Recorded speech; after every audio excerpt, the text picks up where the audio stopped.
Martin Eden, Jack London. Chapter 1. The one opened the door with a latchkey and went in, followed by a young fellow who awkwardly removed his cap. He wore rough clothes that smacked of the sea, and he was manifestly out of place in the spacious hall in which he found himself. He did not know what to do with his cap, and was stuffing it into his coat pocket when the other took it from him. The act was done quietly and naturally, and the awkward young fellow appreciated it. "He understands," was his thought. "He'll see me through all right." He walked at the other's heels with a swing to his shoulders, and his legs spread unwittingly, as if the level floors were tilting up and sinking down to the heave and lunge of the sea. The wide rooms seemed too narrow for his rolling gait, and to himself he was in terror lest his broad shoulders should collide with the doorways or sweep the bric-a-brac from the low mantel. He recoiled from side to side between the various objects and multiplied the hazards that in reality lodged only in his mind. Between a grand piano and a center table piled high with books was space for half a dozen to walk abreast, yet he essayed it with trepidation. His heavy arms hung loosely at his sides. He did not know what to do with those arms and hands, and when, to his excited vision, one arm seemed liable to brush against the books on the table, he lurched away like a frightened horse, barely missing the piano stool.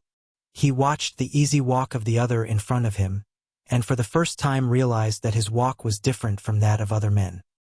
He experienced a momentary pang of shame that he should walk so uncouthly. The sweat burst through the skin of his forehead in tiny beads, and he paused and mopped his bronzed face with his handkerchief. "Hold on, Arthur, my boy," he said, attempting to mask his anxiety with facetious utterance. "This is too much all at once for yours truly. Give me a chance to get my nerve. You know I didn't want to come, and I guess your family ain't hankerin' to see me neither." "That's all right," was the reassuring answer. "You mustn't be frightened at us. We're just homely people. Hello, there's a letter for me." He stepped back to the table, tore open the envelope, and began to read, giving the stranger an opportunity to recover himself. And the stranger understood and appreciated. His was the gift of sympathy, understanding, and beneath his alarmed exterior that sympathetic process went on. He mopped his forehead dry and glanced about him with a controlled face, though in the eyes there was an expression such as wild animals betray when they fear the trap. He was surrounded by the unknown, apprehensive of what might happen, ignorant of what he should do, aware that he walked and bore himself awkwardly, fearful that every attribute and power of him was similarly afflicted. He was keenly sensitive, hopelessly self-conscious, and the amused glance that the other stole privily at him over the top of the letter burned into him like a dagger thrust. He saw the glance, but he gave no sign, for among the things he had learned was discipline. Also, that dagger thrust went to his pride. He cursed himself for having come, and at the same time resolved that, happen what would, having come, he would carry it through. The lines of his face hardened, and into his eyes came a fighting light. He looked about more unconcernedly, sharply observant, every detail of the pretty interior registering itself on his brain. His eyes were wide apart. Nothing in their field of vision escaped, and as they drank in the beauty before them, the fighting light died out and a warm glow took its place. He was responsive to beauty, and here was cause to respond. An oil painting caught and held him. A heavy surf thundered and burst over an outjutting rock. Lowering storm clouds covered the sky, and outside the line of surf, a pilot schooner, close-hauled, heeled over till every detail of her deck was visible, was surging along against a stormy sunset sky. There was beauty, and it drew him irresistibly. He forgot his awkward walk and came closer to the painting, very close. The beauty faded out of the canvas. His face expressed his bepuzzlement. He stared at what seemed a careless daub of paint, then stepped away. Immediately all the beauty flashed back into the canvas. A trick picture, was his thought as he dismissed it. Though in the midst of the multitudinous impressions he was receiving he found time to feel a prod of indignation that so much beauty should be sacrificed to make a trick. He did not know painting. He had been brought up on chromos and lithographs that were always definite and sharp, near or far. He had seen oil paintings, it was true, in the show windows of shops, but the glass of the windows had prevented his eager eyes from approaching too near. He glanced around at his friend reading the letter and saw the books on the table. Into his eyes leaped a wistfulness and a yearning as promptly as the yearning leaps into the eyes of a starving man at sight of food. An impulsive stride, with one lurch to right and left of the shoulders, brought him to the table, where he began affectionately handling the books. He glanced at the titles and the authors' names, read fragments of text, caressing the volumes with his eyes and hands, and once recognized a book he had read. For the rest, they were strange books and strange authors. He chanced upon a volume of Swinburne and began reading steadily, forgetful of where he was, his face glowing. Twice he closed the book on his forefinger to look at the name of the author. Swinburne. He would remember that name.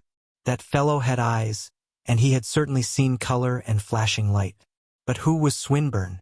Was he dead 100 years or so, like most of the poets? Or was he alive still and writing? He turned to the title page. Yes, he had written other books. Well, he would go to the free library the first thing in the morning and try to get hold of some of Swinburne's stuff. He went back to the text and lost himself. He did not notice that a young woman had entered the room. The first he knew was when he heard Arthur's voice saying, "Ruth, this is Mr. Eden." The book was closed on his forefinger, and before he turned he was thrilling to the first new impression, which was not of the girl, but of her brother's words. Under that muscled body of his, he was a mass of quivering sensibilities. At the slightest impact of the outside world upon his consciousness, his thoughts, sympathies, and emotions leapt and played like lambent flame. He was extraordinarily receptive and responsive, while his imagination, pitched high, was ever at work establishing relations of likeness and difference. Mr. Eden was what he had thrilled to, he who had been called Eden, or Martin Eden, or just Martin, all his life. And Mr. It was certainly going some, was his internal comment. His mind seemed to turn, on the instant, into a vast camera obscura, and he saw arrayed around his consciousness endless pictures from his life, of stokeholes and forecastles, camps and beaches, jails and boozing kens, fever hospitals and slum streets, wherein the thread of association was the fashion in which he had been addressed in those various situations. And then he turned and saw the girl. The phantasmagoria of his brain vanished at sight of her. She was a pale, ethereal creature, with wide, spiritual blue eyes and a wealth of golden hair. He did not know how she was dressed, except that the dress was as wonderful as she. He likened her to a pale gold flower upon a slender stem. No, she was a spirit, a divinity, a goddess. Such sublimated beauty was not of the earth. Or perhaps the books were right, and there were many such as she in the upper walks of life. She might well be sung by that chap, Swinburne. Perhaps he had had somebody like her in mind when he painted that girl, Iseult, in the book there on the table. All this plethora of sight, and feeling, and thought occurred on the instant. There was no pause of the realities wherein he moved. He saw her hand coming out to his, and she looked him straight in the eyes as she shook hands, frankly, like a man. The women he had known did not shake hands that way. For that matter, most of them did not shake hands at all. A flood of associations, visions of various ways he had made the acquaintance of women, rushed into his mind and threatened to swamp it. But he shook them aside and looked at her. Never had he seen such a woman. The women he had known. Immediately, beside her, on either hand, ranged the women he had known. For an eternal second he stood in the midst of a portrait gallery, wherein she occupied the central place, while about her were limned many women, all to be weighed and measured by a fleeting glance, herself the unit of weight and measure. He saw the weak and sickly faces of the girls of the factories, and the simpering, boisterous girls from the south of Market. There were women of the cattle camps, and swarthy cigarette-smoking women of old Mexico. These, in turn, were crowded out by Japanese women, doll-like, stepping mincingly on wooden clogs, by Eurasians delicate-featured, stamped with degeneracy, by full-bodied South Sea Island women, flower-crowned and brown-skinned. All these were blotted out by a grotesque and terrible nightmare brewed frosy, shuffling creatures from the pavements of Whitechapel, gin-bloated hags of the stews, and all the vast hell's following of harpies, vile-mouthed and filthy, that under the guise of monstrous female form prey upon sailors, the scrapings of the ports, the scum and slime of the human pit. "Won't you sit down, Mr. Eden?" the girl was saying. "I have been looking forward to meeting you ever since Arthur told us. It was brave of you." He waved his hand deprecatingly and muttered that it was nothing at all, what he had done, and that any fellow would have done it. She noticed that the hand he waved was covered with fresh abrasions, in the process of healing, and a glance at the other loose-hanging hand showed it to be in the same condition. Also, with quick, critical eye, she noted a scar on his cheek, another that peeped out from under the hair of the forehead, and a third that ran down and disappeared under the starched collar. She repressed a smile at sight of the red line that marked the chafe of the collar against the bronzed neck. He was evidently unused to stiff collars. Likewise her feminine eye took in the clothes he wore, the cheap and unaesthetic cut, the wrinkling of the coat across the shoulders, and the series of wrinkles in the sleeves that advertised bulging biceps muscles. While he waved his hand and muttered that he had done nothing at all, he was obeying her behest by trying to get into a chair. He found time to admire the ease with which she sat down, then lurched toward a chair facing her, overwhelmed with consciousness of the awkward figure he was cutting. This was a new experience for him. All his life, up to then, he had been unaware of being either graceful or awkward. Such thoughts of self had never entered his mind. He sat down gingerly on the edge of the chair, greatly worried by his hands. They were in the way wherever he put them. Arthur was leaving the room, and Martin Eden followed his exit with longing eyes. He felt lost, alone there in the room with that pale spirit of a woman. There was no barkeeper upon whom to call for drinks, no small boy to send around the corner for a can of beer and by means of that social fluid start the amenities of friendship flowing. "You have such a scar on your neck, Mr. Eden," the girl was saying. "How did it happen? I am sure it must have been some adventure." "A Mexican with a knife, miss," he answered, moistening his parched lips and clearing hip throat. "It was just a fight. After I got the knife away, he tried to bite off my nose." Baldly as he had stated it, in his eyes was a rich vision of that hot, starry night at Salina Cruz, the white strip of beach, the lights of the sugar steamers in the harbor, the voices of the drunken sailors in the distance, the jostling stevedores, the flaming passion in the Mexican's face, the glint of the beast eyes in the starlight, the sting of the steel in his neck, and the rush of blood, the crowd and the cries, the two bodies, his and the Mexican's, locked together, rolling over and tearing up the sand, and from away off somewhere the mellow tinkling of a guitar. Such was the picture, and he thrilled to the memory of it, wondering if the man could paint it who had painted the pilot schooner on the wall. The white beach, the stars, and the lights of the sugar steamers would look great, he thought, and midway on the sand the dark group of figures that surrounded the fighters. The knife occupied a place in the picture, he decided, and would show well with a sort of gleam in the light of the stars. But of all this no hint had crept into his speech. "He tried to bite off my nose," he concluded. "Oh," the girl said, in a faint, far voice, and he noticed the shock in her sensitive face.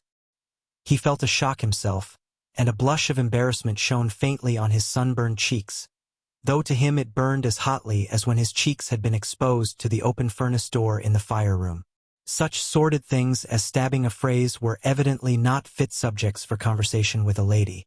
People in the books, in her walk of life, did not talk about such things. Perhaps they did not know about them, either. There was a brief pause in the conversation they were trying to get started. Then she asked tentatively about the scar on his cheek. Even as she asked, he realized that she was making an effort to talk his talk, and he resolved to get away from it and talk hers. "It was just an accident," he said, putting his hand to his cheek. "One night, in a calm, with a heavy sea running, the main boom lift carried away, and next the tackle. The lift was wire, and it was threshing around like a snake. The whole watch was trying to grab it, and I rushed in and got swatted." "Oh," she said, this time with an accent of comprehension, though secretly his speech had been so much Greek to her, and she was wondering what a lift was and what swatted meant. "This man Swinburne," he began, attempting to put his plan into execution and pronouncing the I long. "Who?" "Swinburne," he repeated, with the same mispronunciation. The poet. Swinburne, she corrected. Yes, that's the chap, he stammered, his cheeks hot again. How long since he died? Why, I haven't heard that he was dead. She looked at him curiously. Where did you make his acquaintance? I never clapped eyes on him, was the reply. But I read some of his poetry out of that book there on the table just before you come in. How do you like his poetry? And thereat she began to talk quickly and easily upon the subject he had suggested. He felt better and settled back slightly from the edge of the chair, holding tightly to its arms with his hands, as if it might get away from him and buck him to the floor. He had succeeded in making her talk, and while she rattled on, he strove to follow her, marveling at all the knowledge that was stowed away in that pretty head of hers, and drinking in the pale beauty of her face. Follow her he did, though bothered by unfamiliar words that fell glibly from her lips and by critical phrases and thought processes that were foreign to his mind, but that nevertheless stimulated his mind and set it tingling. Here was intellectual life, he thought, and here was beauty, warm and wonderful as he had never dreamed it could be. He forgot himself and stared at her with hungry eyes. Here was something to live for, to win to fight for, aye, and die for. The books were true. There were such women in the world. She was one of them. She lent wings to his imagination, and great, luminous canvases spread themselves before him whereon loomed vague, gigantic figures of love and romance, and of heroic deeds for woman's sake for a pale woman, a flower of gold. And through the swaying, palpitant vision, as through a fairy mirage, he stared at the real woman, sitting there and talking of literature and art. He listened as well, but he stared, unconscious of the fixity of his gaze or of the fact that all that was essentially masculine in his nature was shining in his eyes. But she, who knew little of the world of men, being a woman, was keenly aware of his burning eyes. She had never had men look at her in such fashion, and it embarrassed her. She stumbled and halted in her utterance. The thread of argument slipped from her. He frightened her, and at the same time it was strangely pleasant to be so looked upon. Her training warned her of peril and of wrong, subtle, mysterious, luring, while her instincts rang clarion-voiced through her being, impelling her to hurdle caste and place and gain to this traveler from another world, to this uncouth young fellow with lacerated hands and a line of raw red caused by the unaccustomed linen at his throat, who, all too evidently, was soiled and tainted by ungracious existence. She was clean, and her cleanness revolted. But she was woman, and she was just beginning to learn the paradox of woman. As I was saying, what was I saying? She broke off abruptly and laughed merrily at her predicament. You was saying that this man Swinburne failed being a great poet because, and that was as far as you got, miss, he prompted, while to himself he seemed suddenly hungry, and delicious little thrills crawled up and down his spine at the sound of her laughter. Like silver, he thought to himself, like tinkling silver bells. And on the instant, and for an instant, he was transported to a far land, where under pink cherry blossoms, he smoked a cigarette and listened to the bells of the peaked pagoda calling straw-sandaled devotees to worship. Yes, thank you, she said. Swinburne fails, when all is said, because he is, well, indelicate. There are many of his poems that should never be read. Every line of the really great poets is filled with beautiful truth, and calls to all that is high and noble in the human. Not a line of the great poets can be spared without impoverishing the world by that much. I thought it was great, he said hesitatingly. The little I read, I had no idea he was such a scoundrel. I guess that crops out in his other books. There are many lines that could be spared from the book you were reading, she said, her voice primly firm and dogmatic. I must have missed them, he announced. What I read was the real goods. It was all lighted up and shining, and it shone right into me and lighted me up inside, like the sun or a searchlight. That's the way it landed on me. But I guess I ain't up much on poetry, miss. He broke off lamely. He was confused, painfully conscious of his inarticulateness. He had felt the bigness and glow of life in what he had read, but his speech was inadequate. He could not express what he felt, and to himself he likened himself to a sailor, in a strange ship on a dark night, groping about in the unfamiliar running rigging. Well, he decided, It was up to him to get acquainted in this new world. He had never seen anything that he couldn't get the hang of when he wanted to, and it was about time for him to want to learn to talk the things that were inside of him so that she could understand. She was bulking large on his horizon. "Now, Longfellow," she was saying. "Yes, I've read him." He broke in impulsively, spurred on to exhibit and make the most of his little store of book knowledge, desirous of showing her that he was not wholly a stupid clod. "The Psalm of Life, Excelsior, and I guess that's all." She nodded her head and smiled, and he felt, somehow, that her smile was tolerant, pitifully tolerant. He was a fool to attempt to make a pretense that way. That Longfellow chap most likely had written countless books of poetry. "Excuse me, miss, for buttin' in that way. I guess the real facts is that I don't know nothin' much about such things. It ain't in my class. But I'm goin' to make it in my class." It sounded like a threat. His voice was determined. His eyes were flashing. The lines of his face had grown harsh. And to her it seemed that the angle of his jaw had changed. Its pitch had become unpleasantly aggressive. At the same time, a wave of intense virility seemed to surge out from him and impinge upon her. "I think you could make it in your class," she finished with a laugh. "You are very strong." Her gaze rested for a moment on the muscular neck, heavy-corded, almost bull-like, bronzed by the sun, spilling over with rugged health and strength.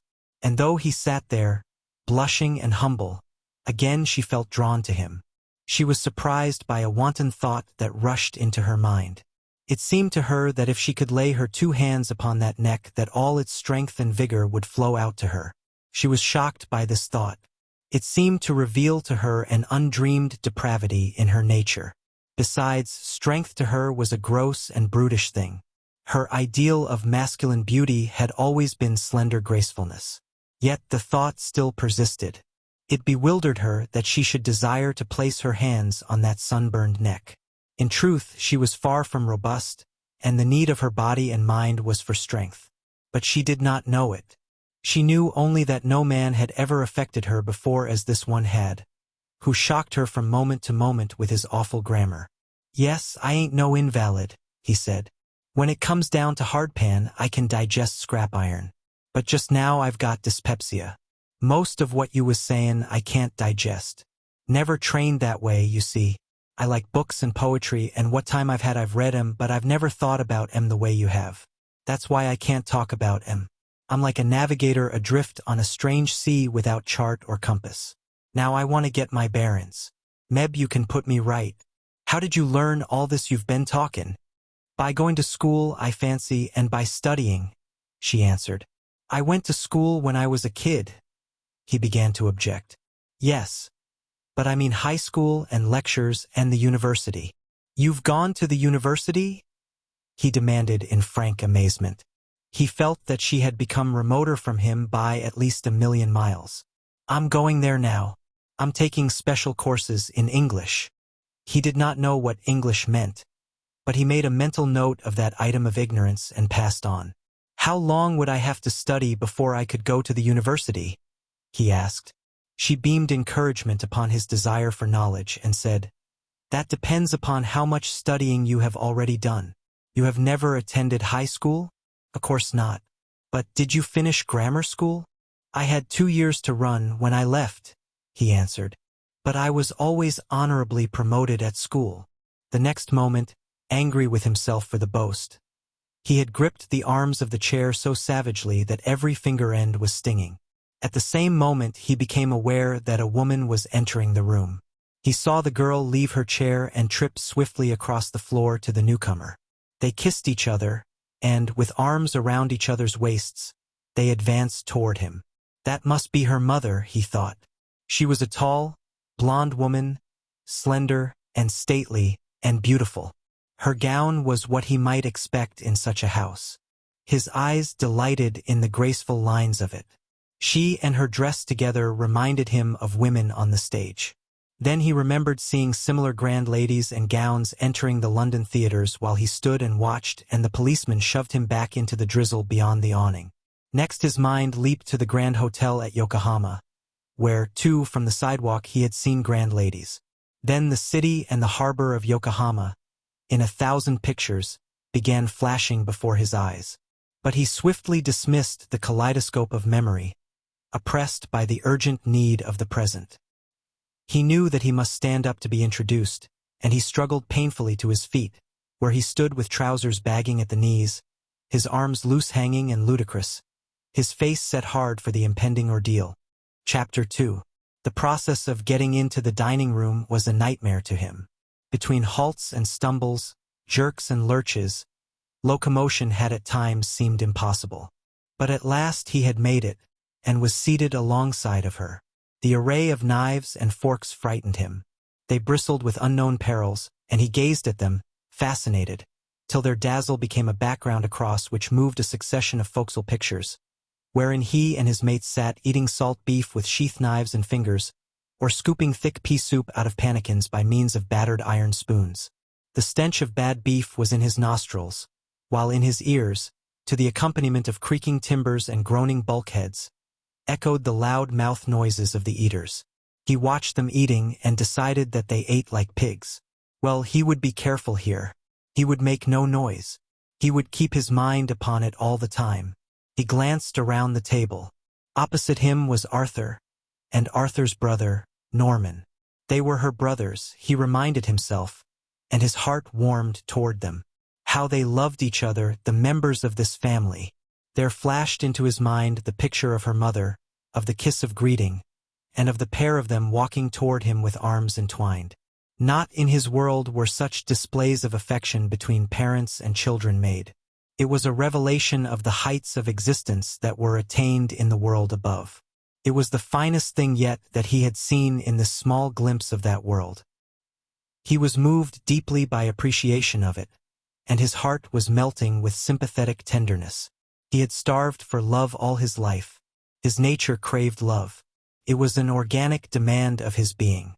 Yet he had gone without and hardened himself in the process. He had not known that he needed love. Nor did he know it now. He merely saw it in operation and thrilled to it and thought it fine and high and splendid. He was glad that Mr. Morse was not there. It was difficult enough getting acquainted with her, and her mother, and her brother Norman. Arthur he already knew somewhat. The father would have been too much for him, he felt sure. It seemed to him that he had never worked so hard in his life. The severest toil was child's play compared with this. Tiny nodules of moisture stood out on his forehead, and his shirt was wet with sweat from the exertion of doing so many unaccustomed things at once. He had to eat as he had never eaten before, to handle strange tools, to glance surreptitiously about and learn how to accomplish each new thing, to receive the flood of impressions that was pouring in upon him and being mentally annotated and classified, to be conscious of a yearning for her that perturbed him in the form of a dull, aching restlessness, to feel the prod of desire to win to the walk in life whereon she trod, and to have his mind ever and again straying off in speculation and vague plans of how to reach to her. Also, when his secret glance went across to Norman opposite him, or to anyone else, to ascertain just what knife or fork was to be used in any particular occasion, that person's features were seized upon by his mind, which automatically strove to appraise them and to divine what they were all in relation to her. Then he had to talk, to hear what was said to him and what was said back and forth, and to answer, when it was necessary, with a tongue prone to looseness of speech that required a constant curb. And to add confusion to confusion, there was the servant, an unceasing menace, that appeared noiselessly at his shoulder, a dire sphinx that propounded puzzles and conundrums demanding instantaneous solution. He was oppressed throughout the meal by the thought of finger bowls. Irrelevantly, insistently, scores of times, he wondered when they would come on and what they looked like. He had heard of such things, and now, sooner or later, somewhere in the next few minutes, he would see them, sit at table with exalted beings who used them, and he would use them himself. And most important of all, far down and yet always at the surface of his thought, was the problem of how he should comport himself toward these persons. What should his attitude be? He wrestled continually and anxiously with the problem. There were cowardly suggestions that he should make believe, assume a part, and there were still more cowardly suggestions that warned him he would fail in such course, that his nature was not fitted to live up to it, and that he would make a fool of himself. It was during the first part of the dinner, struggling to decide upon his attitude, that he was very quiet. He did not know that his quietness was giving the lie to Arthur's words of the day before, when that brother of hers had announced that he was going to bring a wild man home to dinner and for them not to be alarmed, because they would find him an interesting wild man. Martin Eden could not have found it in him, just then, to believe that her brother could be guilty of such treachery, especially when he had been the means of getting this particular brother out of an unpleasant row. So he sat at table, perturbed by his own unfitness and at the same time charmed by all that went on about him. For the first time he realized that eating was something more than a utilitarian function. He was unaware of what he ate. It was merely food. He was feasting his love of beauty at this table where eating was an aesthetic function. It was an intellectual function, too. His mind was stirred. He heard words spoken that were meaningless to him, and other words that he had seen only in books and that no man or woman he had known was of large enough mental caliber to pronounce. When he heard such words dropping carelessly from the lips of the members of this marvelous family, her family, he thrilled with delight. The romance, and beauty, and high vigor of the books were coming true. He was in that rare and blissful state wherein a man sees his dreams stalk out from the crannies of fantasy and become fact. Never had he been at such an altitude of living, and he kept himself in the background, listening, observing, and pleasuring, replying in reticent monosyllables, saying, "Yes, miss," and "No, miss," to her, and "Yes, ma'am," and "No, ma'am," to her mother. He curbed the impulse, arising out of his sea training, to say "Yes, sir," and "No, sir," to her brothers. He felt that it would be inappropriate and a confession of inferiority on his part, which would never do if he was to win to her. Also, it was a dictate of his pride. "By God," he cried to himself once, "I'm just as good as them, and if they do know lots that I don't, I could learn 'em a few myself all the same." And the next moment, when she or her mother addressed him as Mr. Eden, his aggressive pride was forgotten, and he was glowing and warm with delight. He was a civilized man, that was what he was, shoulder to shoulder at dinner with people he had read about in books. He was in the books himself, adventuring through the printed pages of bound volumes. But while he belied Arthur's description, and appeared a gentle lamb rather than a wild man, he was racking his brains for a course of action. He was no gentle lamb, and the part of second fiddle would never do for the high-pitched dominance of his nature. He talked only when he had to, and then his speech was like his walk to the table, filled with jerks and halts as he groped in his polyglot vocabulary for words, debating over words he knew were fit but which he feared he could not pronounce, rejecting other words he knew would not be understood or would be raw and harsh. But all the time he was oppressed by the consciousness that this carefulness of diction was making a booby of him, preventing him from expressing what he had in him. Also, his love of freedom chafed against the restriction in much the same way his neck chafed against the starched fetter of a collar. Besides, he was confident that he could not keep it up. He was by nature powerful of thought and sensibility, and the creative spirit was restive and urgent. He was swiftly mastered by the concept or sensation in him that struggled in birth throes to receive expression and form, and then he forgot himself and where he was, and the old words, the tools of speech he knew, slipped out. Once, he declined something from the servant who interrupted and pestered at his shoulder, and he said, shortly and emphatically, "Pew!" On the instant those at the table were keyed up and expectant. The servant was smugly pleased, and he was wallowing in mortification. But he recovered himself quickly. "It's the Kanaka for finish," he explained, "and it just come out naturally. It's spelt Pu." He caught her curious and speculative eyes fixed on his hands, and, being in explanatory mood, he said, "I just come down the coast on one of the Pacific mail steamers. She was behind time, and around the Puget Sound ports we worked like niggers, storing cargo mixed freight, if you know what that means. That's how the skin got knocked off." "Oh, it wasn't that," she hastened to explain in turn. "Your hands seemed too small for your body." His cheeks were hot. He took it as an exposure of another of his deficiencies. "Yes," he said depreciatingly. "They ain't big enough to stand the strain. I can hit like a mule with my arms and shoulders. They are too strong, and when I smash a man on the jaw the hands get smashed too." He was not happy at what he had said. He was filled with disgust at himself. He had loosed the guard upon his tongue and talked about things that were not nice. "It was brave of you to help Arthur the way you did. And you a stranger," she said tactfully, aware of his discomfiture though not of the reason for it. He, in turn, realized what she had done, and in the consequent warm surge of gratefulness that overwhelmed him forgot his loose-worded tongue. "It wasn't nothin' at all," he said. "Any guy you'd do it for another. That bunch of hoodlums was lookin' for trouble, and Arthur wasn't both airin' 'em none. They butted in on 'em, and then I butted in on them and poked a few. That's where some of the skin off my hands went, along with some of the teeth of the gang.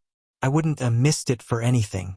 When I seen—" He paused, open-mouthed, on the verge of the pit of his own depravity and utter worthlessness to breathe the same air she did.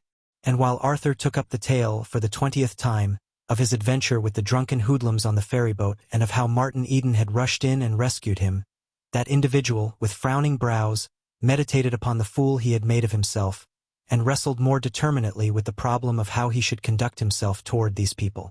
He certainly had not succeeded so far. He wasn't of their tribe and he couldn't talk their lingo, was the way he put it to himself. He couldn't fake being their kind.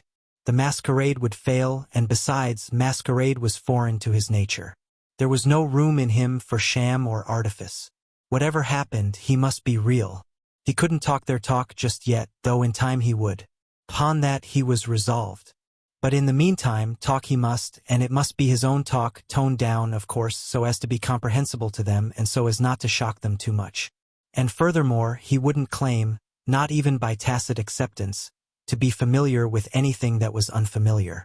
In pursuance of this decision, when the two brothers, talking university shop, had used trig several times, Martin Eden demanded, "What is trig?" "Trigonometry," Norman said. "A higher form of math." "And what is math?" was the next question, which somehow brought the laugh on Norman. "Mathematics, arithmetic," was the answer. Martin Eden nodded. He had caught a glimpse of the apparently illimitable vistas of knowledge. What he saw took on tangibility. His abnormal power of vision made abstractions take on concrete form. In the alchemy of his brain, trigonometry and mathematics and the whole field of knowledge which they betokened were transmuted into so much landscape. The vistas he saw were vistas of green foliage and forest glades, all softly luminous or shot through with flashing lights. In the distance, detail was veiled and blurred by a purple haze, but behind this purple haze, he knew, was the glamour of the unknown, the lure of romance. It was like wine to him. Here was adventure, something to do with head and hand, a world to conquer, and straightway from the back of his consciousness rushed the thought, conquering, to win to her, that lily-pale spirit sitting beside him. The glimmering vision was rent asunder and dissipated by Arthur, who, all evening, had been trying to draw his wild man out. Martin Eden remembered his decision. For the first time he became himself, consciously and deliberately at first, but soon lost in the joy of creating, in making life as he knew it appear before his listeners' eyes. He had been a member of the crew of the smuggling schooner Halcyon when she was captured by a revenue cutter. He saw with wide eyes, and he could tell what he saw. He brought the pulsing sea before them, and the men and the ships upon the sea. He communicated his power of vision, till they saw with his eyes what he had seen. He selected from the vast mass of detail with an artist's touch, drawing pictures of life that glowed and burned with light and color, injecting movement so that his listeners surged along with him on the flood of rough eloquence, enthusiasm, and power. At times he shocked them with the vividness of the narrative and his terms of speech, but beauty always followed fast upon the heels of violence, and tragedy was relieved by humor, by interpretations of the strange twists and quirks of sailors' minds. And while he talked, the girl looked at him with startled eyes. His fire warmed her. She wondered if she had been cold all her days. She wanted to lean toward this burning, blazing man that was like a volcano spouting forth strength, robustness, and health. She felt that she must lean toward him, and resisted by an effort. Then, too, there was the counter-impulse to shrink away from him. She was repelled by those lacerated hands, grimed by toil so that the very dirt of life was ingrained in the flesh itself, by that red chafe of the collar and those bulging muscles. His roughness frightened her. Each roughness of speech was an insult to her ear, each rough phase of his life an insult to her soul. And ever and again would come the draw of him, till she thought he must be evil to have such power over her. All that was most firmly established in her mind was rocking. His romance and adventure were battering at the conventions. Before his facile perils and ready laugh, life was no longer an affair of serious effort and restraint, but a toy, to be played with and turned topsy-turvy, carelessly to be lived and pleasured in, and carelessly to be flung aside. "Therefore play," was the cry that rang through her. "Lean toward him, if so you will, and place your 2 hands upon his neck." She wanted to cry out at the recklessness of the thought, and in vain she appraised her own cleanness and culture and balanced all that she was against what he was not.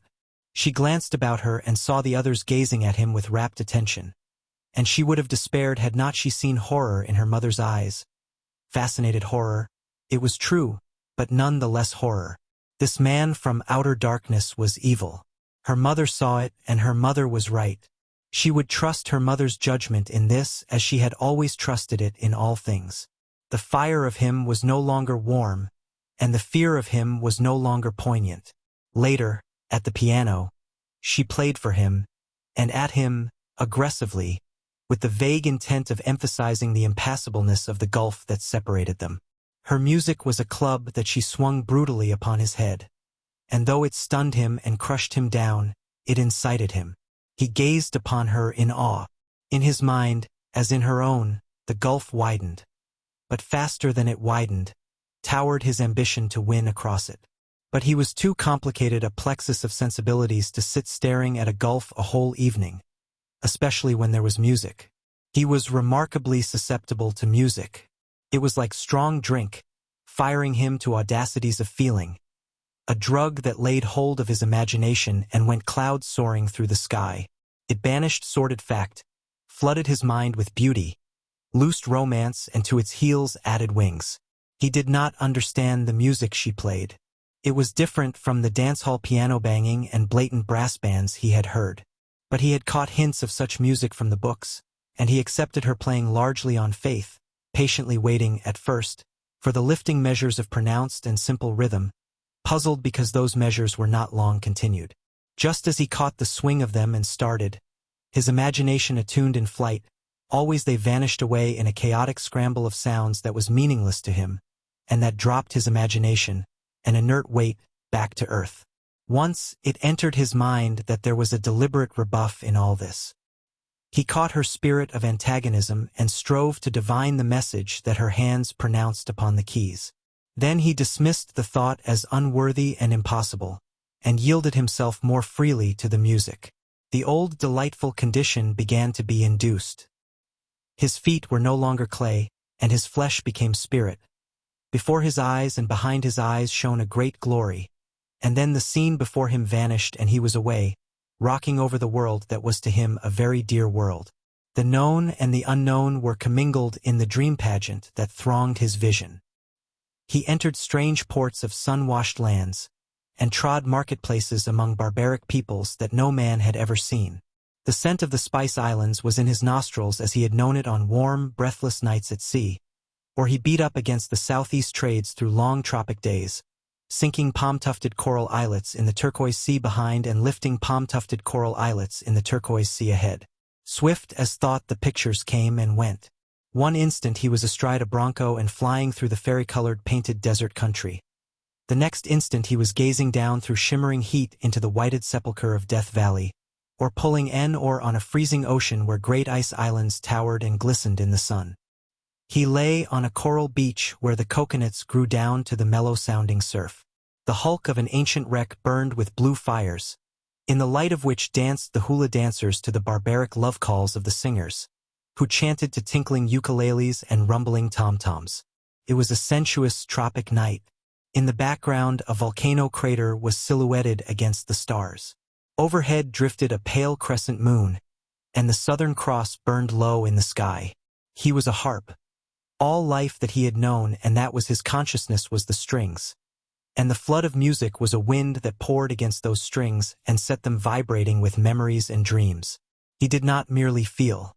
Sensation invested itself in form and color and radiance, and what his imagination dared, it objectified in some sublimated and magic way. Past, present, and future mingled, and he went on oscillating across the broad, warm world, through high adventure and noble deeds to her eye, and with her, winning her, his arm about her, and carrying her on in flight through the empery of his mind. And she, glancing at him across her shoulder, saw something of all this in his face. It was a transfigured face, with great shining eyes that gazed beyond the veil of sound and saw behind it the leap and pulse of life and the gigantic phantoms of the spirit. She was startled. The raw, stumbling lout was gone. The ill-fitting clothes, battered hands, and sunburned face remained. But these seemed the prison bars through which she saw a great soul looking forth, inarticulate and dumb because of those feeble lips that would not give it speech. Only for a flashing moment did she see this. Then she saw the lout returned, and she laughed at the whim of her fancy.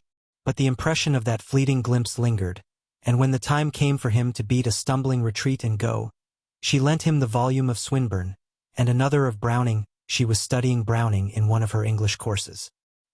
He seemed such a boy, as he stood blushing and stammering his thanks, that a wave of pity, maternal in its prompting, welled up in her. She did not remember the lout, nor the imprisoned soul, nor the man who had stared at her in all masculineness and delighted and frightened her.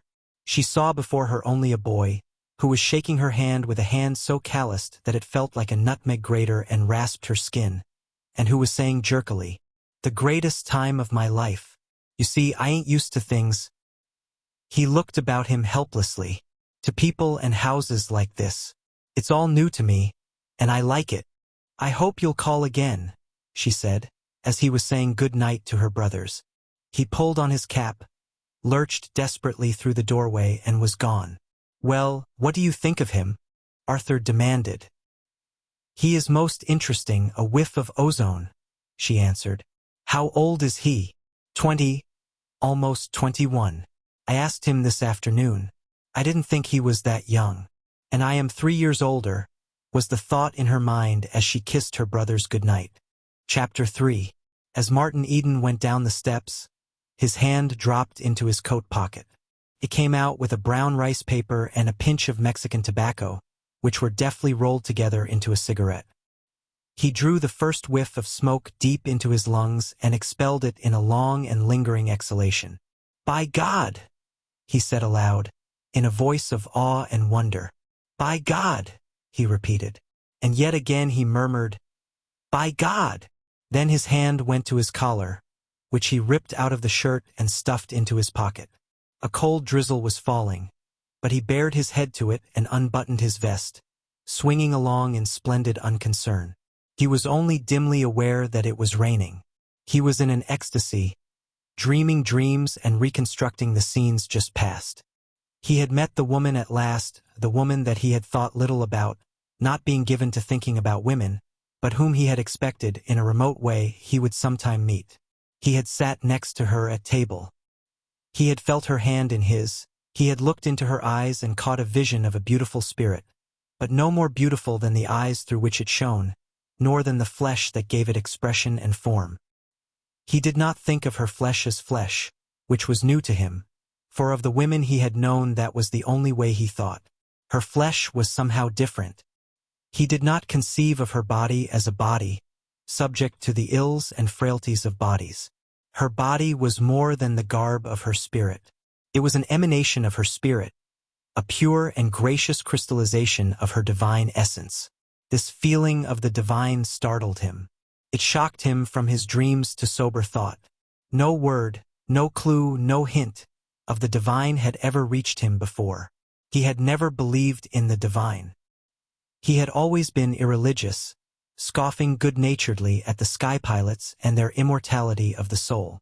There was no life beyond, he had contended. It was here and now, then darkness everlasting. But what he had seen in her eyes was soul, immortal soul that could never die. No man he had known, nor any woman, had given him the message of immortality. But she had. She had whispered it to him the first moment she looked at him. Her face shimmered before his eyes as he walked along, pale and serious, sweet and sensitive, smiling with pity and tenderness as only a spirit could smile, and pure as he had never dreamed purity could be. Her purity smote him like a blow, startled him.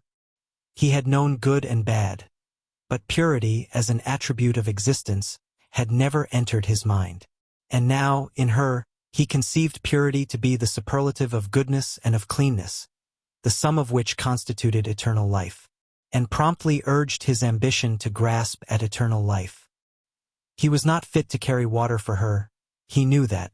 It was a miracle of luck and a fantastic stroke that had enabled him to see her and be with her and talk with her that night. It was accidental. There was no merit in it. He did not deserve such fortune. His mood was essentially religious. He was humble and meek, filled with self-disparagement and abasement. In such frame of mind sinners come to the penitent form. He was convicted of sin. But as the meek and lowly at the penitent form catch splendid glimpses of their future lordly existence, so did he catch similar glimpses of the state he would gain to by possessing her. But this possession of her was dim and nebulous and totally different from possession as he had known it. Ambition soared on mad wings, and he saw himself climbing the heights with her, sharing thoughts with her, pleasuring in beautiful and noble things with her. It was a soul possession he dreamed, refined beyond any grossness, a free comradeship of spirit that he could not put into definite thought. He did not think it. For that matter, he did not think at all. Sensation usurped reason, and he was quivering and palpitant with emotions he had never known, drifting deliciously on a sea of sensibility where feeling itself was exalted and spiritualized and carried beyond the summits of life. He staggered along like a drunken man, murmuring fervently aloud, "By God! By God!" A policeman on a street corner eyed him suspiciously, then noted his sailor role. "Where did you get it?" the policeman demanded. Martin Eden came back to earth. His was a fluid organism, swiftly adjustable, capable of flowing into and filling all sorts of nooks and crannies. With the policeman's hail, he was immediately his ordinary self, grasping the situation clearly. "It's a beaut, ain't it?" he laughed back. "I didn't know I was talking out loud." "You'll be singing next," was the policeman's diagnosis. "No, I won't. Gimme a match and I'll catch the next car home." He lighted his cigarette, said good night, and went on. "Now, wouldn't that rattle you?" he ejaculated under his breath. "That copper thought I was drunk." He smiled to himself and meditated. "I guess I was," he added. "But I didn't think a woman's face'd do it." He caught a Telegraph Avenue car that was going to Berkeley. It was crowded with youths and young men who were singing songs and ever and again barking out college yells. He studied them curiously. They were university boys. They went to the same university that she did, were in her class socially, could know her, could see her every day if they wanted to. He wondered that they did not want to, that they had been out having a good time instead of being with her that evening, talking with her, sitting around her in a worshipful and adoring circle. His thoughts wandered on. He noticed one with narrow-slitted eyes and a loose-lipped mouth. That fellow was vicious, he decided. On shipboard he would be a sneak, a winner, a tattler. He, Martin Eden, was a better man than that fellow. The thought cheered him. It seemed to draw him nearer to her. He began comparing himself with the students. He grew conscious of the muscled mechanism of his body and felt confident that he was physically their master. But their heads were filled with knowledge that enabled them to talk her talk. The thought depressed him. But what was a brain for? He demanded passionately. What they had done, he could do. They had been studying about life from the books while he had been busy living life. His brain was just as full of knowledge as theirs, though it was a different kind of knowledge. How many of them could tie a lanyard knot or take a wheel or a lookout? His life spread out before him in a series of pictures of danger and daring, hardship and toil. He remembered his failures and scrapes in the process of learning. He was that much to the good, anyway. Later on they would have to begin living life and going through the mill as he had gone. Very well. While they were busy with that, he could be learning the other side of life from the books. As the car crossed the zone of scattered dwellings that separated Oakland from Berkeley, he kept a lookout for a familiar, two-story building along the front of which ran the proud sign, Higginbotham's Cash Store. Martin Eden got off at this corner. He stared up for a moment at the sign.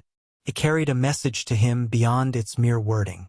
A personality of smallness and egotism and petty underhandedness seemed to emanate from the letters themselves. Bernard Higginbotham had married his sister, and he knew him well. He let himself in with a latchkey and climbed the stairs to the second floor. Here lived his brother-in-law. The grocery was below. There was a smell of stale vegetables in the air. As he groped his way across the hall, he stumbled over a toy cart, left there by one of his numerous nephews and nieces, and brought up against a door with a resounding bang. The pincher, was his thought. Too miserly to burn 2 cents worth of gas and save his boarders' necks. He fumbled for the knob and entered a lighted room, where sat his sister and Bernard Higginbotham. She was patching a pair of his trousers, while his lean body was distributed over 2 chairs, his feet dangling in dilapidated carpet slippers over the edge of the second chair. He glanced across the top of the paper he was reading, showing a pair of dark, insincere, sharp-staring eyes. Martin Eden never looked at him without experiencing a sense of repulsion. What his sister had seen in the man was beyond him.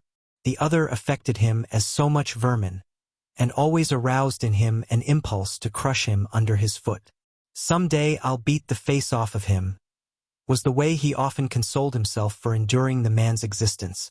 The eyes, weasel-like and cruel, were looking at him complainingly.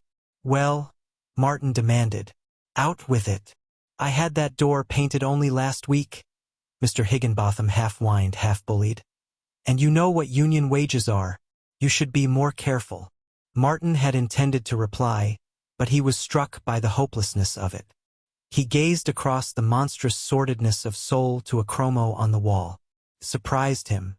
He had always liked it, but it seemed that now he was seeing it for the first time. It was cheap, that was what it was, like everything else in this house. His mind went back to the house he had just left, and he saw, first, the paintings and next her, looking at him with melting sweetness as she shook his hand at leaving. He forgot where he was and Bernard Higginbotham's existence, till that gentleman demanded, "Seen a ghost?" Martin came back and looked at the beady eyes, sneering, truculent, cowardly, and there leaped into his vision, as on a screen, the same eyes when their owner was making a sale in the store below, subservient eyes, smug and oily and flattering. "Yes," Martin answered. "I seen a ghost. Good night." "Good night, Gertrude." He started to leave the room, tripping over a loose seam in the slatternly carpet. "Don't bang the door," Mr. Higginbotham cautioned him.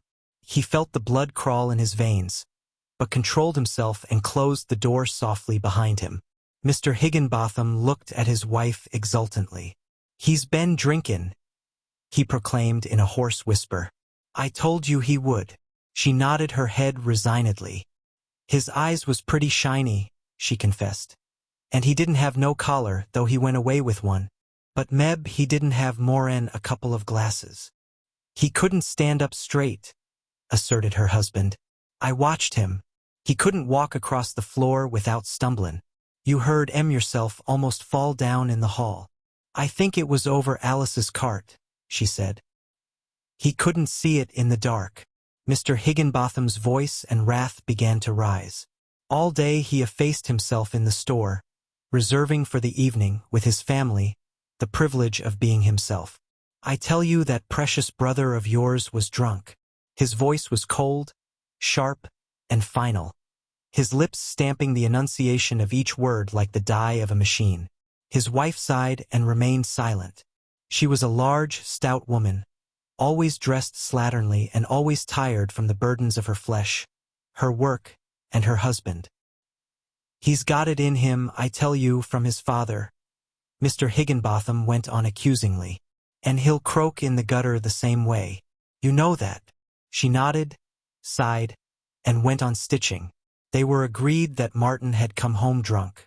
They did not have it in their souls to know beauty, or they would have known that those shining eyes and that glowing face betokened youth's first vision of love.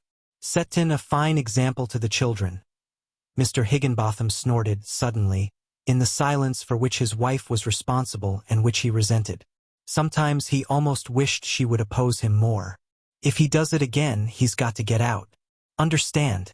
I won't put up with his shenanigan, debauching innocent children with his boozing. Mr. Higginbotham liked the word, which was a new one in his vocabulary, recently gleaned from a newspaper column. That's what it is, debauchin'. There ain't no other name for it. Still his wife sighed, shook her head sorrowfully, and stitched on. Mr. Higginbotham resumed the newspaper. Has he paid last week's board? He shot across the top of the newspaper. She nodded, then added, he still has some money. When is he going to sea again? When his payday's spent, I guess, she answered. He was over to San Francisco yesterday looking for a ship. But he's got money yet, and he's particular about the kind of ship he signs for. It's not for a deck swab like him to put on airs, Mr. Higginbotham snorted. Particular? Him? He said something about a schooner that's getting ready to go off to some outlandish place to look for buried treasure, that he'd sail on her if his money held out. If he only wanted to steady down, I'd give him a job driving the wagon, her husband said, but with no trace of benevolence in his voice. Tom's quit. His wife looked alarm and interrogation. Quit tonight. Is going to work for Carruthers. They paid him more'n I could afford. I told you you'd lose him, she cried out. He was worth more'n you was giving him. Now look here, old woman, Higginbotham bullied. For the 1000th time I've told you to keep your nose out of the business. I won't tell you again. I don't care, she sniffled. Tom was a good boy. Her husband glared at her. This was unqualified defiance. If that brother of yours was worth his salt, he could take the wagon, he snorted. He pays his board just the same, was the retort. And he's my brother. And so long as he don't owe you money, you've got no right to be jumping on him all the time. I've got some feelings, if I have been married to you for 7 years. Did you tell him you'd charge him for gas if he goes on readin' in bed? He demanded. Mrs. Higginbotham made no reply. Her revolt faded away, her spirit wilting down into her tired flesh. Her husband was triumphant. He had her. His eyes snapped vindicatively, while his ears joyed in the sniffles she emitted. He extracted great happiness from squelching her, and she squelched easily these days, though it had been different in the first years of their married life, before the brood of children and his incessant nagging had sapped her energy. Well, you tell him tomorrow, that's all, he said. And I just want to tell you, before I forget it, that you'd better send for Marion tomorrow to take care of the children. With Tom quit, I'll have to be out on the wagon, and you can make up your mind to it to be down below waitin' on the counter. But tomorrow's wash day, she objected weakly. Get up early then and do it first. I won't start out till 10 o'clock. He crinkled the paper viciously and resumed his reading. Chapter 4. Martin Eden, with blood still crawling from contact with his brother-in-law, felt his way along the unlighted back hall and entered his room, a tiny cubbyhole with space for a bed, a washstand, and 1 chair. Mr. Higginbotham was too thrifty to keep a servant when his wife could do the work. Besides, the servants' room enabled them to take in 2 boarders instead of 1. Martin placed the Swinburne and Browning on the chair, took off his coat, and sat down on the bed. A screeching of asthmatic springs greeted the weight of his body, but he did not notice them. He started to take off his shoes, but fell to staring at the white plaster wall opposite him, broken by long streaks of dirty brown where rain had leaked through the roof. On this befouled background visions began to flow and burn. He forgot his shoes and stared long, till his lips began to move and he murmured, "Ruth, Ruth." He had not thought a simple sound could be so beautiful. It delighted his ear, and he grew intoxicated with the repetition of it. Ruth. It was a talisman, a magic word to conjure with. Each time he murmured it, her face shimmered before him, suffusing the foul wall with a golden radiance. This radiance did not stop at the wall. It extended on into infinity, and through its golden depths his soul went questing after hers. The best that was in him was out in splendid flood. The very thought of her ennobled and purified him, made him better, and made him want to be better. This was new to him. He had never known women who had made him better. They had always had the counter effect of making him beastly. He did not know that many of them had done their best, bad as it was. Never having been conscious of himself, he did not know that he had that in his being that drew love from women and which had been the cause of their reaching out for his youth. Though they had often bothered him, he had never bothered about them, and he would never have dreamed that there were women who had been better because of him. Always in sublime carelessness had he lived, till now, and now it seemed to him that they had always reached out and dragged at him with vile hands. This was not just to them nor to himself, but he, who for the first time was becoming conscious of himself, was in no condition to judge, and he burned with shame as he stared at the vision of his infamy. He got up abruptly and tried to see himself in the dirty looking-glass over the washstand. He passed a towel over it and looked again, long and carefully. It was the first time he had ever really seen himself. His eyes were made for seeing, but up to that moment they had been filled with the ever-changing panorama of the world, at which he had been too busy gazing, ever to gaze at himself. He saw the head and face of a young fellow of 20, but, being unused to such appraisement, he did not know how to value it. Above a square-domed forehead he saw a mop of brown hair, nut brown, with a wave to it and hints of curls that were a delight to any woman, making hands tingle to stroke it and fingers tingle to pass caresses through it. But he passed it by as without merit, in her eyes, and dwelt long and thoughtfully on the high, square forehead, striving to penetrate it and learn the quality of its content. What kind of a brain lay behind there? Was his insistent interrogation. What was it capable of? How far would it take him? Would it take him to her? He wondered if there was soul in those steel-gray eyes that were often quite blue of color and that were strong with the briny airs of the sun-washed deep. He wondered also how his eyes looked to her. He tried to imagine himself gazing into those eyes of his, but failed in the jugglery. He could successfully put himself inside other men's minds, but they had to be men whose ways of life he knew. He did not know her way of life. She was wonder and mystery, and how could he guess one thought of hers? Well, they were honest eyes, he concluded, and in them was neither smallness nor meanness. The brown sunburn of his face surprised him. He had not dreamed he was so black. He rolled up his shirt sleeve and compared the white underside of the arm with his face. Yes, he was a white man after all, but the arms were sunburned too. He twisted his arm, rolled the biceps over with his other hand, and gazed underneath where he was least touched by the sun. It was very white. He laughed at his bronzed face in the glass at the thought that it was once as white as the underside of his arm. Nor did he dream that in the world there were few pale spirits of women who could boast fairer or smoother skins than he, fairer than where he had escaped the ravages of the sun. His might have been a cherub's mouth, had not the full, sensuous lips a trick, under stress, of drawing firmly across the teeth. At times, so tightly did they draw, the mouth became stern and harsh, even ascetic. They were the lips of a fighter and of a lover. They could taste the sweetness of life with relish, and they could put the sweetness aside and command life. The chin and jaw, strong and just hinting of square aggressiveness, helped the lips to command life. Strength balanced sensuousness and had upon it a tonic effect, compelling him to love beauty that was healthy and making him vibrate to sensations that were wholesome. And between the lips were teeth that had never known nor needed the dentist's care. They were white and strong and regular, he decided, as he looked at them. But as he looked, he began to be troubled. Somewhere, stored away in the recesses of his mind and vaguely remembered, was the impression that there were people who washed their teeth every day. They were the people from up above, people in her class. She must wash her teeth every day, too. What would she think if she learned that he had never washed his teeth in all the days of his life? He resolved to get a toothbrush and form the habit. He would begin at once, tomorrow. It was not by mere achievement that he could hope to win to her.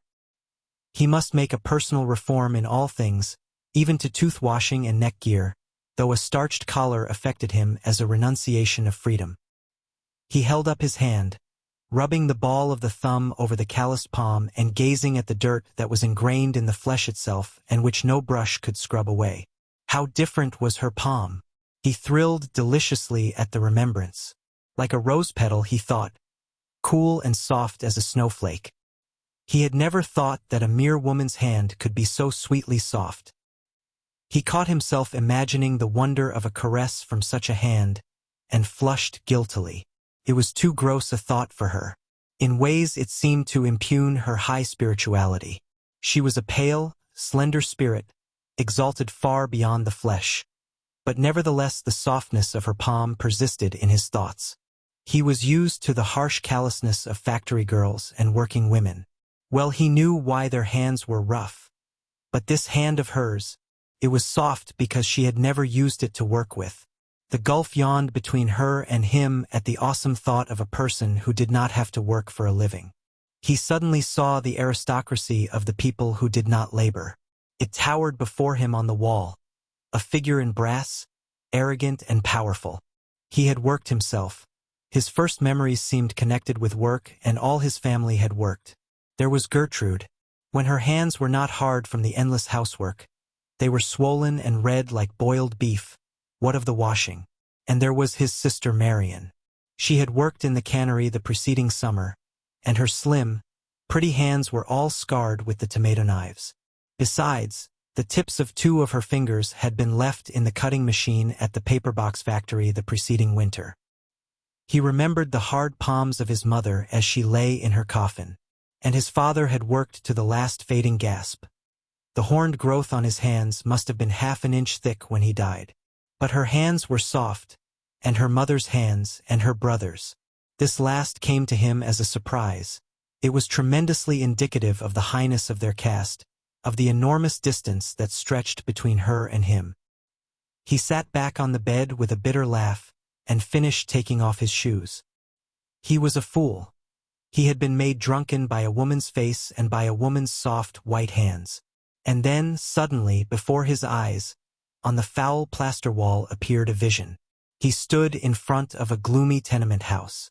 It was nighttime in the East End of London, and before him stood Margie, a little factory girl of 15. He had seen her home after the bean feast. She lived in that gloomy tenement, a place not fit for swine.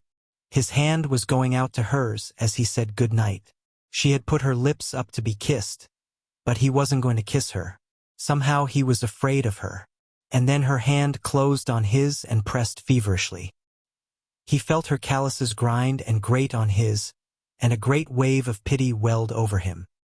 He saw her yearning, hungry eyes, and her ill-fed female form which had been rushed from childhood into a frightened and ferocious maturity. Then he put his arms about her in large tolerance and stooped and kissed her on the lips. Her glad little cry rang in his ears, and he felt her clinging to him like a cat. Poor little starveling. He continued to stare at the vision of what had happened in the long ago. His flesh was crawling as it had crawled that night when she clung to him, and his heart was warm with pity. It was a gray scene, greasy gray, and the rain drizzled greasily on the pavement stones. And then a radiant glory shone on the wall, and up through the other vision, displacing it, glimmered her pale face under its crown of golden hair, remote and inaccessible as a star. He took the Browning and the Swinburne from the chair and kissed them. Just the same, she told me to call again, he thought. He took another look at himself in the glass, and said aloud, with great solemnity, Martin Eden, the first thing tomorrow you go to the Free Library and read up on etiquette. Understand? He turned off the gas, and the springs shrieked under his body. But you've got to quit cussin'. Martin, old boy, you've got to quit cussin', he said aloud. Then he dozed off to sleep and to dream dreams that for madness and audacity rivaled those of poppy-eaters. Chapter 5. He awoke next morning from rosy scenes of dream to a steamy atmosphere that smelled of soapsuds and dirty clothes, and that was vibrant with the jar and jangle of tormented life. As he came out of his room, he heard the slosh of water, a sharp exclamation, and a resounding smack as his sister visited her irritation upon one of her numerous progeny. The squall of the child went through him like a knife. He was aware that the whole thing, the very air he breathed, was repulsive and mean. How different, he thought, from the atmosphere of beauty and repose of the house wherein Ruth dwelt. There it was all spiritual. Here it was all material and meanly material. "Come here, Alfred," he called to the crying child, at the same time thrusting his hand into his trousers pocket, where he carried his money loose in the same large way that he lived life in general. He put a quarter in the youngster's hand and held him in his arms a moment, soothing his sobs. "Now run along and get some candy, and don't forget to give some to your brothers and sisters. Be sure and get the kind that lasts longest." His sister lifted a flushed face from the washtub and looked at him. "A nickel'd ha' been enough," she said. "It's just like you, no idea of the value of money. The child'll eat himself sick." "That's all right, sis," he answered jovially. "My money'll take care of itself. If you weren't so busy, I'd kiss you good morning." He wanted to be affectionate to this sister who was good, and who, in her way, he knew loved him. But, somehow, she grew less herself as the years went by, and more baffling.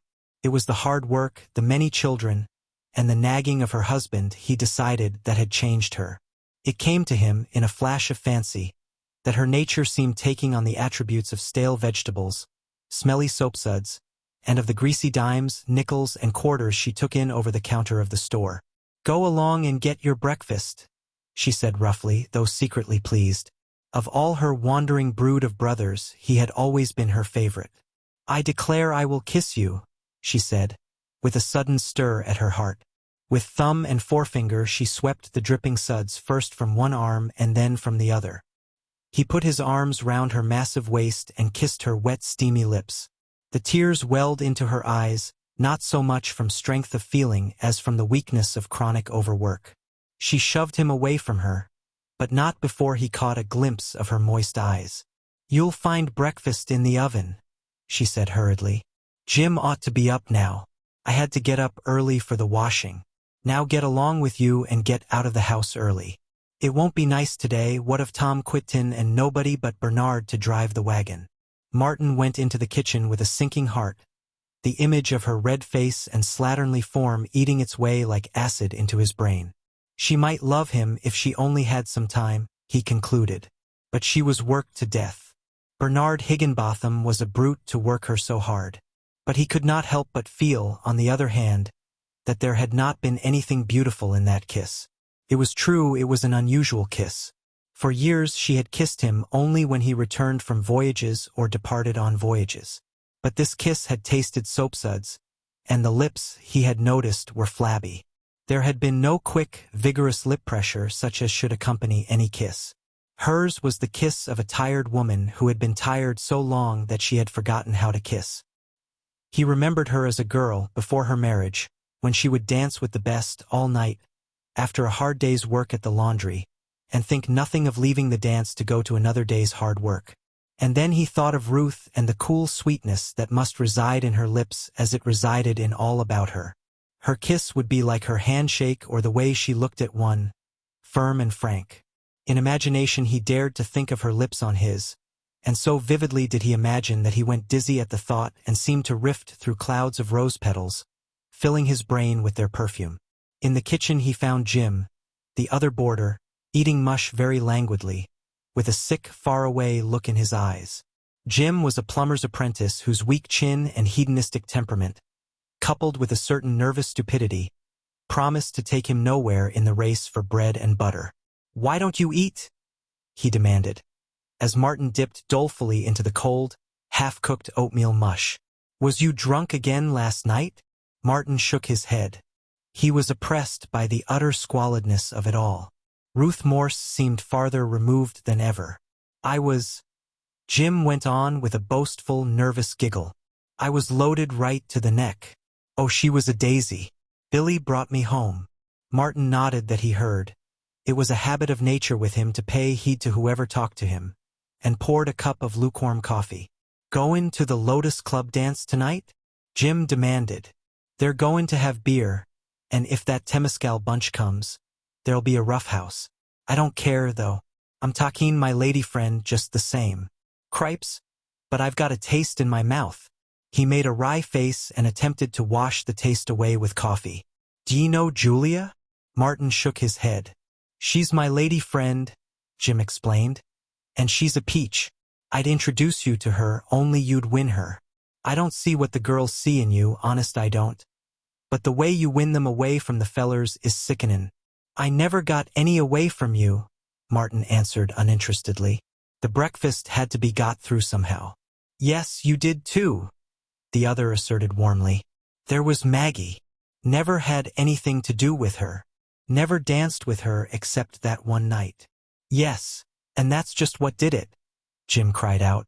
You just danced with her and looked at her, and it was all off.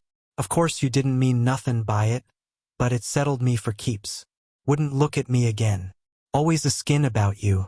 She'd have made fast dates enough with you if you'd wanted to. But I didn't want to. Wasn't necessary. I was left at the pole. Jim looked at him admiringly. How'd you do it, anyway, Mart? By not carin' about 'em, was the answer. You mean makin' believe you don't care about them?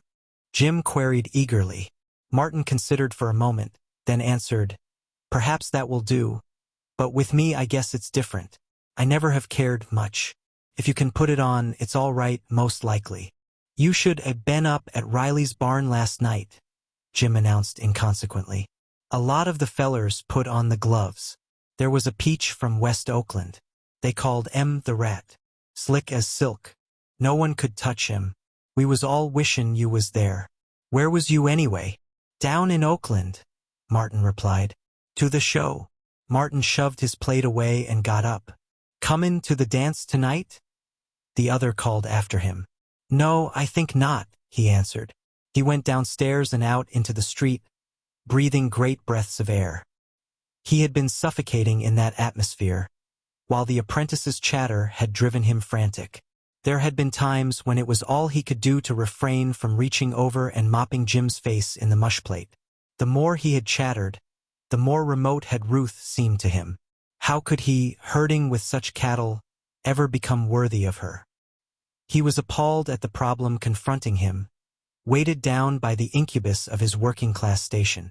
Everything reached out to hold him down, his sister's house and family, Jim the apprentice, everybody he knew, every tie of life. Existence did not taste good in his mouth. Up to then he had accepted existence, as he had lived it with all about him, as a good thing. He had never questioned it except when he read books.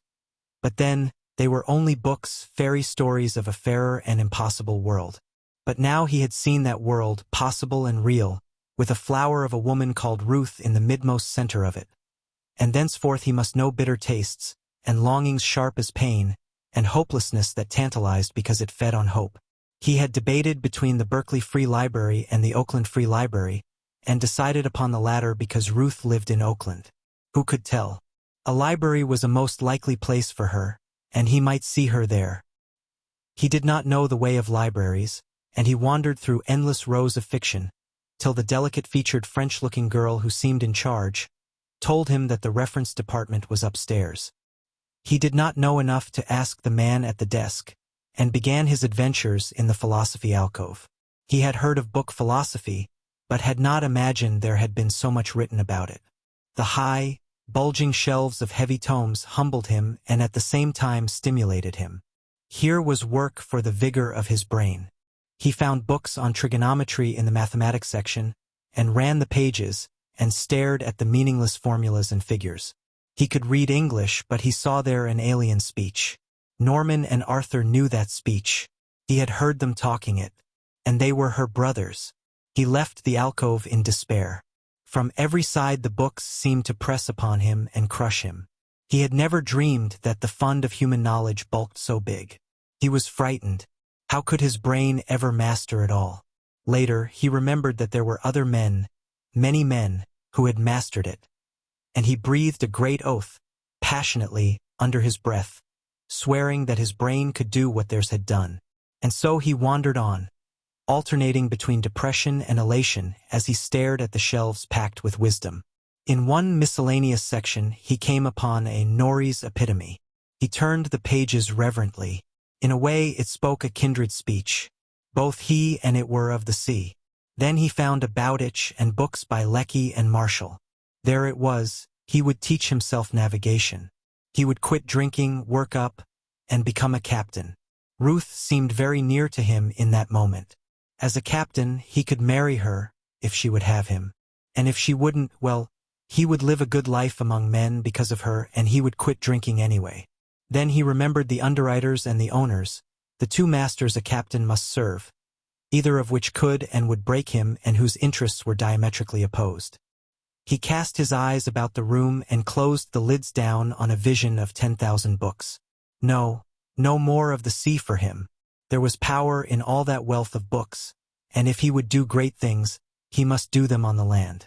Besides, captains were not allowed to take their wives to sea with them. Noon came and afternoon. He forgot to eat and sought on for the books on etiquette. For, in addition to career, his mind was vexed by a simple and very concrete problem. When you meet a young lady and she asks you to call, how soon can you call? Was the way he worded it to himself. But when he found the right shelf, he sought vainly for the answer. He was appalled at the vast edifice of etiquette, and lost himself in the mazes of visiting card conduct between persons in polite society. He abandoned his search. He had not found what he wanted, though he had found that it would take all of a man's time to be polite, and that he would have to live a preliminary life in which to learn how to be polite. "Did you find what you wanted?" the man at the desk asked him as he was leaving. "Yes, sir," he answered. "You have a fine library here." The man nodded. "We should be glad to see you here often. Are you a sailor?" "Yes, sir," he answered. "And I'll come again." Now, how did he know that? He asked himself as he went down the stairs.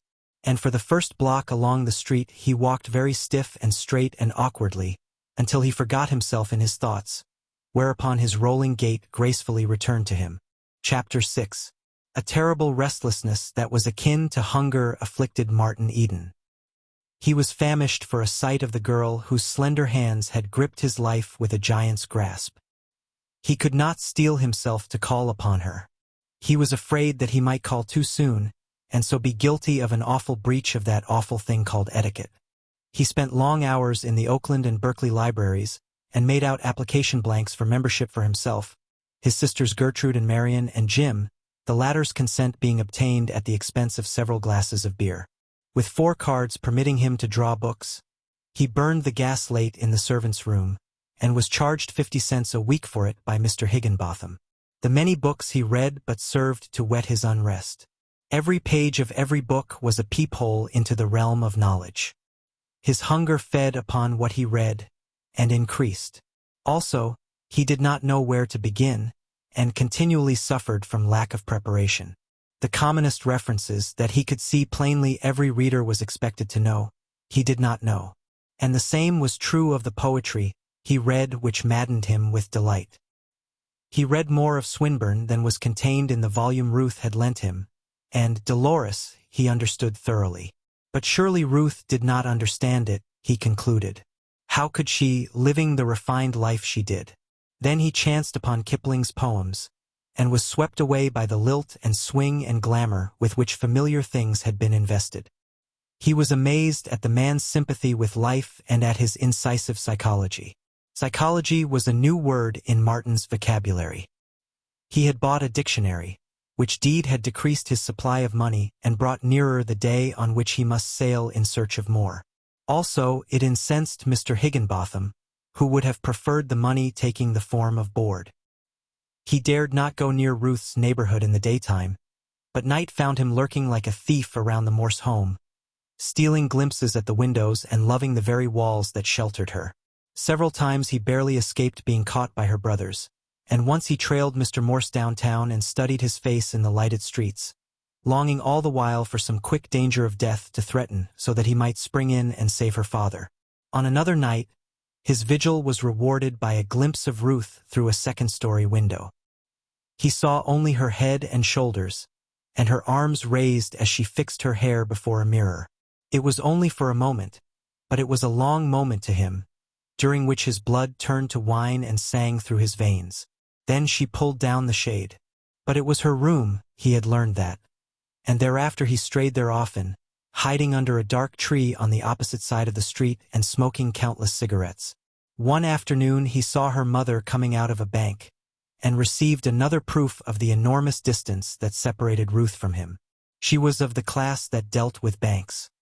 He had never been inside a bank in his life, and he had an idea that such institutions were frequented only by the very rich and the very powerful.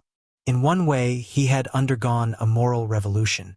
Her cleanness and purity had reacted upon him, and he felt in his being a crying need to be clean.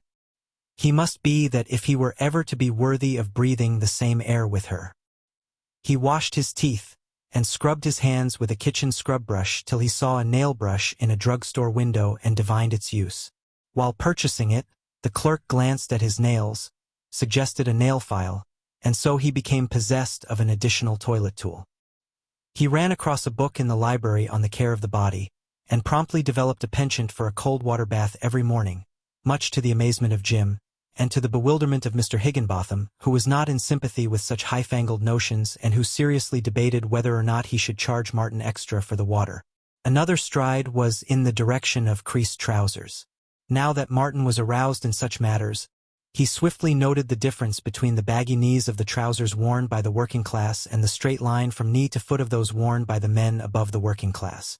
Also, he learned the reason why, and invaded his sister's kitchen in search of irons and ironing board. He had misadventures at first, hopelessly burning one pair and buying another, which expenditure again brought nearer the day on which he must put to sea. But the reform went deeper than mere outward appearance. He still smoked, but he drank no more. Up to that time, drinking had seemed to him the proper thing for men to do, and he had prided himself on his strong head which enabled him to drink most men under the table. Whenever he encountered a chance shipmate, and there were many in San Francisco, he treated them and was treated in turn, as of old, but he ordered for himself root beer or ginger ale and good-naturedly endured their chaffing.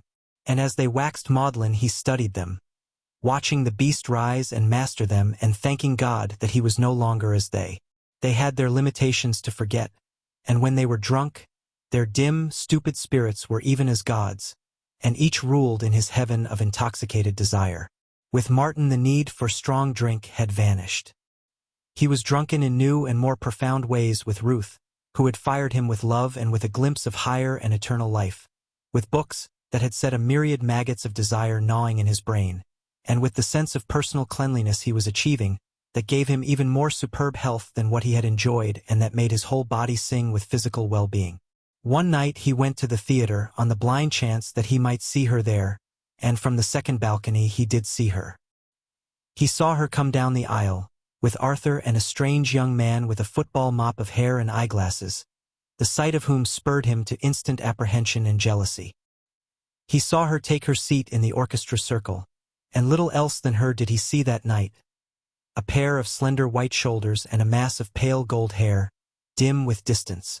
But there were others who saw, and now and again, glancing at those about him, he noted two young girls who looked back from the row in front, a dozen seats along, and who smiled at him with bold eyes. He had always been easygoing.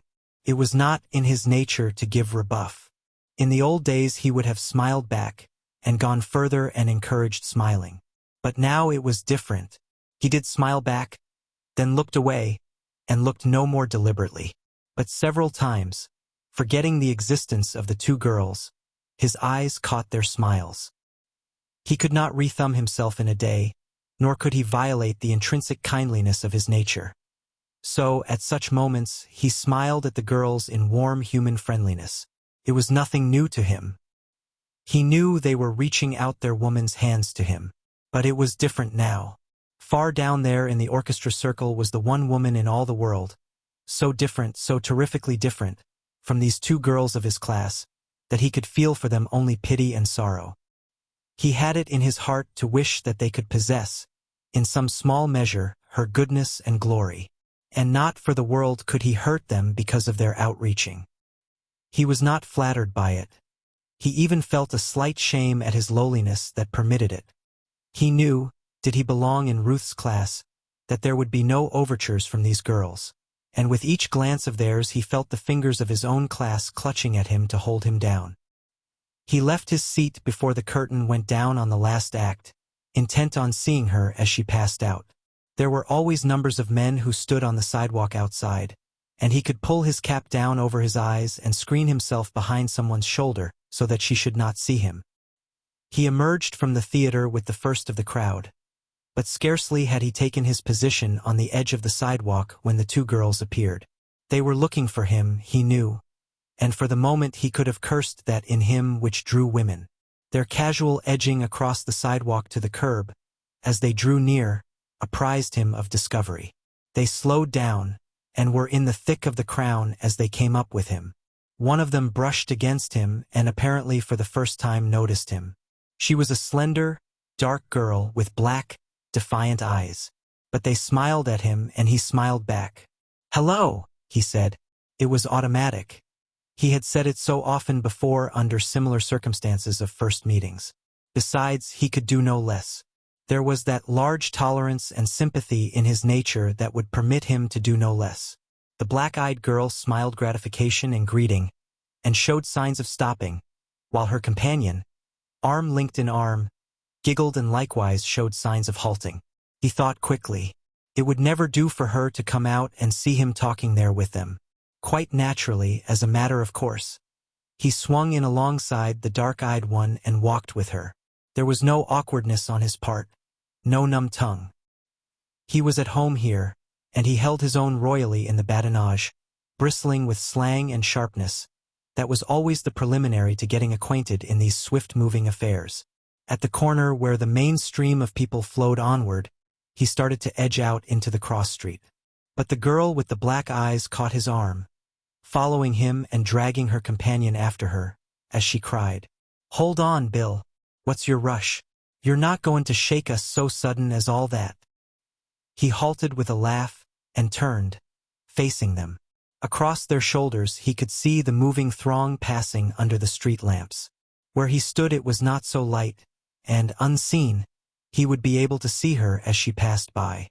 She would certainly pass by, for that way led home. "What's her name?" he asked of the giggling girl, nodding at the dark-eyed one. "You ask her," was the convulsed response. "Well, what is it?" he demanded, turning squarely on the girl in question. "You ain't told me yours yet," she retorted. "You never asked it," he smiled. "Besides, you guessed the first rattle. Is Bill all right, all right?" "Ah, go 'long with you." She looked him in the eyes, her own sharply passionate and inviting. "What is it, honest?" Again she looked. All the centuries of woman since sex began were eloquent in her eyes. And he measured her in a careless way, and knew, bold now, that she would begin to retreat, coyly and delicately, as he pursued, ever ready to reverse the game should he turn faint-hearted. And, too, he was human, and could feel the draw of her, while his ego could not but appreciate the flattery of her kindness. Oh, he knew it all and knew them well, from A to Z good, as goodness might be measured in their particular class, hard-working for meager wages and scorning the sale of self for easier ways, nervously desirous for some small pinch of happiness in the desert of existence, and facing a future that was a gamble between the ugliness of unending toil and the black pit of more terrible wretchedness, the way whereto being briefer though better paid. "Bill," he answered, nodding his head. "Sure, Pete. Bill and no other." "No Joshin?" she queried. "It ain't Bill at all," the other broke in. "How do you know?" he demanded. "You never laid eyes on me before." "No need to know you're lyin'," was the retort. "Straight, Bill, what is it?" the first girl asked. "Bill do," he confessed. She reached out to his arm and shook him playfully. "I knew you was lyin', but you look good to me just the same." He captured the hand that invited, and felt on the palm familiar markings and distortions. "When'd you chuck the cannery?" he asked. "How'd you know?" And, "My, ain't Che a mind-reader?" the girls chorused. And while he exchanged the stupidities of stupid minds with them, before his inner sight towered the bookshelves of the library, filled with the wisdom of the ages. He smiled bitterly at the incongruity of it, and was assailed by doubts. But between inner vision and outward pleasantry, he found time to watch the theater crowd streaming by. And then he saw her, under the lights, between her brother and the strange young man with glasses, and his heart seemed to stand still. He had waited long for this moment. He had time to note the light, fluffy something that hid her queenly head, the tasteful lines of her wrapped figure, the gracefulness of her carriage and of the hand that caught up her skirts. And then she was gone and he was left staring at the two girls of the cannery, at their tawdry attempts at prettiness of dress, their tragic efforts to be clean and trim, the cheap cloth, the cheap ribbons, and the cheap rings on the fingers. He felt a tug at his arm, and heard a voice saying, "Wake up, Bill. What's the matter with you? What was you sayin'?" he asked. "Oh, nothin'," the dark girl answered with a toss of her head. "I was only remarkin'." "What?" "Well, I was whisperin' it'd be a good idea if you could dig up a gentleman friend for her," indicating her companion. "And then we could go off and have ice cream soda somewhere or coffee or anything." He was afflicted by a sudden spiritual nausea. The transition from Ruth to this had been too abrupt. Ranged side by side with the bold, defiant eyes of the girl before him, he saw Ruth's clear, luminous eyes, like a saint's, gazing at him out of unplumbed depths of purity. And, somehow, he felt within him a stir of power. He was better than this. Life meant more to him than it meant to these two girls whose thoughts did not go beyond ice cream and a gentleman friend. He remembered that he had led always a secret life in his thoughts. These thoughts he had tried to share, but never had he found a woman capable of understanding, nor a man. He had tried, at times, but had only puzzled his listeners. And as his thoughts had been beyond them, so, he argued now, he must be beyond them. He felt power move in him, and clenched his fists. If life meant more to him, then it was for him to demand more from life, but he could not demand it from such companionship as this. Those bold black eyes had nothing to offer. He knew the thoughts behind them of ice cream and of something else. But those saints' eyes alongside, they offered all he knew and more than he could guess. They offered books and painting, beauty and repose, and all the fine elegance of higher existence. Behind those black eyes he knew every thought process. It was like clockwork. He could watch every will go around. Their bid was low pleasure, narrow as the grave, that palled, and the grave was at the end of it. But the bid of the saint's eyes was mystery, and wonder unthinkable, and eternal life. He had caught glimpses of the soul in them, and glimpses of his own soul, too. "There's only one thing wrong with the program," he said aloud. "I've got a date already." The girl's eyes blazed her disappointment. "To sit up with a sick friend, I suppose?" she sneered. "No, a real, honest date with," he faltered. "With a girl." "You're not stringin' me?" she asked earnestly. He looked her in the eyes and answered, "It's straight. All right. But why can't we meet some other time? You ain't told me your name yet. And where d'ye live?" "Lizzie," she replied, softening toward him, her hand pressing his arm, while her body leaned against his. "Lizzie Connolly, and I live at 5th and Market." He talked on a few minutes before saying good night. He did not go home immediately, and under the tree where he kept his vigils he looked up at a window and murmured, "That date was with you, Ruth. I kept it for you." Chapter 7. A week of heavy reading had passed since the evening he first met Ruth Morse, and still he dared not call.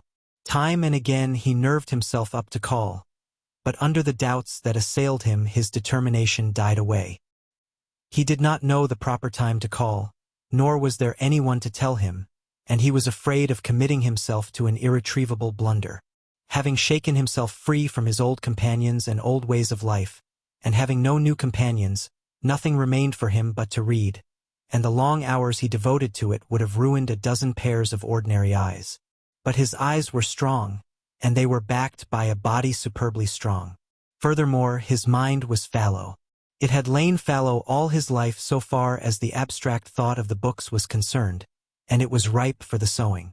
It had never been jaded by study, and it bit hold of the knowledge in the books with sharp teeth that would not let go.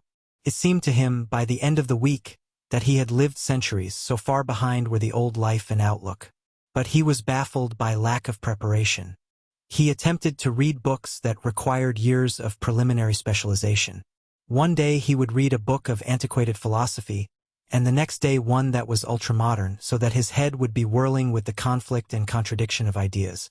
It was the same with the economists.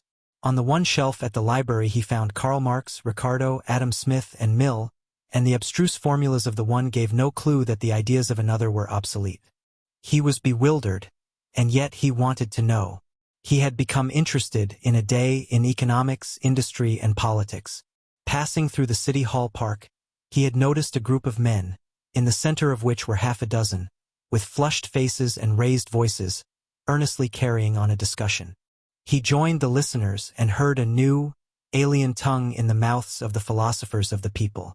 One was a tramp, another was a labor agitator, a third was a law school student, and the remainder was composed of wordy workingmen. For the first time he heard of socialism, anarchism, and single tax, and learned that there were warring social philosophies. He heard hundreds of technical words that were new to him, belonging to fields of thought that his meager reading had never touched upon. Because of this, he could not follow the arguments closely, and he could only guess at and surmise the ideas wrapped up in such strange expressions. Then there was a black-eyed restaurant waiter who was a theosophist, a union baker who was an agnostic, an old man who baffled all of them with the strange philosophy that what is right, and another old man who discoursed interminably about the cosmos and the father atom and the mother atom. Martin Eden's head was in a state of addlement when he went away after several hours, and he hurried to the library to look up the definitions of a dozen unusual words. And when he left the library, he carried under his arm 4 volumes: Madame Blavatsky's Secret Doctrine, Progress and Poverty, The Quintessence of Socialism, and Warfare of Religion and Science. Unfortunately, he began on the Secret Doctrine. Every line bristled with many-syllabled words he did not understand.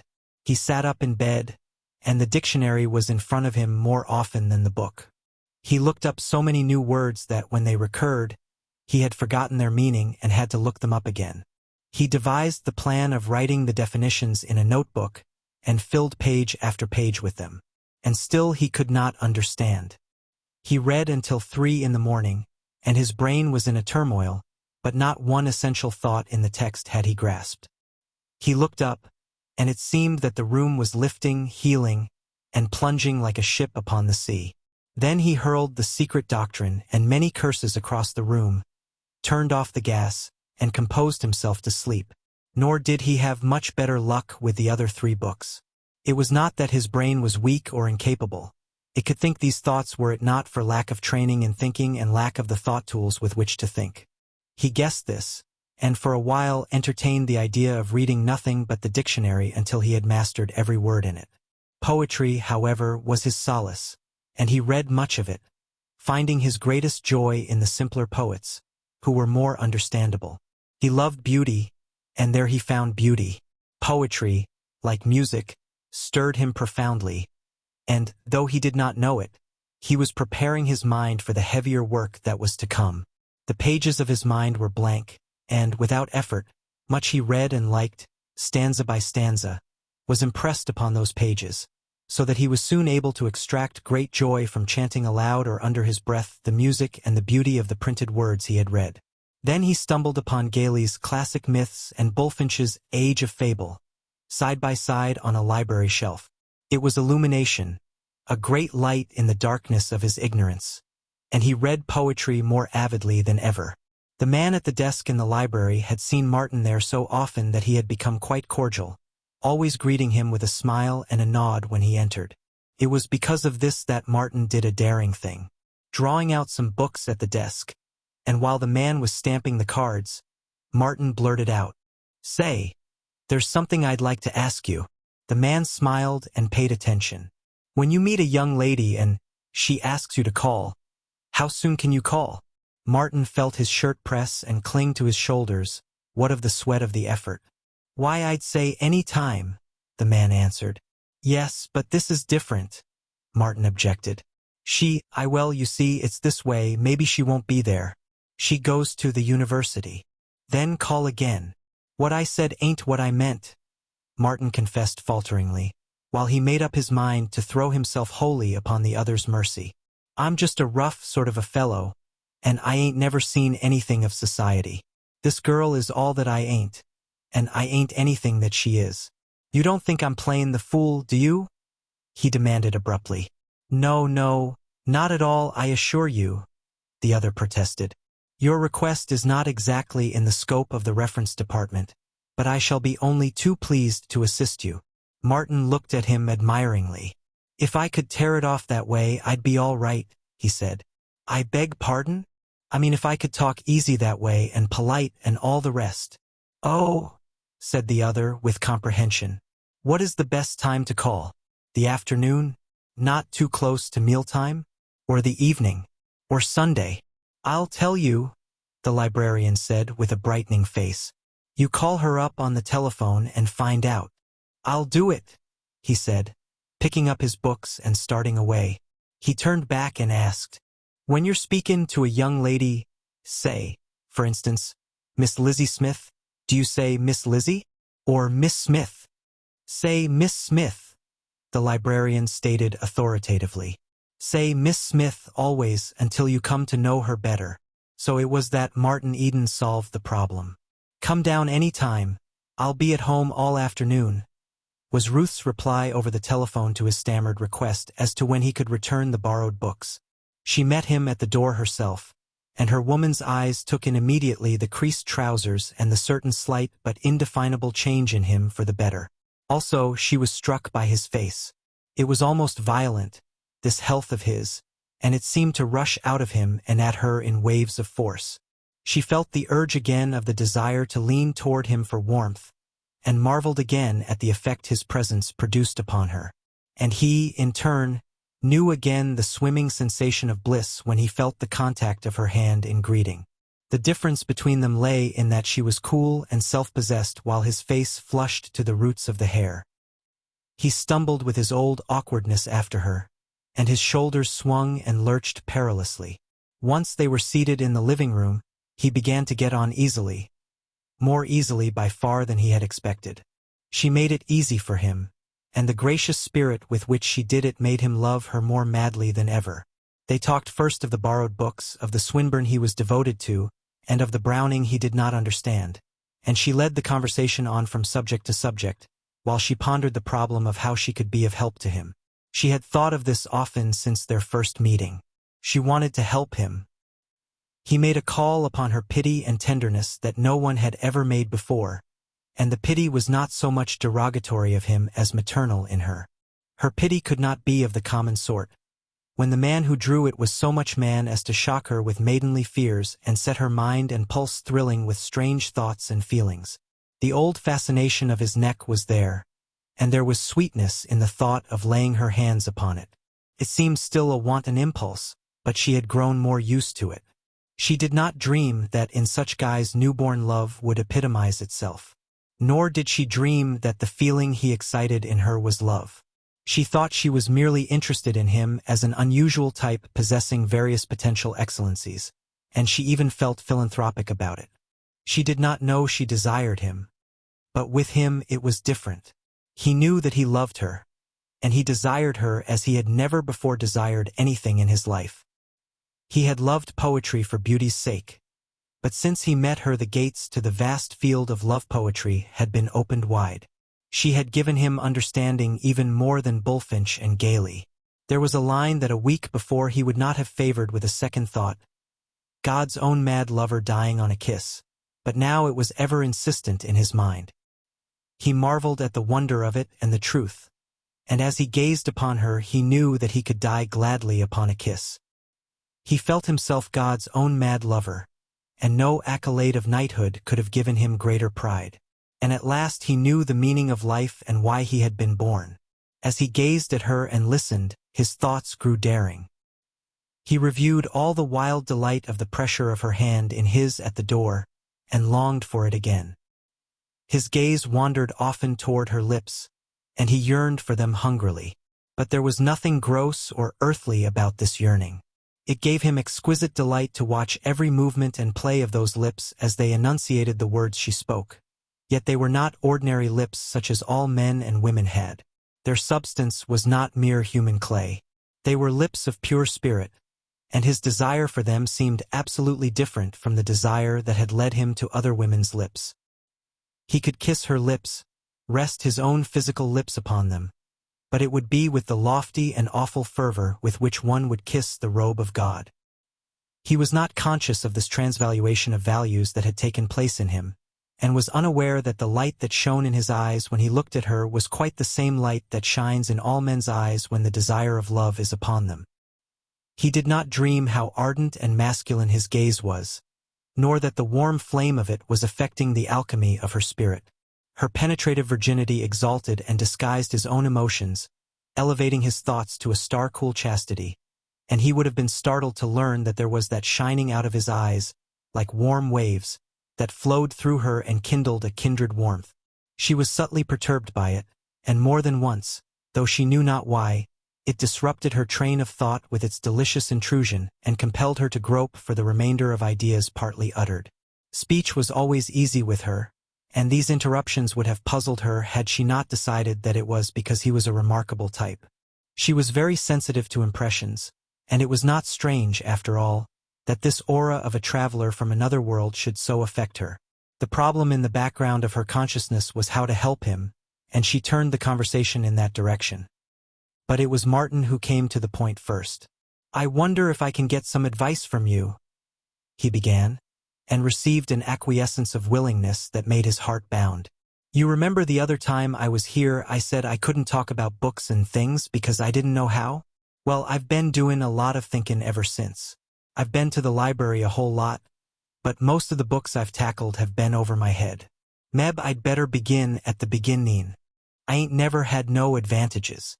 I've worked pretty hard ever since I was a kid, and since I've been to the library, looking with new eyes at books, and looking at new books, too. I've just about concluded that I ain't been reading the right kind. You know the books you find in cattle camps and Ephesus ain't the same you've got in this house, for instance. Well, that's the sort of readin' matter I've been accustomed to. And yet, and I ain't just making a brag of it, I've been different from the people I've herded with. Not that I'm any better than the sailors and cowpunchers I traveled with. I was cowpunchin' for a short time, but I always liked books, read everything I could lay hands on, and, well, I guess I think differently from most of them. Now, to come to what I'm driving at. I was never inside a house like this. When I come a week ago and saw all this and you and your mother and brothers and everything, well, I liked it. I'd heard about such things and read about such things in some of the books, and when I looked around at your house, why, the books come true. But the thing I'm after is I liked it. I wanted it. I want it now. I want to breathe air like you get in this house, air that is filled with books and pictures and beautiful things, where people talk in low voices and are clean, and their thoughts are clean. The air I always breathed was mixed up with grub and house rent and scrappin' and booze, and that's all they talked about, too. Why, when you was crossin' the room to kiss your mother, I thought it was the most beautiful thing I ever seen. I've seen a whole lot of life, and somehow I've seen a whole lot more of it than most of them that was with me. I like to see, and I want to see more, and I want to see it different. But I ain't got to the point yet. Here it is. I want to make my way to the kind of life you have in this house. There's more in life than booze, and hard work, and knockin' about. Now, how am I going to get it? Where do I take hold and begin? I'm willin' to work my passage, and I can make most men sick when it comes to hard work. Once I get started, I'll work night and day. Meb, you think it's funny, me askin' you about all this. I know you're the last person in the world I ought to ask, but I don't know anybody else I could ask, unless it's Arthur. Meb, I ought to ask him. If I was... His voice died away. His firmly planned intention had come to a halt on the verge of the horrible probability that he should have asked Arthur, and that he had made a fool of himself. Ruth did not speak immediately. She was too absorbed in striving to reconcile the stumbling, uncouth speech and its simplicity of thought with what she saw in his face. She had never looked in eyes that expressed greater power. Here was a man who could do anything, was the message she read there, and it accorded ill with the weakness of his spoken thought. And for that matter, so complex and quick was her own mind that she did not have a just appreciation of simplicity. And yet she had caught an impression of power in the very groping of this mind. It had seemed to her like a giant writhing and straining at the bonds that held him down. Her face was all sympathy when she did speak. What you need, you realize yourself, and it is education. You should go back and finish grammar school, and then go through to high school and university. But that takes money, he interrupted. Oh, she cried. I had not thought of that. But then you have relatives, somebody who could assist you. He shook his head. My father and mother are dead. I've two sisters, one married and the other'll get married soon, I suppose. Then I've a string of brothers. I'm the youngest, but they never helped nobody. They've just knocked around over the world, looking out for number one. The oldest died in India.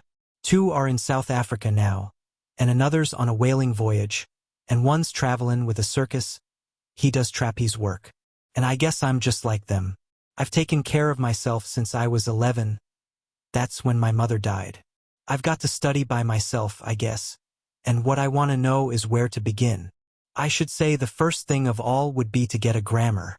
Your grammar is, she had intended saying awful, but she amended it to is not particularly good.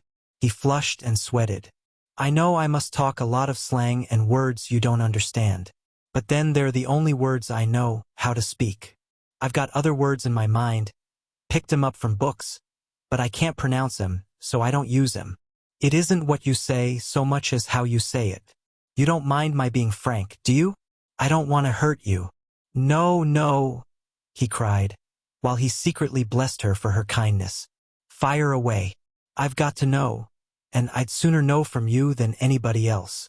Well then, you say, you was, it should be, you were. You say I seen for I saw. You use the double negative. What's the double negative? He demanded, then added humbly. You see, I don't even understand your explanations. I'm afraid I didn't explain that, she smiled. A double negative is, let me see, well you say, never helped nobody. Never is a negative. Nobody is another negative. It is a rule that two negatives make a positive. Never helped nobody means that, not helping nobody, they must have helped somebody. That's pretty clear, he said. I never thought of it before, but it don't mean they must have helped somebody. Does it?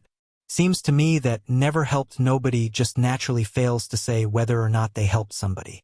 I never thought of it before, and I'll never say it again. She was pleased and surprised with the quickness and surety of his mind. As soon as he had got the clue, he not only understood but corrected her error. You'll find it all in the grammar, she went on. There's something else I noticed in your speech. You say don't when you shouldn't. Don't is a contraction and stands for two words. Do you know them? He thought a moment, then answered, do not. She nodded her head and said, and you use don't when you mean does not. He was puzzled over this and did not get it so quickly. Give me an illustration, he asked.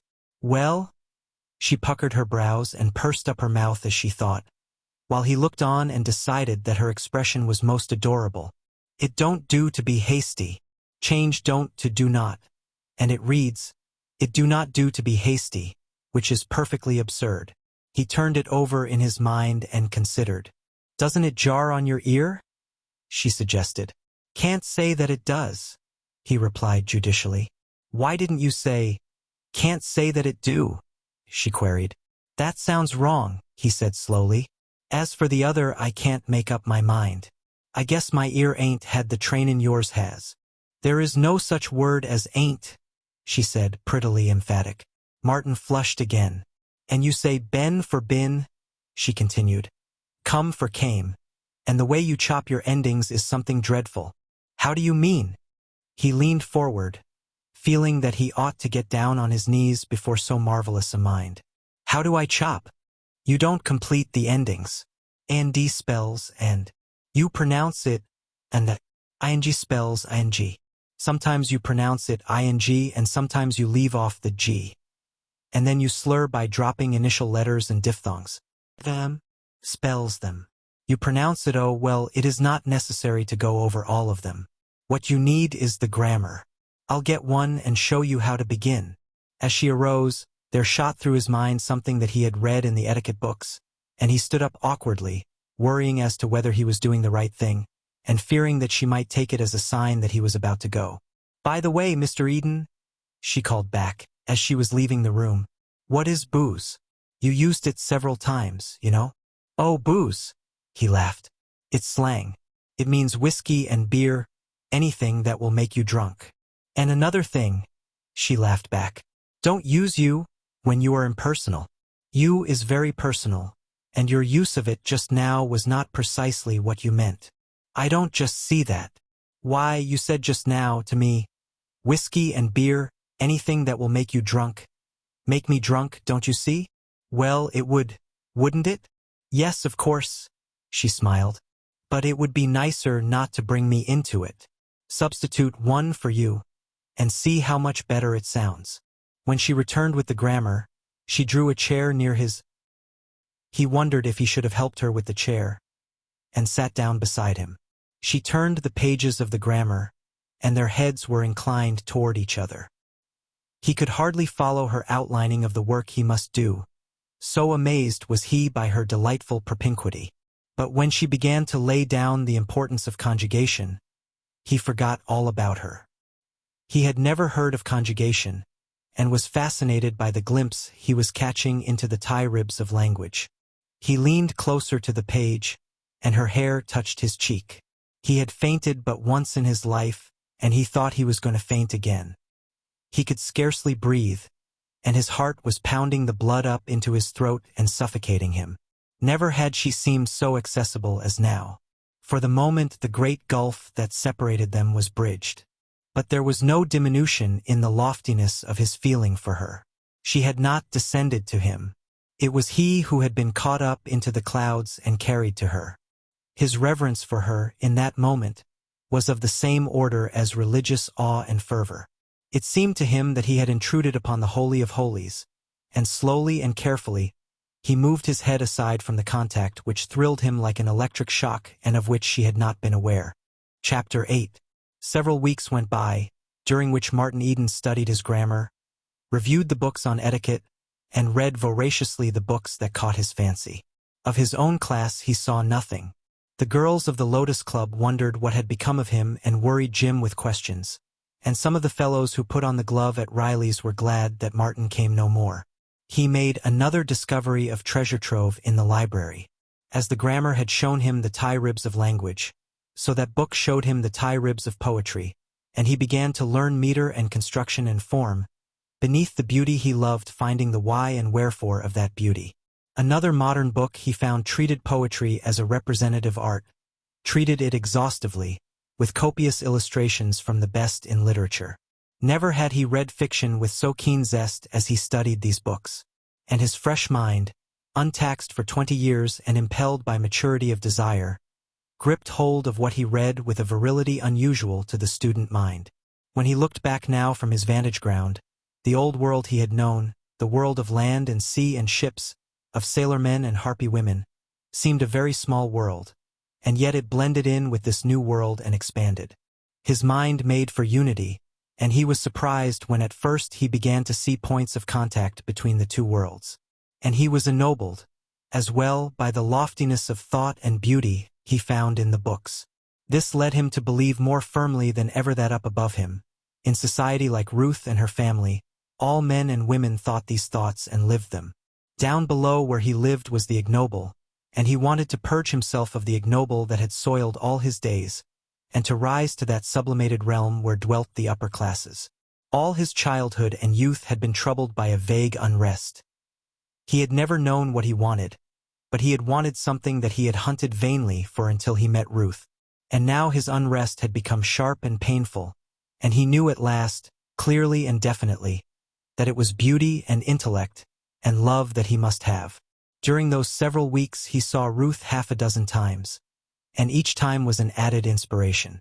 She helped him with his English, corrected his pronunciation, and started him on arithmetic. But their intercourse was not all devoted to elementary study.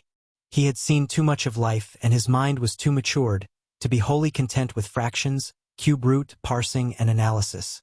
And there were times when their conversation turned on other themes of the last poetry he had read, the latest poet she had studied.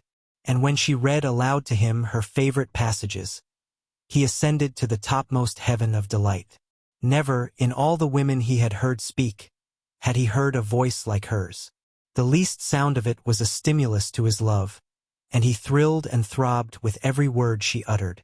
It was the quality of it, the repose, and the musical modulation, the soft, rich, indefinable product of culture and a gentle soul.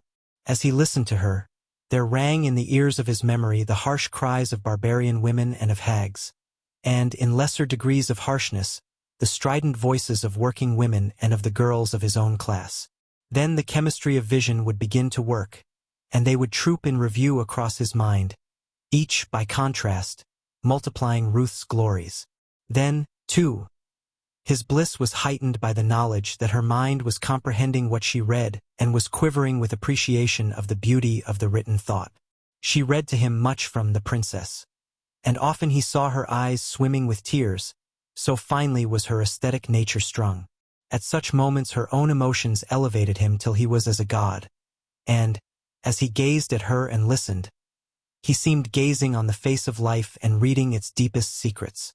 And then, becoming aware of the heights of exquisite sensibility he attained, he decided that this was love and that love was the greatest thing in the world.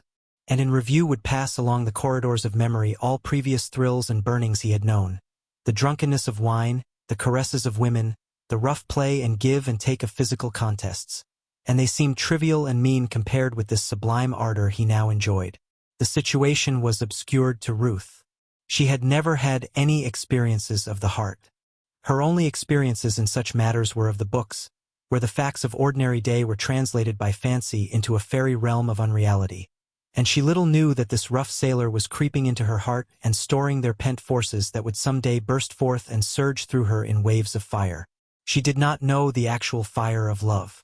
Her knowledge of love was purely theoretical, and she conceived of it as lambent flame, gentle as the fall of dew or the ripple of quiet water, and cool as the velvet dark of summer nights.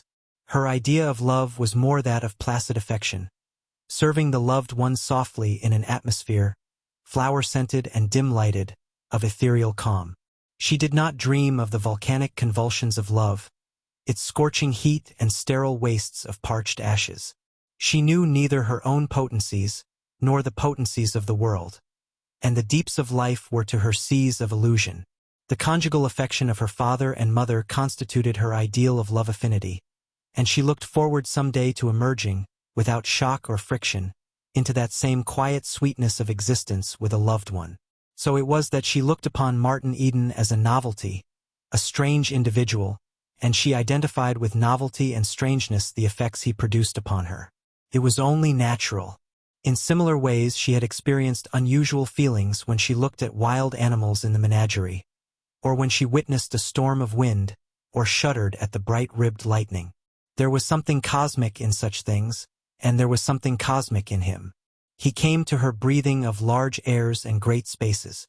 The blaze of tropic suns was in his face, and in his swelling, resilient muscles was the primordial vigor of life. He was marred and scarred by that mysterious world of rough men and rougher deeds, the outposts of which began beyond her horizon. He was untamed, wild, and in secret ways her vanity was touched by the fact that he came so mildly to her hand. Likewise she was stirred by the common impulse to tame the wild thing. It was an unconscious impulse, and farthest from her thoughts that her desire was to rethumb the clay of him into a likeness of her father's image, which image she believed to be the finest in the world. Nor was there any way, out of her inexperience, for her to know that the cosmic feel she caught of him was that most cosmic of things, love, which with equal power drew men and women together across the world, compelled stags to kill each other in the rutting season, and drove even the elements irresistibly to unite. His swift development was a source of surprise and interest. She detected unguessed finenesses in him that seemed to bud, day by day, like flowers in congenial soil. She read Browning aloud to him, and was often puzzled by the strange interpretations he gave to mooted passages. It was beyond her to realize that, out of his experience of men and women and life, his interpretations were far more frequently correct than hers. His conceptions seemed naive to her, though she was often fired by his daring flights of comprehension, whose orbit path was so wide among the stars that she could not follow and could only sit and thrill to the impact of unguessed power. Then she played to him, no longer at him, and probed him with music that sank to depths beyond her plumb line. His nature opened to music as a flower to the sun, and the transition was quick from his working-class ragtime and jingles to her classical display pieces that she knew nearly by heart. Yet he betrayed a democratic fondness for Wagner, and the Tannhauser Overture, when she had given him the clue to it, claimed him as nothing else she played. In an immediate way it personified his life. All his past was the Venusberg motif, while he identified somehow with the Pilgrim's Chorus motif, and from the exalted state this elevated him to, he swept onward and upward into that vast shadow realm of spirit groping, where good and evil war eternally. Sometimes he questioned, and induced in her mind temporary doubts as to the correctness of her own definitions and conceptions of music. But her singing he did not question. It was too holy her, and he sat always amazed at the divine melody of her pure soprano voice. And he could not help but contrast it with the weak pipings and shrill quaverings of factory girls, ill-nourished and untrained, and with the raucous shriekings from gin-cracked throats of the women of the seaport towns. She enjoyed singing and playing to him. In truth, it was the first time she had ever had a human soul to play with, and the plastic clay of him was a delight to mold. For she thought she was molding it, and her intentions were good. Besides, it was pleasant to be with him. He did not repel her. That first repulsion had been really a fear of her undiscovered self, and the fear had gone to sleep. Though she did not know it, she had a feeling in him of proprietary right. Also, he had a tonic effect upon her. She was studying hard at the university, and it seemed to strengthen her to emerge from the dusty books and have the fresh sea breeze of his personality blow upon her. Strength. Strength was what she needed, and he gave it to her in generous measure. To come into the same room with him or to meet him at the door was to take heart of life. And when he had gone, she would return to her books with a keener zest and fresh store of energy. She knew her Browning, but it had never sunk into her that it was an awkward thing to play with souls. As her interest in Martin increased, the remodeling of his life became a passion with her. "There is Mr. Butler," she said one afternoon, when grammar and arithmetic and poetry had been put aside.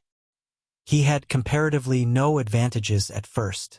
His father had been a bank cashier, but he lingered for years, dying of consumption in Arizona, so that when he was dead, Mr. Butler, Charles Butler he was called, found himself alone in the world. His father had come from Australia, and so he had no relatives in California. He went to work in a printing office. I have heard him tell of it many times, and he got $3 a week at first. His income today is at least $30,000 a year. How did he do it? He was honest and faithful and industrious and economical. He denied himself the enjoyments that most boys indulge in. He made it a point to save so much every week, no matter what he had to do without in order to save it. Of course, he was soon earning more than $3 a week, and as his wages increased he saved more and more. He worked in the daytime, and at night he went to night school. He had his eyes fixed always on the future. Later on he went to night high school. When he was only 17 he was earning excellent wages at setting type, but he was ambitious. He wanted a career, not a livelihood, and he was content to make immediate sacrifices for his ultimate again. He decided upon the law, and he entered father's office as an office boy, think of that, and got only $4 a week. But he had learned how to be economical, and out of that $4 he went on saving money. She paused for breath, and to note how Martin was receiving it. His face was lighted up with interest in the youthful struggles of Mr. Butler, but there was a frown upon his face as well. "I'd say they was pretty hard lines for a young fellow," he remarked. $4 a week. How could he live on it? You can bet he didn't have any frills. "Why, I pay $5 a week for board now, and there's nothing accident about it, you can lay to that. He must have lived like a dog. The food he ate." "He cooked for himself," she interrupted, "on a little kerosene stove. The food he ate must have been worse than what a sailor gets on the worst-feedin' deep-water ships, than which there ain't much that can be possibly worse. But think of him now," she cried enthusiastically. "Think of what his income affords him.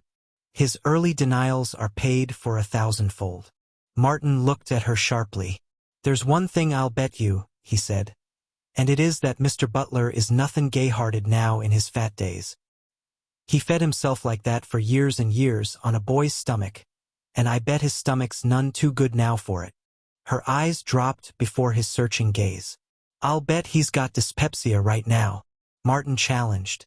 "Yes, he has," she confessed. But, and I bet, Martin dashed on, that he's solemn and serious as an old owl, and doesn't care a rap for a good time, for all his 30,000 a year. And I'll bet he's not particularly joyful at seeing others have a good time. Ain't I right? She nodded her head in agreement, and hastened to explain. But he is not that type of man. By nature he is sober and serious. He always was that. You can bet he was, Martin proclaimed.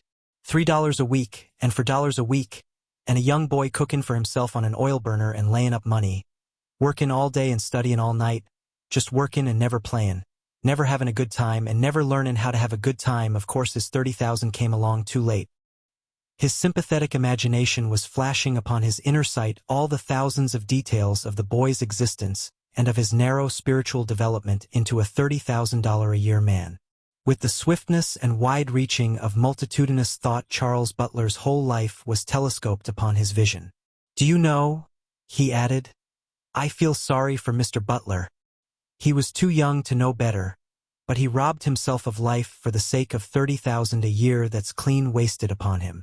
Why, 30,000 lump sum wouldn't buy for him right now what 10 cents he was laying up would have bought him when he was a kid, in the way of candy and peanuts or a seat in nigger heaven. It was just such uniqueness of points of view that startled Ruth. Not only were they new to her, and contrary to her own beliefs, but she always felt in them germs of truth that threatened to unseat or modify her own convictions. Had she been 14 instead of 24, she might have been changed by them. But she was 24, conservative by nature and upbringing, and already crystallized into the cranny of life where she had been born and formed. It was true, his bizarre judgments troubled her in the moments they were uttered, but she ascribed them to his novelty of type and strangeness of living, and they were soon forgotten. Nevertheless, while she disapproved of them, the strength of their utterance, and the flashing of eyes and earnestness of face that accompanied them, always thrilled her and drew her toward him.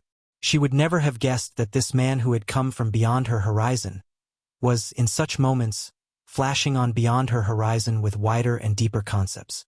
Her own limits were the limits of her horizon, but limited minds can recognize limitations only in others.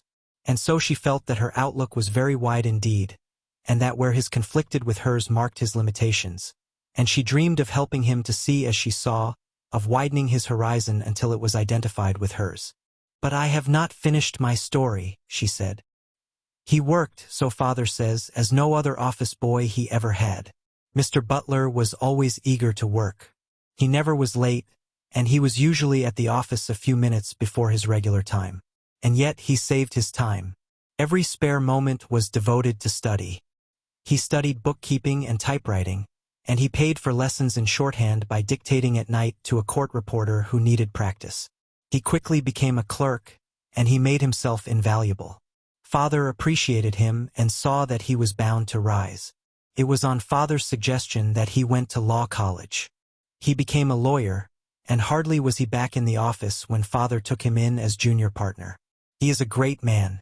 He refused the United States Senate several times, and father says he could become a justice of the Supreme Court any time a vacancy occurs, if he wants to. Such a life is an inspiration to all of us. It shows us that a man with will may rise superior to his environment. He is a great man, Martin said sincerely, but it seemed to him there was something in the recital that jarred upon his sense of beauty and life. He could not find an adequate motive in Mr. Butler's life of pinching and privation. Had he done it for love of a woman, or for attainment of beauty, Martin would have understood. God's own mad lover should do anything for the kiss, but not for $30,000 a year. He was dissatisfied with Mr. Butler's career. There was something paltry about it, after all.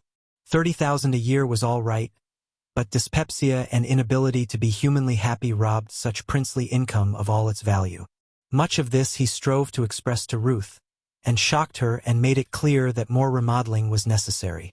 Hers was that common insularity of mind that makes human creatures believe that their color, creed, and politics are best and right, and that other human creatures scattered over the world are less fortunately placed than they. It was the same insularity of mind that made the ancient Jew thank God he was not born a woman, and sent the modern missionary God substituting to the ends of the earth, and it made Ruth desire to shape this man from other crannies of life into the likeness of the men who lived in her particular cranny of life. Chapter 9. Back from sea Martin Eden came, homing for California with a lover's desire. His store of money exhausted, he had shipped before the mast on the treasure-hunting schooner, and the Solomon Islands, after 8 months of failure to find treasure, had witnessed the breaking up of the expedition. The men had been paid off in Australia, and Martin had immediately shipped on a deep-water vessel for San Francisco. Not alone had those 8 months earned him enough money to stay on land for many weeks, but they had enabled him to do a great deal of studying and reading. His was the student's mind, and behind his ability to learn was the indomitability of his nature and his love for Ruth. The grammar he had taken along he went through again and again until his unjaded brain had mastered it. He noticed the bad grammar used by his shipmates, and made a point of mentally correcting and reconstructing their crudities of speech. To his great joy, he discovered that his ear was becoming sensitive and that he was developing grammatical nerves. A double negative jarred him like a discord, and often, from lack of practice, it was from his own lips that the jar came. His tongue refused to learn new tricks in a day. After he had been through the grammar repeatedly, he took up the dictionary and added 20 words a day to his vocabulary. He found that this was no light task, and at wheel or lookout he steadily went over and over his lengthening list of pronunciations and definitions, while he invariably memorized himself to sleep. Never did anything, if I were, and those things, were phrases with many variations that he repeated under his breath in order to accustom his tongue to the language spoken by Ruth. And G, with the D and G pronounced emphatically, he went over thousands of times. And to his surprise he noticed that he was beginning to speak cleaner and more correct English than the officers themselves and the gentlemen adventurers in the cabin who had financed the expedition. The captain was a fishy-eyed Norwegian who somehow had fallen into possession of a complete Shakespeare, which he never read, and Martin had washed his clothes for him and in return been permitted access to the precious volumes. For a time, so steeped was he in the plays and in the many favorite passages that impressed themselves almost without effort on his brain, that all the world seemed to shape itself into forms of Elizabethan tragedy or comedy, and his very thoughts were in blank verse. It trained his ear and gave him a fine appreciation for noble English, withal it introduced into his mind much that was archaic and obsolete. The 8 months had been well spent, and, in addition to what he had learned of right speaking and high thinking, he had learned much of himself. Along with his humbleness, because he knew so little, there arose a conviction of power. He felt a sharp gradation between himself and his shipmates, and was wise enough to realize that the difference lay in potentiality rather than achievement. What he could do, they could do. But within him he felt a confused ferment working that told him there was more in him than he had done. He was tortured by the exquisite beauty of the world, and wished that Ruth were there to share it with him. He decided that he would describe to her many of the bits of South Sea beauty. The creative spirit in him flamed up at the thought and urged that he recreate this beauty for a wider audience than Ruth. And then, in splendor and glory, came the great idea. He would write.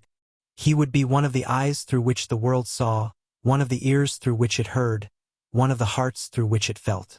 He would write everything poetry and prose, fiction and description, and plays like Shakespeare. There was career and the way to win to Ruth.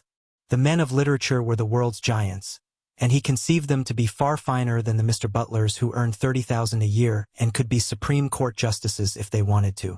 Once the idea had germinated, it mastered him, and the return voyage to San Francisco was like a dream.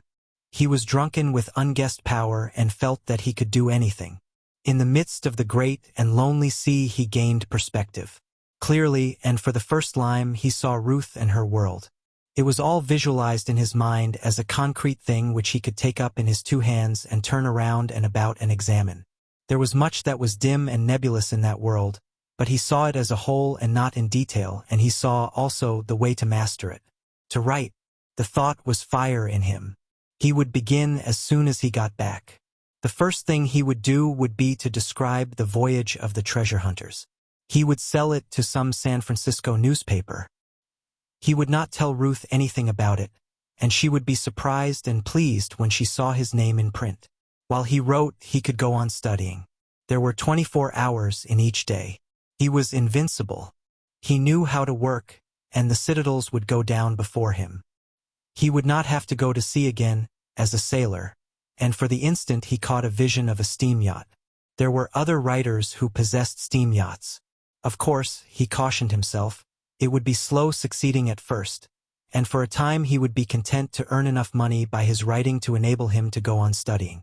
And then, after some time, a very indeterminate time, when he had learned and prepared himself, he would write the great things and his name would be on all men's lips. But greater than that, infinitely greater and greatest of all, he would have proved himself worthy of Ruth. Fame was all very well, but it was for Ruth that his splendid dream arose. He was not a fame-monger, but merely one of God's mad lovers. Arrived in Oakland, with his snug payday in his pocket, he took up his old room at Bernard Higginbotham's and set to work. He did not even let Ruth know he was back. He would go and see her when he finished the article on the treasure hunters. It was not so difficult to abstain from seeing her, because of the violent heat of creative fever that burned in him.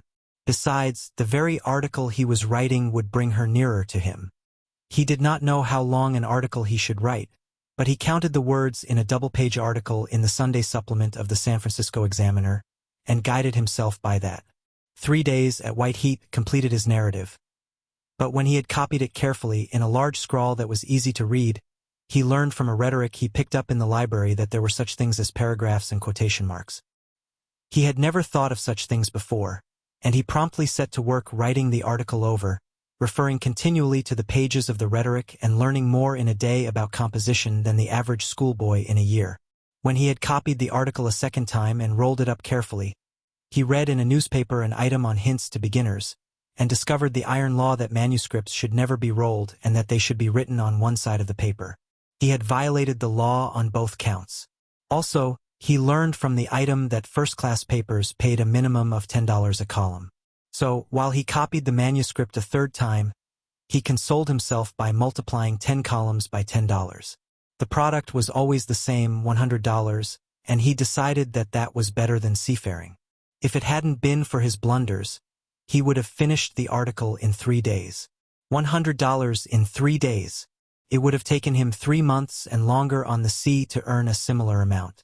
A man was a fool to go to sea when he could write, he concluded, though the money in itself meant nothing to him. Its value was in the liberty it would get him, the presentable garments it would buy him, all of which would bring him nearer, swiftly nearer, to the slender, pale girl who had turned his life back upon itself and given him inspiration. He mailed the manuscript in a flat envelope and addressed it to the editor of the San Francisco Examiner. He had an idea that anything accepted by a paper was published immediately, and as he had sent the manuscript in on Friday, he expected it to come out on the following Sunday. He conceived that it would be fine to let that event apprise Ruth of his return.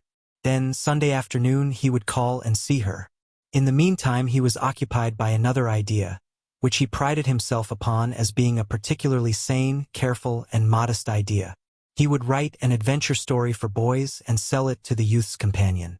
He went to the free reading room and looked through the files of the Youth's Companion. Serial stories, he found, were usually published in that weekly in 5 installments of about 3,000 words each. He discovered several serials that ran to 7 installments and decided to write one of that length. He had been on a whaling voyage in the Arctic, once a voyage that was to have been for 3 years and which had terminated in shipwreck at the end of 6 months. While his imagination was fanciful, even fantastic at times, he had a basic love of reality that compelled him to write about the things he knew. He knew whaling, and out of the real materials of his knowledge, he proceeded to manufacture the fictitious adventures of the 2 boys he intended to use as joint heroes. It was easy work, he decided on Saturday evening. He had completed on that day the first installment of 3,000 words, much to the amusement of Jim, and to the open derision of Mr. Higginbotham, who sneered throughout mealtime at the leadery person they had discovered in the family. Martin contented himself by picturing his brother-in-law's surprise on Sunday morning when he opened his Examiner and saw the article on the treasure hunters. Early that morning he was out himself to the front door, nervously racing through the many-sheeted newspaper. He went through it a second time very carefully, then folded it up and left it where he had found it. He was glad he had not told anyone about his article. On second thought, he concluded that he had been wrong about the speed with which things found their way into newspaper columns. Besides, there had not been any news value in his article, and most likely the editor would write to him about it first. After breakfast, he went on with his serial. The words flowed from his pen, though he broke off from the writing frequently to look up definitions in the dictionary or to refer to the rhetoric. He often read or reread a chapter at a time during such pauses, and he consoled himself that while he was not writing the great things he felt to be in him, he was learning composition at any rate and training himself to shape up and express his thoughts. He toiled on till dark, when he went out to the reading room and explored magazines and weeklies until the place closed at 10 o'clock. This was his program for a week. Each day he did 3,000 words, and each evening he puzzled his way through the magazines, taking note of the stories, articles, and poems that editors saw fit to publish.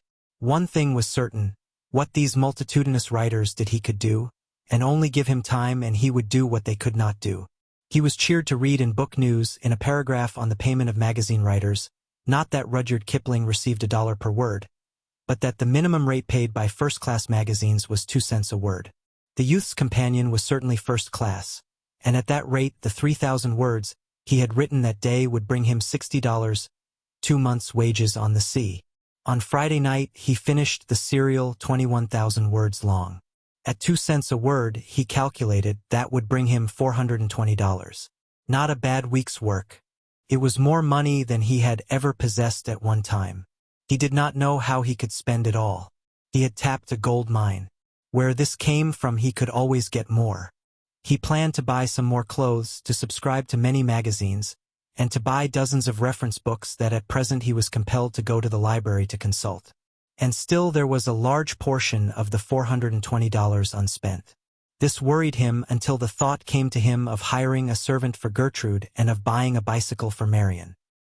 He mailed the bulky manuscript to the Youth's Companion, and on Saturday afternoon, after having planned an article on pearl diving, he went to see Ruth. He had telephoned, and she went herself to greet him at the door. The old familiar blaze of health rushed out from him and struck her like a blow.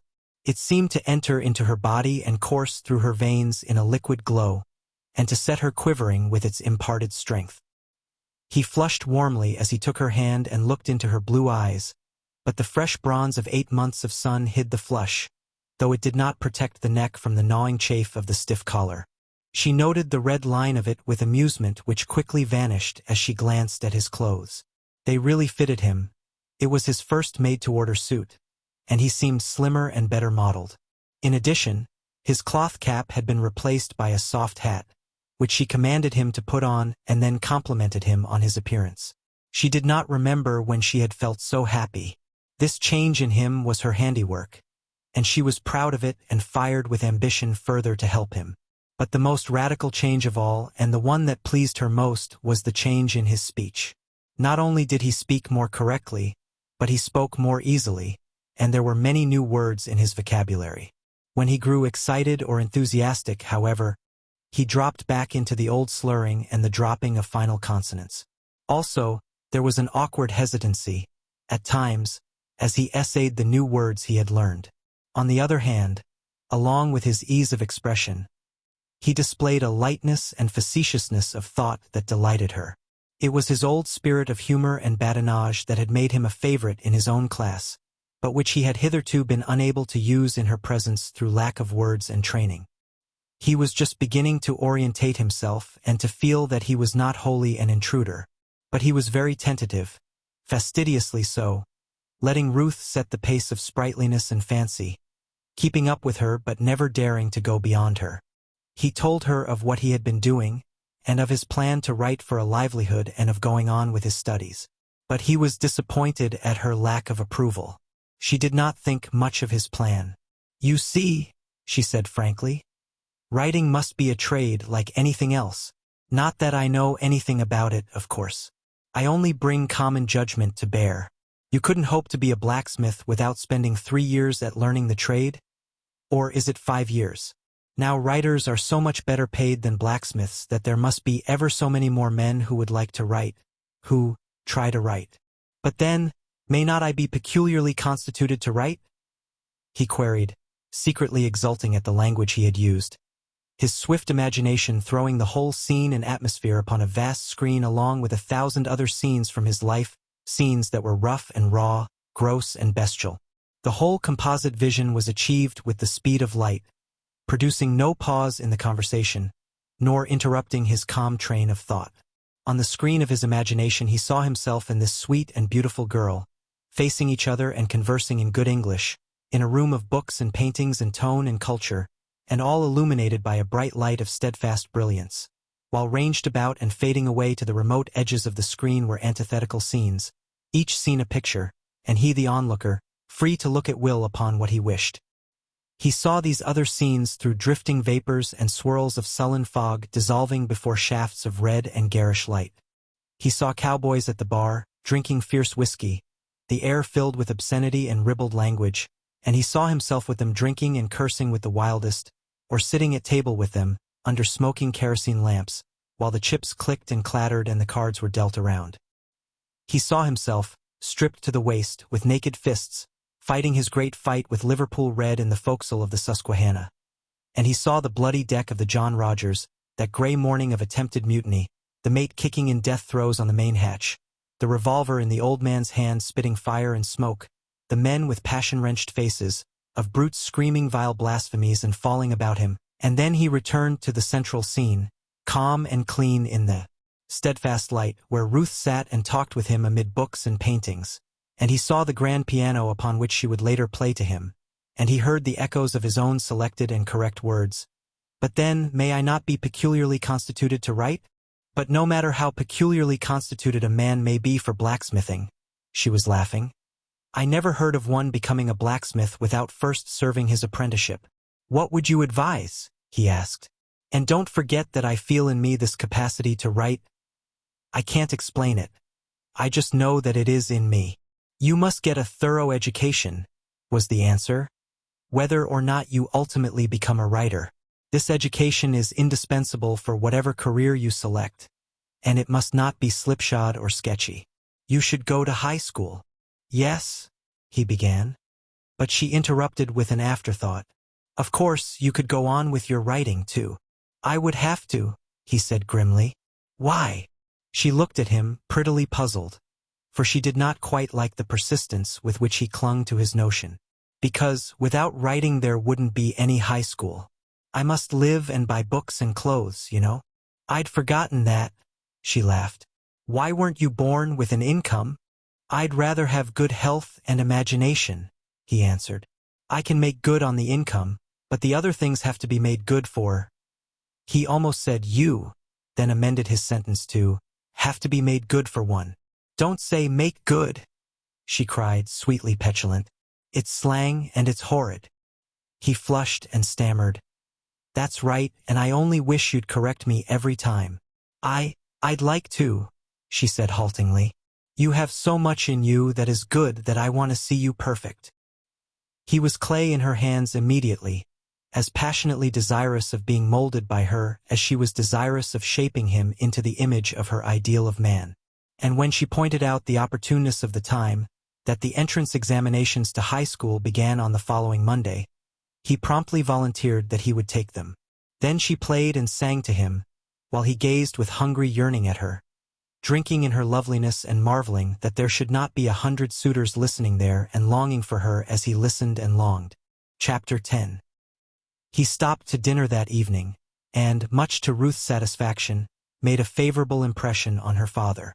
They talked about the sea as a career, a subject which Martin had at his finger ends, and Mr. Morse remarked afterward that he seemed a very clear-headed young man.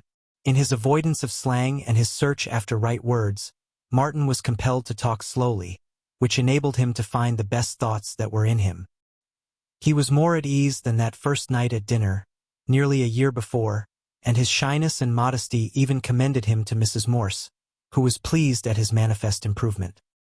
He is the first man that ever drew passing notice from Ruth, she told her husband. She has been so singularly backward where men are concerned that I have been worried greatly. Mr. Morse looked at his wife curiously.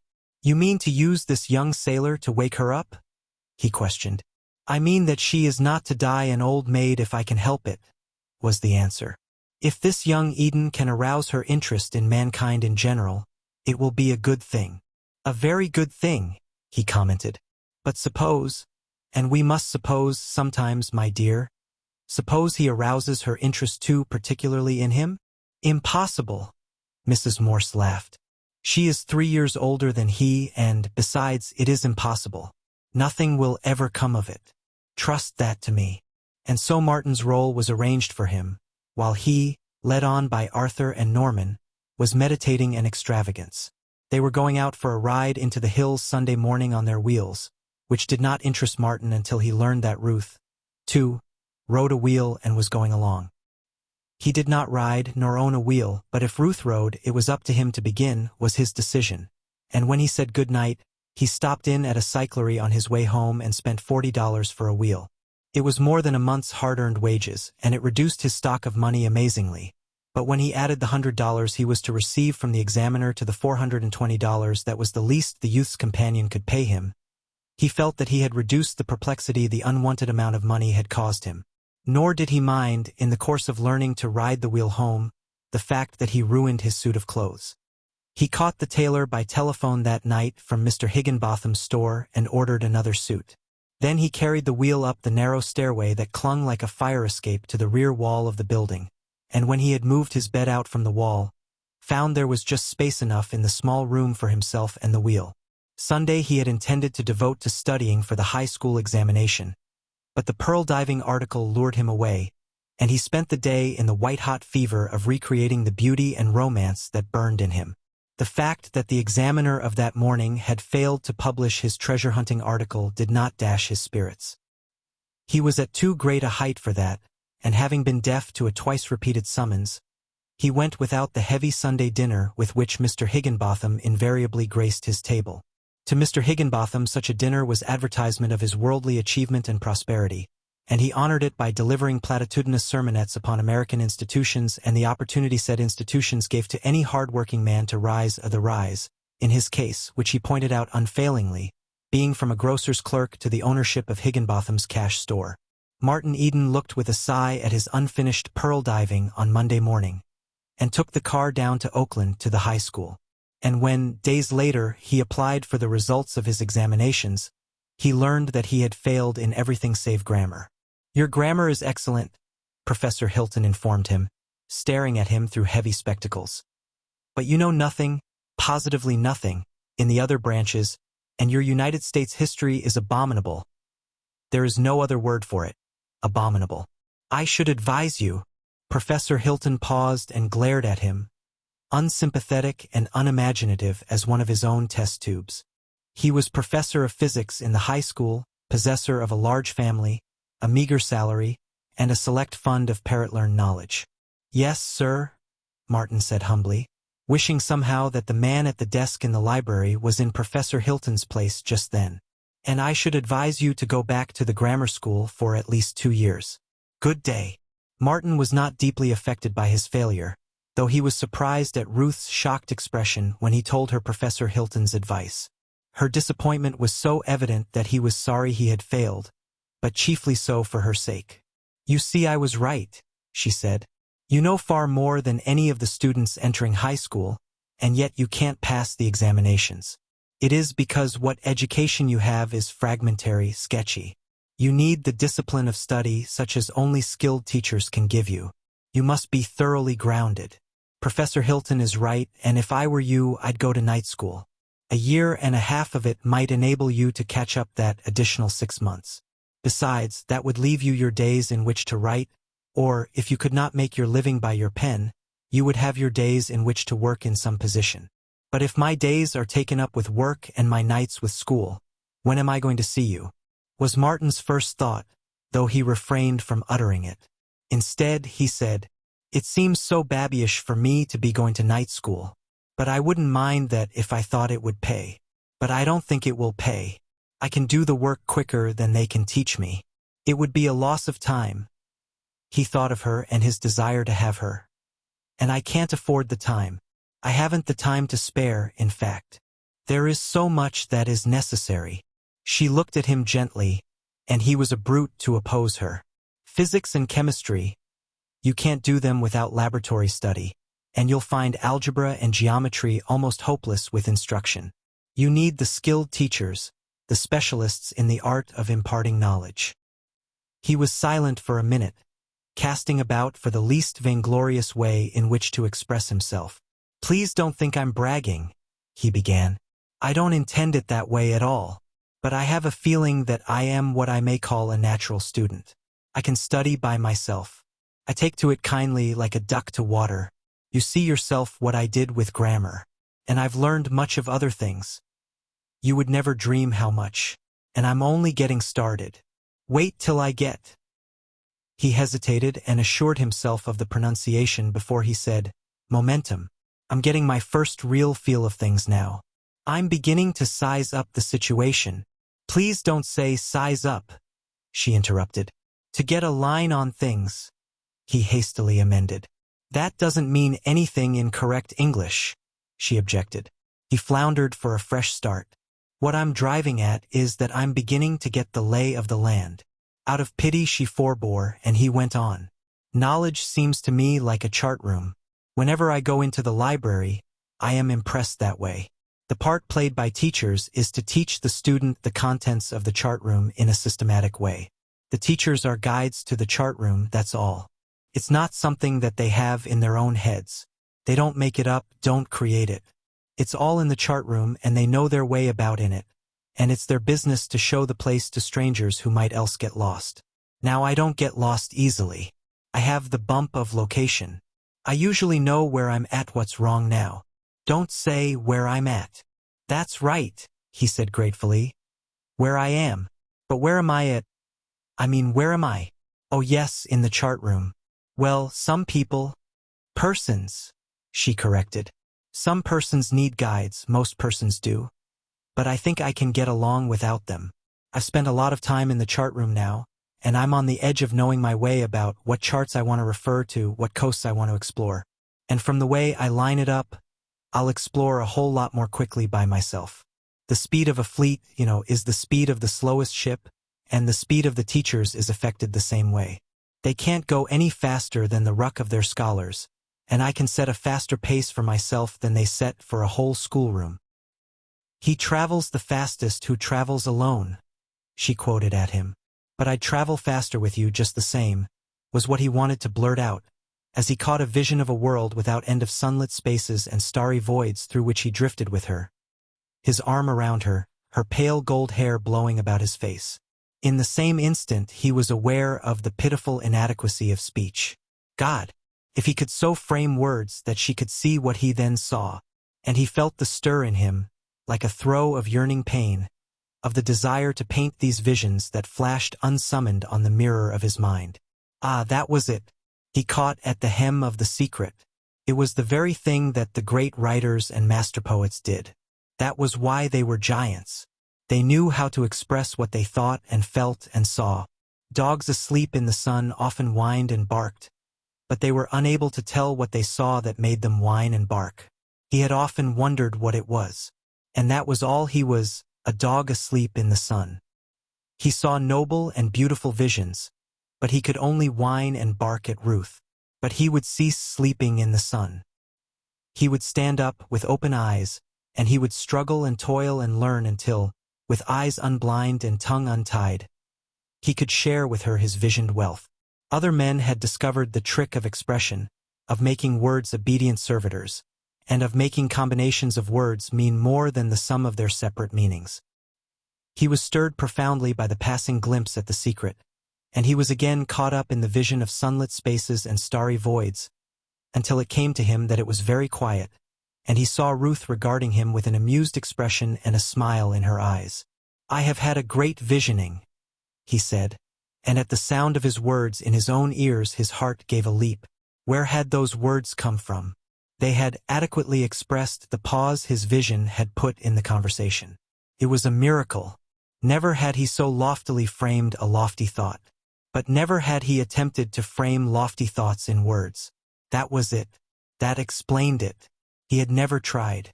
but Swinburne had, and Tennyson and Kipling and all the other poets. His mind flashed on to his pearl diving. He had never dared the big things, the spirit of the beauty that was afire in him. That article would be a different thing when he was done with it.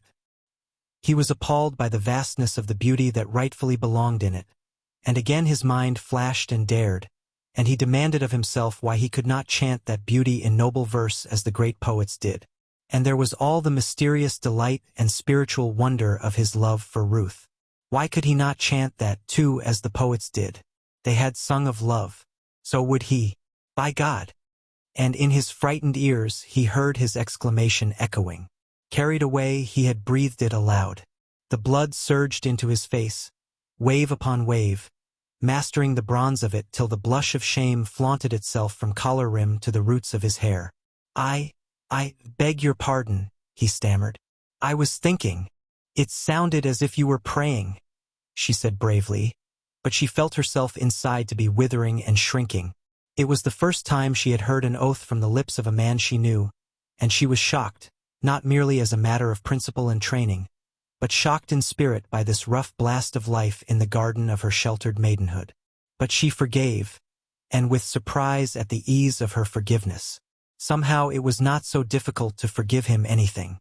He had not had a chance to be as other men, and he was trying so hard and succeeding too.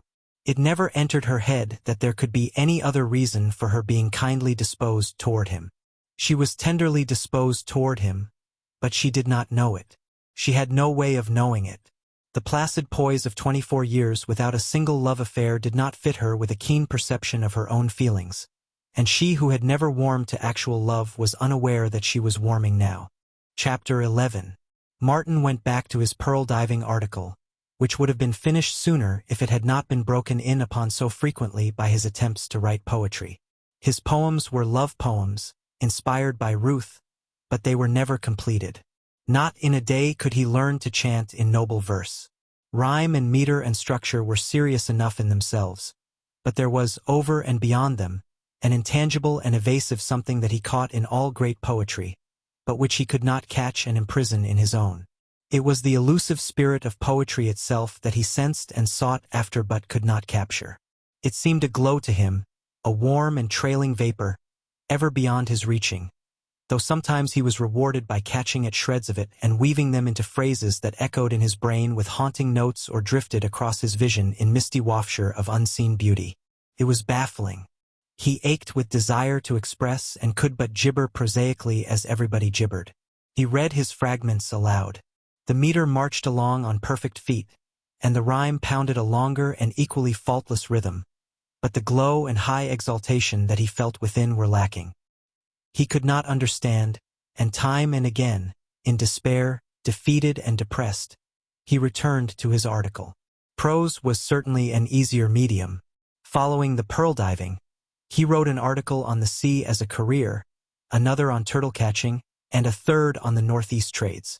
Then he tried, as an experiment, a short story, and before he broke his stride he had finished 6 short stories and dispatched them to various magazines. He wrote prolifically, intensely, from morning till night and late at night, except when he broke off to go to the reading room, draw books from the library, or to call on Ruth. He was profoundly happy. Life was pitched high. He was in a fever that never broke.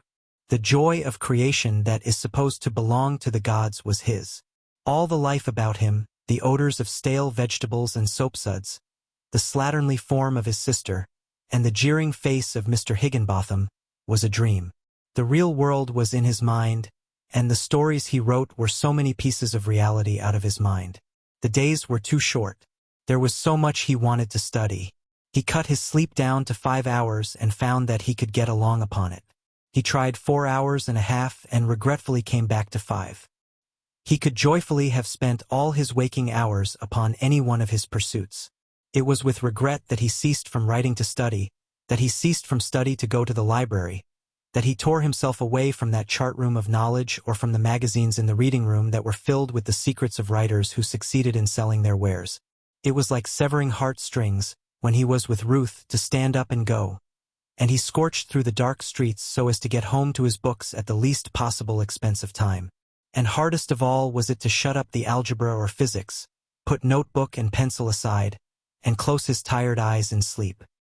He hated the thought of ceasing to live, even for so short a time, and his sole consolation was that the alarm clock was set 5 hours ahead. He would lose only 5 hours anyway, and then the jangling bell would jerk him out of unconsciousness and he would have before him another glorious day of 19 hours. In the meantime the weeks were passing, his money was ebbing low, and there was no money coming in. A month after he had mailed it, the adventure serial for boys was returned to him by the youth's companion. The rejection slip was so tactfully worded that he felt kindly toward the editor. But he did not feel so kindly toward the editor of the San Francisco Examiner. After waiting 2 whole weeks, Martin had written to him. A week later he wrote again. At the end of the month, he went over to San Francisco and personally called upon the editor. But he did not meet that exalted personage, thanks to a Cerberus of an office boy, of tender years and red hair, who guarded the portals. At the end of the 5th week the manuscript came back to him by mail without comment. There was no rejection slip, no explanation, nothing. In the same way his other articles were tied up with the other leading San Francisco papers. When he recovered them, he sent them to the magazines in the East, from which they were returned more promptly, accompanied always by the printed rejection slips. The short stories were returned in similar fashion. He read them over and over and liked them so much that he could not puzzle out the cause of their rejection, until one day he read in a newspaper that manuscripts should always be typewritten. That explained it. Of course editors were so busy that they could not afford the time and strain of reading handwriting. Martin rented a typewriter and spent a day mastering the machine. Each day he typed what he composed, and he typed his earlier manuscripts as fast as they were returned him. He was surprised when the typed ones began to come back. His jaw seemed to become squarer, his chin more aggressive, and he bundled the manuscripts off to new editors. The thought came to him that he was not a good judge of his own work. He tried it out on Gertrude. He read his stories aloud to her. Her eyes glistened, and she looked at him proudly as she said, "Ain't it grand, you writin' those sort of things?" "Yes, yes," he demanded impatiently. "But the story, how did you like it?" "Just grand," was the reply. "Just grand and thrilling, too. I was all worked up." He could see that her mind was not clear. The perplexity was strong in her good-natured face. So he waited. "But say, Mart," after a long pause, "how did it end? Did that young man who spoke so highfalutin get her?" And after he had explained the end, which he thought he had made artistically obvious, she would say, "That's what I wanted to know. Why didn't you write that way in the story?" One thing he learned, after he had read her a number of stories, namely that she liked happy endings. "That story was perfectly grand," she announced, straightening up from the washtub with a tired sigh and wiping the sweat from her forehead with a red, steamy hand. "But it makes me sad. I want to cry. There is too many sad things in the world anyway. It makes me happy to think about happy things." Now if he'd married her, and "You don't mind, Mart?" she queried apprehensively. "I just happen to feel that way because I'm tired, I guess. But the story was grand just the same, perfectly grand. Where are you going to sell it?" "That's a horse of another color," he laughed. "But if you did sell it, what do you think you'd get for it?" "Oh, $100. That would be the least, the way prices go." "My! I do hope you'll sell it. Easy money, eh?" Then he added proudly, "I wrote it in 2 days. That's $50 a day." He longed to read his stories to Ruth, but did not dare. He would wait till some were published, he decided. Then she would understand what he had been working for. In the meantime he toiled on. Never had the spirit of adventure lured him more strongly than on this amazing exploration of the realm of mind. He bought the textbooks on physics and chemistry, and, along with his algebra, worked out problems and demonstrations. He took the laboratory proofs on faith, and his intense power of vision enabled him to see the reactions of chemicals more understandingly than the average student saw them in the laboratory. Martin wandered on through the heavy pages, overwhelmed by the clues he was getting to the nature of things. He had accepted the world as the world, but now he was comprehending the organization of it, the play and interplay of force and matter. Spontaneous explanations of old matters were continually arising in his mind. Levers and purchases fascinated him, and his mind roved backward to handspikes and blocks and tackles at sea. The theory of navigation, which enabled the ships to travel unerringly their courses over the pathless ocean, was made clear to him. The mysteries of storm and rain and tide were revealed, and the reason for the existence of trade winds made him wonder whether he had written his article on the Northeast trade too soon. At any rate, he knew he could write it better now. One afternoon he went out with Arthur to the University of California, and, with bated breath and a feeling of religious awe, went through the laboratories, saw demonstrations, and listened to a physics professor lecturing to his classes. But he did not neglect his writing. A stream of short stories flowed from his pen, and he branched out into the easier forms of verse, the kind he saw printed in the magazines. Though he lost his head and wasted 2 weeks on a tragedy in blank verse, the swift rejection of which, by half a dozen magazines, dumbfounded him. Then he discovered Henley and wrote a series of sea poems on the model of hospital sketches. They were simple poems of light and color, and romance and adventure. Sea lyrics, he called them, and he judged them to be the best work he had yet done. There were 30, and he completed them in a month, doing one a day after having done his regular day's work on fiction, which day's work was the equivalent to a week's work of the average successful writer. The toil meant nothing to him. It was not toil. He was finding speech, and all the beauty and wonder that had been pent for years behind his inarticulate lips was now pouring forth in a wild and virile flood. He showed the sea lyrics to no one, not even to the editors. He had become distrustful of editors. But it was not distrust that prevented him from submitting the lyrics. They were so beautiful to him that he was impelled to save them to share with Ruth in some glorious, far-off time when he would dare to read to her what he had written. Against that time he kept them with him, reading them aloud, going over them until he knew them by heart. He lived every moment of his waking hours, and he lived in his sleep, his subjective mind rioting through his 5 hours of surcease and combining the thoughts and events of the day into grotesque and impossible marvels. In reality, he never rested, and a weaker body or a less firmly poised brain would have been prostrated in a general breakdown. His late afternoon calls on Ruth were rarer now, for June was approaching, when she would take her degree and finish with the university. Bachelor of Arts. When he thought of her degree, it seemed she fled beyond him faster than he could pursue.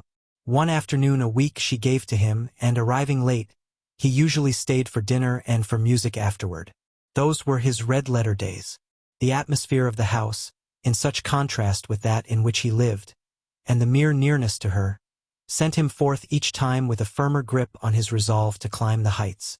In spite of the beauty in him, and the aching desire to create, it was for her that he struggled.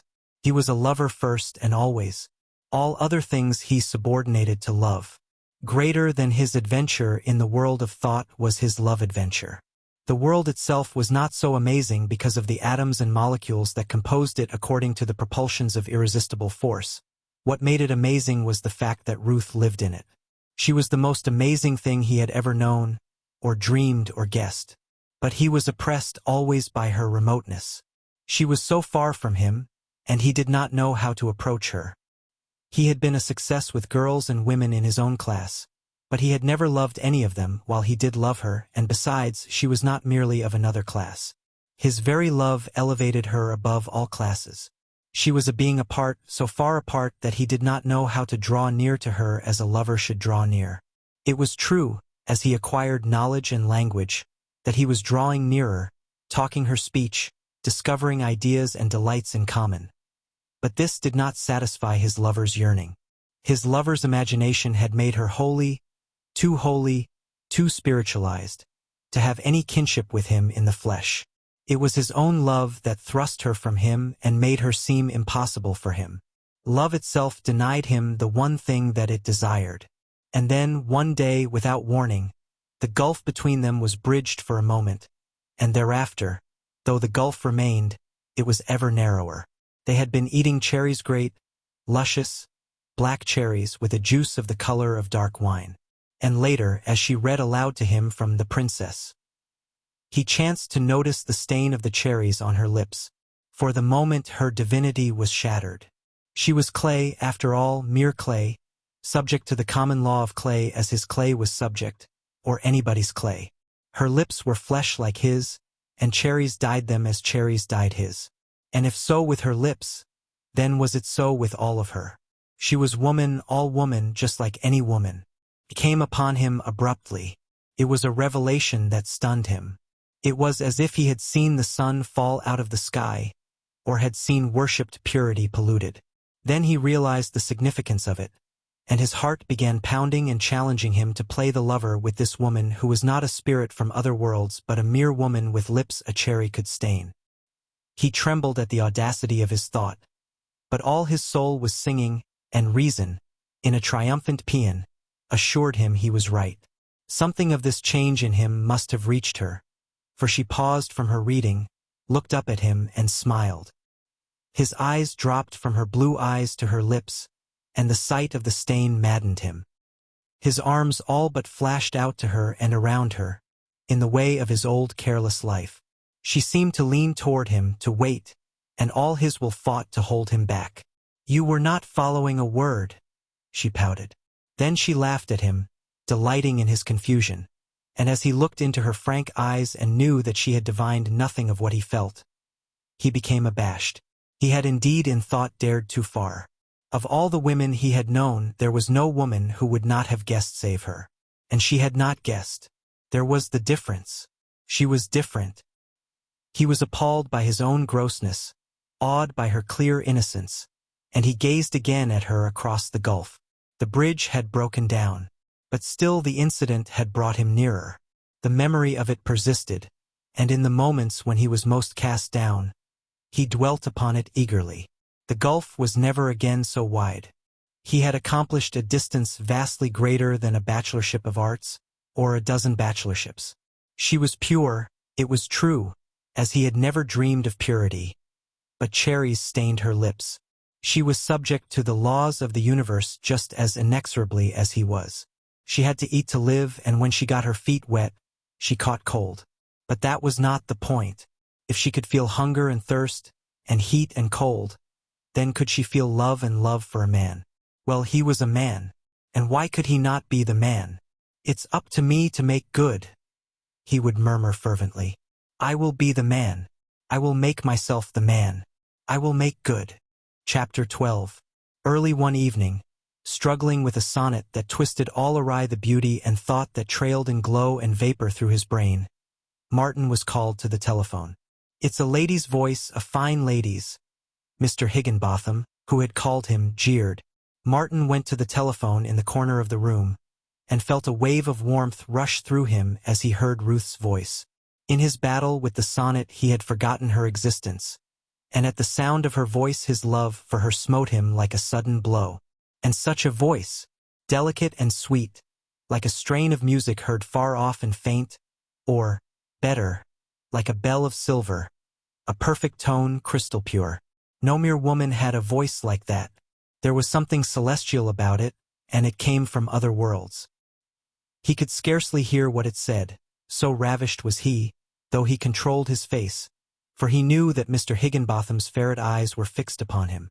It was not much that Ruth wanted to say, merely that Norman had been going to take her to a lecture that night, but that he had a headache and she was so disappointed and she had the tickets, and that if he had no other engagement would he be good enough to take her? Would he? He fought to suppress the eagerness in his voice. It was amazing. He had always seen her in her own house, and he had never dared to ask her to go anywhere with him. Quite irrelevantly, still at the telephone and talking with her, he felt an overpowering desire to die for her, and visions of heroic sacrifice shaped and dissolved in his whirling brain. He loved her so much, so terribly, so hopelessly. In that moment of mad happiness that she should go out with him, go to a lecture with him, Martin Eden. She soared so far above him that there seemed nothing else for him to do than die for her. It was the only fit way in which he could express the tremendous and lofty emotion he felt for her. It was the sublime abnegation of true love that comes to all lovers, and it came to him there, at the telephone, in a whirlwind of fire and glory. And to die for her, he felt, was to have lived and loved well. And he was only 21, and he had never been in love before. His hand trembled as he hung up the receiver, and he was weak from the organ which had stirred him. His eyes were shining like an angel's, and his face was transfigured, purged of all earthly dross, and pure and holy. "Makin' dates outside, eh?" his brother-in-law sneered. "You know what that means. You'll be in the police court yet." But Martin could not come down from the height. Not even the bestiality of the illusion could bring him back to earth. Anger and hurt were beneath him. He had seen a great vision and was as a god, and he could feel only profound and awful pity for this maggot of a man. He did not look at him, and though his eyes passed over him, he did not see him, and as in a dream he passed out of the room to dress. It was not until he had reached his own room and was tying his necktie that he became aware of a sound that lingered unpleasantly in his ears. On investigating this sound, he identified it as the final snort of Bernard Higginbotham, which somehow had not penetrated to his brain before. As Ruth's front door closed behind them and he came down the steps with her, he found himself greatly perturbed. It was not unalloyed bliss, taking her to the lecture. He did not know what he ought to do. He had seen, on the streets with persons of her class, that the women took the men's arms. But then, again, he had seen them when they didn't, and he wondered if it was only in the evening that arms were taken, or only between husbands and wives and relatives. Just before he reached the sidewalk, he remembered Minnie. Minnie had always been a stickler. She had called him down the second time she walked out with him because he had gone along on the inside, and she had laid the law down to him that a gentleman always walked on the outside, when he was with a lady. And Minnie had made a practice of kicking his heels, whenever they crossed from one side of the street to the other, to remind him to get over on the outside. He wondered where she had got that item of etiquette, and whether it had filtered down from above and was all right. It wouldn't do any harm to try it, he decided, by the time they had reached the sidewalk, and he swung behind Ruth and took up his station on the outside. Then the other problem presented itself. Should he offer her his arm? He had never offered anybody his arm in his life. The girls he had known never took the fellow's arms. For the first several times they walked freely, side by side, and after that it was arms around the waists, and heads against the fellow's shoulders where the streets were unlighted. But this was different. She wasn't that kind of a girl. He must do something. He crooked the arm next to her, crooked it very slightly and with secret tentativeness, not invitingly, but just casually, as though he was accustomed to walk that way. And then the wonderful thing happened. He felt her hand upon his arm. Delicious thrills ran through him at the contact, and for a few sweet moments it seemed that he had left the solid earth and was flying with her through the air. But he was soon back again, perturbed by a new complication. They were crossing the street. This would put him on the inside. He should be on the outside. Should he therefore drop her arm and change over? And if he did so, would he have to repeat the maneuver the next time? And the next? There was something wrong about it, and he resolved not to caper about and play the fool. Yet he was not satisfied with his conclusion, and when he found himself on the inside, he talked quickly and earnestly, making a show of being carried away by what he was saying, so that, in case he was wrong in not changing sides, his enthusiasm would seem the cause for his carelessness. As they crossed Broadway, he came face to face with a new problem. In the blaze of the electric lights, he saw Lizzie Connolly and her giggly friend. Only for an instant he hesitated. Then his hand went up and his hat came off. He could not be disloyal to his kind, and it was to more than Lizzie Connolly that his hat was lifted. She nodded and looked at him boldly, not with soft and gentle eyes like Ruth's, but with eyes that were handsome and hard, and that swept on past him to Ruth and itemized her face and dress and station. And he was aware that Ruth looked too, with quick eyes that were timid and mild as a dove's, but which saw, in a look that was a flutter on and past, the working-class girl in her cheap finery and under the strange hat that all working-class girls were wearing just then. "What a pretty girl," Ruth said a moment later. Martin could have blessed her, though he said, "I don't know. I guess it's all a matter of personal taste, but she doesn't strike me as being particularly pretty. Why, there isn't one woman in 10,000 with features as regular as hers. They are splendid. Her face is as clear-cut as a cameo. And her eyes are beautiful." "Do you think so?" Martin queried absently. For to him there was only one beautiful woman in the world, and she was beside him, her hand upon his arm. Do I think so? If that girl had proper opportunity to dress, Mr. Eden, and if she were taught how to carry herself, you would be fairly dazzled by her, and so would all men. She would have to be taught how to speak, he commented. Or else most of the men wouldn't understand her. I'm sure you couldn't understand a quarter of what she said if she just spoke naturally. Nonsense. You are as bad as Arthur when you try to make your point. You forget how I talked when you first met me. I have learned a new language since then. Before that time I talked as that girl talks. Now I can manage to make myself understood sufficiently in your language to explain that you do not know that other girl's language. And do you know why she carries herself the way she does? I think about such things now, though I never used to think about them, and I am beginning to understand much. But why does she? She has worked long hours for years at machines. When one's body is young, it is very pliable, and hard work will mold it like putty according to the nature of the work. I can tell at a glance the trades of many workingmen I meet on the street. Look at me. Why am I rolling all about the shop? Because of the years I put in on the sea. If I'd put in the same years cowpunching, with my body young and pliable, I wouldn't be rolling now, but I'd be bow-legged. And so with that girl. You noticed that her eyes were what I might call hard.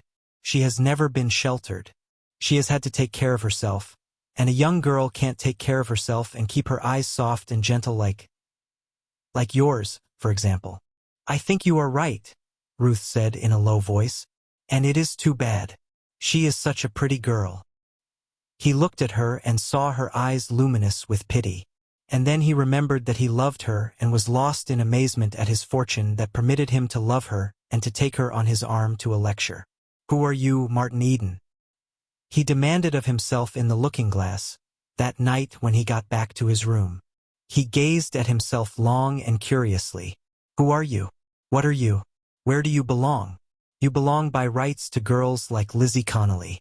You belong with the legions of toil, with all that is low and vulgar and unbeautiful. You belong with the oxen and the drudges, in dirty surroundings among smells and stenches. There are the stale vegetables now. Those potatoes are rotting. Smell them.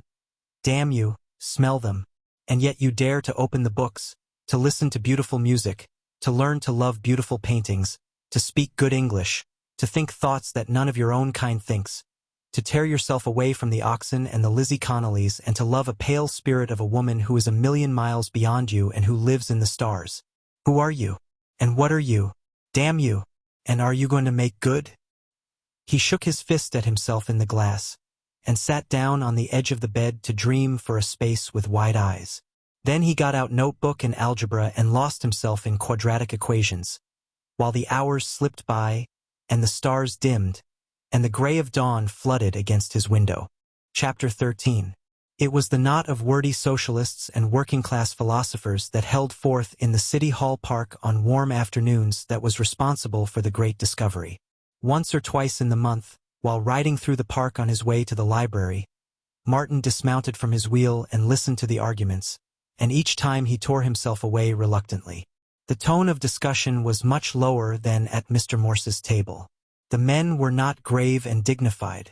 They lost their tempers easily and called one another names, while oaths and obscene allusions were frequent on their lips. Once or twice he had seen them come to blows, and yet, he knew not why, there seemed something vital about the stuff of these men's thoughts. Their logomachy was far more stimulating to his intellect than the reserved and quiet dogmatism of Mr. Morse.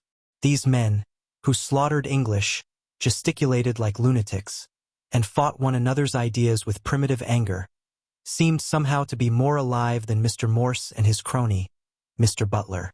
Martin had heard Herbert Spencer quoted several times in the park, but one afternoon a disciple of Spencer's appeared, a seedy tramp with a dirty coat buttoned tightly at the throat to conceal the absence of a shirt. Battle royal was waged, amid the smoking of many cigarettes and the expectoration of much tobacco juice, wherein the tramp successfully held his own, even when a socialist workman sneered, "There is no God but the unknowable, and Herbert Spencer is his prophet." Martin was puzzled as to what the discussion was about, But when he rode on to the library, he carried with him a newborn interest in Herbert Spencer, and because of the frequency with which the tramp had mentioned first principles, Martin drew out that volume. So the great discovery began. Once before he had tried Spencer, and choosing the principles of psychology to begin with, he had failed as abjectly as he had failed with Madame Blavatsky. There had been no understanding the book, and he had returned it unread. But this night, after algebra and physics, and an attempt at a sonnet, he got into bed and opened First Principles. Morning found him still reading. It was impossible for him to sleep, nor did he write that day. He lay on the bed till his body grew tired. When he tried the hard floor, reading on his back, the book held in the air above him or changing from side to side. He slept that night and did his writing next morning, and then the book tempted him and he fell, reading all afternoon, oblivious to everything and oblivious to the fact that that was the afternoon Ruth gave to him. His first consciousness of the immediate world about him was when Bernard Higginbotham jerked open the door and demanded to know if he thought they were running a restaurant. Martin Eden had been mastered by curiosity all his days. He wanted to know, and it was this desire that had sent him adventuring over the world. But he was now learning from Spencer that he never had known, and that he never could have known had he continued his sailing and wandering forever. He had merely skimmed over the surface of things, observing detached phenomena, accumulating fragments of facts, making superficial little generalizations, and all and everything quite unrelated in a capricious and disorderly world of whim and chance.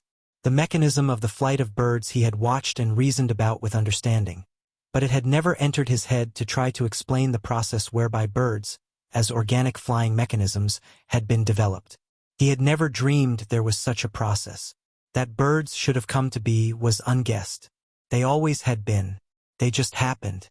And as it was with birds, so had it been with everything. His ignorant and unprepared attempts at philosophy had been fruitless. The medieval metaphysics of Kant had given him the key to nothing, and had served the sole purpose of making him doubt his own intellectual powers. In similar manner, his attempt to study evolution had been confined to a hopelessly technical volume by Romanes. He had understood nothing, and the only idea he had gathered was that evolution was a dry-as-dust theory, of a lot of little men possessed of huge and unintelligible vocabularies. And now he learned that evolution was no mere theory but an accepted process of development, that scientists no longer disagreed about it, their only differences being over the method of evolution. And here was the man Spencer, organizing all knowledge for him, reducing everything to unity, elaborating ultimate realities, and presenting to his startled gaze a universe so concrete of realization that it was like the model of a ship such as sailors make and put into glass bottles. There was no caprice, no chance. All was law. It was in obedience to law that the bird flew, and it was in obedience to the same law that fermenting slime had writhed and squirmed and put out legs and wings and become a bird. Martin had ascended from pitch to pitch of intellectual living, and here he was at a higher pitch than ever. All the hidden things were laying their secrets bare. He was drunken with comprehension. At night, asleep, he lived with the gods in colossal nightmare. And awake, in the day, he went around like a somnambulist, with absent stare, gazing upon the world he had just discovered. At table he failed to hear the conversation about petty and ignoble things, his eager mind seeking out and following cause and effect in everything before him. In the meat on the platter he saw the shining sun and traced its energy back through all its transformations to its source 100 million miles away, or traced its energy ahead to the moving muscles in his arms that enabled him to cut the meat, and to the brain wherewith he willed the muscles to move to cut the meat, until, with inward gaze, he saw the same sun shining in his brain. He was entranced by illumination, and did not hear the bug house, whispered by Jim, nor see the anxiety on his sister's face, nor notice the rotary motion of Bernard Higginbotham's finger, whereby he imparted the suggestion of wheels revolving in his brother-in-law's head. What, in a way, most profoundly impressed Martin, was the correlation of knowledge, of all knowledge.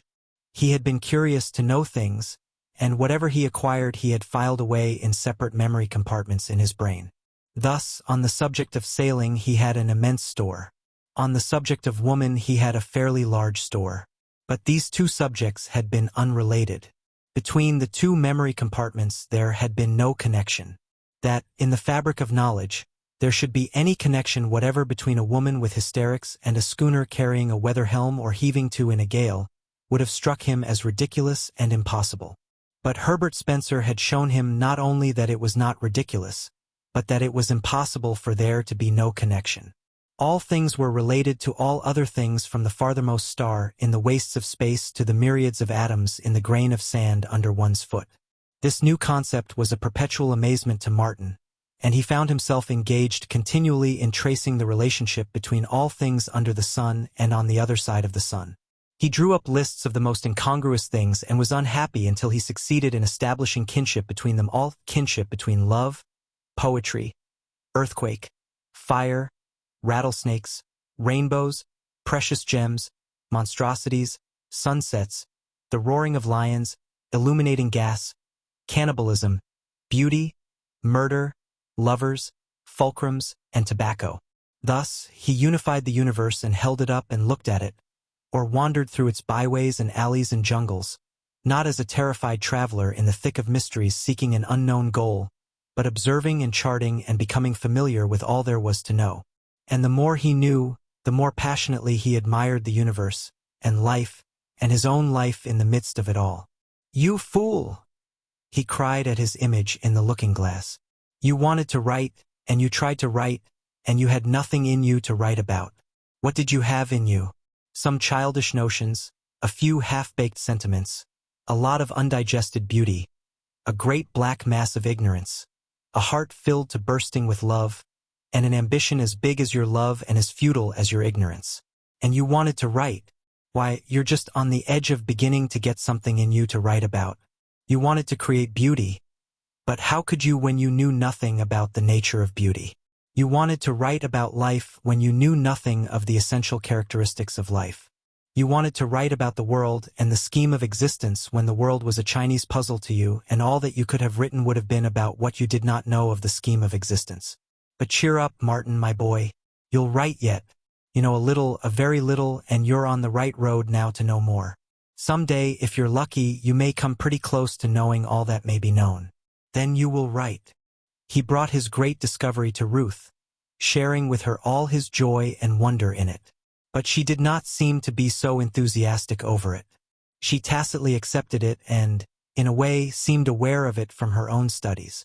It did not stir her deeply, as it did him, and he would have been surprised had he not reasoned it out that it was not new and fresh to her as it was to him.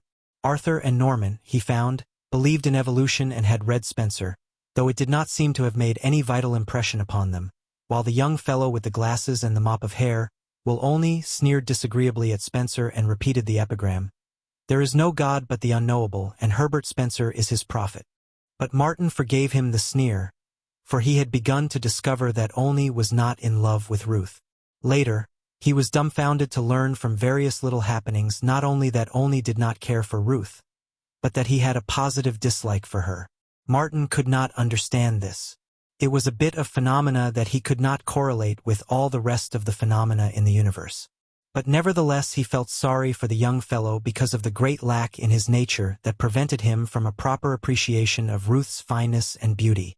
They rode out into the hills several Sundays on their wheels, and Martin had ample opportunity to observe the armed truce that existed between Ruth and Olney. The latter chummed with Norman, throwing Arthur and Martin into company with Ruth, for which Martin was duly grateful. Those Sundays were great days for Martin, greatest because he was with Ruth, and great also because they were putting him more on a par with the young men of her class. In spite of their long years of disciplined education, he was finding himself their intellectual equal, and the hours spent with them in conversation was so much practice for him in the use of the grammar he had studied so hard. He had abandoned the etiquette books, falling back upon observation to show him the right things to do. Except when carried away by his enthusiasm, he was always on guard, keenly watchful of their actions and learning their little courtesies and refinements of conduct. The fact that Spencer was very little read was for some time a source of surprise to Martin. "Herbert Spencer," said the man at the desk in the library. "Oh yes, a great mind." But the man did not seem to know anything of the content of that great mind. One evening, at dinner, when Mr. Butler was there, Martin turned the conversation upon Spencer. Mr. Morse bitterly arraigned the English philosopher's agnosticism, but confessed that he had not read First Principles. While Mr. Butler stated that he had no patience with Spencer, had never read a line of him, and had managed to get along quite well without him. Doubts arose in Martin's mind, and had he been less strongly individual, he would have accepted the general opinion and given Herbert Spencer up. As it was, he found Spencer's explanation of things convincing, and, as he phrased it to himself, to give up Spencer would be equivalent to a navigator throwing the compass and chronometer overboard. So Martin went on into a thorough study of evolution, mastering more and more the subject himself, and being convinced by the corroborative testimony of 1,000 independent writers. The more he studied, the more vistas he caught of fields of knowledge yet unexplored, and the regret that days were only 24 hours long became a chronic complaint with him. One day, because the days were so short, he decided to give up algebra and geometry. Trigonometry he had not even attempted. Then he cut chemistry from his study list, retaining only physics.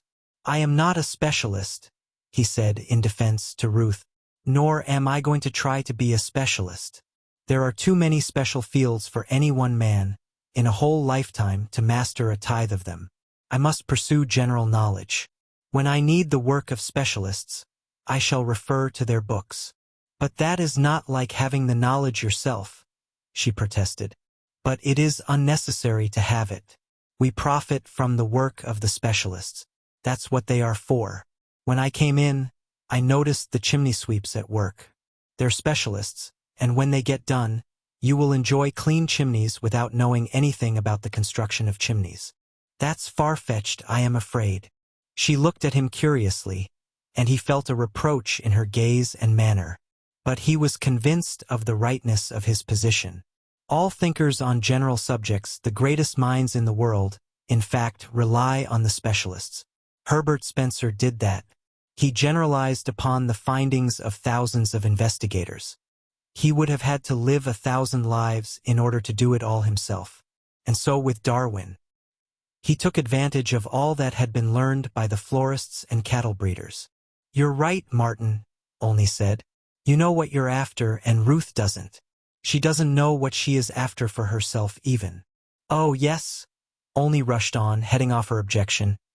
"I know you call it general culture, but it doesn't matter what you study if you want general culture.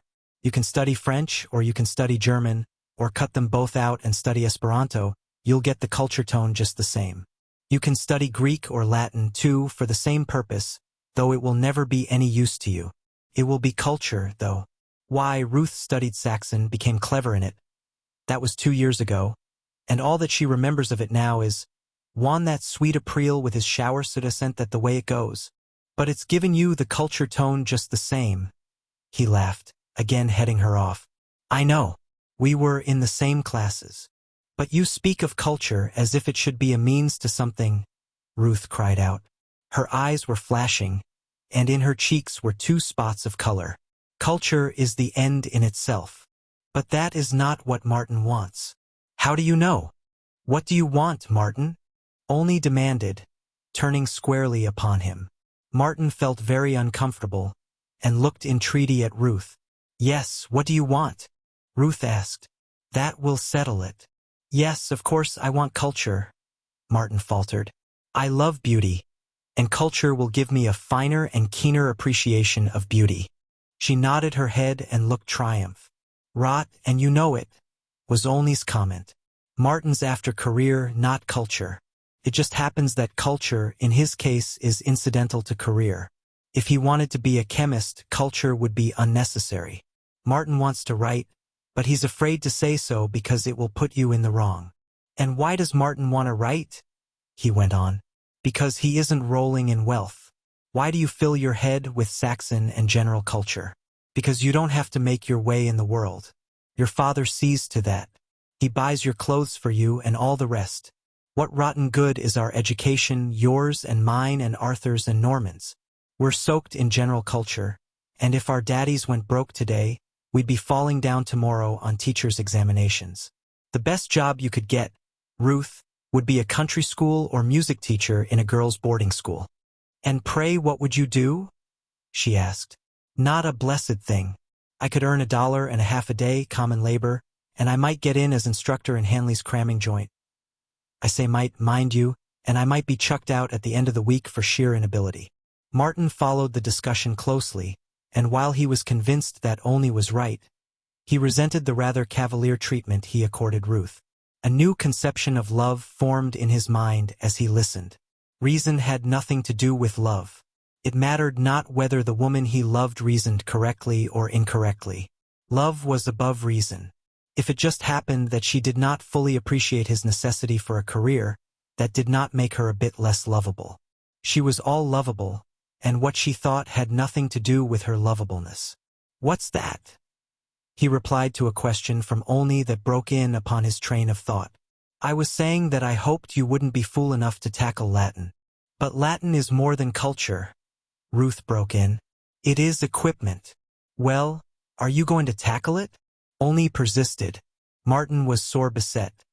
He could see that Ruth was hanging eagerly upon his answer. I am afraid I won't have time, he said finally. I'd like to, but I won't have time. You see, Martin's not seeking culture, Olney exulted. He's trying to get somewhere, to do something. Oh, but it's mental training. It's mind discipline. It's what makes disciplined minds. Ruth looked expectantly at Martin, as if waiting for him to change his judgment. You know, the football players have to train before the big game. And that is what Latin does for the thinker. It trains. Rot and bosh. That's what they told us when we were kids. But there is one thing they didn't tell us then. They let us find it out for ourselves afterwards. Olney paused for effect, then added, and what they didn't tell us was that every gentleman should have studied Latin, but that no gentleman should know Latin. Now that's unfair, Ruth cried. I knew you were turning the conversation just in order to get off something. It's clever all right, was the retort. But it's fair, too. The only men who know their Latin are the apothecaries, the lawyers, and the Latin professors. And if Martin wants to be one of them, I miss my guess. But what's all that got to do with Herbert Spencer anyway? Martin's just discovered Spencer, and he's wild over him. Why? Because Spencer is taking him somewhere. Spencer couldn't take me anywhere, nor you.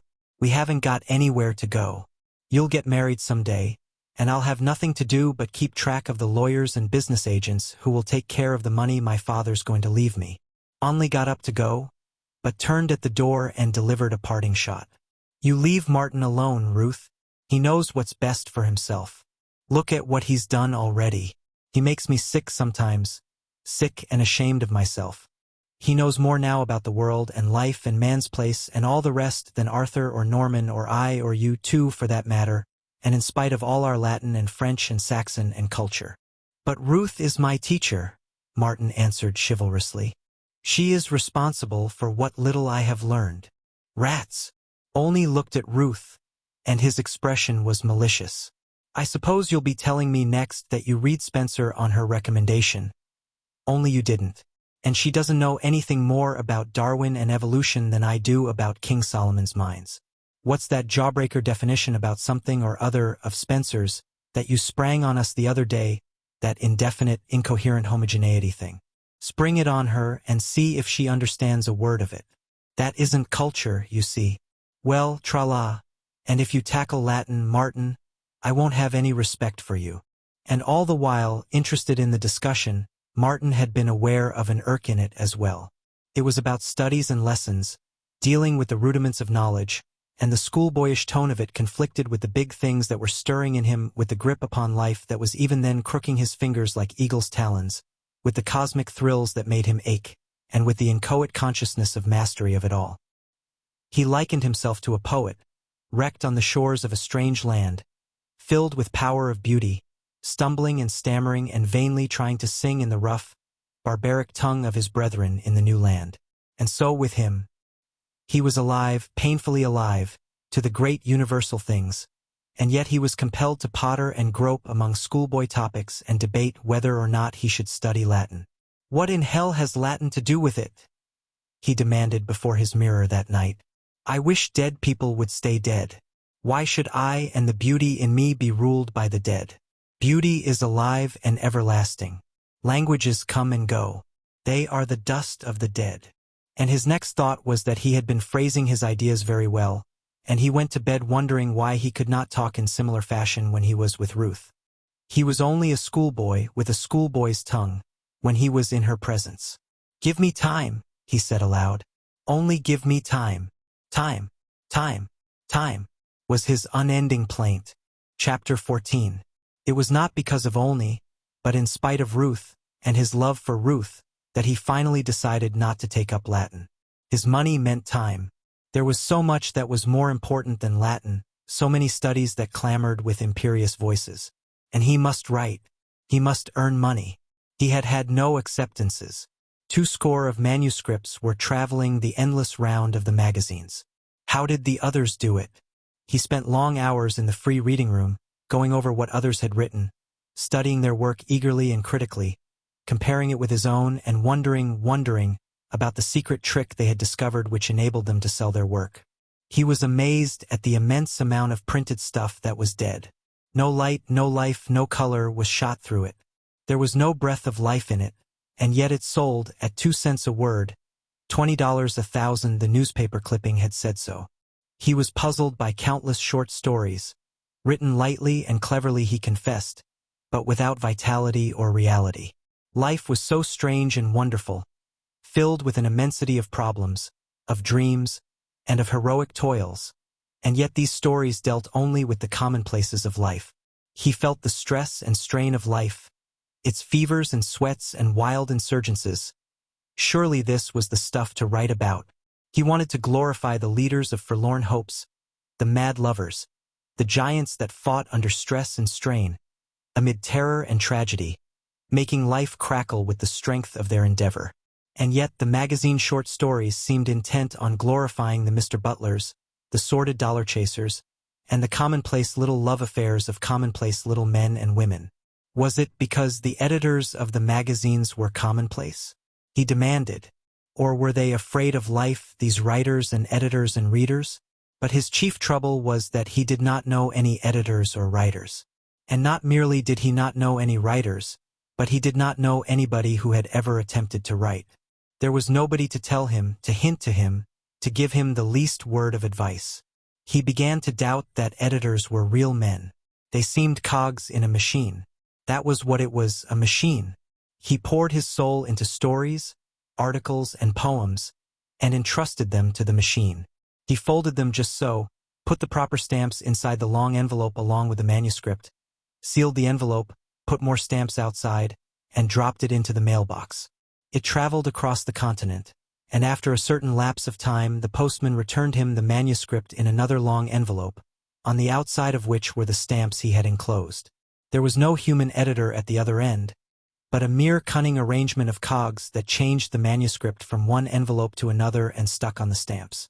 It was like the slot machines wherein one dropped pennies, and, with a metallic whirl of machinery, had delivered to him a stick of chewing gum or a tablet of chocolate.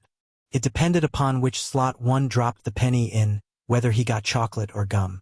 And so with the editorial machine. One slot brought checks and the other brought rejection slips. So far he had found only the latter slot. It was the rejection slips that completed the horrible machine-likeness of the process. These slips were printed in stereotyped forms, and he had received hundreds of them, as many as a dozen or more on each of his earlier manuscripts. If he had received one line, one personal line, along with one rejection of all his rejections, he would have been cheered. But not one editor had given that proof of existence. And he could conclude only that there were no warm human men at the other end, only mere cogs, well-oiled and running beautifully in the machine. He was a good fighter, whole-souled and stubborn, and he would have been content to continue feeding the machine for years. But he was bleeding to death, and not years but weeks would determine the fight. Each week his board bill brought him nearer destruction, while the postage on 40 manuscripts bled him almost as severely. He no longer bought books, and he economized in petty ways and sought to delay the inevitable end, though he did not know how to economize, and brought the end nearer by a week when he gave his sister Marion $5 for a dress. He struggled in the dark, without advice, without encouragement, and in the teeth of discouragement. Even Gertrude was beginning to look askance. At first she had tolerated with sisterly fondness what she conceived to be his foolishness. But now, out of sisterly solicitude, she grew anxious. To her it seemed that his foolishness was becoming a madness. Martin knew this and suffered more keenly from it than from the open and nagging contempt of Bernard Higginbotham. Martin had faith in himself, but he was alone in this faith. Not even Ruth had faith. She had wanted him to devote himself to study, and, though she had not openly disapproved of his writing, she had never approved. He had never offered to show her his work. A fastidious delicacy had prevented him. Besides, she had been studying heavily at the university, and he felt averse to robbing her of her time. But when she had taken her degree, she asked him herself to let her see something of what he had been doing. Martin was elated and diffident. Here was a judge.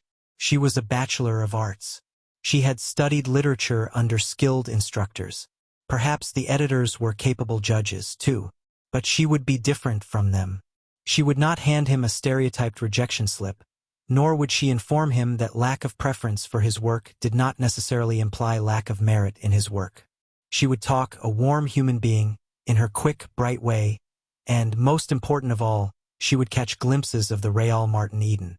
In his work she would discern what his heart and soul were like, and she would come to understand something, a little something, of the stuff of his dreams and the strength of his power. Martin gathered together a number of carbon copies of his short stories, hesitated a moment, then added his sea lyrics. They mounted their wheels on a late June afternoon and rode for the hills. It was the second time he had been out with her alone, and as they rode along through the balmy warmth, just chilled by the sea breeze to refreshing coolness, he was profoundly impressed by the fact that it was a very beautiful and well-ordered world, and that it was good to be alive and to love. They left their wheels by the roadside and climbed to the brown top of an open knoll where the sunburnt grass breathed a harvest breath of dry sweetness and content. "Its work is done," Martin said, as they seated themselves, she upon his coat, and he sprawling close to the warm earth. He sniffed the sweetness of the tawny grass, which entered his brain and set his thoughts whirling on from the particular to the universal. "It has achieved its reason for existence," he went on, patting the dry grass affectionately. "It quickened with ambition under the dreary downpour of last winter, fought the violent early spring, flowered, and lured the insects and the bees, scattered its seeds, squared itself with its duty and the world, and—" "Why do you always look at things with such dreadfully practical eyes?" she interrupted. "Because I've been studying evolution, I guess. It's only recently that I got my eyesight, if the truth were told. But it seems to me you lose sight of beauty by being so practical, that you destroy beauty like the boys who catch butterflies and rub the down off their beautiful wings." He shook his head. "Beauty has significance, but I never knew its significance before. I just accepted beauty as something meaningless, as something that was just beautiful without rhyme or reason. I did not know anything about beauty. But now I know, or, rather, am just beginning to know. This grass is more beautiful to me now that I know why it is grass, and all the hidden chemistry of sun and rain and earth that makes it become grass. Why, there is romance in the life history of any grass, yes, and adventure, too. The very thought of it stirs me. When I think of the play of force and matter, and all the tremendous struggle of it, I feel as if I could write an epic on the grass." "How well you talk," she said absently, and he noted that she was looking at him in a searching way. He was all confusion and embarrassment on the instant, the blood flushing red on his neck and brow. "I hope I am learning to talk," he stammered. "There seems to be so much in me I want to say, but it is all so big. I can't find ways to say what is really in me. Sometimes it seems to me that all the world, all life, everything, had taken up residence inside of me and was clamoring for me to be the spokesman. I feel, oh, I can't describe it. I feel the bigness of it, but when I speak, I babble like a little child. It is a great task to transmute feeling and sensation into speech, written or spoken, that will, in turn, in him who reads or listens, transmute itself back into the selfsame feeling and sensation. It is a lordly task. See, I bury my face in the grass, and the breath I draw in through my nostrils sets me quivering with 1,000 thoughts and fancies. It is a breath of the universe I have breathed. I know song and laughter, and success and pain, and struggle and death. And I see visions that arise in my brain somehow out of the scent of the grass, and I would like to tell them to you, to the world. But how can I?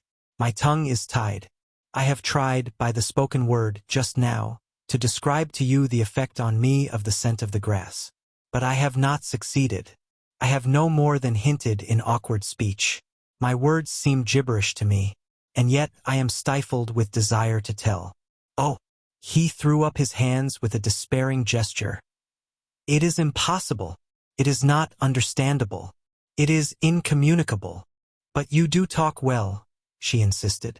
Just think how you have improved in the short time I have known you. Mr. Butler is a noted public speaker.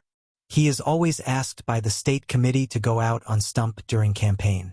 Yet you talked just as well as he the other night at dinner. Only he was more controlled. You get too excited.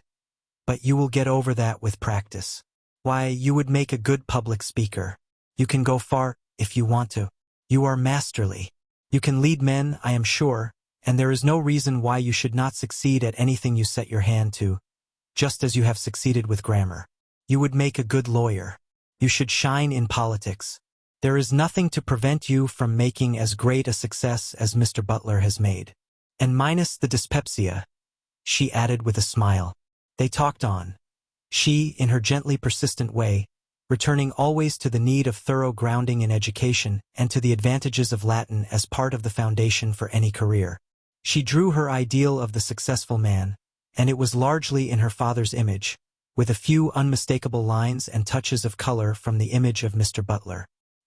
He listened eagerly, with receptive ears, lying on his back and looking up and joying in each movement of her lips as she talked. But his brain was not receptive. There was nothing alluring in the pictures she drew, and he was aware of a dull pain of disappointment and of a sharper ache of love for her. In all she said there was no mention of his writing, and the manuscripts he had brought to read lay neglected on the ground. At last, in a pause, he glanced at the sun, measured its height above the horizon, and suggested his manuscripts by picking them up. I had forgotten, she said quickly, and I am so anxious to hear. He read to her a story, one that he flattered himself was among his very best. He called it The Wine of Life, and the wine of it, that had stolen into his brain when he wrote it, stole into his brain now as he read it. There was a certain magic in the original conception, and he had adorned it with more magic of phrase and touch. All the old fire and passion with which he had written it were reborn in him, and he was swayed and swept away so that he was blind and deaf to the faults of it. But it was not so with Ruth. Her trained ear detected the weaknesses and exaggerations, the overemphasis of the tyro, and she was instantly aware each time the sentence rhythm tripped and faltered. She scarcely noted the rhythm otherwise, except when it became too pompous, at which moments she was disagreeably impressed with its amateurishness. That was her final judgment on the story as a whole, amateurish, though she did not tell him so. Instead, when he had done, she pointed out the minor flaws and said that she liked the story. But he was disappointed. Her criticism was just. He acknowledged that, but he had a feeling that he was not sharing his work with her for the purpose of schoolroom correction. The details did not matter. They could take care of themselves. He could mend them, he could learn to mend them. Out of life he had captured something big and attempted to imprison it in the story. It was the big thing out of life he had read to her, not sentence structure and semicolons. He wanted her to feel with him this big thing that was his, that he had seen with his own eyes, grappled with his own brain, and placed there on the page with his own hands in printed words. Well, he had failed was his secret decision. Perhaps the editors were right. He had felt the big thing, but he had failed to transmute it. He concealed his disappointment, and joined so easily with her in her criticism that she did not realize that deep down in him was running a strong undercurrent of disagreement. This next thing I've called The Pot, he said, unfolding the manuscript. It has been refused by 4 or 5 magazines now, but still I think it is good. In fact, I don't know what to think of it except that I've caught something there. Maybe it won't affect you as it does me. It's a short thing, only 2,000 words. How dreadful! She cried when he had finished. It is horrible, unutterably horrible. He noted her pale face, her eyes wide and tense, and her clenched hands, with secret satisfaction. He had succeeded. He had communicated the stuff of fancy and feeling from out of his brain. It had struck home. No matter whether she liked it or not, it had gripped her and mastered her, made her sit there and listen and forget details. "It is life," he said, "and life is not always beautiful. And yet, perhaps because I am strangely made, I find something beautiful there. It seems to me that the beauty is tenfold enhanced because it is there. But why couldn't the poor woman?" She broke in disconnectedly. Then she left the revolt of her thought unexpressed to cry out, "Oh, it is degrading. It is not nice.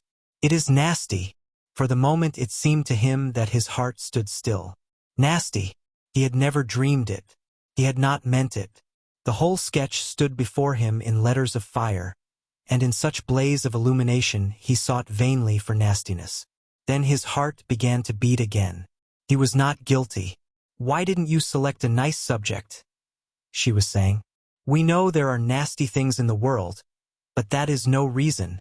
She talked on in her indignant strain, but he was not following her. He was smiling to himself as he looked up into her virginal face, so innocent, so penetratingly innocent, that its purity seemed always to enter into him, driving out of him all dross and bathing him in some ethereal effulgence that was as cool and soft and velvety as starshine. "We know there are nasty things in the world." He cuddled to him the notion of her knowing, and chuckled over it as a love joke. The next moment, in a flashing vision of multitudinous detail, he sighted the whole sea of life's nastiness that he had known and voyaged over and through, and he forgave her for not understanding the story. It was through no fault of hers that she could not understand. He thanked God that she had been born and sheltered to such innocence. But he knew life, its foulness as well as its fairness, its greatness in spite of the slime that infested it, and by God he was going to have his say on it to the world. Saints in heaven, how could they be anything but fair and pure? No praise to them. But saints in slime, ah, that was the everlasting wonder. That was what made life worthwhile. To see moral grandeur rising out of cesspools of iniquity. To rise himself and first glimpse beauty, faint and far, through mud-dripping eyes. To see out of weakness and frailty and viciousness, and all abysmal brutishness, arising strength and truth and high spiritual endowment. He caught a stray sequence of sentences she was uttering. The tone of it all is low, and there is so much that is high. Take, in memoriam. He was impelled to suggest Locksley Hall, and would have done so, had not his vision gripped him again and left him staring at her, the female of his kind, who, out of the primordial ferment, creeping and crawling up the vast ladder of life for 1,000,000 centuries, had emerged on the topmost rung, having become one Ruth, pure and fair and divine, and with power to make him know love, and to aspire toward purity, and to desire to taste divinity. Him, Martin Eden, who, too, had come up in some amazing fashion from out of the ruck and the mire and the countless mistakes and abortions of unending creation. There was the romance, and the wonder and the glory. There was the stuff to write if he could only find speech. Saints in heaven. They were only saints and could not help themselves. But he was a man. "You have strength," he could hear her saying. "But it is untutored strength. Like a bull in a china shop," he suggested, and won a smile. "And you must develop discrimination. You must consult taste and fineness and tone." "I dare too much," he muttered. She smiled approbation, and settled herself to listen to another story. "I don't know what you'll make of this," he said apologetically. "It's a funny thing. I'm afraid I got beyond my depth in it, but my intentions were good. Don't bother about the little features of it. Just see if you catch the feel of the big thing in it. It is big, and it is true, though the chance is large that I have failed to make it intelligible." He read, and as he read he watched her. At last he had reached her, he thought. She sat without movement, her eyes steadfast upon him, scarcely breathing, caught up and out of herself, he thought, by the witchery of the thing he had created. He had entitled the story Adventure. And it was the apotheosis of adventure, not of the adventure of the storybooks, but of real adventure, the savage taskmaster, awful of punishment and awful of reward, faithless and whimsical, demanding terrible patience and heartbreaking days and nights of toil, offering the blazing sunlight glory or dark death at the end of thirst and famine or of the long drag and monstrous delirium of rotting fever, through blood and sweat and stinging insects leading up by long chains of petty and ignoble contacts to royal culminations and lordly achievements. It was this, all of it, and more that he had put into his story, and it was this, he believed, that warmed her as she sat and listened. Her eyes were wide, color was in her pale cheeks, and before he finished it seemed to him that she was almost panting. Truly, she was warmed. But she was warmed not by the story but by him. She did not think much of the story. It was Martin's intensity of power, the old excess of strength that seemed to pour from his body and on and over her. The paradox of it was that it was the story itself that was freighted with his power, that was the channel, for the time being, through which his strength poured out to her. She was aware only of the strength, and not of the medium, and when she seemed most carried away by what he had written, in reality she had been carried away by something quite foreign to it, by a thought, terrible and perilous, that had formed itself unsummoned in her brain. She had caught herself wondering what marriage was like, and the becoming conscious of the waywardness and ardor of the thought had terrified her. It was unmaidenly. It was not like her. She had never been tormented by womanhood, and she had lived in a dreamland of Tennysonian poesy, dense even to the full significance of that delicate master's delicate allusions to the grossnesses that intrude upon the relations of queens and knights. She had been asleep, always, and now life was thundering imperatively at all her doors. Mentally she was in a panic to shoot the bolts and drop the bars into place, while wanton instincts urged her to throw wide her portals and bid the deliciously strange visitor to enter in. Martin waited with satisfaction for her verdict. He had no doubt of what it would be, and he was astounded when he heard her say, "It is beautiful. It is beautiful," she repeated with emphasis, after a pause. Of course it was beautiful. But there was something more than mere beauty in it, something more stingingly splendid which had made beauty its handmaiden. He sprawled silently on the ground, watching the grisly form of a great doubt rising before him. He had failed. He was inarticulate. He had seen one of the greatest things in the world, and he had not expressed it. "What did you think of the—" He hesitated, abashed at his first attempt to use a strange word. "Of the motif?" he asked. "It was confused," she answered. "That is my only criticism in the large way. I followed the story, but there seemed so much else. It is too wordy. You clog the action by introducing so much extraneous material." "That was the major motif," he hurriedly explained. "The big underrunning motif, the cosmic and universal thing. I tried to make it keep time with the story itself, which was only superficial after all. I was on the right scent, but I guess I did it badly. I did not succeed in suggesting what I was driving at. But I'll learn in time." She did not follow him. She was a bachelor of arts, but he had gone beyond her limitations. This she did not comprehend, attributing her incomprehension to his incoherence. "You were too voluble," she said. "But it was beautiful in places."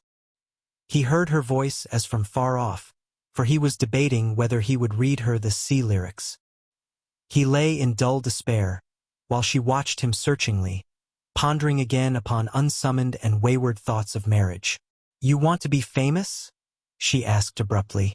"Yes, a little bit," he confessed. "That is part of the adventure. It is not the being famous but the process of becoming so, that counts. And after all, to be famous would be, for me, only a means to something else. I want to be famous very much, for that matter and for that reason. For your sake," he wanted to add, and might have added had she proved enthusiastic over what he had read to her. But she was too busy in her mind, carving out a career for him that would at least be possible, to ask what the ultimate something was which he had hinted at. There was no career for him in literature. Of that she was convinced. He had proved it today, with his amateurish and sophomoric productions. He could talk well, but he was incapable of expressing himself in a literary way. She compared Tennyson and Browning and her favorite prose masters with him, and to his hopeless discredit. Yet she did not tell him her whole mind. Her strange interest in him led her to temporize. His desire to write was, after all, a little weakness which he would grow out of in time. Then he would devote himself to the more serious affairs of life. And he would succeed too. She knew that. He was so strong that he could not fail. If only he would drop writing. "I wish you would show me all you write, Mr. Eden," she said. He flushed with pleasure. She was interested, that much was sure. And at least she had not given him a rejection slip. She had called certain portions of his work beautiful, and that was the first encouragement he had ever received from anyone. "I will," he said passionately. "And I promise you, Miss Morse, that I will make good. I have come far, I know that, and I have far to go, and I will cover it if I have to do it on my hands and knees." He held up a bunch of manuscript. "Here are the sea lyrics. When you get home, I'll turn them over to you to read at your leisure. And you must be sure to tell me just what you think of them. What I need, above all things, is criticism. And do, please, be frank with me."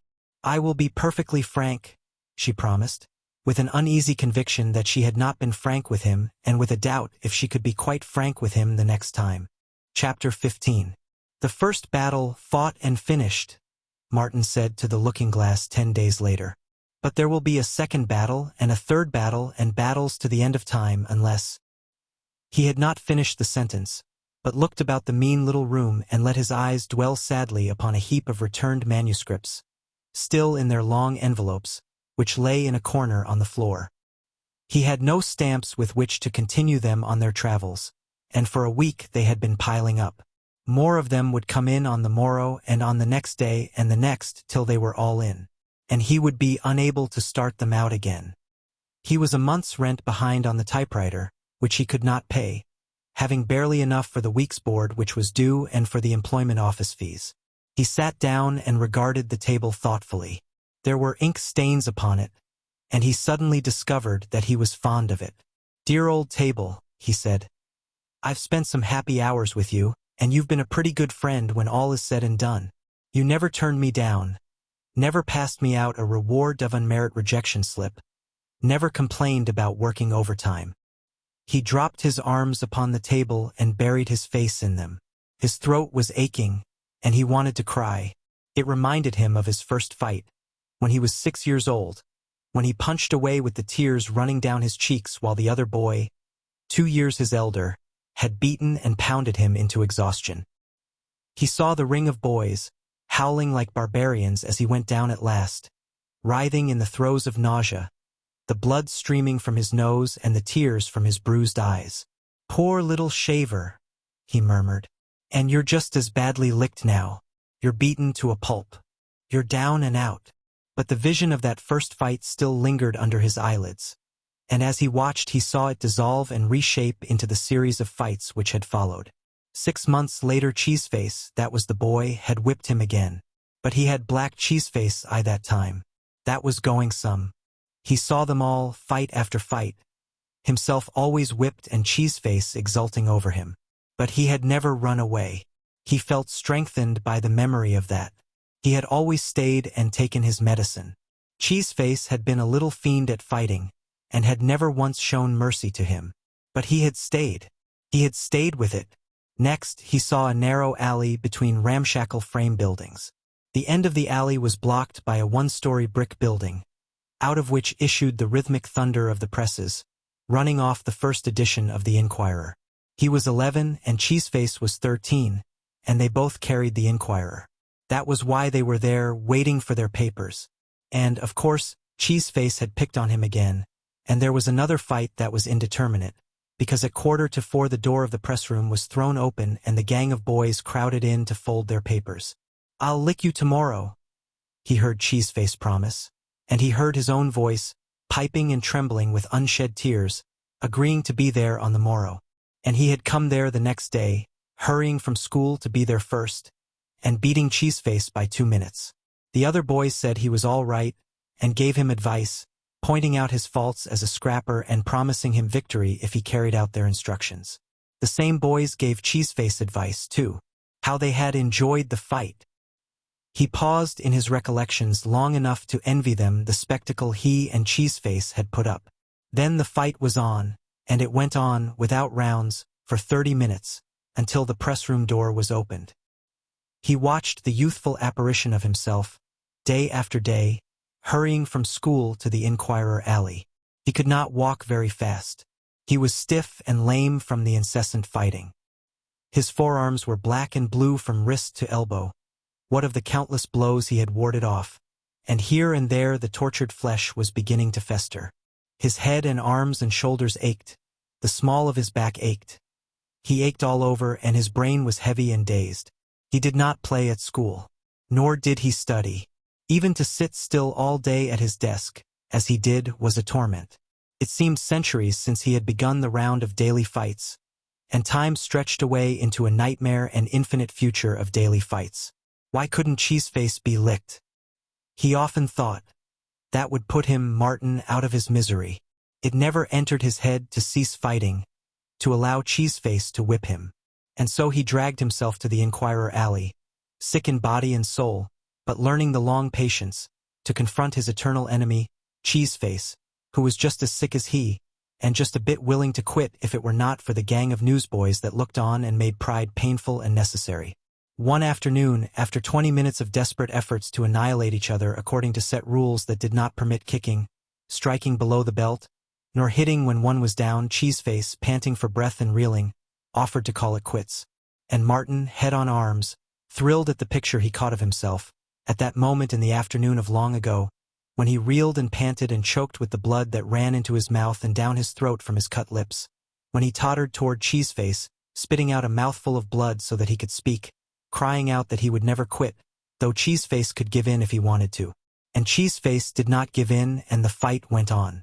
The next day and the next, days without end, witnessed the afternoon fight.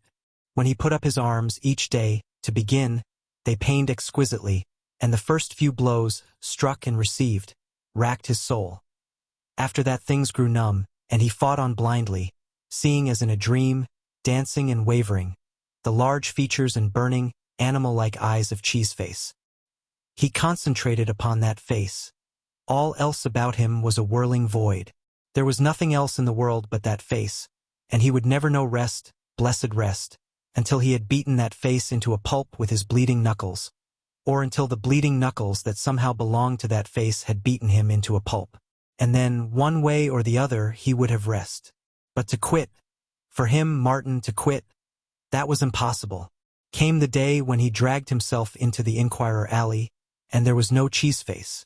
Nor did Cheeseface come. The boys congratulated him, and told him that he had licked Cheeseface. But Martin was not satisfied. He had not licked Cheeseface, nor had Cheeseface licked him.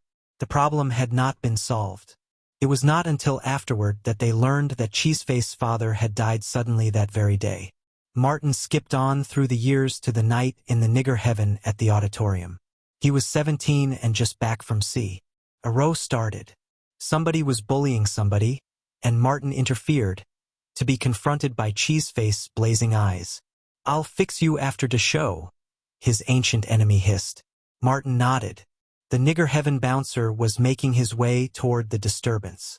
"I'll meet you outside after the last act," Martin whispered, the while his face showed undivided interest in the buck and wing dancing on the stage. The bouncer glared and went away. "Got a gang?" he asked Cheeseface at the end of the act.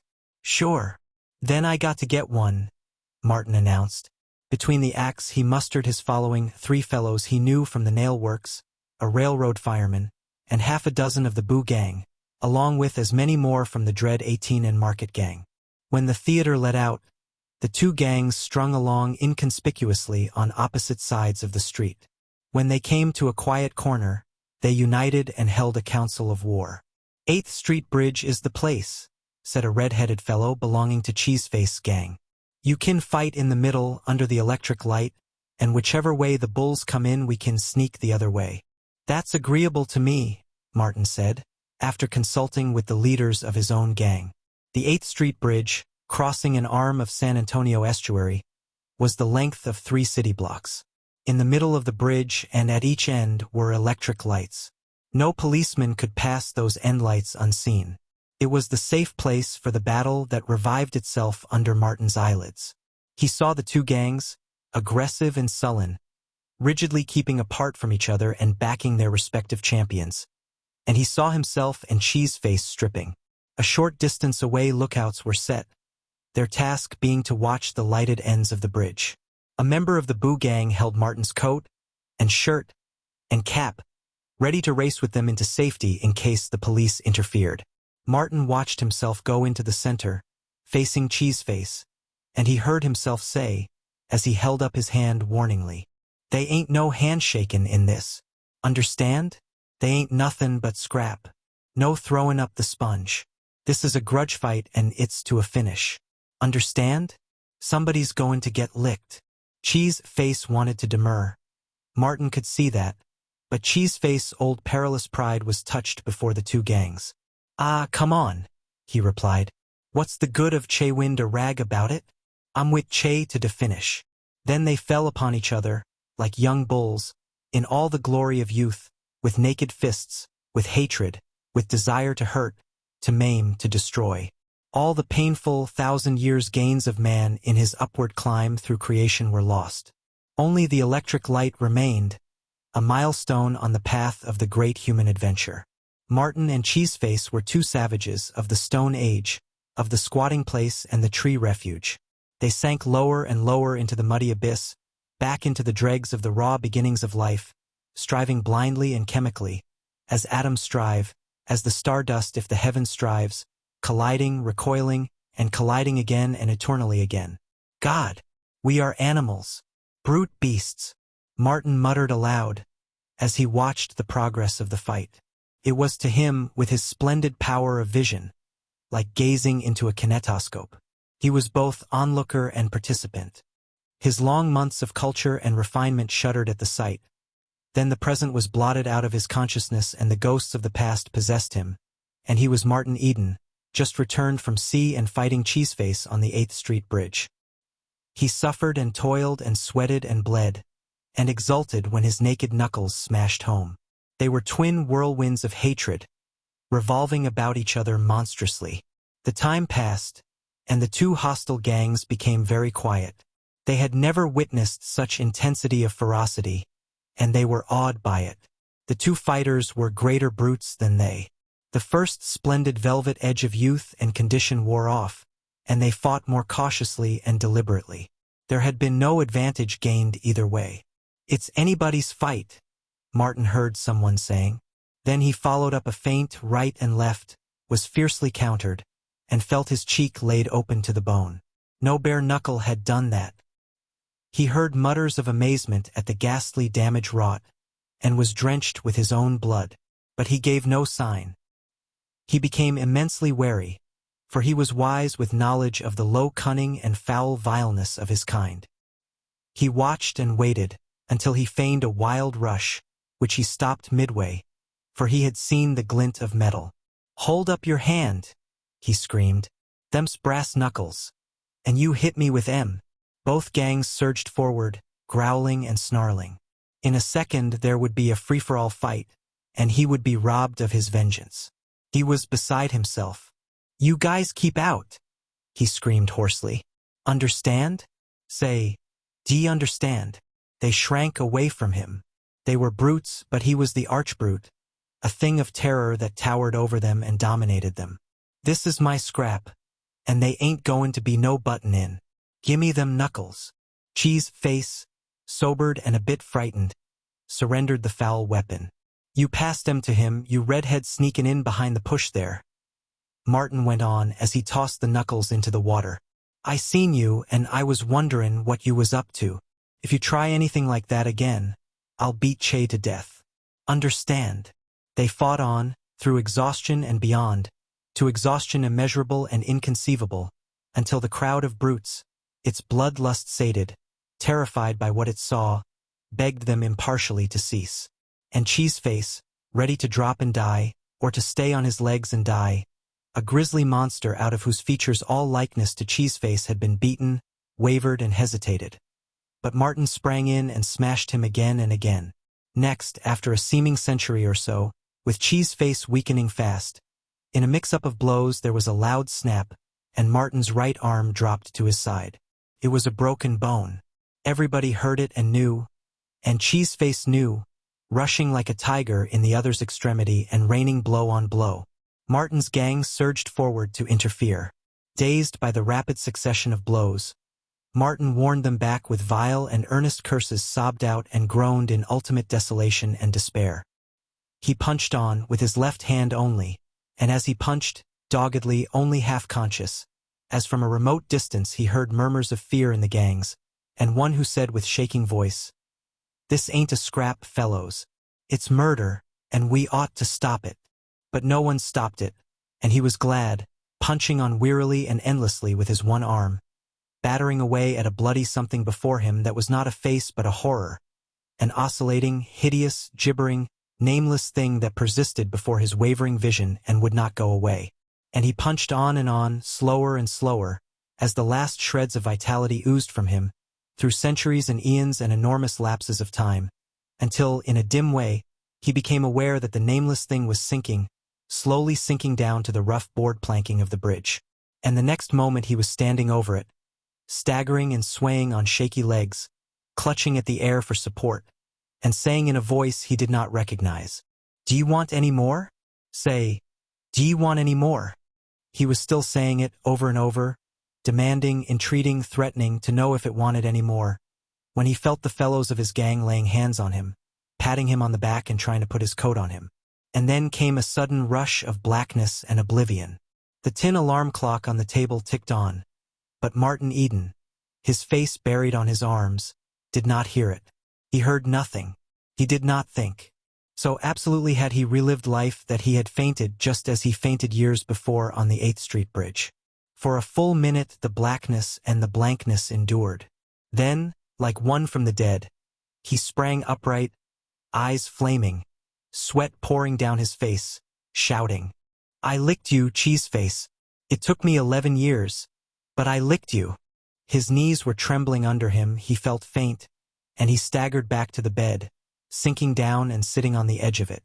He was still in the clutch of the past. He looked about the room, perplexed, alarmed, wondering where he was, until he caught sight of the pile of manuscripts in the corner. Then the wheels of memory slipped ahead through 4 years of time, and he was aware of the present, of the books he had opened and the universe he had won from their pages, of his dreams and ambitions, and of his love for a pale wraith of a girl, sensitive and sheltered and ethereal, who would die of horror did she witness but one moment of what he had just lived through, one moment of all the muck of life through which he had waded. He arose to his feet and confronted himself in the looking-glass.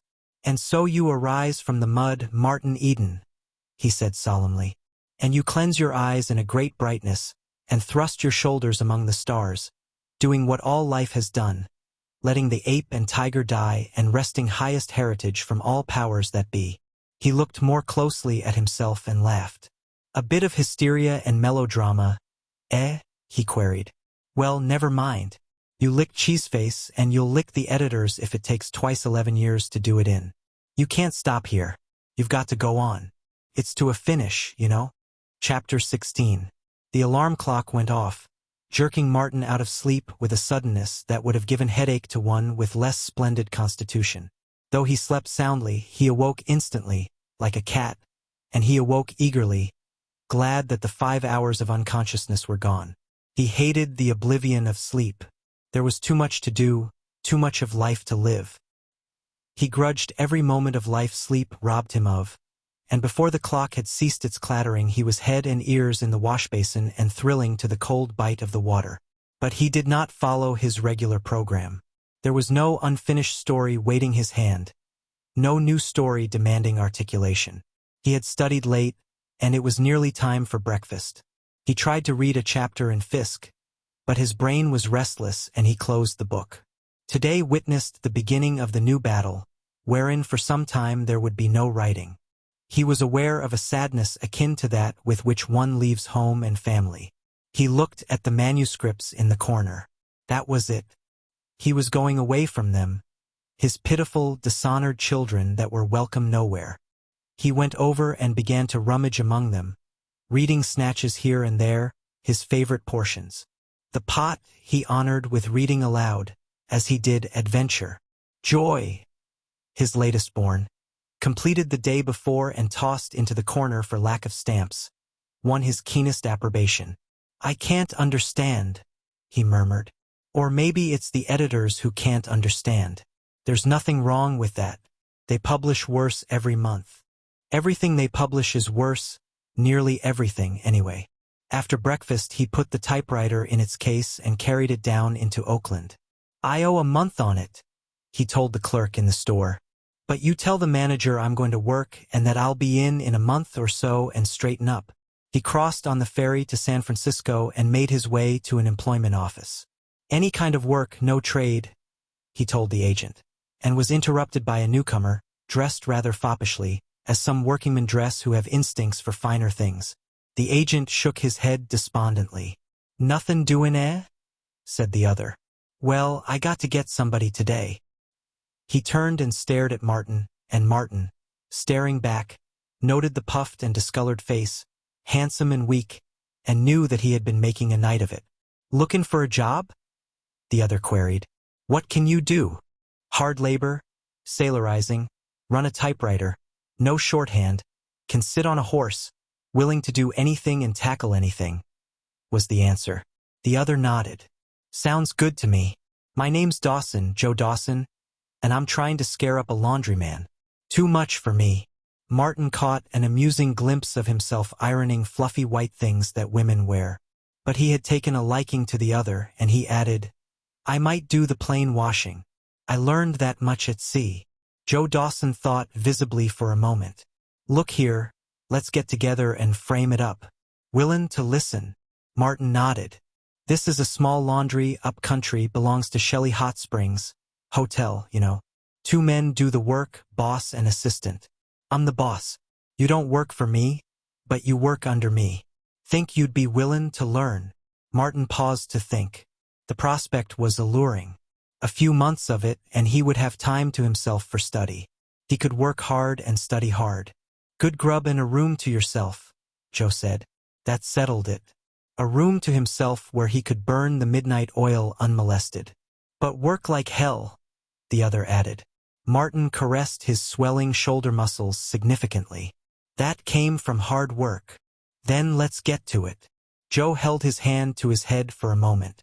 "Gee, but it's a stem winder. Can hardly see. I went down the line last night, everything. Here's the frame-up. The wages for 2 is 100 and board. I've been drawing down 60, the second man 40. But he knew the biz. You're green.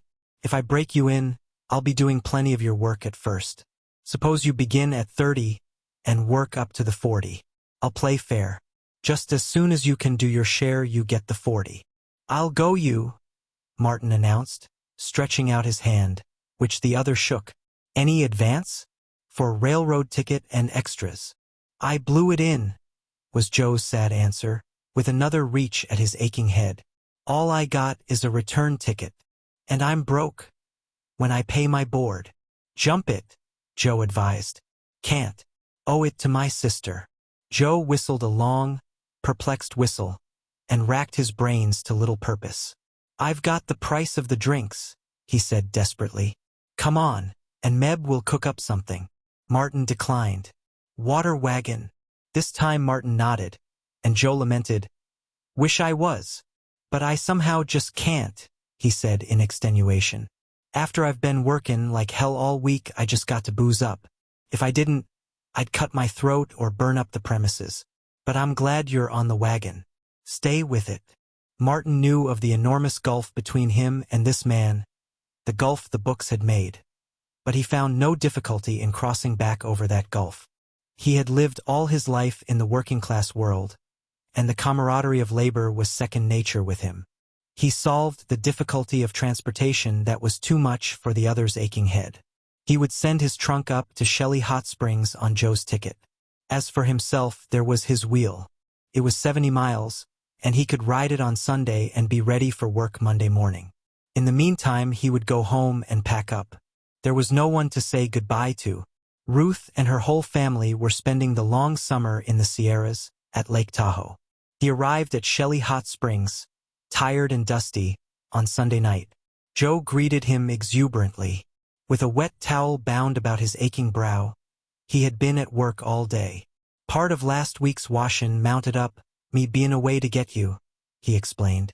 Your box arrived all right. It's in your room. But it's a hell of a thing to call a trunk. And what's in it? Gold bricks. Joe sat on the bed while Martin unpacked. The box was a packing case for breakfast food, and Mr. Higginbotham had charged him $50 for it. 2 rope handles, nailed on by Martin, had technically transformed it into a trunk eligible for the baggage car. Joe watched, with bulging eyes, a few shirts and several changes of underclothes come out of the box, followed by books and more books. Books clean to the bottom? He asked. Martin nodded, and went on arranging the books on a kitchen table which served in the room in place of a washstand. Gee! Joe exploded, then waited in silence for the deduction to arise in his brain. At last it came. Say, you don't care for the girls much? He queried. No, was the answer. I used to chase a lot before I tackled the books. But since then there's no time. And there won't be any time here. All you can do is work and sleep. Martin thought of his 5 hours sleep a night and smiled. The room was situated over the laundry and was in the same building with the engine that pumped water, made electricity, and ran the laundry machinery. The engineer, who occupied the adjoining room, dropped in to meet the new hand and helped Martin rig up an electric bulb on an extension wire so that it traveled along a stretched cord from over the table to the bed. The next morning, at 6:15, Martin was routed out for a 6:45 breakfast.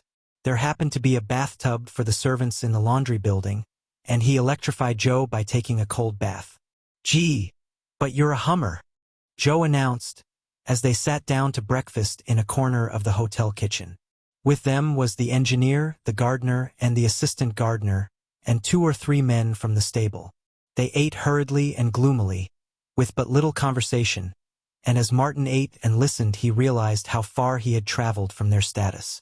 Their small mental caliber was depressing to him, and he was anxious to get away from them. So he bolted his breakfast, a sickly, sloppy affair, as rapidly as they, and heaved a sigh of relief when he passed out through the kitchen door. It was a perfectly appointed, small steam laundry, wherein the most modern machinery did everything that was possible for machinery to do. Martin, after a few instructions, sorted the great heaps of soiled clothes, while Joe started the masher and made up fresh supplies of soft soap, compounded of biting chemicals that compelled him to swathe his mouth and nostrils and eyes in bath towels till he resembled a mummy. Finished the sorting, Martin lent a hand in wringing the clothes. This was done by dumping them into a spinning receptacle that went at a rate of a few thousand revolutions a minute, tearing the matter from the clothes by centrifugal force. Then Martin began to alternate between the dryer and the wringer, between times shaking out socks and stockings. By the afternoon, one feeding and one stacking up, they were running socks and stockings through the mangle while the irons were heating. Then it was hot irons and underclothes till 6 o'clock, at which time Joe shook his head dubiously. Way behind, he said. Got to work after supper. And after supper they worked until 10 o'clock, under the blazing electric lights, until the last piece of underclothing was ironed and folded away in the distributing room. It was a hot California night, and though the windows were thrown wide, the room, with its red-hot ironing stove, was a furnace. Martin and Joe, down to undershirts, bare-armed, sweated and panted for air.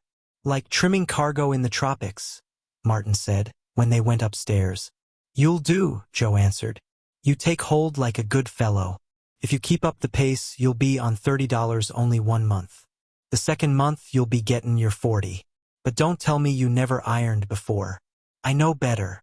Never ironed a rag in my life, honestly, until today, Martin protested. He was surprised at his weariness when he acted into his room, forgetful of the fact that he had been on his feet and working without let-up for 14 hours. He set the alarm clock at 6 and measured back 5 hours to 1 o'clock. He could read until then. Slipping off his shoes to ease his swollen feet, he sat down at the table with his books. He opened Fisk where he had left off to read, but he found trouble began to read it through a second time. Then he awoke, in pain from his stiffened muscles and chilled by the mountain wind that had begun to blow in through the window. He looked at the clock. It marked 2. He had been asleep 4 hours. He pulled off his clothes and crawled into bed, where he was asleep the moment after his head touched the pillow. Tuesday was a day of similar unremitting toil. The speed with which Joe worked won Martin's admiration. Joe was a dozen of demons for work. He was keyed up to concert pitch, and there was never a moment in the long day when he was not fighting for moments. He concentrated himself upon his work and upon how to save time, pointing out to Martin where he did in 5 motions what could be done in 3, or in 3 motions what could be done in 2. Elimination of waste motion, Martin phrased it as he watched and patterned after. He was a good workman himself, quick and deft, and it had always been a point of pride with him that no man should do any of his work for him or outwork him. As a result, he concentrated with a similar singleness of purpose, greedily snapping up the hints and suggestions thrown out by his working mate. He rubbed out collars and cuffs, rubbing the starch out from between the double thicknesses of linen so that there would be no blisters when it came to the ironing, and doing it at a pace that elicited Joe's praise. There was never an interval when something was not at hand to be done. Joe waited for nothing, waited on nothing, and went on the jump from task to task. They starched 200 white shirts, with a single gathering movement seizing a shirt so that the wristbands, neckband, yoke, and bosom protruded beyond the circling right hand.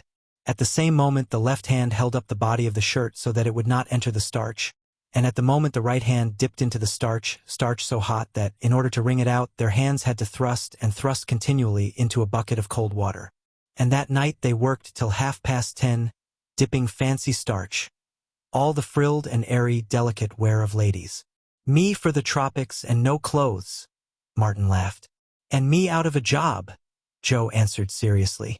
I don't know nothin' but laundrying. And you know it well. I ought to. Began in the Contra Costa in Oakland when I was 11, shaken out for the mangle. That was 18 years ago, and I've never done a tap of anything else. But this job is the fiercest I ever had. Ought to be one more man on it at least. We work tomorrow night. Always run the mangle Wednesday nights, collars and cuffs.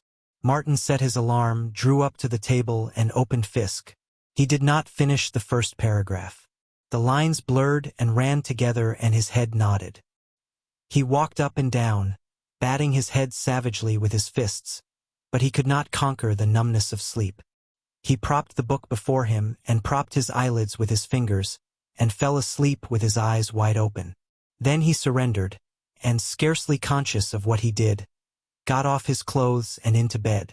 He slept 7 hours of heavy, animal-like sleep, and awoke by the alarm, feeling that he had not had enough. Doin' much readin'? Joe asked.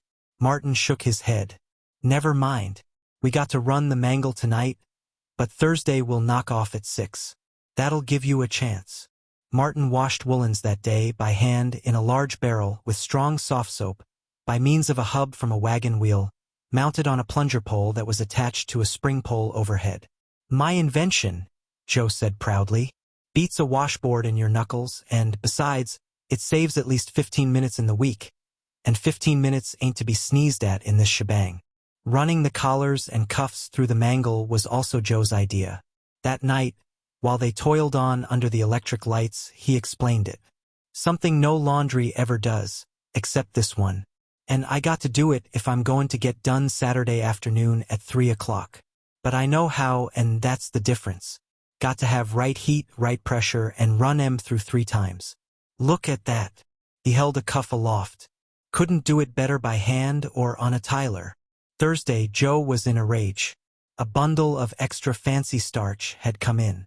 I'm going to quit, he announced. I won't stand for it. I'm going to quit it cold.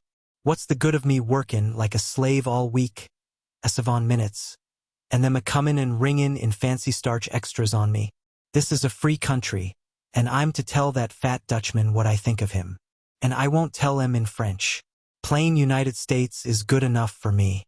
Him a-ringin' in fancy starch extras. We got to work tonight, he said the next moment, reversing his judgment and surrendering to fate. And Martin did no reading that night. He had seen no daily paper all week, and, strangely to him, felt no desire to see one. He was not interested in the news. He was too tired and jaded to be interested in anything, though he planned to leave Saturday afternoon, if they finished at 3, and ride on his wheel to Oakland. It was 70 miles, and the same distance back on Sunday afternoon would leave him anything but rested for the second week's work. It would have been easier to go on the train, but the round trip was $2.50, and he was intent on saving money. Chapter 17. Martin learned to do many things. In the course of the first week, in one afternoon, he and Joe accounted for the 200 white shirts. Joe ran the tiler, a machine wherein a hot iron was hooked on a steel string which furnished the pressure. By this means he ironed the yoke, wristbands, and neckband, setting the latter at right angles to the shirt, and put the glossy finish on the bosom. As fast as he finished them, he flung the shirts on a rack between him and Martin, who caught them up and backed them. This task consisted of ironing all the unstarched portions of the shirts. It was exhausting work, carried on, hour after hour at top speed. Out on the broad verandas of the hotel, men and women, in cool white, sipped iced drinks and kept their circulation down. But in the laundry the air was sizzling. The huge stove roared red-hot and white-hot, while the irons, moving over the damp cloth, sent up clouds of steam. The heat of these irons was different from that used by housewives. An iron that stood the ordinary test of a wet finger was too cold for Joe and Martin, and such test was useless. They went wholly by holding the irons close to their cheeks, gauging the heat by some secret mental process that Martin admired but could not understand. When the fresh irons proved too hot, they hooked them on iron rods and dipped them into cold water. This again required a precise and subtle judgment. A fraction of a second too long in the water and the fine and silken edge of the proper heat was lost, and Martin found time to marvel at the accuracy he developed, an automatic accuracy, founded upon criteria that were machine-like and unerring. But there was little time in which to marvel. All Martin's consciousness was concentrated in the work. Ceaselessly active, head and hand, an intelligent machine, all that constituted him a man was devoted to furnishing that intelligence. There was no room in his brain for the universe and its mighty problems. All the broad and spacious corridors of his mind were closed and hermetically sealed. The echoing chamber of his soul was a narrow room, a conning tower, whence were directed his arm and shoulder muscles, his 10 nimble fingers, and the swift-moving iron along its steaming path in broad, sweeping strokes, just so many strokes and no more, just so far with each stroke and not a fraction of an inch farther, rushing along interminable sleeves, sides, backs, and tails, and tossing the finished shirts without rumpling upon the receiving frame. And even as his hurrying soul tossed, it was reaching for another shirt.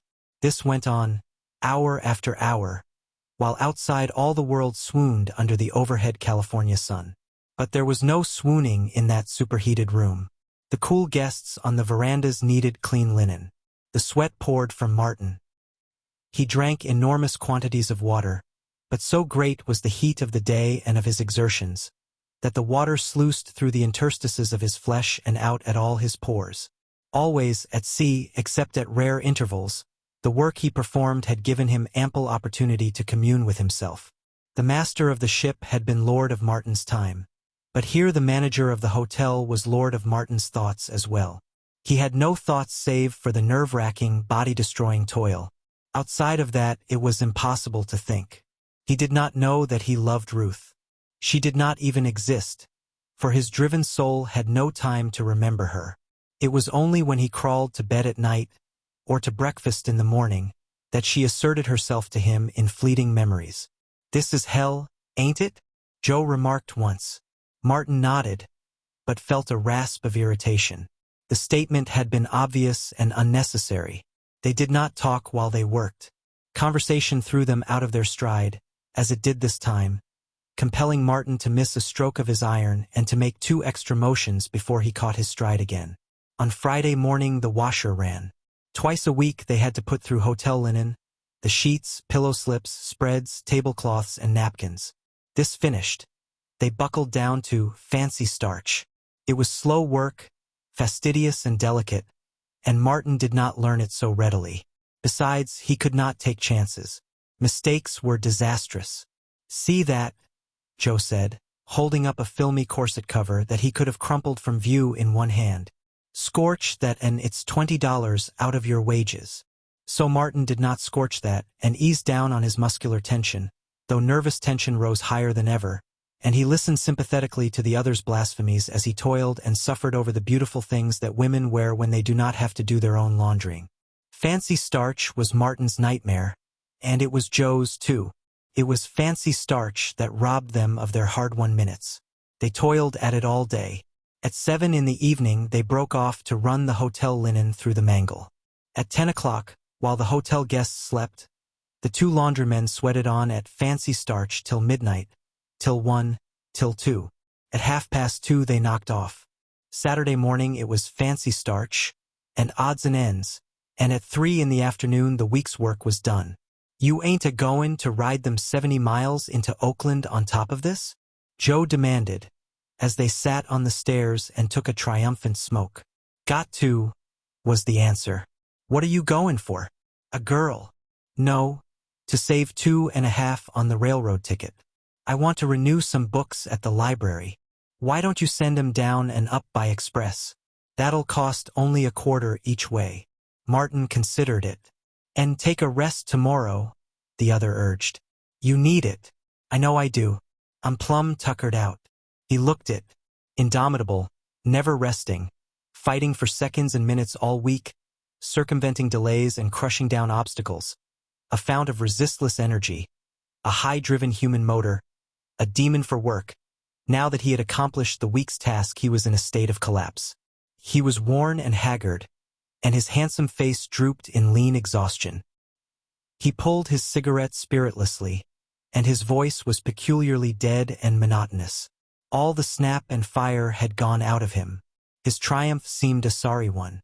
"And next week we got to do it all over again," he said sadly.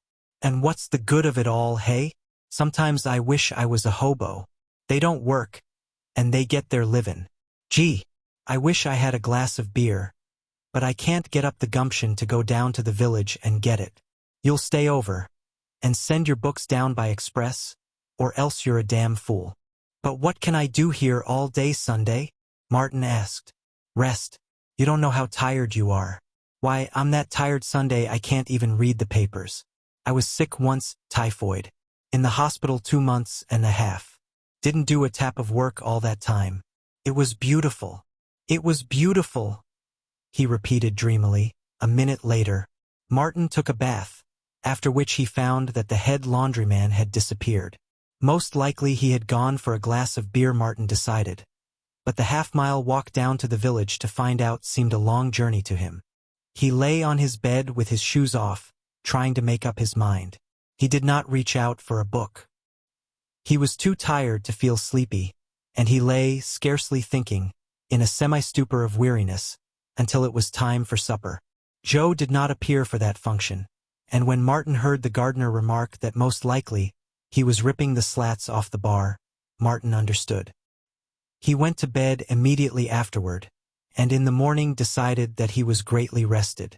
Joe being still absent, Martin procured a Sunday paper and lay down in a shady nook under the trees. The morning passed, he knew not how. He did not sleep, nobody disturbed him, and he did not finish the paper. He came back to it in the afternoon after dinner and fell asleep over it. So passed Sunday, and Monday morning he was hard at work, sorting clothes while Joe, a towel bound tightly around his head, with groans and blasphemies, was running the washer and mixing soft soap. "I simply can't help it," he explained. "I got to drink when Saturday night comes around." Another week passed, a great battle that continued under the electric lights each night and that culminated on Saturday afternoon at 3 o'clock, when Joe tasted his moment of wilted triumph and then drifted down to the village to forget. Martin's Sunday was the same as before.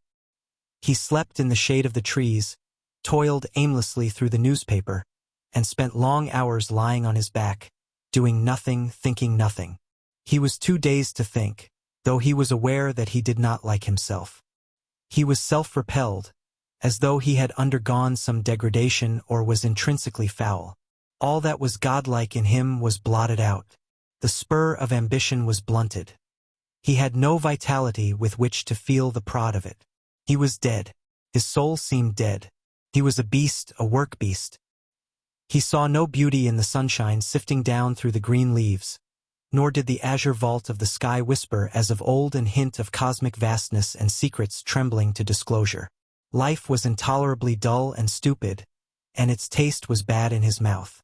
A black screen was drawn across his mirror of inner vision, and fancy lay in a darkened sickroom where entered no ray of light. He envied Joe, down in the village, rampant, tearing the slats off the bar, his brain gnawing with maggots, exulting in maudlin ways over maudlin things, fantastically and gloriously drunk and forgetful of Monday morning and the week of deadening toil to come. A third week went by, and Martin loathed himself and loathed life. He was oppressed by a sense of failure. There was reason for the editors refusing his stuff. He could see that clearly now, and laugh at himself and the dreams he had dreamed. Ruth returned his sea lyrics by mail. He read her letter apathetically. She did her best to say how much she liked them and that they were beautiful. But she could not lie, and she could not disguise the truth from herself. She knew they were failures, and he read her disapproval in every perfunctory and unenthusiastic line of her letter. And she was right. He was firmly convinced of it as he read the poems over. Beauty and wonder had departed from him, and as he read the poems he caught himself puzzling as to what he had had in mind when he wrote them. His audacities of phrase struck him as grotesque. His felicities of expression were monstrosities, and everything was absurd, unreal, and impossible. He would have burned the sea lyrics on the spot, had his will been strong enough to set them aflame. There was the engine room, but the exertion of carrying them to the furnace was not worthwhile. All his exertion was used in washing other persons' clothes. He did not have any left for private affairs. He resolved that when Sunday came he would pull himself together and answer Ruth's letter. But Saturday afternoon, after work was finished and he had taken a bath, the desire to forget overpowered him. "I guess I'll go down and see how Joe's getting on," was the way he put it to himself, and in the same moment he knew that he lied. But he did not have the energy to consider the lie. If he had had the energy, he would have refused to consider the lie, because he wanted to forget. He started for the village slowly and casually, increasing his pace in spite of himself as he neared the saloon. "I thought you was on the water wagon," was Joe's greeting. Martin did not deign to offer excuses, but called for whiskey, filling his own glass brimming before he passed the bottle. "Don't take all night about it," he said roughly. The other was dawdling with the bottle, and Martin refused to wait for him, tossing the glass off in a gulp and refilling it. "Now I can wait for you," he said grimly. "But hurry up." Joe hurried, and they drank together. "The work did it, eh?" Joe queried. Martin refused to discuss the matter. "It's fair hell, I know," the other went on. "But I kind of hate to see you come off the wagon, Mart." "Well, here's how." Martin drank on silently, biting out his orders and invitations and awing the barkeeper, an effeminate country youngster with watery blue eyes and hair parted in the middle. "It's something scandalous the way they work us poor devils," Joe was remarking. "If I didn't bowl up, I'd break loose and burn down the shebang. My bowlin' up is all that saves 'em, I can tell you that." But Martin made no answer. A few more drinks, and in his brain he felt the maggots of intoxication beginning to crawl. It was living the first breath of life he had breathed in 3 weeks. His dreams came back to him. Fancy came out of the darkened room and lured him on, a thing of flaming brightness. His mirror of vision was silver clear, a flashing, dazzling palimpsest of imagery. Wonder and beauty walked with him, hand in hand, and all power was his. He tried to tell it to Joe, but Joe had visions of his own, infallible schemes whereby he would escape the slavery of laundry work and become himself the owner of a great steam laundry. "I tell ya, Mart, they won't be no kids workin' in my laundry, not on your life. And they won't be no workin' a livin' soul after 6 p.m. You hear me talk? There'll be machinery enough and hands enough to do it all in decent workin' hours. And Mart, s help me, I'll make ya superintendent of the shebang. The whole of it, all of it. Now here's the scheme. I get on the water wagon and save my money for 2 years. Savin' then." But Martin turned away, leaving him to tell it to the barkeeper, until that worthy was called away to furnish drinks to 2 farmers who, coming in, accepted Martin's invitation. Martin dispensed royal largesse, inviting everybody up, farmhands, a stableman, and the gardener's assistant from the hotel, the barkeeper, and the furtive hobo who slid in like a shadow and like a shadow hovered at the end of the bar. Chapter 18. Monday morning, Joe groaned over the first truckload of clothes to the washer. "I say," he began. "Don't talk to me," Martin snarled. "I'm sorry, Joe," he said at noon, when they knocked off for dinner. Tears came into the other's eyes. "That's all right, old man," he said. "We're in hell and we can't help ourselves. And, I kind of like you a whole lot. That's what made it hurt. I catoned to you from the first." Martin shook his hand. "Let's quit," Joe suggested. "Let's chuck it and go hoboing.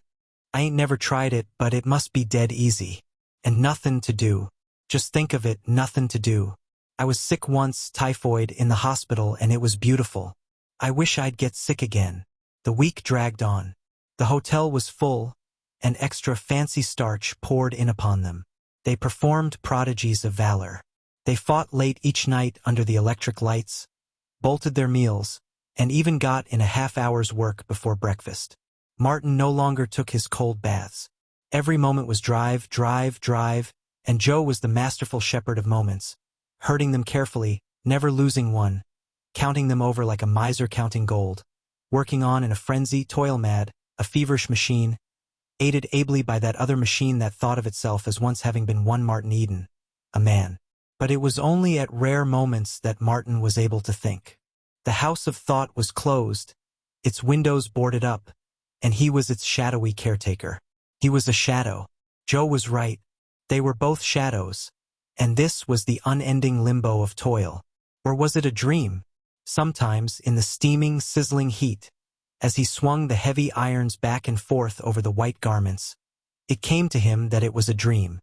In a short while, or maybe after 1,000 years or so, he would awake in his little room with the ink-stained table and take up his writing where he had left off the day before. Or maybe that was a dream, too, and the awakening would be the changing of the watches, when he would drop down out of his bunk in the lurching forecastle and go up on deck, under the tropic stars, and take the wheel and feel the cool trade wind blowing through his flesh. Came Saturday and its hollow victory at 3 o'clock. "Guess I'll go down and get a glass of beer," Joe said, in the queer, monotonous tones that marked his weekend collapse. Martin seemed suddenly to wake up. He opened the kit bag and oiled his wheel, putting graphite on the chain and adjusting the bearings. Joe was halfway down to the saloon when Martin passed by, bending low over the handlebars, his legs driving the 96 gear with rhythmic strength, his face set for 70 miles of road and grade and dust. He slept in Oakland that night, and on Sunday covered the 70 miles back. And on Monday morning, weary, he began the new week's work, but he had kept sober. A 5th week passed, and a 6th, during which he lived and toiled as a machine, with just a spark of something more in him, just a glimmering bit of soul that compelled him, at each weekend, to scorch off the 140 miles. But this was not rest. It was super-machine-like, and it helped to crush out the glimmering bit of soul that was all that was left him from former life. At the end of the 7th week, without intending it, too weak to resist, he drifted down to the village with Joe and drowned life and found life until Monday morning. Again, at the weekends, he ground out the 140 miles, obliterating the numbness of too great exertion by the numbness of still greater exertion. At the end of 3 months, he went down a 3rd time to the village with Joe. He forgot and lived again, and living he saw in clear illumination the beast he was making of himself, not by the drink, but by the work. The drink was an effect, not a cause. It followed inevitably upon the work, as the night follows upon the day.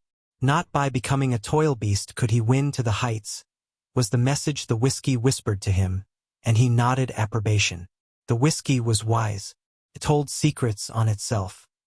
He called for paper and pencil and for drinks all around, and while they drank his very good health, he clung to the bar and scribbled. "A telegram, Joe," he said. "Read it." Joe read it with a drunken, quizzical leer, but what he read seemed to sober him. He looked at the other reproachfully, tears oozing into his eyes and down his cheeks. "You ain't going back on me, Mart?" he queried hopelessly. Martin nodded, and called one of the loungers to him to take the message to the telegraph office. "Hold on," Joe muttered thickly. "Let me think." He held on to the bar, his legs wobbling under him, Martin's arm around him and supporting him, while he thought. "Make that 2 laundrymen," he said abruptly. "Here, let me fix it." "What are you quitting for?" Martin demanded. "Same reason as you. But I'm going to see. You can't do that." "Nope," was the answer. "But I can hobo all right, all right." Martin looked at him searchingly for a moment, then cried, "By God, I think you're right. Better a hobo than a beast of toil. Why, man, you'll live. And that's more than you ever did before." "I was in hospital once," Joe corrected. "It was beautiful. Typhoid. Did I tell you?" While Martin changed the telegram to 2 laundrymen, Joe went on. "I never wanted to drink when I was in hospital. Funny, ain't it? But when I've been workin' like a slave all week, I just got to bowl up. Ever noticed that cooks drink like hell? And bakers, too? It's the work. They've sure got to. Here, let me pay half of that telegram." "I'll shake you for it," Martin offered. "Come on, everybody drink," Joe called, as they rattled the dice and rolled them out on the damp bar. Monday morning Joe was wild with anticipation. He did not mind his aching head, nor did he take interest in his work. Whole herds of moments stole away and were lost while their careless shepherd gazed out of the window at the sunshine and the trees. "Just look at it," he cried. "And it's all mine. It's free. I can lie down under them trees and sleep for 1,000 years if I want to. Ah, come on, Mart, let's chuck it. What's the good of waitin' another moment? That's the land of nothin' to do out there. And I got a ticket for it. And it ain't no return ticket, b'gosh." A few minutes later, filling the truck with soiled clothes for the washer, Joe spied the hotel manager's shirt. He knew its mark, and with a sudden glorious consciousness of freedom, he threw it on the floor and stamped on it. "I wish you was in it, you pig-headed Dutchman," he shouted. "In it, and right there where I've got you. Take that, and that, and that. Damn you. Hold me back. Somebody, hold me back." Martin laughed and held him to his work. On Tuesday night, the new laundrymen arrived, and the rest of the week was spent breaking them into the routine. Joe sat around and explained his system, but he did no more work. "Not a tap," he announced. "Not a tap. They can fire me if they want to, but if they do, I'll quit. No more work in mine, thank you kindly. Me for the freight cars and the shade under the trees. Go to it, you slaves. That's right. Slave and sweat. Slave and sweat. And when you're dead, you'll rot the same as me. And what's it matter how you live? Tell me that. What's it matter in the long run?" On Saturday they drew their pay and came to the parting of the ways. "They ain't no use in me askin' you to change your mind and hit the road with me?"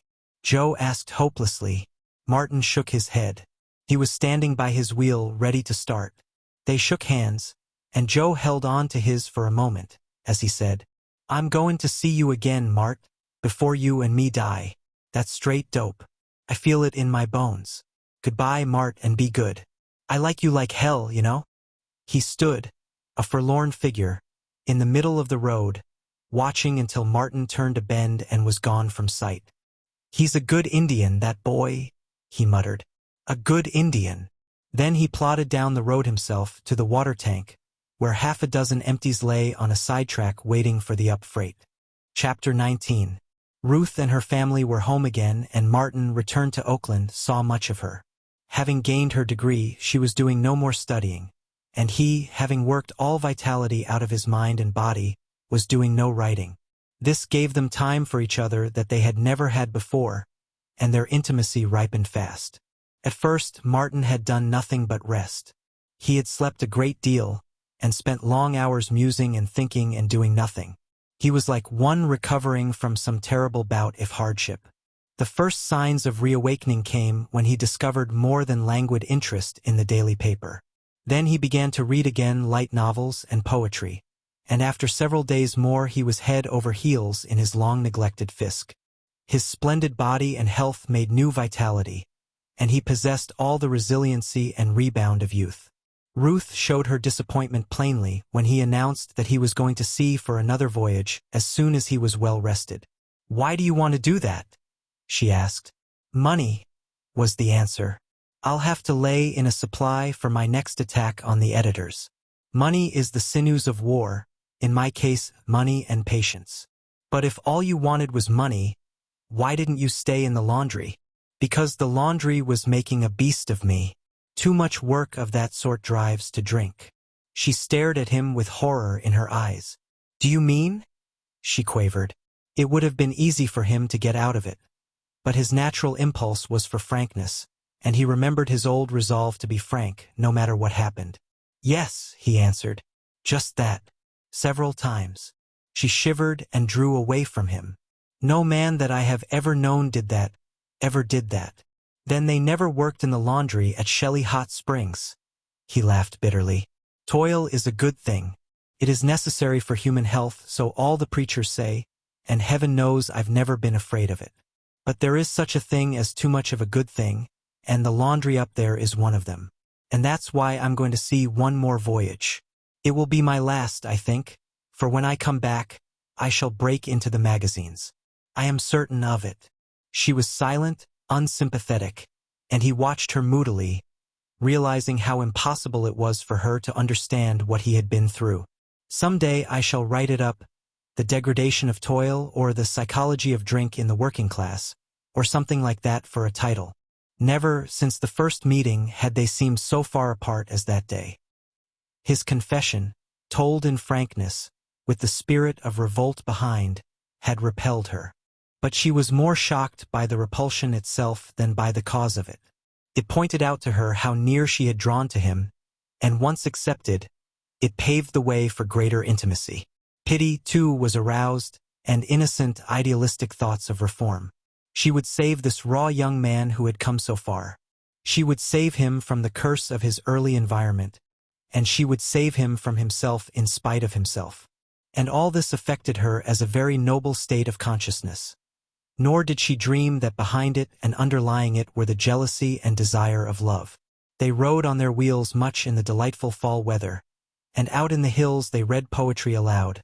Now one and now the other, noble, uplifting poetry that turned one's thoughts to higher things. Renunciation, sacrifice, patience, industry, and high endeavor were the principles she thus indirectly preached, such abstractions being objectified in her mind by her father, and Mr. Butler, and by Andrew Carnegie, who, from a poor immigrant boy, had arisen to be the book-giver of the world. All of which was appreciated and enjoyed by Martin. He followed her mental processes more clearly now, and her soul was no longer the sealed wonder it had been. He was on terms of intellectual equality with her.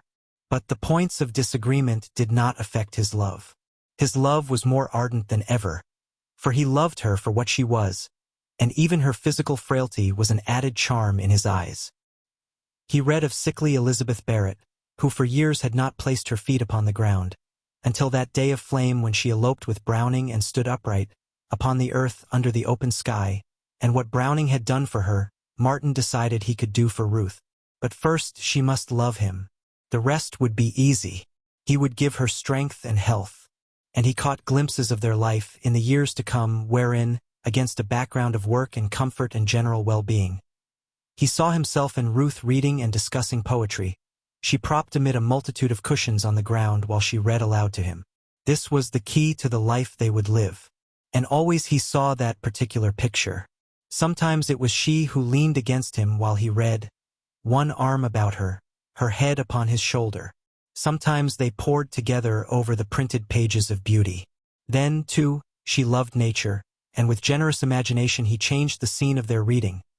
Sometimes they read enclosed in valleys with precipitous walls, or in high mountain meadows, and again, down by the gray sand dunes with a wreath of billows at their feet, or afar on some volcanic tropic isle where waterfalls descended and became mist, reaching the sea in vapor veils that swayed and shivered to every vagrant wisp of wind. But always, in the foreground, lords of beauty and eternally reading and sharing, lay he and Ruth, and always in the background that was beyond the background of nature, dim and hazy, were work and success and money earned that made them free of the world and all its treasures. "I should recommend my little girl to be careful," her mother warned her one day. "I know what you mean," But it is impossible. He is not. Ruth was blushing, but it was the blush of maidenhood called upon for the first time to discuss the sacred things of life with a mother held equally sacred. You're kind. Her mother finished the sentence for her. Ruth nodded. I did not want to say it, but he is not. He is rough, brutal, strong, too strong. He has not. She hesitated and could not go on. It was a new experience, talking over such matters with her mother. And again her mother completed her thought for her. He has not lived a clean life, is what you wanted to say. Again Ruth nodded, and again a blush mantled her face. It is just that, she said. It has not been his fault, but he has played much with pitch. Yes, with pitch. And he frightens me. Sometimes I am positively in terror of him, when he talks in that free and easy way of the things he has done, as if they did not matter. They do matter, don't they? They sat with their arms twined around each other, and in the pause her mother patted her hand and waited for her to go on. But I am interested in him dreadfully, she continued. In a way he is my protégé. Then, too, he is my first boyfriend, but not exactly friend. Rather protégé and friend combined. Sometimes, too, when he frightens me, it seems that he is a bulldog I have taken for a plaything, like some of the frat girls, and he is tugging hard, and showing his teeth, and threatening to break loose. Again her mother waited. He interests me, I suppose, like the bulldog, and there is much good in him, too. But there is much in him that I would not like in the other way. You see, I have been thinking. He swears, he smokes, he drinks, he has fought with his fists. He has told me so, and he likes it, he says so. He is all that a man should not be, a man I would want for my— Her voice sank very low. Husband. Then he is too strong. My prince must be tall, and slender, and dark-a graceful, bewitching prince. No, there is no danger of my failing in love with Martin Eden. It would be the worst fate that could befall me. But it is not that I spoke about, her mother equivocated. Have you thought about him? He is so ineligible in every way, you know, and suppose he should come to love you. But he does, already, she cried. It was to be expected, Mrs. Morse said gently. How could it be otherwise with anyone who knew you? Olney hates me, she exclaimed passionately. And I hate Olney. I feel always like a cat when he is around. I feel that I must be nasty to him, and even when I don't happen to feel that way, why, he's nasty to me anyway. But I am happy with Martin Eden. No one ever loved me before. No man, I mean, in that way. And it is sweet to be loved that way. You know what I mean, mother dear? It is sweet to feel that you are really and truly a woman. She buried her face in her mother's lap, sobbing. You think I am dreadful, I know, but I am honest, and I tell you just how I feel. Mrs. Morse was strangely sad and happy. Her child daughter, who was a Bachelor of Arts, was gone. But in her place was a woman daughter. The experiment had succeeded. The strange void in Ruth's nature had been filled, and filled without danger or penalty. This rough sailor fellow had been the instrument, and, though Ruth did not love him, he had made her conscious of her womanhood. His hand trembles. Ruth was confessing, her face, for shame's sake, still buried. It is most amusing and ridiculous, but I feel sorry for him, too. And when his hands are too trembly, and his eyes too shiny, why, I lecture him about his life and the wrong way he is going about it to mend it. But he worships me, I know. His eyes and his hands do not lie. And it makes me feel grown up, the thought of it, the very thought of it.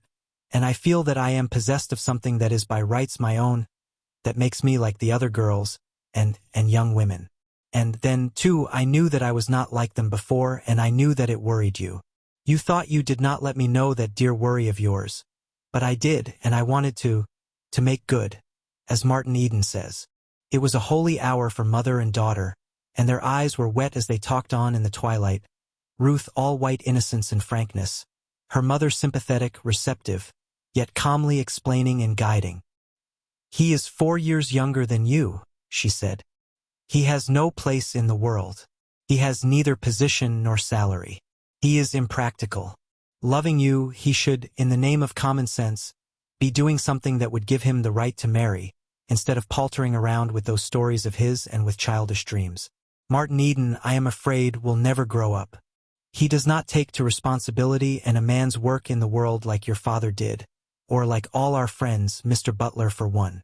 Martin Eden, I am afraid, will never be a money earner. And this world is so ordered that money is necessary to happiness. Oh no, not these swollen fortunes, but enough of money to permit of common comfort and decency. He has never spoken. He has not breathed a word. He has not attempted to. But if he did, I would not let him because, you see, I do not love him. I am glad of that. I should not care to see my daughter, my one daughter, who is so clean and pure, love a man like him. There are noble men in the world who are clean and true and manly. Wait for them. You will find one some day, and you will love him and be loved by him, and you will be happy with him as your father and I have been happy with each other. And there is one thing you must always carry in mind. Yes, mother. Mrs. Morse's voice was low and sweet as she said, and that is the children. I have thought about them, Ruth confessed, remembering the wanton thoughts that had vexed her in the past. Her face again red with maiden shame that she should be telling such things. And it is that, the children, that makes Mr. Eden impossible. Mrs. Morse went on incisively. Their heritage must be clean, and he is, I am afraid, not clean. Your father has told me of sailors' lives, and you understand.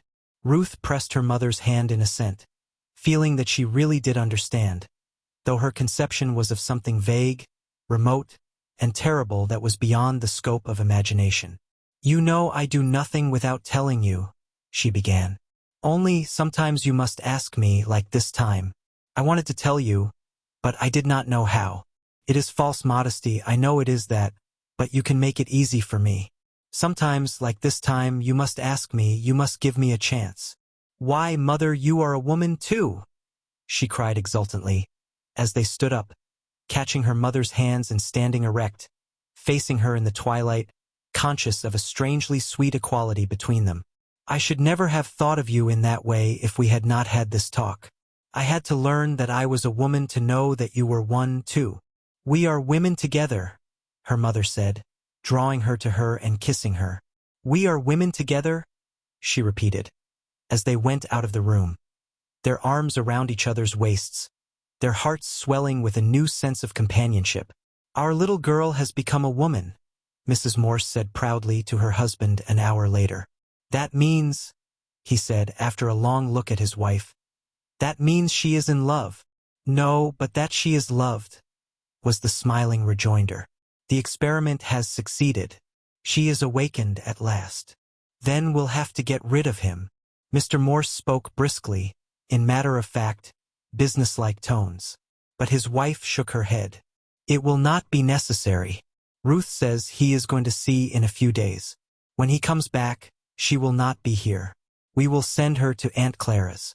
And, besides, a year in the East with the change in climate, people, ideas, and everything is just the thing she needs. Chapter 20. The desire to write was stirring in Martin once more. Stories and poems were springing into spontaneous creation in his brain, and he made notes of them against the future time when he would give them expression. But he did not write. This was his little vacation. He had resolved to devote it to rest and love, and in both matters he prospered. He was soon spilling over with vitality, and each day he saw Ruth. At the moment of meeting, she experienced the old shock of his strength and health. Be careful, her mother warned her once again. I am afraid you are seeing too much of Martin Eden. But Ruth laughed from security. She was sure of herself, and in a few days he would be off to sea. Then, by the time he returned, she would be away on her visit east. There was a magic, however, in the strength and health of Martin. He, too, had been told of her contemplated eastern trip, and he felt the need for haste. Yet he did not know how to make love to a girl like Ruth. Then, too, he was handicapped by the possession of a great fund of experience with girls and women who had been absolutely different from her. They had known about love and life and flirtation, while she knew nothing about such things. Her prodigious innocence appalled him, freezing on his lips all ardors of speech, and convincing him, in spite of himself, of his own unworthiness. Also, he was handicapped in another way. He had himself never been in love before. He had liked women in that turgid past of his, and been fascinated by some of them, but he had not known what it was to love them. He had whistled in a masterful, careless way, and they had come to him. They had been diversions, incidents, part of the game men play, but a small part at most. And now, and for the first time, he was a suppliant, tender and timid and doubting. He did not know the way of love, nor its speech, while he was frightened at his loved one's clear innocence. In the course of getting acquainted with a varied world, whirling on through the ever-changing phases of it, he had learned a rule of conduct which was to the effect that when one played a strange game, he should let the other fellow play first. This had stood him in good stead 1,000 times and trained him as an observer as well. He knew how to watch the thing that was strange, and to wait for a weakness, for a place of entrance to divulge itself. It was like sparring for an opening in fist-fighting. And when such an opening came, he knew by long experience to play for it and to play hard. So he waited with ruth and watched, desiring to speak his love but not daring. He was afraid of shocking her, and he was not sure of himself. Had he but known it, he was following the right course with her. Love came into the world before articulate speech, and in its own early youth it had learned ways and means that it had never forgotten. It was in this old, primitive way that Martin wooed Ruth. He did not know he was doing it at first, though later he divined it. The touch of his hand on hers was vastly more potent than any word he could utter.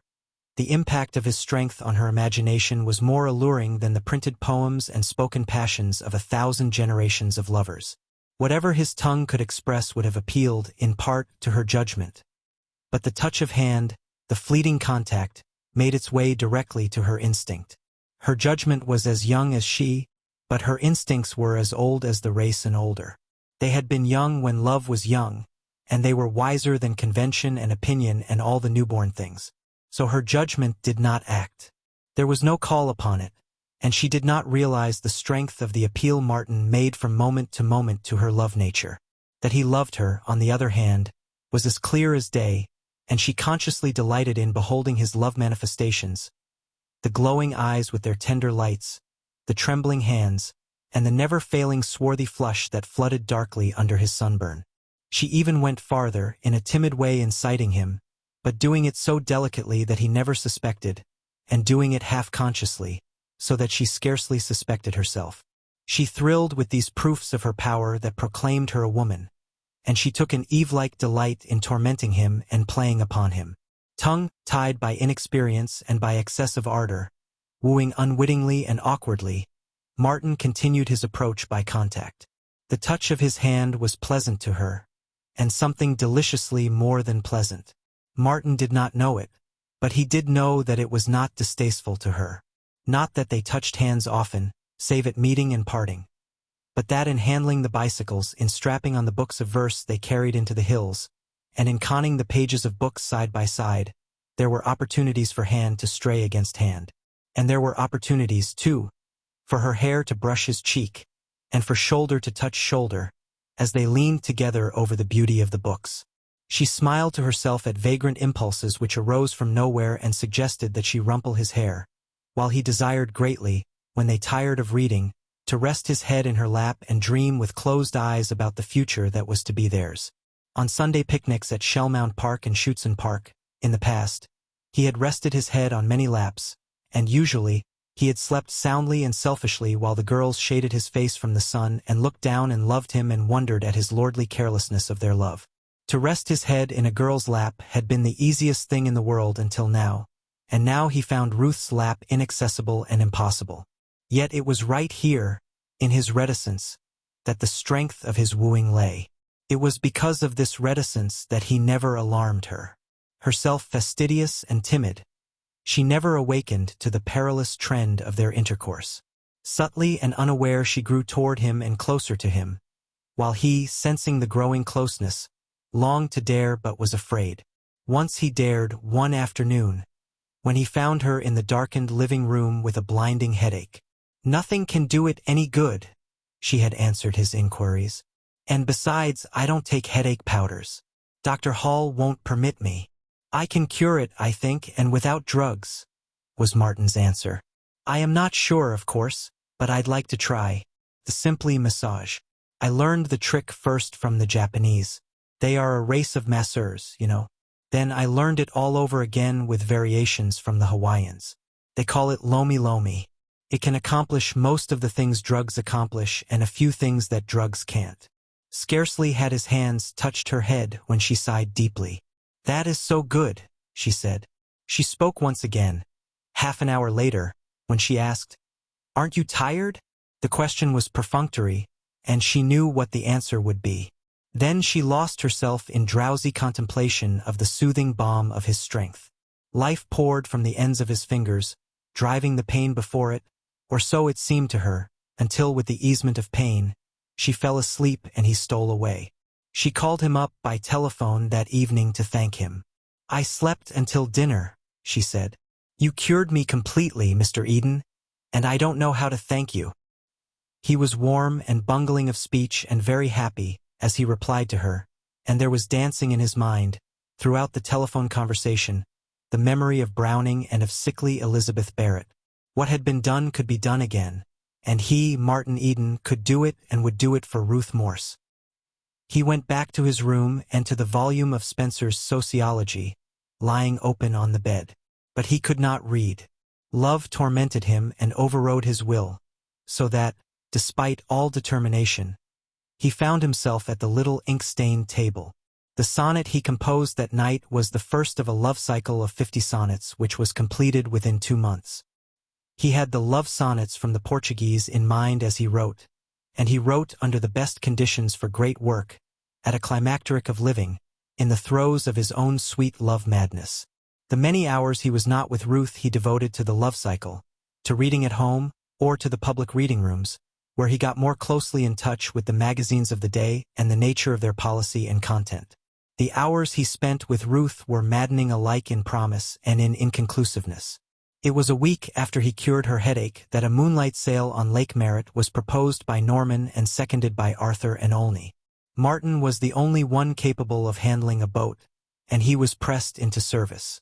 Ruth sat near him in the stern, while the 3 young fellows lounged amidships, deep in a wordy wrangle over frat affairs.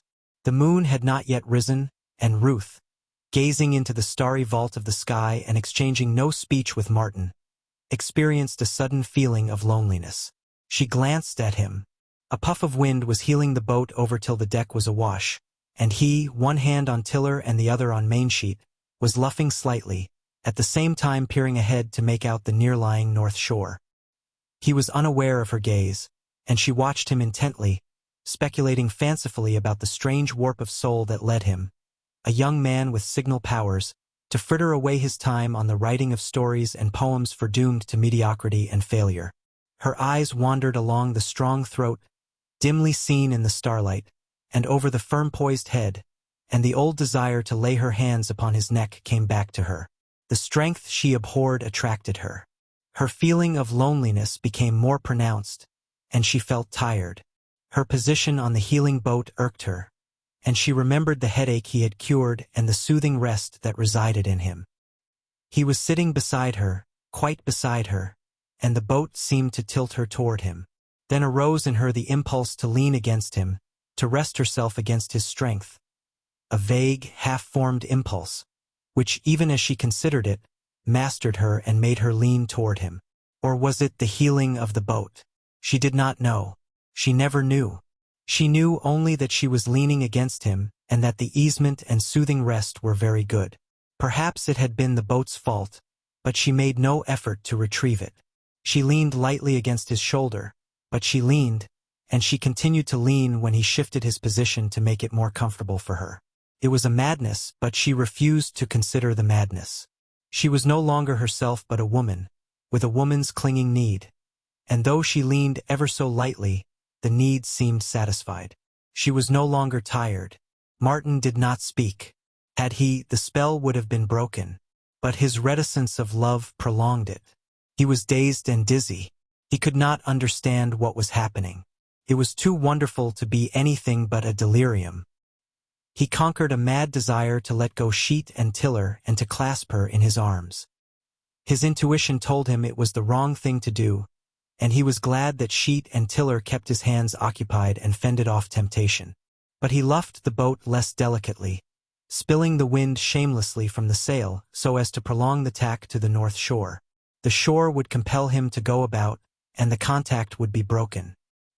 He sailed with skill, stopping way on the boat without exciting the notice of the wranglers, and mentally forgiving his hardest voyages in that they had made this marvelous night possible, giving him mastery over sea and boat and wind so that he could sail with her beside him, her dear weight against him on his shoulder. When the first light of the rising moon touched the sail, illuminating the boat with pearly radiance, Ruth moved away from him. And, even as she moved, she felt him move away. The impulse to avoid detection was mutual. The episode was tacitly and secretly intimate. She sat apart from him with burning cheeks, while the full force of it came home to her. She had been guilty of something she would not have her brothers see, nor only see. Why had she done it? She had never done anything like it in her life, and yet she had been moonlight sailing with young men before. She had never desired to do anything like it. She was overcome with shame and with the mystery of her own burgeoning womanhood. She stole a glance at Martin, who was busy putting the boat about on the other tack, and she could have hated him for having made her do an immodest and shameful thing. And he, of all men, perhaps her mother was right, and she was seeing too much of him. It would never happen again, she resolved, and she would see less of him in the future. She entertained a wild idea of explaining to him the first time they were alone together, of lying to him, of mentioning casually the attack of faintness that had overpowered her just before the moon came up. Then she remembered how they had drawn mutually away before the revealing moon, and she knew he would know it for a lie. In the days that swiftly followed, she was no longer herself but a strange, puzzling creature, willful over judgment and scornful of self-analysis, refusing to peer into the future or to think about herself and whither she was drifting. She was in a fever of tingling mystery, alternately frightened and charmed, and in constant bewilderment. She had one idea firmly fixed, however, which ensured her security. She would not let Martin speak his love. As long as she did this, all would be well. In a few days he would be off to sea. And even if he did speak, all would be well. It could not be otherwise, for she did not love him. Of course, it would be a painful half-hour for him, and an embarrassing half-hour for her, because it would be her first proposal. She thrilled deliciously at the thought. She was really a woman, with a man ripe to ask for her in marriage. It was a lure to all that was fundamental in her sex. The fabric of her life, of all that constituted her, quivered and grew tremulous. The thought fluttered in her mind like a flame-attracted moth. She went so far as to imagine Martin proposing, herself putting the words into his mouth. And she rehearsed her refusal, tempering it with kindness and exhorting him to true and noble manhood. And especially he must stop smoking cigarettes. She would make a point of that. But no, she must not let him speak at all. She could stop him, and she had told her mother that she would. All flushed and burning, she regretfully dismissed the conjured situation. Her first proposal would have to be deferred to a more propitious time and a more eligible suitor. Chapter 21. Came a beautiful fall day, warm and languid, palpitant with the hush of the changing season. A California Indian summer day, with hazy sun and wandering wisps of breeze that did not stir the slumber of the air. Filmy purple mists, that were not vapors but fabrics woven of color, hid in the recesses of the hills. San Francisco lay like a blur of smoke upon her heights. The intervening bay was a dull sheen of molten metal, whereon sailing craft lay motionless or drifted with the lazy tide. Far Tamalpais, barely seen in the silver haze, bulked hugely by the Golden Gate, the latter a pale gold pathway under the westering sun. Beyond, the Pacific, dim and vast, was raising on its skyline tumbled cloud masses that swept landward, giving warning of the first blustering breath of winter. The erasure of summer was at hand. Yet summer lingered, fading and fainting among her hills, deepening the purple of her valleys, spinning a shroud of haze from waning powers and sated raptures, dying with the calm content of having lived and lived well. And among the hills, on their favorite knoll, Martin and Ruth sat side by side, their heads bent over the same pages, he reading aloud from the love sonnets of the woman who had loved Browning as it is given to few men to be loved. But the reading languished. The spell of passing beauty all about them was too strong. The golden year was dying as it had lived, a beautiful and unrepentant voluptuary, and reminiscent rapture and content freighted heavily the air. It entered into them, dreamy and languorous, weakening the fibers of resolution, suffusing the face of morality, or of judgment, with haze and purple mist. Martin felt tender and melting, and from time to time warm glows passed over him. His head was very near to hers, and when wandering phantoms of breeze stirred her hair so that it touched his face, the printed pages swam before his eyes. "I don't believe you know a word of what you are reading," she said once when he had lost his place. He looked at her with burning eyes, and was on the verge of becoming awkward, when a retort came to his lips. "I don't believe you know either. What was the last sonnet about?" "I don't know," she laughed frankly. "I've already forgotten. Don't let us read any more. The day is too beautiful. It will be our last in the hills for some time," he announced gravely. "There's a storm gathering out there on the sea rim." The book slipped from his hands to the ground, and they sat idly and silently, gazing out over the dreamy bay with eyes that dreamed and did not see. Ruth glanced sidewise at his neck. She did not lean toward him. She was drawn by some force outside of herself and stronger than gravitation, strong as destiny. It was only an inch to lean, and it was accomplished without volition on her part. Her shoulder touched his as lightly as a butterfly touches a flower, and just as lightly was the counterpressure. She felt his shoulder press hers, and a tremor run through him. Then was the time for her to draw back. But she had become an automaton. Her actions had passed beyond the control of her will. She never thought of control or will in the delicious madness that was upon her. His arm began to steal behind her and around her. She waited its slow progress in a torment of delight. She waited. She knew not for what, panting, with dry, burning lips, a leaping pulse, and a fever of expectancy in all her blood. The girdling arm lifted higher and drew her toward him, drew her slowly and caressingly. She could wait no longer. With a tired sigh, and with an impulsive movement all her own, unpremeditated, spasmodic, she rested her head upon his breast. His head bent over swiftly, and, as his lips approached, hers flew to meet them. This must be love, she thought, in the one rational moment that was vouchsafed her. If it was not love, it was too shameful. Could be nothing else than love. She loved the man whose arms were around her and whose lips were pressed to hers. She pressed more tightly to him with a snuggling movement of her body, and a moment later, tearing herself half out of his embrace, suddenly and exultantly she reached up and placed both hands upon Martin Eden's sunburnt neck. So exquisite was the pang of love and desire fulfilled that she uttered a low moan, relaxed her hands, and lay half swooning in his arms. Not a word had been spoken, and not a word was spoken for a long time. Twice he bent and kissed her, and each time her lips met his shyly and her body made its happy, nestling movement. She clung to him, unable to release herself, and he sat, half supporting her in his arms, as he gazed with unseeing eyes at the blur of the great city across the bay. For once there were no visions in his brain. Only colors and lights and glows pulsed there, warm as the day and warm as his love. He bent over her. She was speaking. "When did you love me?" she whispered. "From the first, the very first, the first moment I laid eye on you. I was mad for love of you then, and in all the time that has passed since then I have only grown the madder. I am maddest now, dear. I am almost a lunatic. My head is so turned with joy. I am glad I am a woman, Martin dear," she said after a long sigh. He crushed her in his arms again and again, and then asked, "And you? When did you first know?" "Oh, I knew it all the time, almost, from the first. And I have been as blind as a bat," he cried, a ring of vexation in his voice. "I never dreamed it until just how, when I kissed you. I didn't mean that." She drew herself partly away and looked at him. "I meant I knew you loved almost from the first." "And you?" he demanded. It came to me suddenly.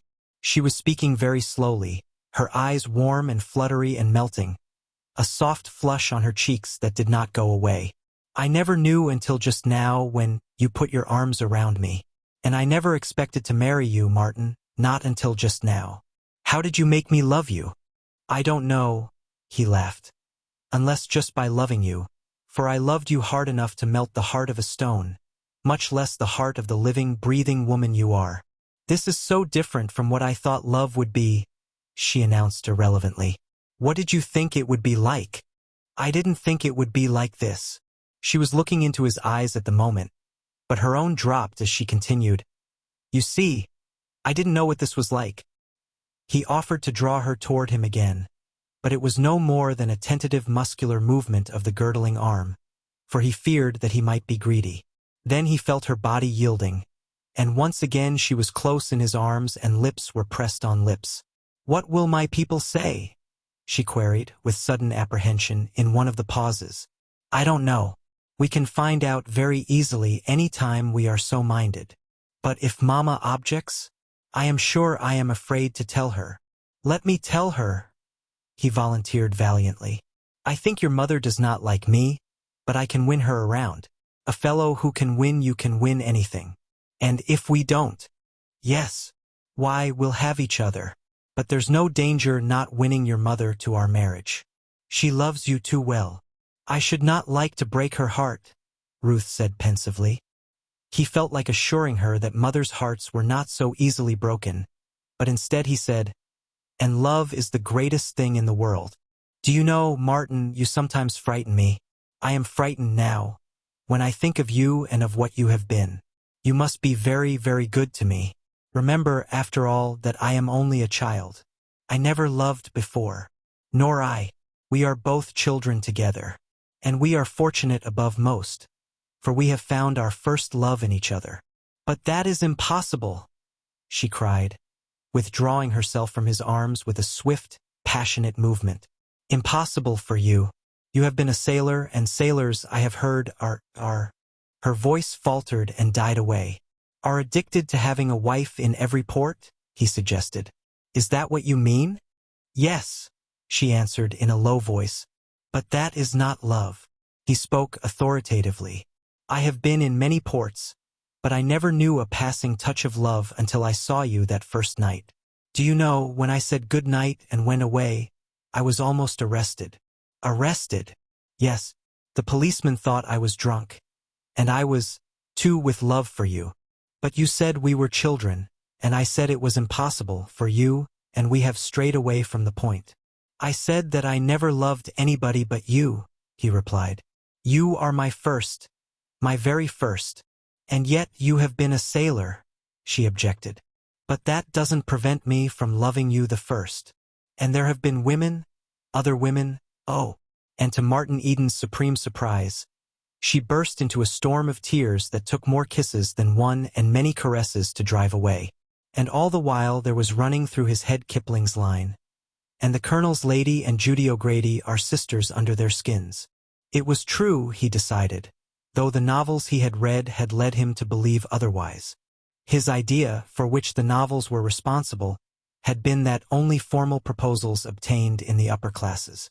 It was all right enough, down whence he had come, for youths and maidens to win each other by contact, but for the exalted personages up above on the heights to make love in similar fashion had seemed unthinkable. Yet the novels were wrong. Here was a proof of it. The same pressures and caresses, unaccompanied by speech, that were efficacious with the girls of the working class, were equally efficacious with the girls above the working class. They were all of the same flesh, after all, sisters under their skins, and he might have known as much himself had he remembered his Spencer. As he held Ruth in his arms and soothed her, he took great consolation in the thought that the Colonel's lady and Judy O'Grady were pretty much alike under their skins. It brought Ruth closer to him, made her possible. Her dear flesh was as anybody's flesh, as his flesh. There was no bar to their marriage. Class difference was the only difference, and class was extrinsic, could be shaken off. A slave, he had read, had risen to the Roman purple. That being so, then he could rise to Ruth. Under her purity and saintliness and culture and ethereal beauty of soul, she was, in things fundamentally human, just like Lizzie Connolly and all Lizzie Connollys. All that was possible of them was possible of her. She could love and hate, maybe have hysterics, and she could certainly be jealous as she was jealous now, uttering her last sobs in his arms. Besides, I am older than you, she remarked suddenly, opening her eyes and looking up at him. 3 years older. Hush, you are only a child, and I am 40 years older than you in experience, was his answer. In truth, they were children together, so far as love was concerned, and they were as naive and immature in the expression of their love as a pair of children, and this despite the fact that she was crammed with a university education and that his head was full of scientific philosophy and the hard facts of life. They sat on through the passing glory of the day, talking as lovers are prone to talk, marveling at the wonder of love and at destiny that had flung them so strangely together, and dogmatically believing that they loved to a degree never attained by lovers before. And they returned insistently, again and again, to a rehearsal of their first impressions of each other and to hopeless attempts to analyze just precisely what they felt for each other and how much there was of it. The cloud masses on the western horizon received the descending sun, and the circle of the sky turned to rose, while the zenith glowed with the same warm color. The rosy light was all about them, flooding over them as she sang, "Goodbye, sweet day." She sang softly, leaning in the cradle of his arm, her hands in his, their hearts in each other's hands. Chapter 22.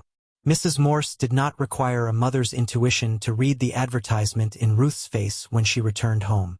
The flush that would not leave the cheeks told the simple story, and more eloquently did the eyes, large and bright, reflecting an unmistakable inward glory. "What has happened?" Mrs. Morse asked, having bided her time till Ruth had gone to bed. "You know?" Ruth queried with trembling lips. For reply, her mother's arm went around her, and a hand was softly caressing her hair. "He did not speak," she blurted out. "I did not intend that it should happen, and I would never have let him speak. Only he didn't speak. But if he did not speak, then nothing could have happened, could it? But it did, just the same. In the name of goodness, child, what are you babbling about?" Mrs. Morse was bewildered. "I don't think I know what happened, after all." "What did happen?" Ruth looked at her mother in surprise. "I thought you knew." "Why, we're engaged, Martin and I." Mrs. Morse laughed with incredulous vexation. "No, he didn't speak," Ruth explained. "He just loved me, that was all. I was as surprised as you are. He didn't say a word. He just put his arm around me, and I was not myself. And he kissed me and I kissed him. Couldn't help it. I just had to. And then I knew I loved him." She paused, waiting with expectancy the benediction of her mother's kiss, but Mrs. Morse was coldly silent. "It is a dreadful accident, I know," Ruth recommenced with a sinking voice, "and I don't know how you will ever forgive me, but I couldn't help it. I did not dream that I loved him until that moment. And you must tell father for me. Would it not be better not to tell your father? Let me see Martin Eden and talk with him and explain. He will understand and release you." "No, no," Ruth cried, starting up. "I do not want to be released. I love him, and love is very sweet. I am going to marry him, of course, if you will let me. We have other plans for you, Ruth dear, your father and I." "Oh, no, no, no man picked out for you or anything like that. Our plans go no farther than your marrying some man in your own station in life, a good and honorable gentleman, whom you will select yourself when you love him." "But I love Martin already," was the plaintive protest. "We would not influence your choice in any way, but you are our daughter, and we could not bear to see you make a marriage such as this. He has nothing but roughness and coarseness to offer you in exchange for all that is refined and delicate in you. He is no match for you in any way. He could not support you. We have no foolish ideas about wealth, but comfort is another matter, and our daughter should at least marry a man who can give her that, and not a penniless adventurer, a sailor, a cowboy, a smuggler, and heaven knows what else, who, in addition to everything, is harebrained and irresponsible." Ruth was silent. Every word she recognized as true. "He wastes his time over his writing, trying to accomplish what geniuses and rare men with college educations sometimes accomplish. A man thinking of marriage should be preparing for marriage. But not he. As I have said, and I know you agree with me, he is irresponsible. And why should he not be? It is the way of sailors. He has never learned to be economical or temperate. The spendthrift years have marked him. It is not his fault, of course, but that does not alter his nature. And have you thought of the years of licentiousness he inevitably has lived? Have you thought of that, daughter? You know what marriage means. Ruth shuddered and clung close to her mother. I have thought. Ruth waited a long time for the thought to frame itself. And it is terrible. Sickens me to think of it. I told you it was a dreadful accident, my loving him.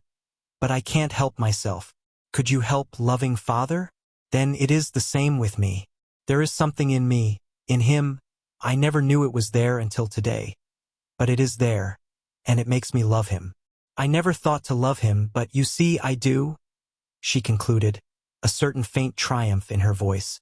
They talked long, and to little purpose, in conclusion agreeing to wait an indeterminate time without doing anything. The same conclusion was reached, a little later that night, between Mrs. Morse and her husband, after she had made due confession of the miscarriage of her plans. It could hardly have come otherwise, was Mr. Morse's judgment. This sailor fellow has been the only man she was in touch with. Sooner or later she was going to awaken anyway. And she did awaken, and lo! Here was this sailor fellow, the only accessible man at the moment, and of course she promptly loved him, or thought she did, which amounts to the same thing. Mrs. Morse took it upon herself to work slowly and indirectly upon Ruth, rather than to combat her. There would be plenty of time for this, for Martin was not in position to marry. Let her see all she wants of him, was Mr. Morse's advice. The more she knows him, the less she'll love him, I wager. And give her plenty of contrast. Make a point of having young people at the house. Young women and young men, all sorts of young men, clever men, men who have done something or who are doing things, men of her own class, gentlemen. She can gauge him by them. They will show him up for what he is. And after all, he is a mere boy of 21. Ruth is no more than a child. It is calf love with the pair of them, and they will grow out of it. So the matter rested. Within the family, it was accepted that Ruth and Martin were engaged, but no announcement was made. The family did not think it would ever be necessary. Also, it was tacitly understood that it was to be a long engagement. They did not ask Martin to go to work, nor to cease writing. They did not intend to encourage him to mend himself. And he aided and abetted them in their unfriendly designs, for going to work was farthest from his thoughts. I wonder if you'll like what I have done, he said to Ruth several days later. I've decided that boarding with my sister is too expensive, and I am going to board myself. I've rented a little room out in North Oakland, retired neighborhood and all the rest, you know, and I've bought an oil burner on which to cook. Ruth was overjoyed. The oil burner especially pleased her. That was the way Mr. Butler began his start, she said. Martin frowned inwardly at the citation of that worthy gentleman, and went on. I put stamps on all my manuscripts and started them off to the editors again. Then today I moved in, and tomorrow I start to work. A position!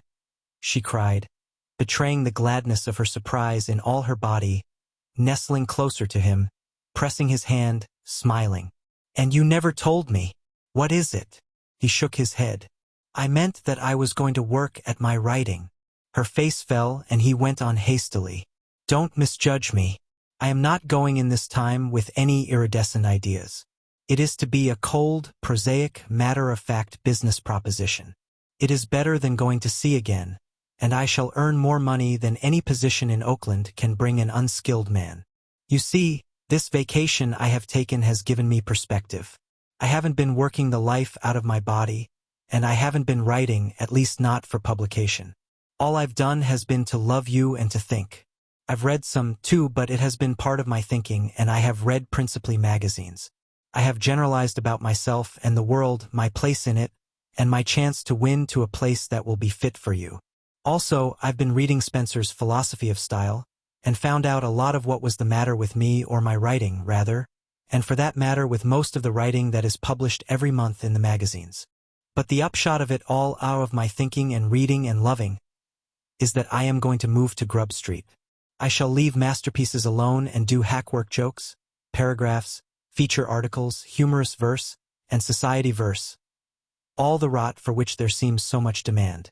Then there are the newspaper syndicates and the newspaper short story syndicates, and the syndicates for the Sunday supplements. I can go ahead and hammer out the stuff they want and earn the equivalent of a good salary by it. There are freelances, who earn as much as $400 or $500 a month.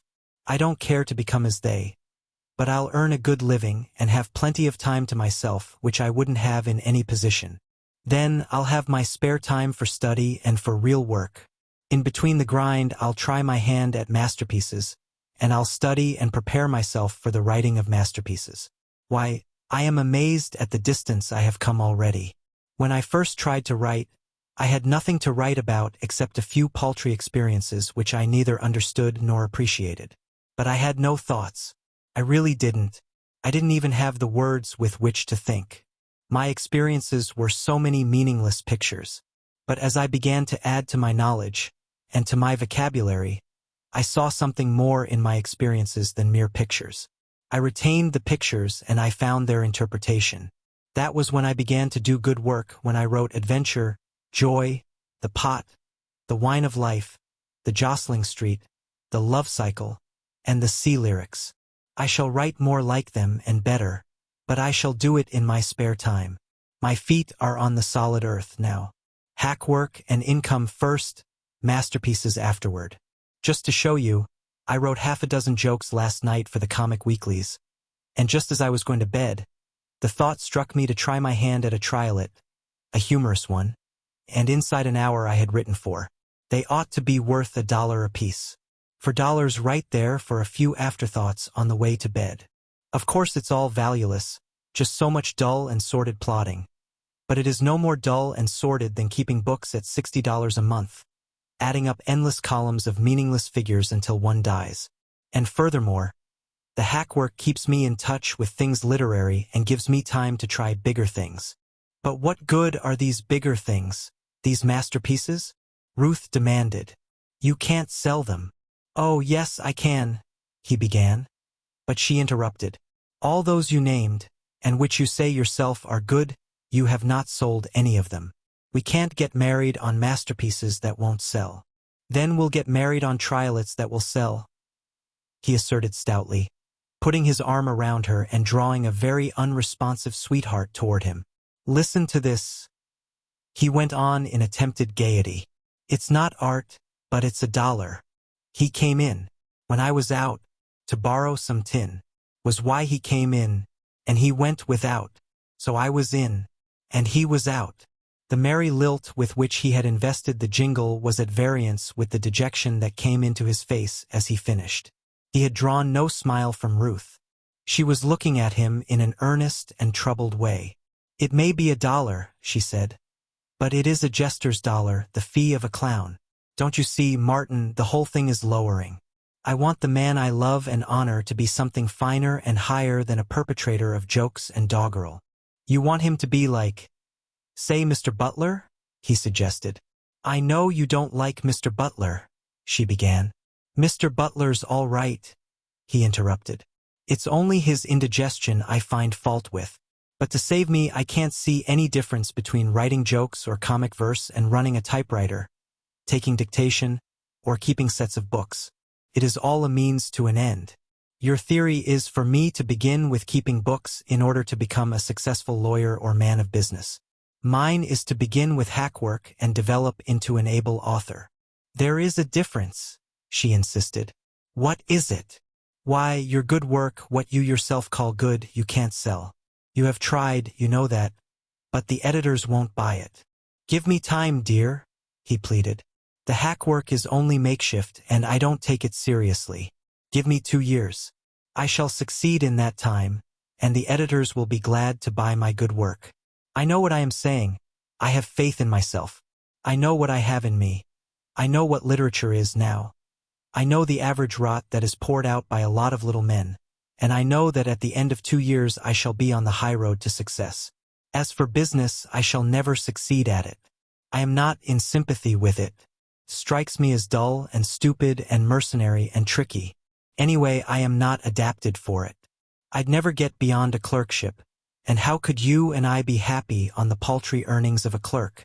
I want the best of everything in the world for you, and the only time when I won't want it will be when there is something better. And I'm going to get all of it. The income of a successful author makes Mr. Butler look cheap. A bestseller will earn anywhere between $50,000 and $100,000, sometimes more and sometimes less. But, as a rule, pretty close to those figures. She remained silent. Her disappointment was apparent. Well? He asked. I had hoped and planned otherwise. I had thought, and I still think, that the best thing for you would be to study shorthand. You already know typewriting, and go into Father's office. You have a good mind, and I am confident you would succeed as a lawyer. Chapter 23. That Ruth had little faith in his power as a writer did not alter her nor diminish her in Martin's eyes. In the breathing spell of the vacation he had taken, he had spent many hours in self-analysis, and thereby learned much of himself. He had discovered that he loved beauty more than fame, and that what desire he had for fame was largely for Ruth's sake. It was for this reason that his desire for fame was strong. He wanted to be great in the world's eyes, to make good, as he expressed it, in order that the woman he loved should be proud of him and deem him worthy. As for himself, he loved beauty passionately, and the joy of serving her was to him sufficient wage. And more than beauty, he loved Ruth. He considered love the finest thing in the world. It was love that had worked the revolution in him, changing him from an uncouth sailor to a student and an artist. Therefore, to him, the finest and greatest of the three, greater than learning and artistry, was love. Already he had discovered that his brain went beyond Ruth's, just as it went beyond the brains of her brothers, or the brain of her father. In spite of every advantage of university training, and in the face of her bachelorship of arts, his power of intellect overshadowed hers, and his year or so of self-study and equipment gave him a mastery of the affairs of the world and art and life that she could never hope to possess. All this he realized, but it did not affect his love for her, nor her love for him. Love was too fine and noble, and he was too loyal a lover for him to besmirch love with criticism. What did love have to do with Ruth's divergent views on art, right conduct, the French Revolution, or equal suffrage? They were mental processes, but love was beyond reason. It was superrational. He could not belittle love. He worshipped it. Love lay on the mountaintops beyond the valley land of reason. It was a sublimated condition of existence, the topmost peak of living, and it came rarely. Thanks to the school of scientific philosophers he favored, he knew the biological significance of love, but by a refined process of the same scientific reasoning, he reached the conclusion that the human organism achieved its highest purpose in love, that love must not be questioned, but must be accepted as the highest guerdon of life. Thus, he considered the lover blessed over all creatures, and it was a delight to him to think of God's own mad lover, rising above the things of earth, above wealth and judgment, public opinion and applause, rising above life itself and dying on a kiss. Much of this Martin had already reasoned out, and some of it he reasoned out later. In the meantime he worked, taking no recreation except when he went to see Ruth, and living like a Spartan. He paid $2.50 a month rent for the small room he got from his Portuguese landlady, Maria Silva, a virago and a widow, hard-working and harsher-tempered, rearing her large brood of children somehow, and drowning her sorrow and fatigue at irregular intervals in a gallon of the thin, sour wine that she bought from the corner grocery and saloon for 15 cents. From detesting her and her foul tongue at first, Martin grew to admire her as he observed the brave fight she made. There were but 4 rooms in the little house, 3, when Martin's was subtracted. One of these, the parlor, gay with an ingrained carpet and dolorous with a funeral card and a death picture of one of her numerous departed babes, was kept strictly for company.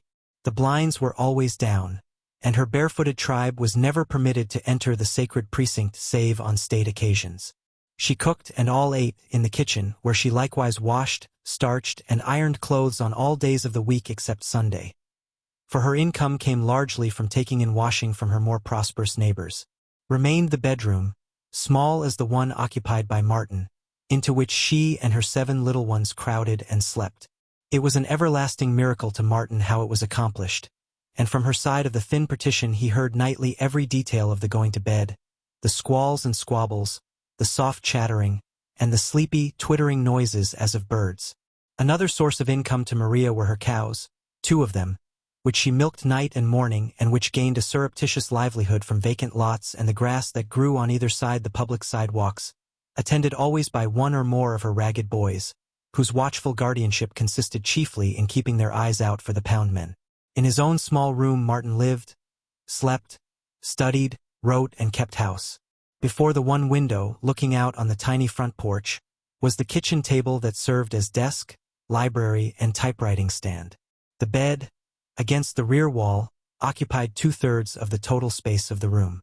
The table was flanked on one side by a gaudy bureau, manufactured for profit and not for service, the thin veneer of which was shed day by day.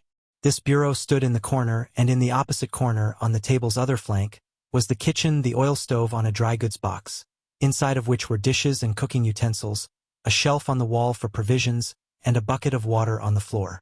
Martin had to carry his water from the kitchen sink, there being no tap in his room. On days when there was much steam to his cooking, the harvest of veneer from the bureau was unusually generous. Over the bed, hoisted by a tackle to the ceiling, was his bicycle. At first he had tried to keep it in the basement, but the tribe of Silva, loosening the bearings and puncturing the tires, had driven him out. Next he attempted the tiny front porch, until a howling southeaster drenched the wheel a night long. Then he had retreated with it to his room and slung it aloft. A small closet contained his clothes and the books he had accumulated and for which there was no room on the table or under the table. Hand in hand with reading, he had developed the habit of making notes, and so copiously did he make them that there would have been no existence for him in the confined quarters had he not rigged several clotheslines across the room on which the notes were hung. Even so, he was crowded until navigating the room was a difficult task. He could not open the door without first closing the closet door, and vice versa. It was impossible for him anywhere to traverse the room in a straight line. To go from the door to the head of the bed was a zigzag course that he was never quite able to accomplish in the dark without collisions. Having settled the difficulty of the conflicting doors, he had to steer sharply to the right to avoid the kitchen. Next, he sheered to the left, to escape the foot of the bed.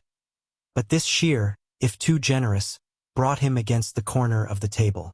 With a sudden twitch and lurch, he terminated the sheer and bore off to the right along a sort of canal, one bank of which was the bed, the other the table. When the one chair in the room was at its usual place before the table, the canal was unnavigable. When the chair was not in use, it reposed on top of the bed, though sometimes he sat on the chair when cooking, reading a book while the water boiled, and even becoming skillful enough to manage a paragraph or 2 while steak was frying. Also, so small was the little corner that constituted the kitchen, he was able, sitting down, to reach anything he needed. In fact, it was expedient to cook sitting down. Standing up, he was too often in his own way. In conjunction with a perfect stomach that could digest anything, he possessed knowledge of the various foods that were at the same time nutritious and cheap. Pea soup was a common article in his diet, as well as potatoes and beans, the latter large and brown and cooked in Mexican style. Rice, cooked as American housewives never cook it and can never learn to cook it, appeared on Martin's table at least once a day. Dried fruits were less expensive than fresh, and he had usually a pot of them, cooked and ready at hand, for they took the place of butter on his bread. Occasionally he graced his table with a piece of round steak, or with a soup bone. Coffee, without cream or milk, he had twice a day, in the evening substituting tea. But both coffee and tea were excellently cooked. There was need for him to be economical. His vacation had consumed nearly all he had earned in the laundry, and he was so far from his market that weeks must elapse before he could hope for the first returns from his hack work. Except at such times as he saw Ruth, or dropped in to see his sister Gertrude, he lived a recluse, in each day accomplishing at least 3 days' labor of ordinary men. He slept a scant 5 hours, and only one with a constitution of iron could have held himself down, as Martin did, day after day, to 19 consecutive hours of toil. He never lost a moment. On the looking glass were lists of definitions and pronunciations. When shaving or dressing or combing his hair, he conned these lists over. Similar lists were on the wall over the oil stove, and they were similarly conned while he was engaged in cooking or in washing the dishes. New lists continually displaced the old ones. Every strange or partly familiar word encountered in his reading was immediately jotted down, and later, when a sufficient number had been accumulated, were typed and pinned to the wall or looking glass. He even carried them in his pockets, and reviewed them at odd moments on the street, or while waiting in butcher shop or grocery to be served. He went farther in the matter.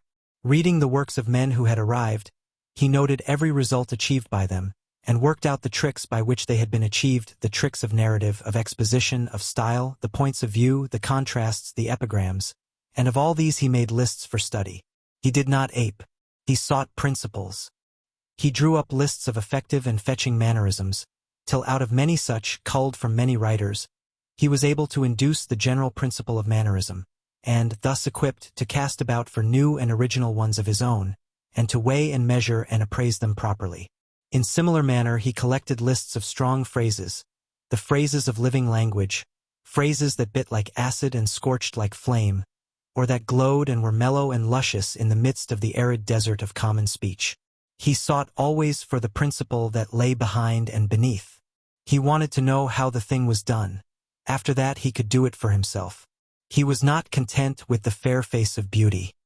He dissected beauty in his crowded little bedroom laboratory, where cooking smells alternated with the outer bedlam of the Silva tribe, and, having dissected and learned the anatomy of beauty, he was nearer being able to create beauty itself. He was so made that he could work only with understanding. He could not work blindly, in the dark, ignorant of what he was producing and trusting to chance and the star of his genius that the effect produced should be right and fine. He had no patience with chance effects. He wanted to know why and how.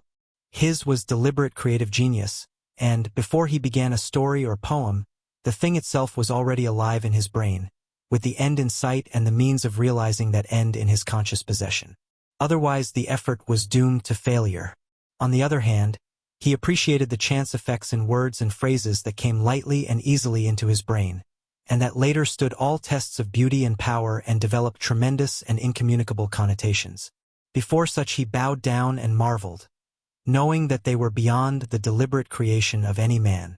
And no matter how much he dissected beauty in search of the principles that underlie beauty and make beauty possible, he was aware, always, of the innermost mystery of beauty to which he did not penetrate and to which no man had ever penetrated. He knew full well, from his Spencer, that man can never attain ultimate knowledge of anything, and that the mystery of beauty was no less than that of life, nay, more, that the fibers of beauty and life were intertwisted, and that he himself was but a bit of the same non-understandable fabric, twisted of sunshine and stardust and wonder. In fact, it was when filled with these thoughts that he wrote his essay entitled Stardust, in which he had his fling, not at the principles of criticism, but at the principal critics. It was brilliant, deep, philosophical, and deliciously touched with laughter. Also, it was promptly rejected by the magazines as often as it was submitted. But having cleared his mind of it, he went serenely on his way. It was a habit he developed of incubating and maturing his thought upon a subject, and of then rushing into the typewriter with it. That it did not see print was a matter of small moment with him. The writing of it was the culminating act of a long mental process, the drawing together of scattered threads of thought and the final generalizing upon all the data with which his mind was burdened. To write such an article was the conscious effort by which he freed his mind and made it ready for fresh material and problems.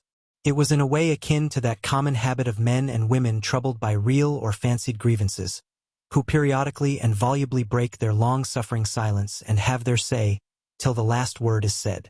Chapter 24. The weeks passed. Martin ran out of money, and publishers' checks were far away as ever.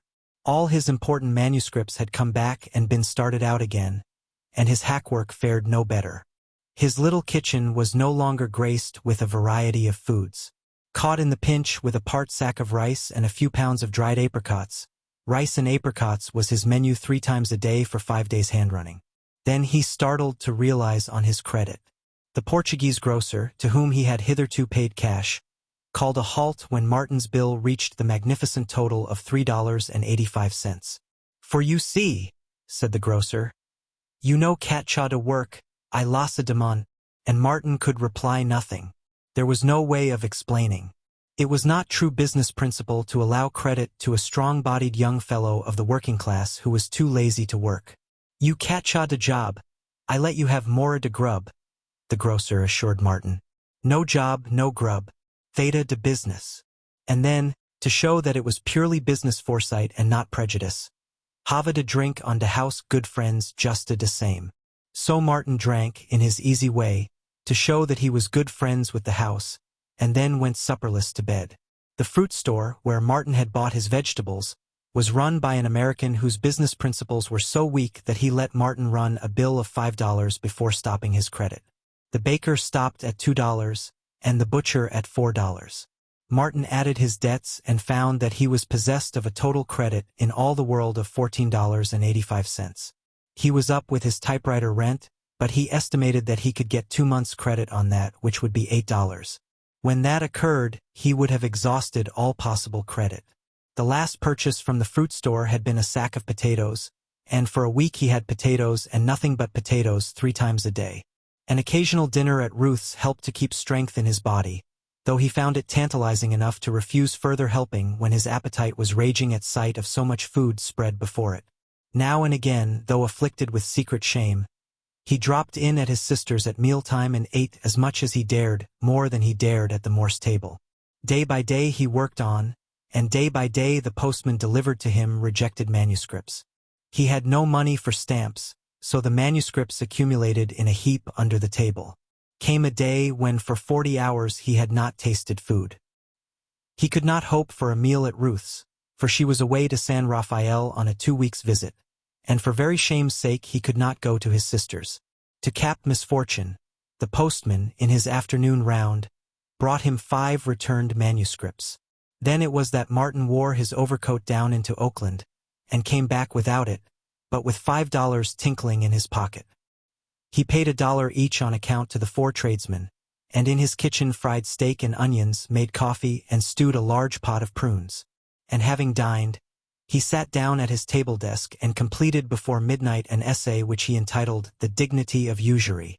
Having typed it out, he flung it under the table, for there had been nothing left from the $5 with which to buy stamps. Later on he pawned his watch and still later his wheel, reducing the amount available for food by putting stamps on all his manuscripts and sending them out. He was disappointed with his hack work. Nobody cared to buy. He compared it with what he found in the newspapers, weeklies, and cheap magazines, and decided that his was better, far better than the average, yet it would not sell. Then he discovered that most of the newspapers printed a great deal of what was called plate stuff, and he got the address of the association that furnished it. His own work that he sent in was returned, along with a stereotyped slip informing him that the staff supplied all the copy that was needed. In one of the great juvenile periodicals, he noted whole columns of incident and anecdote. Here was a chance. His paragraphs were returned, and though he tried repeatedly, he never succeeded in placing one. Later on, when it no longer mattered, he learned that the associate editors and sub-editors augmented their salaries by supplying those paragraphs themselves. The comic weeklies returned his jokes and humorous verse, and the light society verse he wrote for the large magazines found no abiding place. Then there was the newspaper storiette. He knew that he could write better ones than were published. Managing to obtain the addresses of 2 newspaper syndicates, he deluged them with storiettes. When he had written 20 and failed to place one of them, he ceased.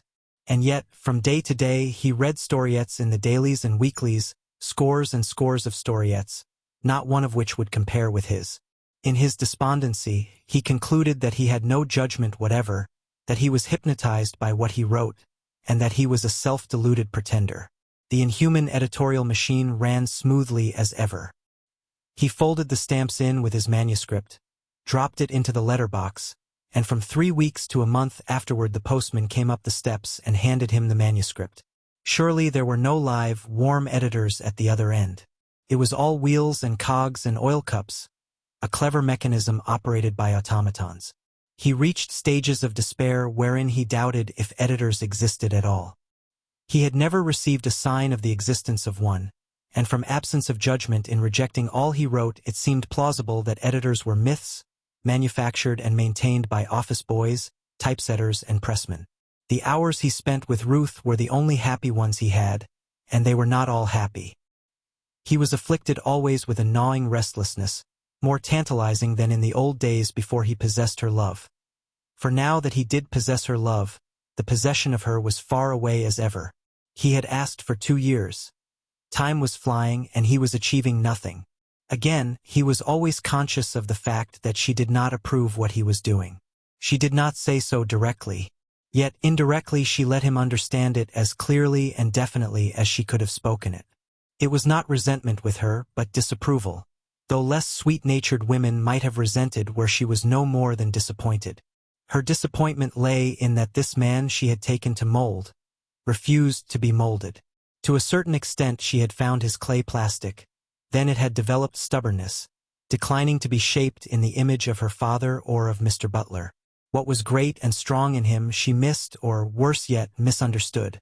This man, whose clay was so plastic that he could live in any number of pigeonholes of human existence, she thought willful and most obstinate because she could not shape him to live in her pigeonhole, which was the only one she knew. She could not follow the flights of his mind, and when his brain got beyond her, she deemed him erratic. Nobody else's brain ever got beyond her. She could always follow her father and mother, her brothers and only. Wherefore, when she could not follow Martin, she believed the fault lay with him. It was the old tragedy of insularity trying to serve as mentor to the universal.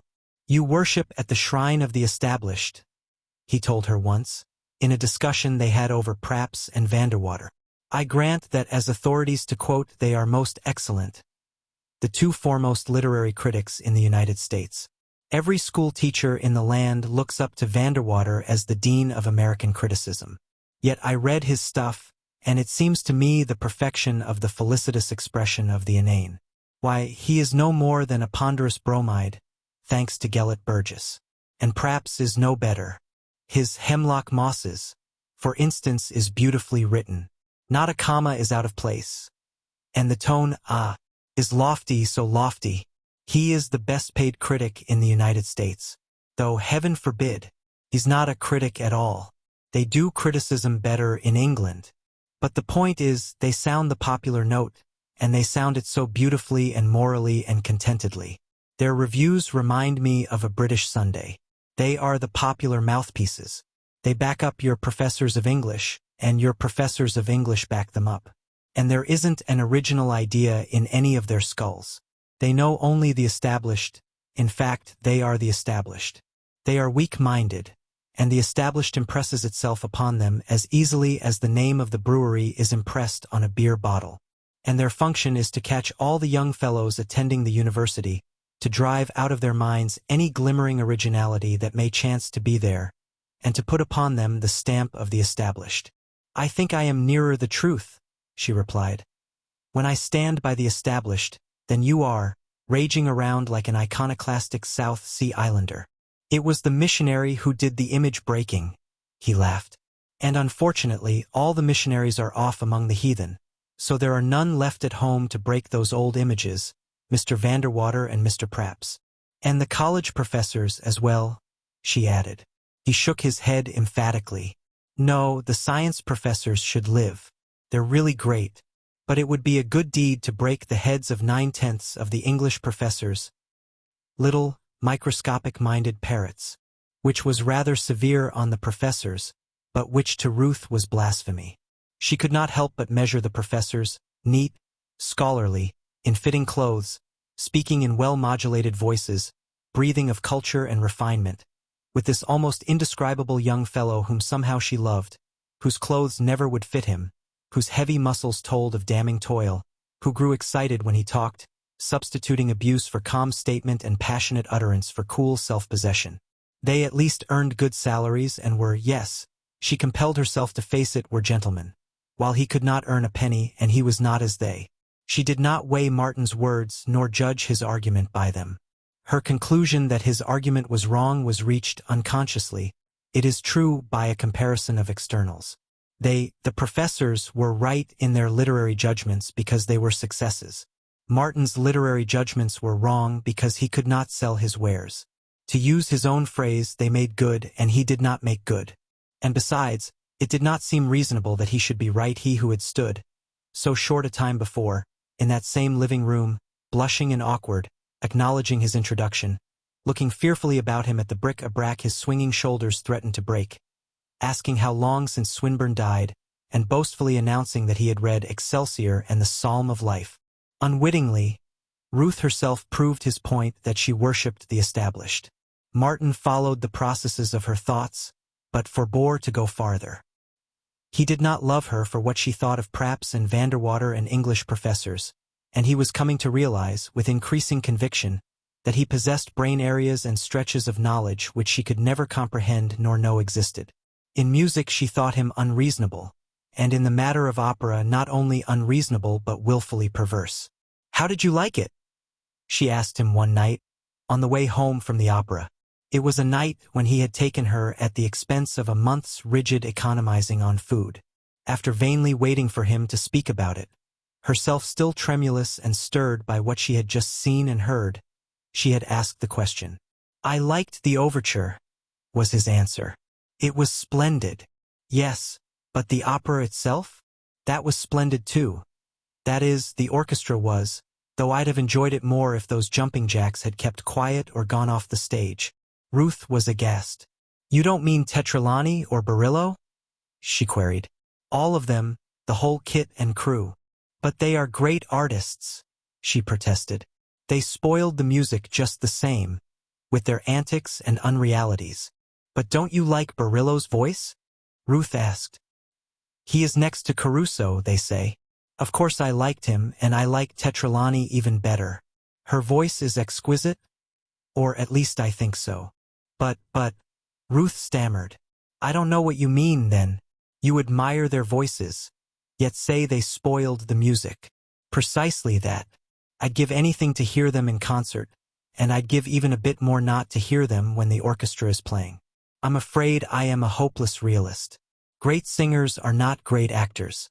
To hear Barillo sing a love passage with the voice of an angel, and to hear Tetralani reply like another angel, and to hear it all accompanied by a perfect orgy of glowing and colorful music, is ravishing, most ravishing.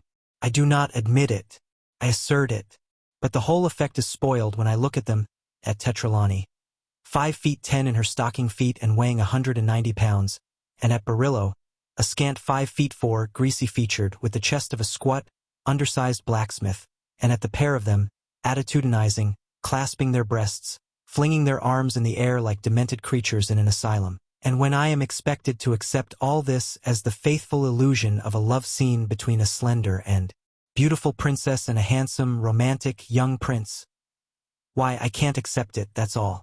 It's rot. It's absurd. It's unreal. That's what's the matter with it. It's not real. Don't tell me that anybody in this world ever made love that way. Why, if I'd made love to you in such fashion, you'd have boxed my ears." "But you misunderstand," Ruth protested. "Every form of art has its limitations." She was busy recalling a lecture she had heard at the university on the conventions of the arts. "In painting there are only 2 dimensions to the canvas, yet you accept the illusion of 3 dimensions which the art of a painter enables him to throw into the canvas. In writing, again, the author must be omnipotent. You accept as perfectly legitimate the author's account of the secret thoughts of the heroine, and yet all the time you know that the heroine was alone when thinking these thoughts, and that neither the author nor anyone else was capable of hearing them. And so with the stage, with sculpture, with opera, with every art form. Certain irreconcilable things must be accepted." "Yes, I understood that," Martin answered. "All the arts have their conventions." Ruth was surprised at his use of the word. It was as if he had studied at the university himself, instead of being ill-equipped from browsing at haphazard through the books in the library. "But even the conventions must be real.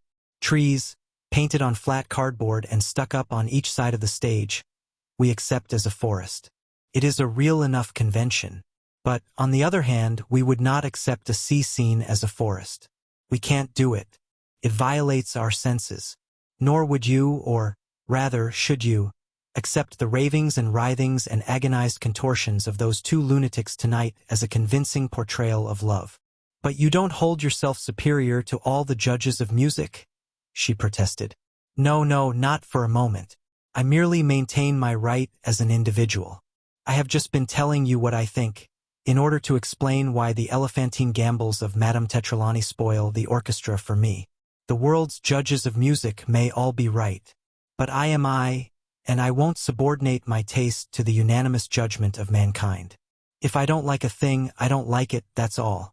And there is no reason under the sun why I should ape a liking for it just because the majority of my fellow creatures like it, or make believe they like it. I can't follow the fashions in the things I like or dislike. But music, is a matter of training, Ruth argued. And opera is even more a matter of training. May it not be that I am not trained in opera? He dashed in. She nodded. The very thing, he agreed. And I consider I am fortunate in not having been caught when I was young. If I had, I could have wept sentimental tears tonight, and the clownish antics of that precious pair would have but enhanced the beauty of their voices and the beauty of the accompanying orchestra. You are right. It's mostly a matter of training. And I am too old now. I must have the real or nothing. An illusion that won't convince is a palpable lie, and that's what grand opera is to me when little Barillo throws a fit, clutches mighty Tetralani in his arms, also in a fit, and tells her how passionately he adores her. Again Ruth measured his thoughts by comparison of externals and in accordance with her belief in the established. Who was he that he should be right and all the cultured world wrong? His words and thoughts made no impression upon her. She was too firmly entrenched in the established to have any sympathy with revolutionary ideas. She had always been used to music, and she had enjoyed opera ever since she was a child, and all her world had enjoyed it, too. Then by what right did Martin Eden emerge, as he had so recently emerged, from his ragtime and working-class songs, and pass judgment on the world's music? She was vexed with him, and as she walked beside him she had a vague feeling of outrage. At the best, in her most charitable frame of mind, she considered the statement of his views to be a caprice, an erratic and uncalled for prank. But when he took her in his arms at the door and kissed her good night in tender lover fashion, she forgot everything in the outrush of her own love to him. And later, on a sleepless pillow, she puzzled, as she had often puzzled of late, as to how it was that she loved so strange a man, and loved him despite the disapproval of her people.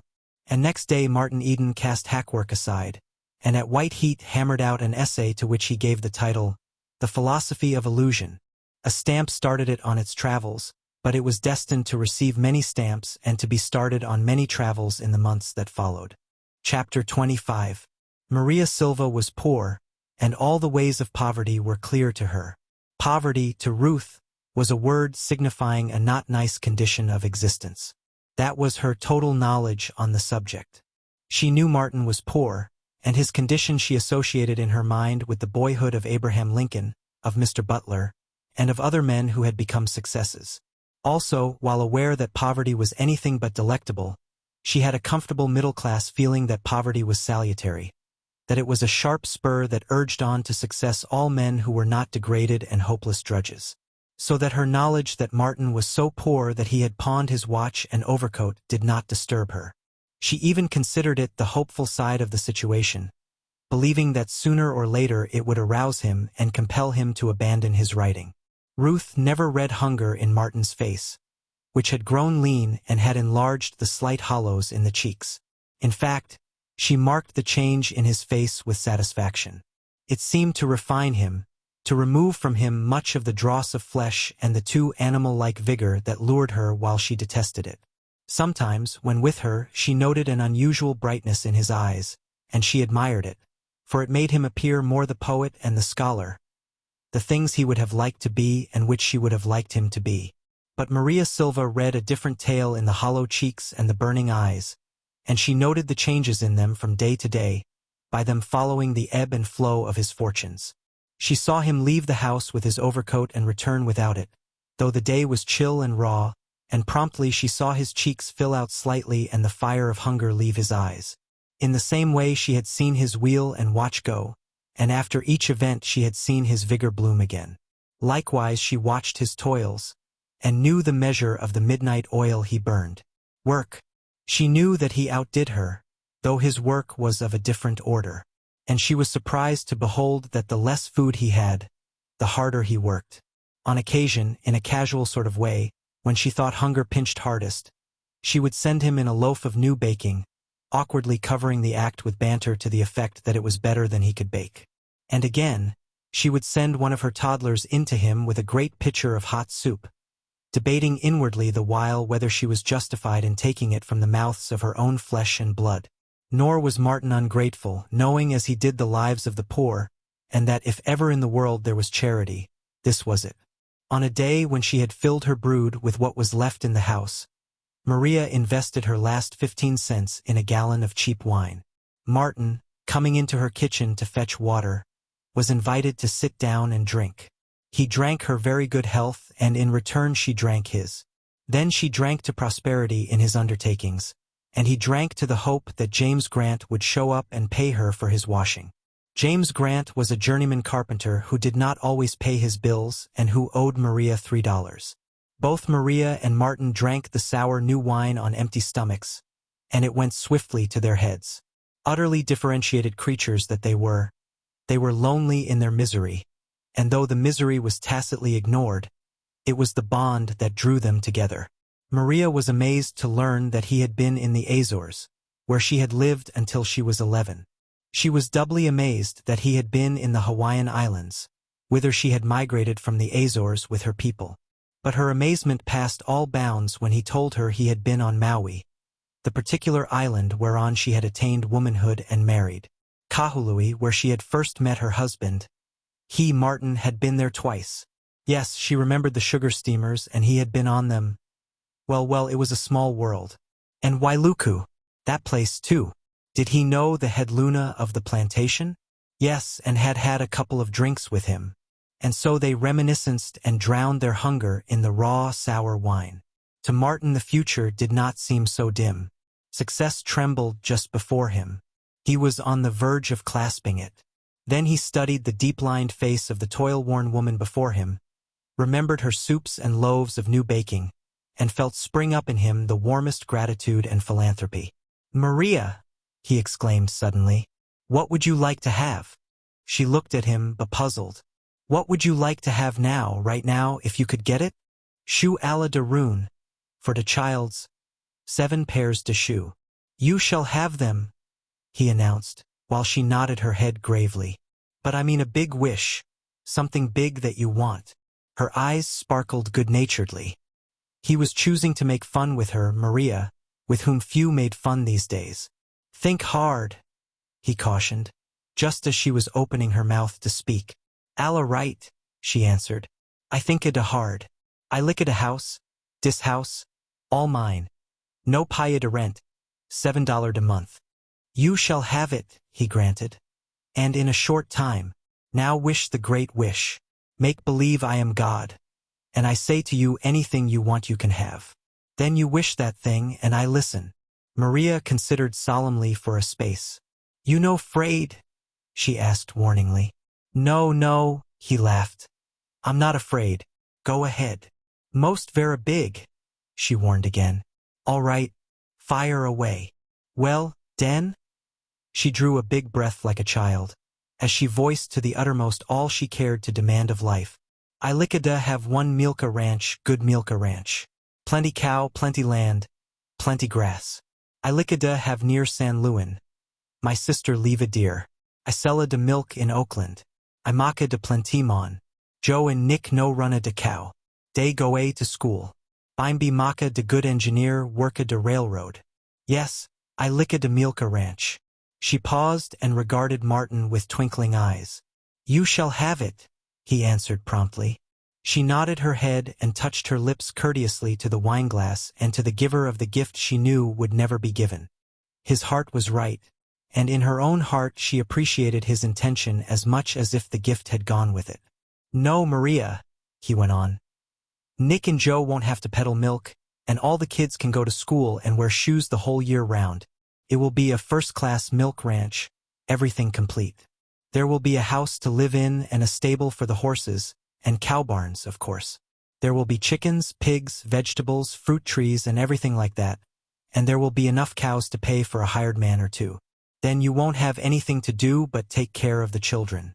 For that matter, if you find a good man, you can marry and take it easy while he runs the ranch. And from such largesse, dispensed from his future, Martin turned and took his one good suit of clothes to the pawnshop. His plight was desperate for him to do this, for it cut him off from Ruth. He had no second-best suit that was presentable, and though he could go to the butcher and the baker, and even on occasion to his sister's, it was beyond all daring to dream of entering the Morse home so disreputably apparelled. He toiled on, miserable and well-nigh hopeless. It began to appear to him that the second battle was lost and that he would have to go to work. In doing this he would satisfy everybody, the grocer, his sister, Ruth, and even Maria, to whom he owed a month's room rent. He was 2 months behind with his typewriter, and the agency was clamoring for payment or for the return of the machine. In desperation, all but ready to surrender, to make a truce with fate until he could get a fresh start, he took the civil service examinations for the railway mail. To his surprise, he passed first. The job was assured, though when the call would come to enter upon his duties nobody knew.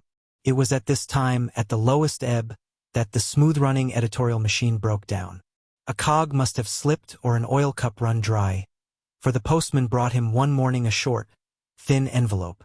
Martin glanced at the upper left-hand corner and read the name and address of the Transcontinental Monthly. His heart gave a great leap, and he suddenly felt faint, the sinking feeling accompanied by a strange trembling of the knees. He staggered into his room and sat down on the bed, the envelope still unopened, and in that moment came understanding to him how people suddenly fall dead upon receipt of extraordinarily good news. Of course this was good news. There was no manuscript in that thin envelope, therefore it was an acceptance. He knew the story in the hands of the Transcontinental. It was The Ring of Bells, one of his horror stories, and it was in even 5,000 words. And, since first-class magazines always paid on acceptance, there was a check inside. 2 cents a word, $20 1,000. The check must be $100. $100. As he tore the envelope open, every item of all his debts surged in his brain. $3.85 to the grocer. Butcher $4 flat. Baker $2. Fruit store $5. Total $14.85. Then there was room rent, $2.50. Another month in advance, $2.50. 2 months typewriter, $8. A month in advance, $4. Total $31.85. And finally to be added, his pledges plus interest with the pawnbroker watch, $5.50. Overcoat $5.50. Will $7.75.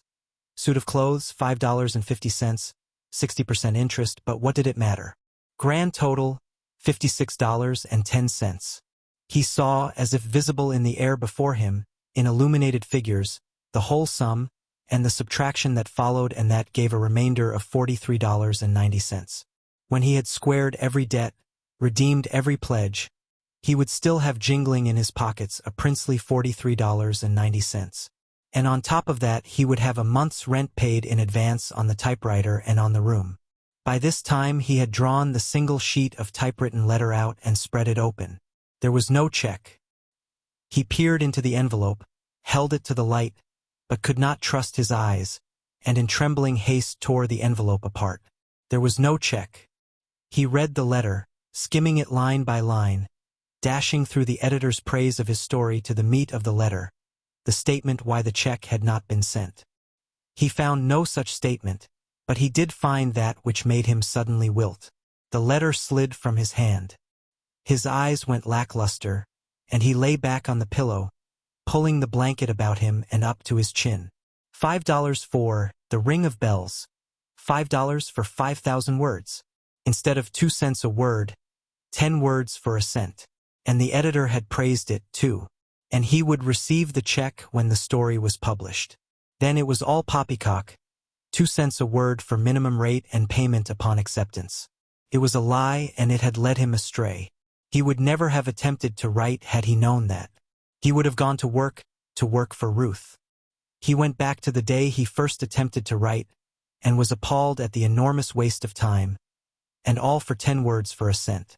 And the other high rewards of writers that he had read about must be lies too. His second-hand ideas of authorship were wrong, for here was the proof of it.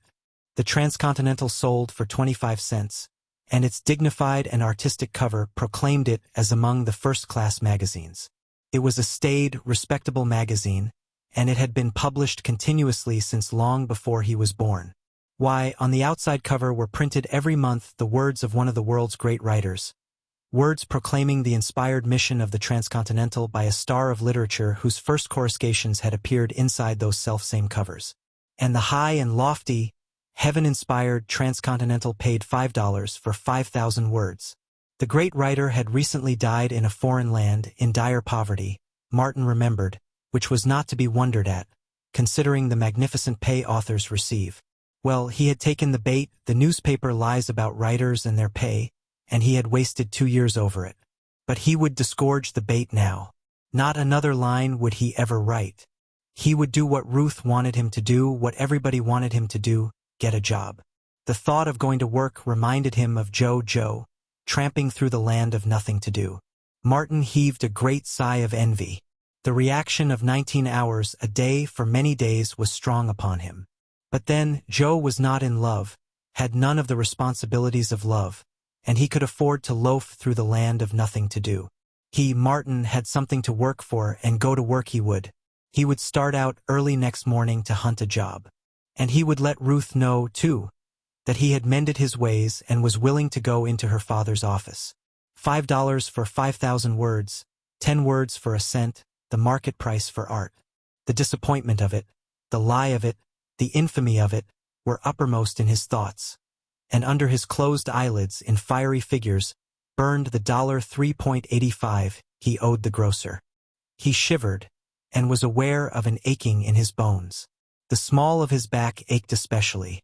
His head ached, the top of it ached, the back of it ached, the brains inside of it ached and seemed to be swelling, while the ache over his brows was intolerable. And beneath the brows, planted under his lids, was the merciless $3.85. He opened his eyes to escape it, but the white light of the room seemed to sear the balls and forced him to close his eyes, when the $3.85 confronted him again. $5 for 5,000 words, 10 words for a cent. That particular thought took up its residence in his brain, and he could no more escape it than he could the $3.85 under his eyelids. A change seemed to come over the latter, and he watched curiously, till $2.00 burned in its stead. He thought that was the baker. The next sum that appeared was $2.50. It puzzled him, and he pondered it as if life and death hung on the solution. He owed somebody $2.50, that was certain, but who was it? To find it was the task set him by an imperious and malignant universe, and he wandered through the endless corridors of his mind, opening all manner of lumber rooms and chambers stored with odds and ends of memories and knowledge as he vainly sought the answer. After several centuries it came to him, easily, without effort, that it was Maria. With a great relief he turned his soul to the screen of torment under his lids. He had solved the problem. Now he could rest. But no, the $2.50 faded away, and in its place burned $8.00. Who was that? He must go the dreary round of his mind again and find out. How long he was gone on this quest he did not know, but after what seemed an enormous lapse of time, he was called back to himself by a knock at the door, and by Maria's asking if he was sick. He replied in a muffled voice he did not recognize, saying that he was merely taking a nap. He was surprised when he noted the darkness of night in the room. He had received the letter at 2 in the afternoon, and he realized that he was sick. Then the $8.00 began to smolder under his lids again, and he returned himself to servitude. But he grew cunning. There was no need for him to wander through his mind. He had been a fool. He pulled a lever and made his mind revolve about him. A monstrous wheel of fortune, a merry-go-round of memory, a revolving sphere of wisdom. Faster and faster it revolved, until its vortex sucked him in and he was flung whirling through black chaos. Quite naturally, he found himself at a mangle, feeding starched cuffs. But as he fed, he noticed figures printed in the cuffs. It was a new way of marking linen, he thought, until, looking closer, he saw $3.85 on one of the cuffs. Then it came to him that it was the grocer's bill, and that these were his bills flying around on the drum of the mangle. A crafty idea came to him. He would throw the bills on the floor and so escape paying them. No sooner thought than done, and he crumpled the cuffs spitefully as he flung them upon an unusually dirty floor. Ever the heap grew, and though each bill was duplicated 1,000 times, he found only one for $2.50, which was what he owed Maria. That meant that Maria would not press for payment, and he resolved generously that it would be the only one he would pay. So he began searching through the cast-out heap for hers. He sought it desperately for ages, and was still searching when the manager of the hotel entered, the fat Dutchman. His face blazed with wrath, and he shouted in stentorian tones that echoed down the universe, "I shall deduct the cost of those cuffs from your wages." The pile of cuffs grew into a mountain, and Martin knew that he was doomed to toil for 1,000 years to pay for them. Well, there was nothing left to do but kill the manager and burn down the laundry. But the big Dutchman frustrated him, seizing him by the nape of the neck and dancing him up and down. He danced him over the ironing tables, the stove, and the mangles, and out into the washroom and over the wringer and washer. Martin was danced until his teeth rattled and his head ached, and he marveled that the Dutchman was so strong.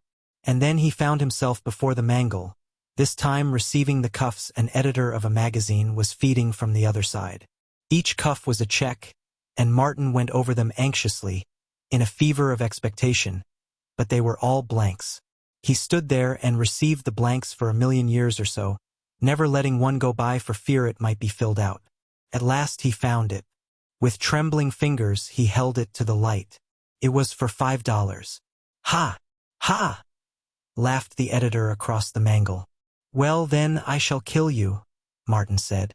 He went out into the washroom to get the axe, and found Joe starching manuscripts. He tried to make him desist, then swung the axe for him. But the weapon remained poised in midair, for Martin found himself back in the ironing room in the midst of a snowstorm. No, it was not snow that was falling, but checks of large denomination, the smallest not less than $1,000.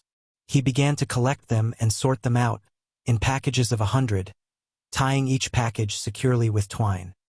He looked up from his task and saw Joe standing before him juggling flat irons, starched shirts, and manuscripts. Now and again he reached out and added a bundle of checks to the flying miscellany that soared through the roof and out of sight in a tremendous circle. Martin struck at him, but he seized the axe and added it to the flying circle. Then he plucked Martin and added him. Martin went up through the roof, clutching at manuscripts, so that by the time he came down he had a large armful. But no sooner down than up again, and a second and a third time and countless times he flew around the circle. From far off he could hear a childish treble singing, "Waltz me around again, Willie, around, around, around." He recovered the axe in the midst of the Milky Way of checks, starched shirts, and manuscripts, and prepared, when he came down, to kill Joe. But he did not come down. Instead, at 2 in the morning, Maria, having heard his groans through the thin partition, came into his room to put hot flat irons against his body and damp cloths upon his aching eyes. Chapter 26. Martin Eden did not go out to hunt for a job in the morning. It was late afternoon before he came out of his delirium and gazed with aching eyes about the room. Mary, one of the tribe of Silva, 8 years old, keeping watch, raised a screech at sight of his returning consciousness. Maria hurried into the room from the kitchen. She put her work-calloused hand upon his hot forehead and felt his pulse. "You licka to eat?" she asked. He shook his head. Eating was farthest from his desire, and he wondered that he should ever have been hungry in his life. "I'm sick, Maria," he said weakly. "What is it? Do you know?" "Grip," she answered. 2 or 3 days you alla da right. Better you no eat now. Bimeby plenty can eat, tomorrow can eat maybe." Martin was not used to sickness, and when Maria and her little girl left him, he essayed to get up and dress. By a supreme exertion of will, with rearing brain and eyes that ached so that he could not keep them open, He managed to get out of bed, only to be left stranded by his senses upon the table. Half an hour later he managed to regain the bed, where he was content to lie with closed eyes and analyze his various pains and weaknesses. Maria came in several times to change the cold cloths on his forehead. Otherwise she left him in peace, too wise to vex him with chatter. This moved him to gratitude, and he murmured to himself, "Maria, you get a Demilka ranch, all right?" Then he remembered his long-buried past of yesterday. It seemed a lifetime since he had received that letter from the Transcontinental, a lifetime since it was all over and done with and a new page turned. He had shot his bolt and shot it hard, and now he was down on his back. If he hadn't starved himself, he wouldn't have been caught by La Grippe. He had been run down, and he had not had the strength to throw off the germ of disease which had invaded his system. This was what resulted. What does it profit a man to write a whole library and lose his own life? He demanded aloud. This is no place for me. No more literature in mine. Me for the counting house and ledger, the monthly salary, and the little home with Ruth. 2 days later, having eaten an egg and 2 slices of toast and drunk a cup of tea, he asked for his mail, but found his eyes still hurt too much to permit him to read. You read for me, Maria, he said. Never mind the big, long letters. Throw them under the table. Read me the small letters. No can, was the answer. Teresa, she go to school, she can. So Teresa Silva, aged 9, opened his letters and read them to him. He listened absently to a long dun from the typewriter people, his mind busy with ways and means of finding a job. Suddenly he was shocked back to himself. We offer you $40 for all serial rights in your story, Teresa slowly spelled out, provided you allow us to make the alterations suggested. What magazine is that? Martin shouted. Here, give it to me.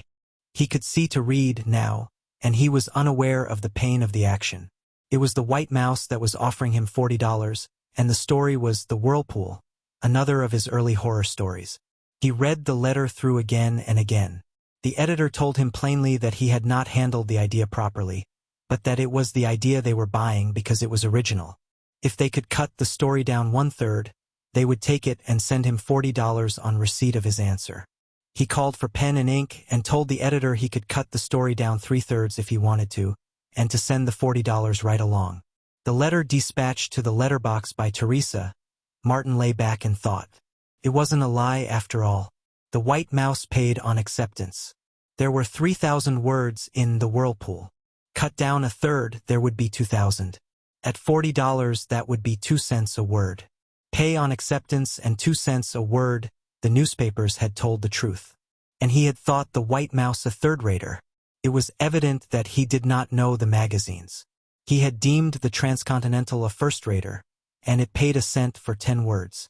He had classed The White Mouse as of no account, and it paid 20 times as much as the Transcontinental and also had paid on acceptance. Well, there was one thing certain. When he got well, he would not go out looking for a job. There were more stories in his head as good as The Whirlpool, and at $40 apiece he could earn far more than in any job or position. Just when he thought the battle lost, it was won. He had proved for his career. The way was clear. Beginning with The White Mouse, he would add magazine after magazine to his growing list of patrons. Hack work could be put aside. For that matter, it had been wasted time, for it had not brought him $1. He would devote himself to work, good work, and he would pour out the best that was in him. He wished Ruth was there to share in his joy, and when he went over the letters left lying on his bed, he found one from her. It was sweetly reproachful, wondering what had kept him away for so dreadful a length of time. He reread the letter adoringly, dwelling over her handwriting, loving each stroke of her pen, and in the end kissing her signature. And when he answered, he told her recklessly that he had not been to see her because his best clothes were in pawn. He told her that he had been sick, but was once more nearly well, and that inside 10 days or 2 weeks, as soon as a letter could travel to New York City and return, he would redeem his clothes and be with her. But Ruth did not care to wait 10 days or 2 weeks. Besides, her lover was sick. The next afternoon, accompanied by Arthur, she arrived in the Morse carriage, to the unqualified delight of the Silva tribe and of all the urchins on the street, and to the consternation of Maria. She boxed the ears of the Silvas who crowded about the visitors on the tiny front porch, and in more than usual atrocious English tried to apologize for her appearance. Sleeves rolled up from soap-flecked arms and a wet gunny sack around her waist told of the task at which she had been caught. So flustered was she by two such grand young people asking for her lodger, that she forgot to invite them to sit down in the little parlor. To enter Martin's room, they passed through the kitchen, warm and moist and steamy from the big washing in progress. Maria, in her excitement, jammed the bedroom and bedroom closet doors together, and for 5 minutes, through the partly open door, clouds of steam, smelling of soapsuds and dirt, poured into the sick chamber. Ruth succeeded in veering right and right again, and in running the narrow passage between table and bed to Martin's side. But Arthur veered too wide and fetched up with clatter and bang of pots and pans in the corner where Martin did his cooking. Arthur did not linger long. Ruth occupied the only chair, and having done his duty, he went outside and stood by the gate, the center of 7 marveling Silvas, who watched him as they would have watched a curiosity in a sideshow. All about the carriage were gathered the children from a dozen blocks, waiting and eager for some tragic and terrible dénouement. Carriages were seen on their street only for weddings and funerals. Here was neither marriage nor death. Therefore, it was something transcending experience and well worth waiting for. Martin had been wild to see Ruth.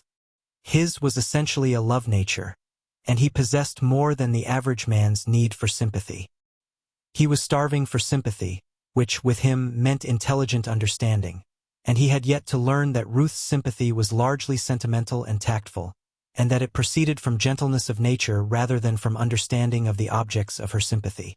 So it was while Martin held her hand and gladly talked, that her love for him prompted her to press his hand in return, and that her eyes were moist and luminous at sight of his helplessness and of the marks suffering had stamped upon his face.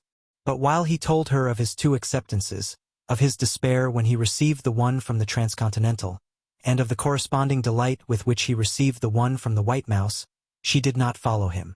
She heard the words he uttered and understood their literal import, but she was not with him in his despair and his delight. She could not get out of herself.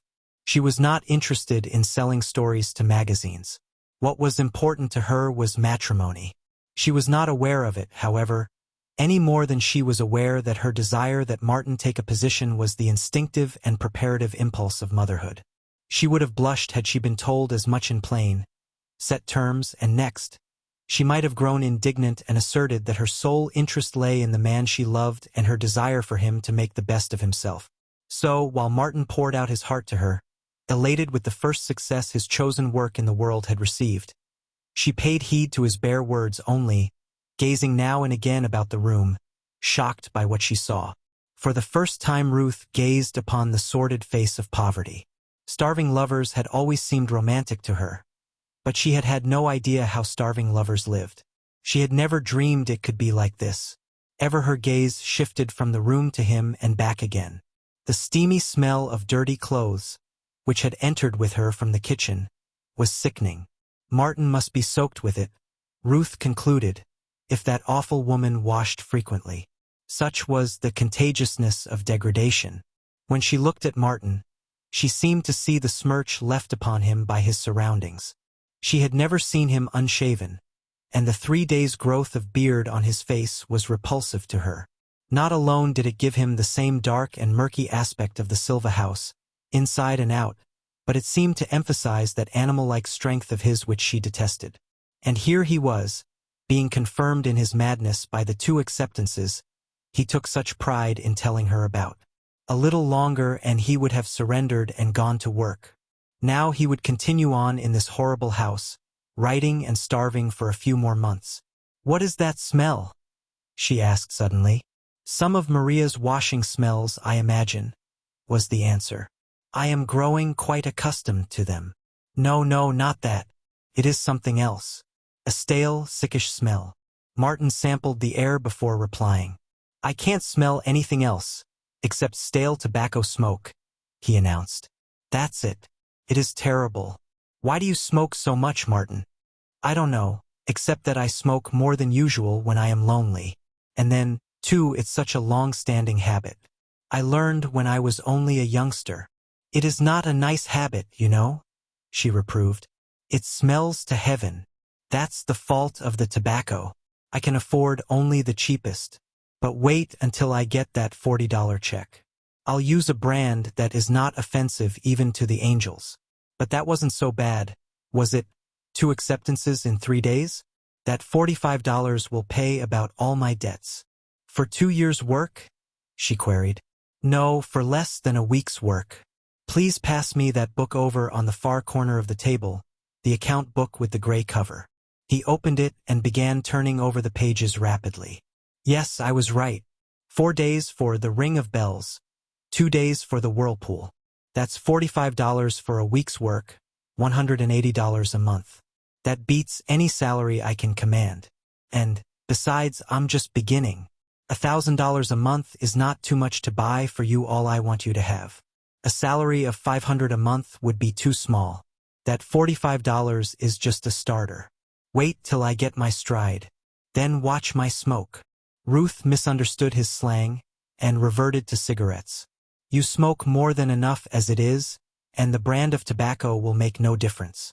It is the smoking itself that is not nice, no matter what the brand may be. You are a chimney, a living volcano, a perambulating smokestack, and you are a perfect disgrace. Martin dear, you know you are. She leaned toward him, entreaty in her eyes, and as he looked at her delicate face and into her pure, limpid eyes, as of old he was struck with his own unworthiness. I wish you wouldn't smoke any more, she whispered. Please, for my sake. All right, I won't, he cried. I'll do anything you ask. Dear love, anything. You know that. A great temptation assailed her. In an insistent way she had caught glimpses of the large, easygoing side of his nature, and she felt sure, if she asked him to cease attempting to write, that he would grant her wish. In the swift instant that elapsed, the words trembled on her lips, but she did not utter them. She was not quite brave enough. She did not quite dare. Instead, she leaned toward him to meet him, and in his arms murmured, You know, it is really not for my sake, Martin, but for your own. I am sure smoking hurts you, and besides, it is not good to be a slave to anything, to a drug least of all. I shall always be your slave, he smiled. In which case, I shall begin issuing my commands. She looked at him mischievously, though deep down she was already regretting that she had not preferred her largest request. I live but to obey your majesty. Well, then, my first commandment is, thou shalt not omit to shave every day. Look how you have scratched my cheek. And so it ended in caresses and love-laughter. But she had made one point, and she could not expect to make more than one at a time. She felt a woman's pride in that she had made him stop smoking. Another time she would persuade him to take a position, for had he not said he would do anything she asked? She left his side to explore the room, examining the clotheslines of notes overhead, learning the mystery of the tackle used for suspending his wheel under the ceiling, and being saddened by the heap of manuscripts under the table which represented to her just so much wasted time. The oil stove won her admiration, but on investigating the food shelves she found them empty.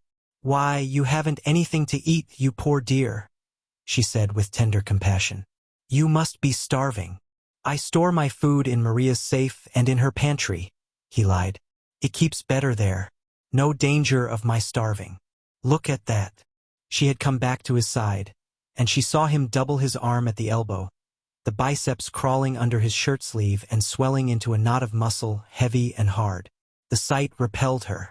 Sentimentally, she disliked it, but her pulse, her blood, every fiber of her, loved it and yearned for it, and in the old, inexplicable way, she leaned toward him, not away from him.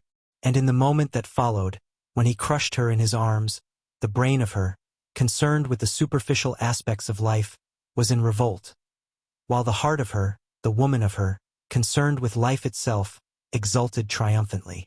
It was in moments like this that she felt to the uttermost the greatness of her love for Martin, for it was almost a swoon of delight to her to feel his strong arms about her, holding her tightly, hurting her with the grip of their fervor.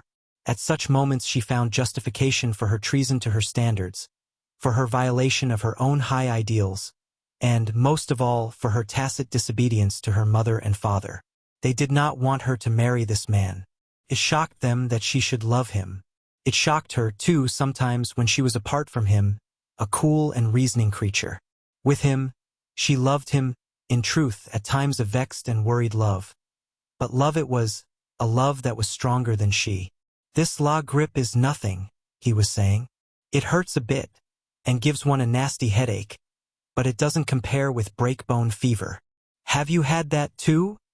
she queried absently, intent on the heaven-sent justification she was finding in his arms. And so, with absent queries, she led him on, till suddenly his words startled her. He had had the fever in a secret colony of 30 lepers on one of the Hawaiian Islands. "But why did you go there?" she demanded. Such royal carelessness of body seemed criminal. "Because I didn't know," he answered. "I never dreamed of lepers. When I deserted the schooner and landed on the beach, I headed inland for some place of hiding. For 3 days I lived off guavas, ohia, apples, and bananas, all of which grew wild in the jungle. On the 4th day I found the trail, a mere foot trail. It led inland and it led up. It was the way I wanted to go, and it showed signs of recent travel. At one place it ran along the crest of a ridge that was no more than a knife edge. The trail wasn't 3 feet wide on the crest, and on either side the ridge fell away in precipices hundreds of feet deep. One man, with plenty of ammunition, could have held it against 100,000. It was the only way in to the hiding place. 3 hours after I found the trail I was there, in a little mountain valley, a pocket in the midst of lava peaks. The whole place was terraced for taro patches, fruit trees grew there, and there were 8 or 10 grass huts. But as soon as I saw the inhabitants I knew what I'd struck. One sight of them was enough. "What did you do?" Ruth demanded breathlessly, listening, like any Desdemona, appalled and fascinated. "Nothing for me to do. Their leader was a kind old fellow, pretty far gone, but he ruled like a king. He had discovered the little valley and founded the settlement, all of which was against the law. But he had guns, plenty of ammunition, and those Kanakas, trained to the shooting of wild cattle and wild pig, were dead shots. No, there wasn't any running away for Martin Eden. He stayed for 3 months. But how did you escape? I'd have been there yet, if it hadn't been for a girl there, a half Chinese, quarter white and quarter Hawaiian. She was a beauty, poor thing, and well educated. Her mother in Honolulu was worth $1 million or so. Well, this girl got me away at last. Her mother financed the settlement, you see, so the girl wasn't afraid of being punished for letting me go. But she made me swear, first, never to reveal the hiding place. And I never have. This is the first time I have even mentioned it. The girl had just the first signs of leprosy. The fingers of her right hand were slightly twisted, and there was a small spot on her arm. That was all. I guess she is dead now. But weren't you frightened? And weren't you glad to get away without catching that dreadful disease?" "Well," he confessed, "I was a bit shivery at first, but I got used to it. I used to feel sorry for that poor girl, though. That made me forget to be afraid. She was such a beauty, in spirit as well as in appearance, and she was only slightly touched. Yet she was doomed to lie there, living the life of a primitive savage and rotting slowly away. Leprosy is far more terrible than you can imagine it." "Poor thing," Ruth murmured softly. "It's a wonder she let you get away."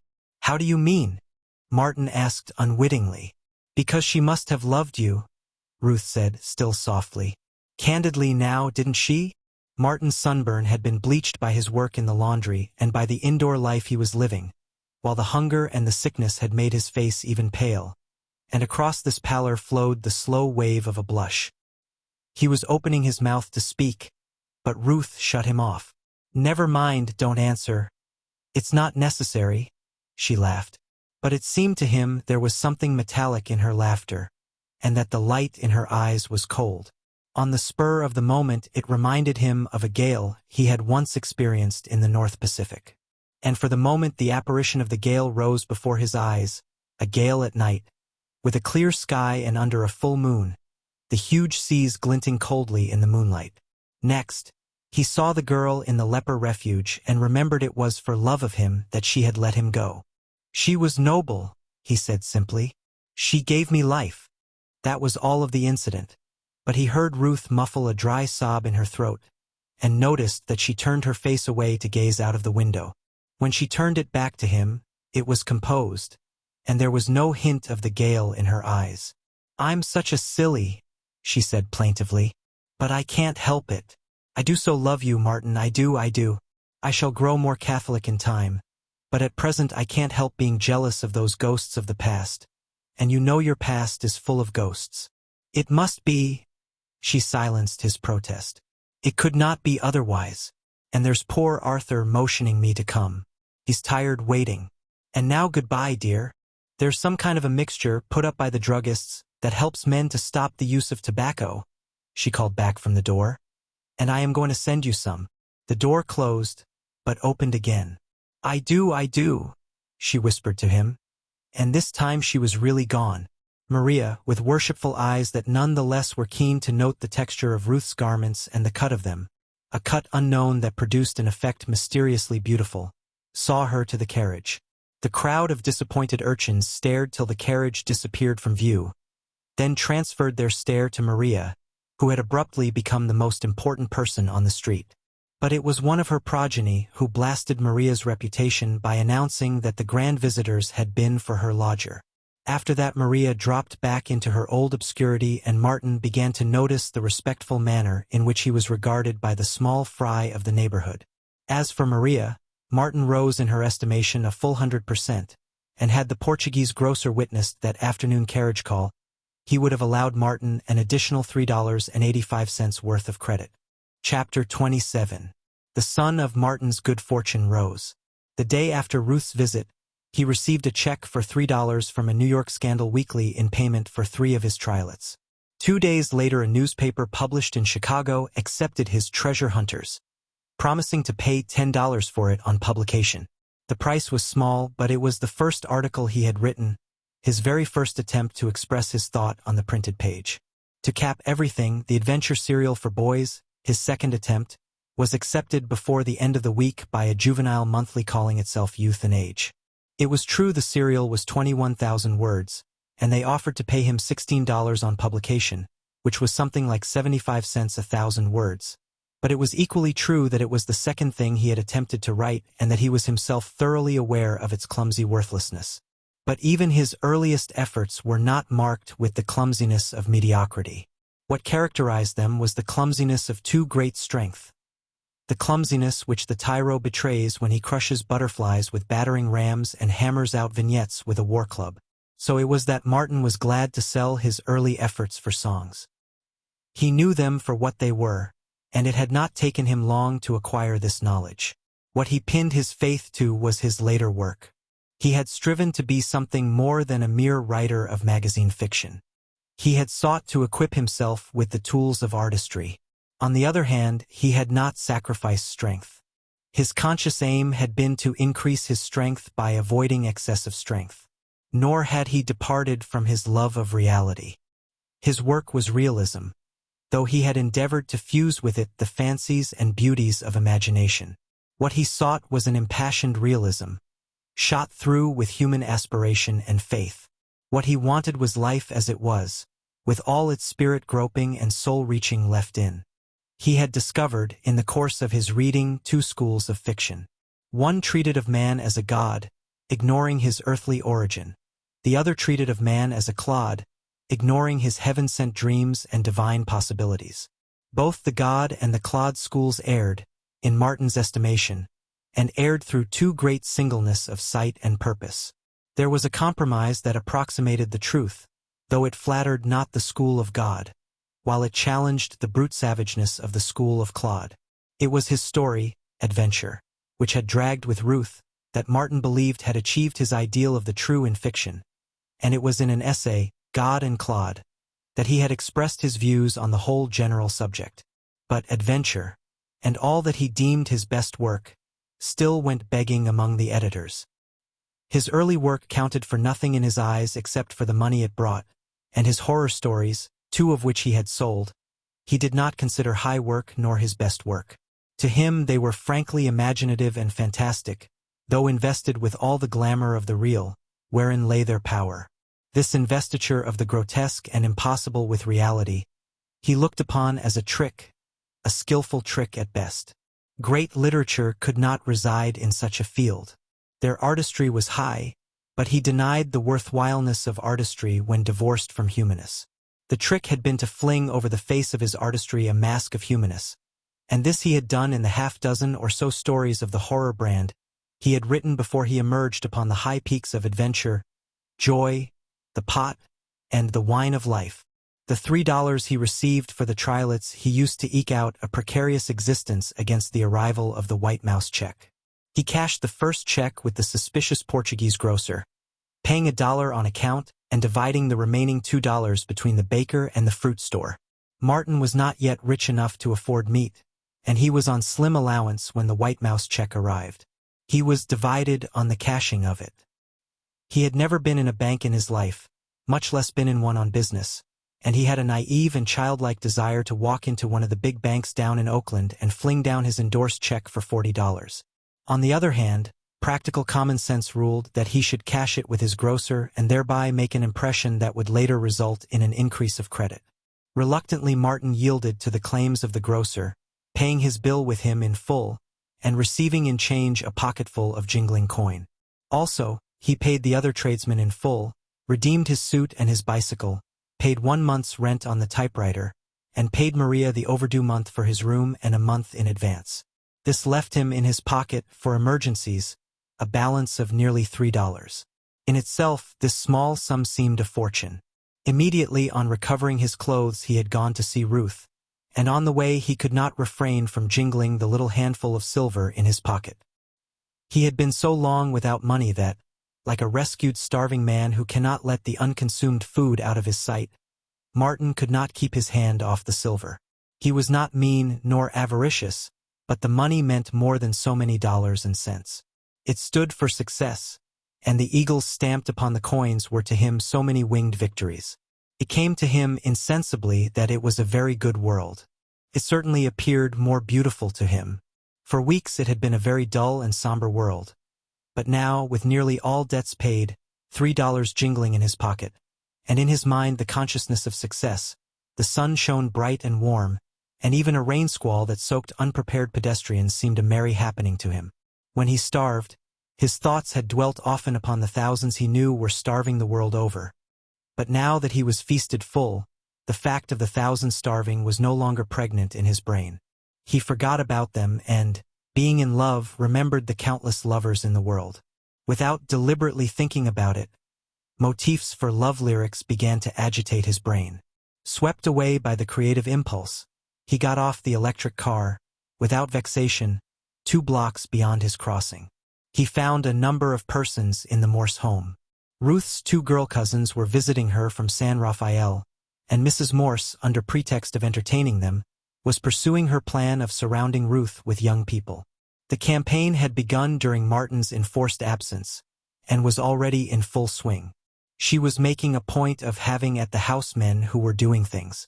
Thus, in addition to the cousins Dorothy and Florence, Martin encountered 2 university professors, one of Latin, the other of English, a young army officer just back from the Philippines, one-time schoolmate of Ruth's, a young fellow named Melville, private secretary to Joseph Perkins, head of the San Francisco Trust Company, and finally of the men, a live bank cashier, Charles Hapgood, a youngish man of 35, graduate of Stanford University, member of the Nile Club and the Unity Club, and a conservative speaker for the Republican Party during campaigns.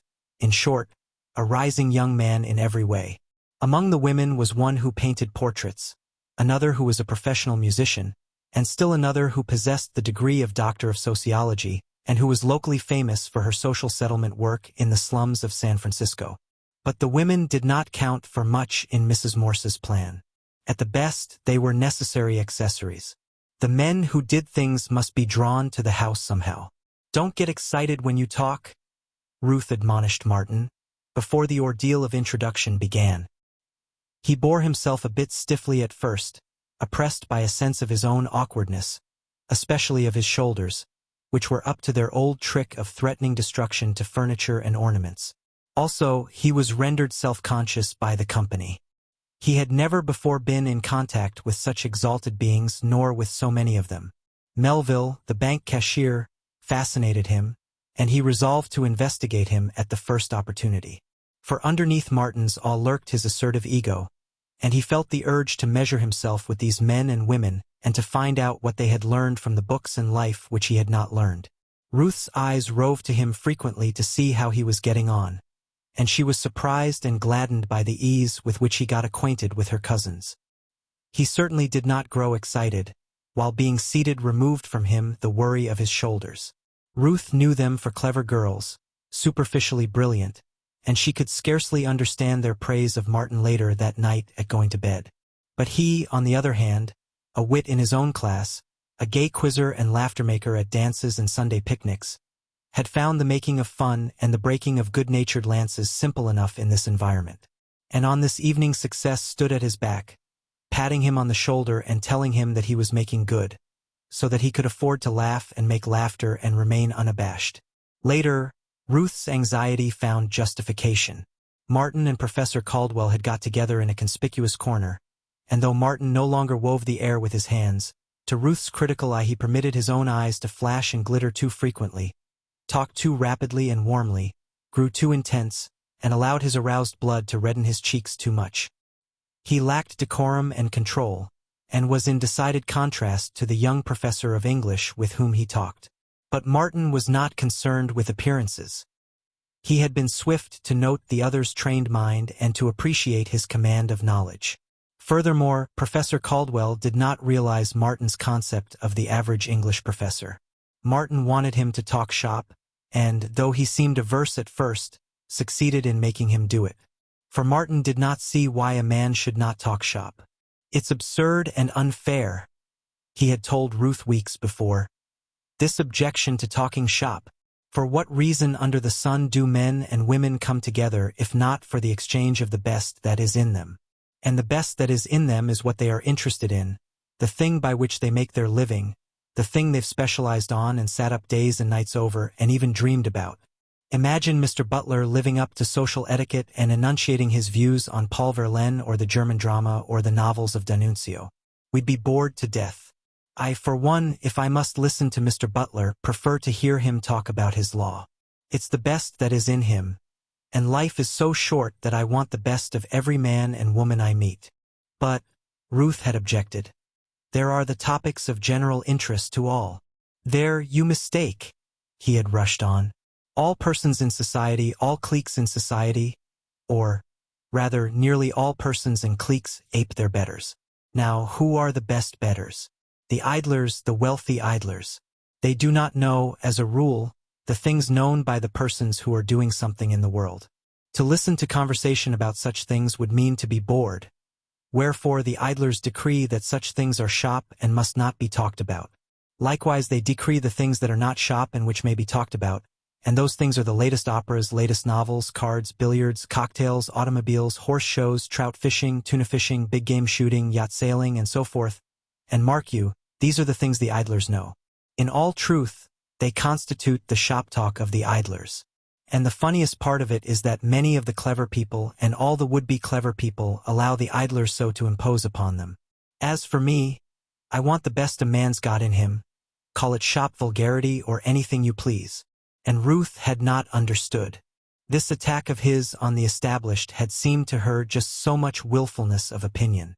So Martin contaminated Professor Caldwell with his own earnestness, challenging him to speak his mind. As Ruth paused beside them, she heard Martin saying, "You surely don't pronounce such heresies in the University of California?" Professor Caldwell shrugged his shoulders. "The honest taxpayer and the politician, you know. Sacramento gives us our appropriations and therefore we kowtow to Sacramento, and to the Board of Regents, and to the party press, or to the press of both parties." "Yes, that's clear. But how about you?" Martin urged. "You must be a fish out of the water. Few like me, I imagine, in the university pond. Sometimes I am fairly sure I am out of water, and that I should belong in Paris, in Grub Street, in a hermit's cave, or in some sadly wild bohemian crowd, drinking claret. Dagored they call it in San Francisco.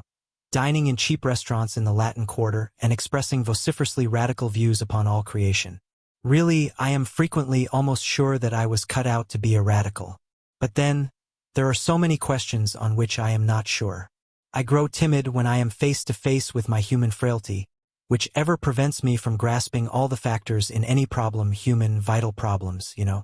And as he talked on, Martin became aware that to his own lips had come the song of the trade wind.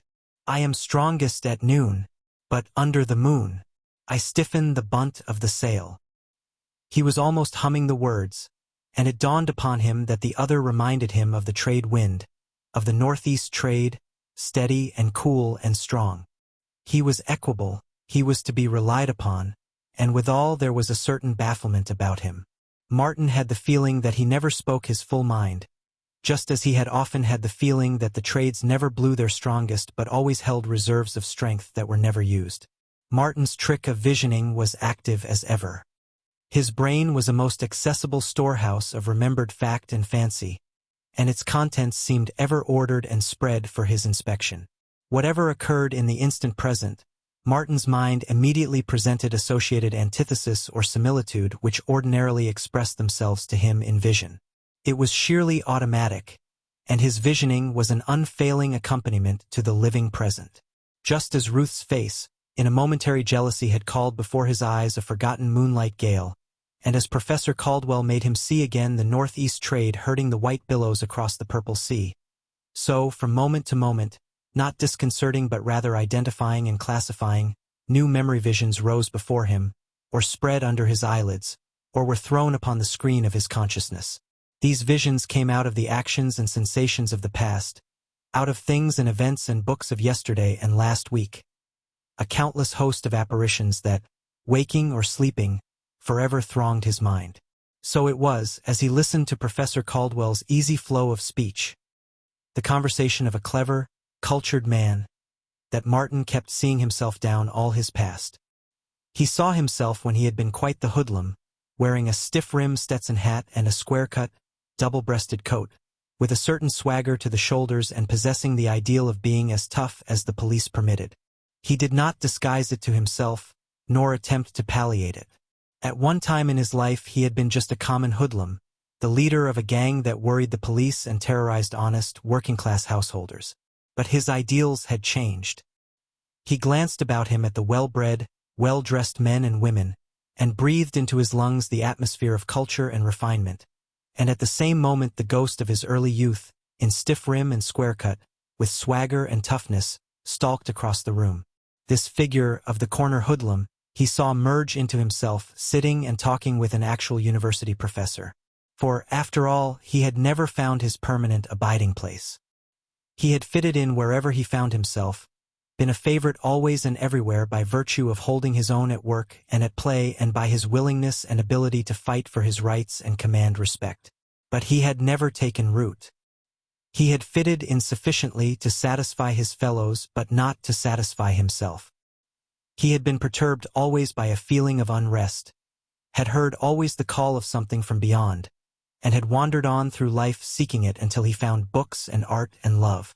And here he was, in the midst of all this, the only one of all the comrades he had adventured with who could have made themselves eligible for the inside of the Morse home.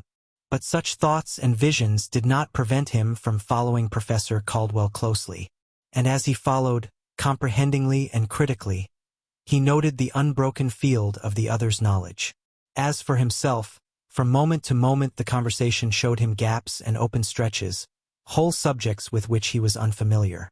Nevertheless, thanks to his Spencer, he saw that he possessed the outlines of the field of knowledge. It was a matter only of time when he would fill in the outline.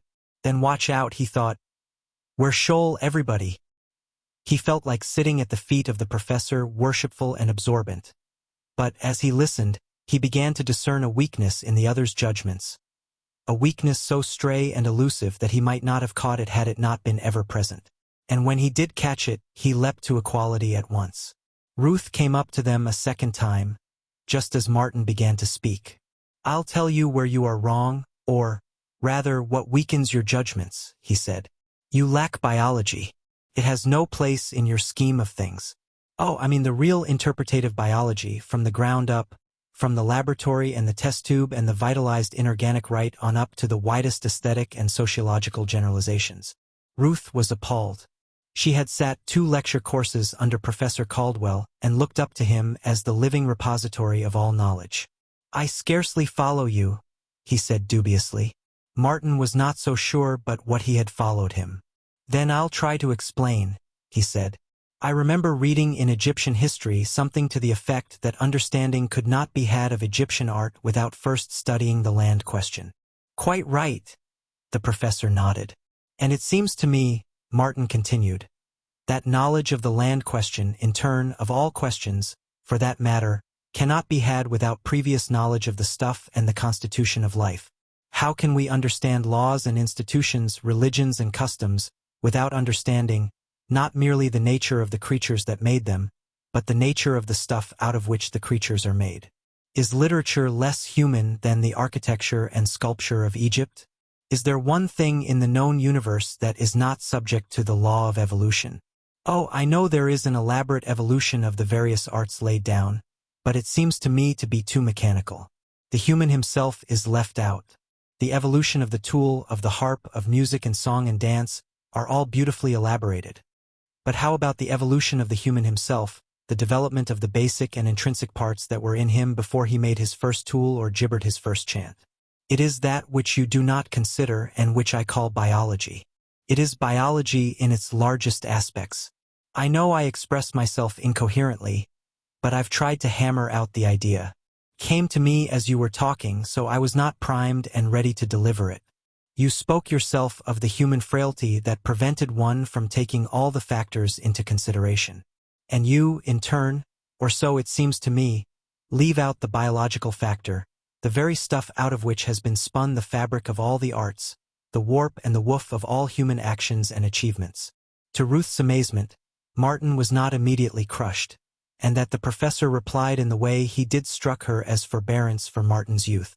Professor Caldwell sat for a full minute, silent and fingering his watch chain. "Do you know," he said at last, "I've had that same criticism passed on me once before, by a very great man, a scientist and evolutionist, Joseph LeConte. But he is dead, and I thought to remain undetected. And now you come along and expose me. Seriously, though, and this is confession, I think there is something in your contention, a great deal, in fact. I am too classical, not enough up-to-date in the interpretative branches of science, and I can only plead the disadvantages of my education and a temperamental slothfulness that prevents me from doing the work. I wonder if you'll believe that I've never been inside a physics or chemistry laboratory. It is true, nevertheless. LeConte was right, and so are you, Mr. Eden, at least to an extent, how much I do not know." Ruth drew Martin away with her on a pretext. When she had got him aside, whispering, "You shouldn't have monopolized Professor Caldwell that way. There may be others who want to talk with him." "My mistake," Martin admitted contritely. "But I'd got him stirred up, and he was so interesting that I did not think. Do you know, he is the brightest, the most intellectual man I have ever talked with. And I'll tell you something else. I once thought that everybody who went to universities, or who sat in the high places in society, was just as brilliant and intelligent as he." "He's an exception," she answered. "I should say so. Whom do you want me to talk to now?" "Oh, say, bring me up against that cashier fellow." Martin talked for 15 minutes with him, nor could Ruth have wished better behavior on her lover's part. Not once did his eyes flash nor his cheeks flush, while the calmness and poise with which he talked surprised her. But in Martin's estimation, the whole tribe of bank cashiers fell a few 100%, and for the rest of the evening he labored under the impression that bank cashiers and talkers of platitudes were synonymous phrases. The army officer he found good-natured and simple, a healthy, wholesome young fellow, content to occupy the place in life into which birth and luck had flung him. On learning that he had completed 2 years in the university, Martin was puzzled to know where he had stored it away. Nevertheless, Martin liked him better than the platitudinous bank cashier. "I really don't object to platitudes," he told Ruth later. "But what worries me into nervousness is the pompous, smugly complacent, superior certitude with which they are uttered and the time taken to do it. Why, I could give that man the whole history of the Reformation in the time he took to tell me that the Union Labor Party had fused with the Democrats. Do you know, he skins his words as a professional poker player skins the cards that are dealt out to him. Someday I'll show you what I mean. I'm sorry you don't like him, was her reply. He's a favorite of Mr. Butler's. Mr. Butler says he is safe and honest, calls him the Rock, Peter, and says that upon him any banking institution can well be built. I don't doubt it from the little I saw of him and the less I heard from him, but I don't think so much of banks as I did. You don't mind my speaking my mind this way, dear? No, it is most interesting. Yes, Martin went on heartily. I'm no more than a barbarian getting my first impressions of civilization. Such impressions must be entertainingly novel to the civilized person. What did you think of my cousins? Ruth queried. I liked them better than the other women. There's plenty of fun in them along with paucity of pretense. Then you did like the other women? He shook his head. That social settlement woman is no more than a sociological poll parrot. I swear, if you winnowed her out between the stars like Tomlinson, there would be found in her not one original thought. As for the portrait painter, she was a positive bore. She'd make a good wife for the cashier. And the musician woman, I don't care how nimble her fingers are, how perfect her technique, how wonderful her expression. The fact is, she knows nothing about music. She plays beautifully, Ruth protested. Yes, she's undoubtedly gymnastic in the externals of music, but the intrinsic spirit of music is unguessed by her. I asked her what music meant to her. You know, I'm always curious to know that particular thing. And she did not know what it meant to her, except that she adored it, that it was the greatest of the arts, and that it meant more than life to her. You were making them talk shop, Ruth charged him. I confess it. And if they were failures on shop, imagine my sufferings if they had discoursed on other subjects. Why, I used to think that up here, where all the advantages of culture were enjoyed. He paused for a moment, and watched the youthful shade of himself, in stiff rim and square cut, enter the door and swagger across the room. As I was saying, up here I thought all men and women were brilliant and radiant. But now, from what little I've seen of them, they strike me as a pack of ninnies, most of them, and 90% of the remainder as bores. Now there's Professor Caldwell, he's different. He's a man. Every inch of him and every atom of his gray matter. Ruth's face brightened. Tell me about him, she urged. Not what is large and brilliant. I know those qualities. But whatever you feel is adverse. I am most curious to know. Perhaps I'll get myself in a pickle. Martin debated humorously for a moment. Suppose you tell me first. Or maybe you find in him nothing less than the best. I attended 2 lecture courses under him, and I have known him for 2 years. That is why I am anxious for your first impression. Bad impression, you mean? Well, here goes. He is all the fine things you think about him, I guess. At least, he is the finest specimen of intellectual man I have met. But he is a man with a secret shame. Oh, no, he hastened to cry. Nothing paltry nor vulgar. What I mean is that he strikes me as a man who has gone to the bottom of things, and is so afraid of what he saw that he makes believe to himself that he never saw it. Perhaps that's not the clearest way to express it. Here's another way. A man who has found the path to the hidden temple but has not followed it. Who has, perhaps, caught glimpses of the temple and striven afterward to convince himself that it was only a mirage of foliage. Yet another way. A man who could have done things but who placed no value on the doing, and who, all the time in his innermost heart, is regretting that he has not done them, who has secretly laughed at the rewards for doing, and yet, still more secretly, has yearned for the rewards and for the joy of doing. I don't read him that way, she said. And for that matter, I don't see just what you mean. It is only a vague feeling on my part, Martin temporized. I have no reason for it. It is only a feeling, and most likely it is wrong. You certainly should know him better than I. From the evening at Ruth's, Martin brought away with him strange confusions and conflicting feelings. He was disappointed in his goal, in the persons he had climbed to be with. On the other hand, he was encouraged with his success. The climb had been easier than he expected. He was superior to the climb, and he did not, with false modesty, hide it from himself. He was superior to the beings among whom he had climbed, with the exception, of course, of Professor Caldwell. About life and the books he knew more than they, and he wondered into what nooks and crannies they had cast aside their educations. He did not know that he was himself possessed of unusual brain vigor, nor did he know that the persons who were given to probing the depths and to thinking ultimate thoughts were not to be found in the drawing rooms of the world's Morses.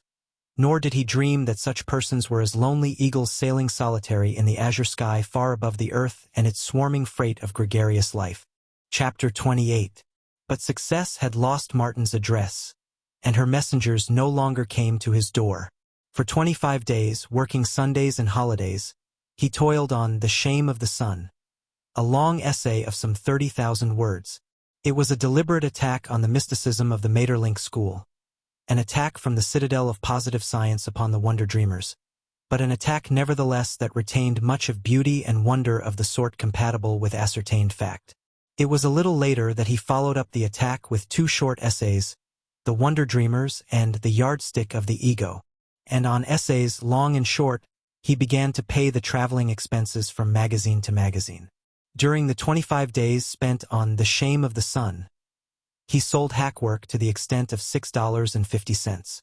A joke had brought in 50 cents, and a second one, sold to a high-grade comic weekly, had fetched $1.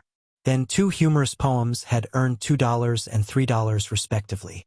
As a result, having exhausted his credit with the tradesman, though he had increased his credit with the grocer to $5, his wheel and suit of clothes went back to the pawnbroker. The typewriter people were again clamoring for money, insistently pointing out that according to the agreement rent was to be paid strictly in advance. Encouraged by his several small sales, Martin went back to hackwork. Perhaps there was a living in it, after all. Stored away under his table were the 20 storiettes which had been rejected by the newspaper short story syndicate. He read them over in order to find out how not to write newspaper storiettes, and so doing, reasoned out the perfect formula.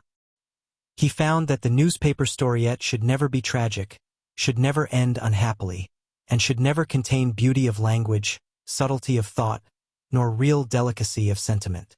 Sentiment it must contain, plenty of it, pure and noble, of the sort that in his own early youth had brought his applause from nigger heaven, the "For God my country and the Czar, and I may be poor but I am honest" brand of sentiment.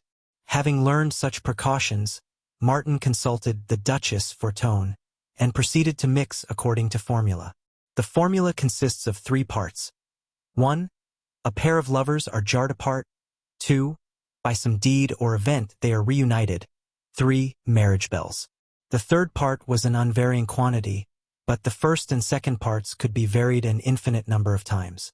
Thus, the pair of lovers could be jarred apart by misunderstood motives, by accident of fate, by jealous rivals, by irate parents, by crafty guardians, by scheming relatives, and so forth and so forth.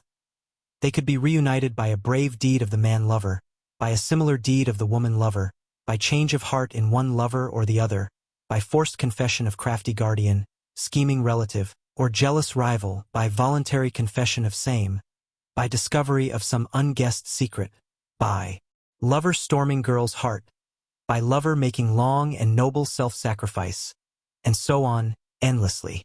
It was very fetching to make the girl propose in the course of being reunited, and Martin discovered, bit by bit, other decidedly piquant and fetching ruses. But marriage bells at the end was the one thing he could take no liberties with. Though the heavens rolled up as a scroll and the stars fell, the wedding bells must go on ringing just the same. In quantity, the formula prescribed 1,200 words minimum dose, 1,500 words maximum dose.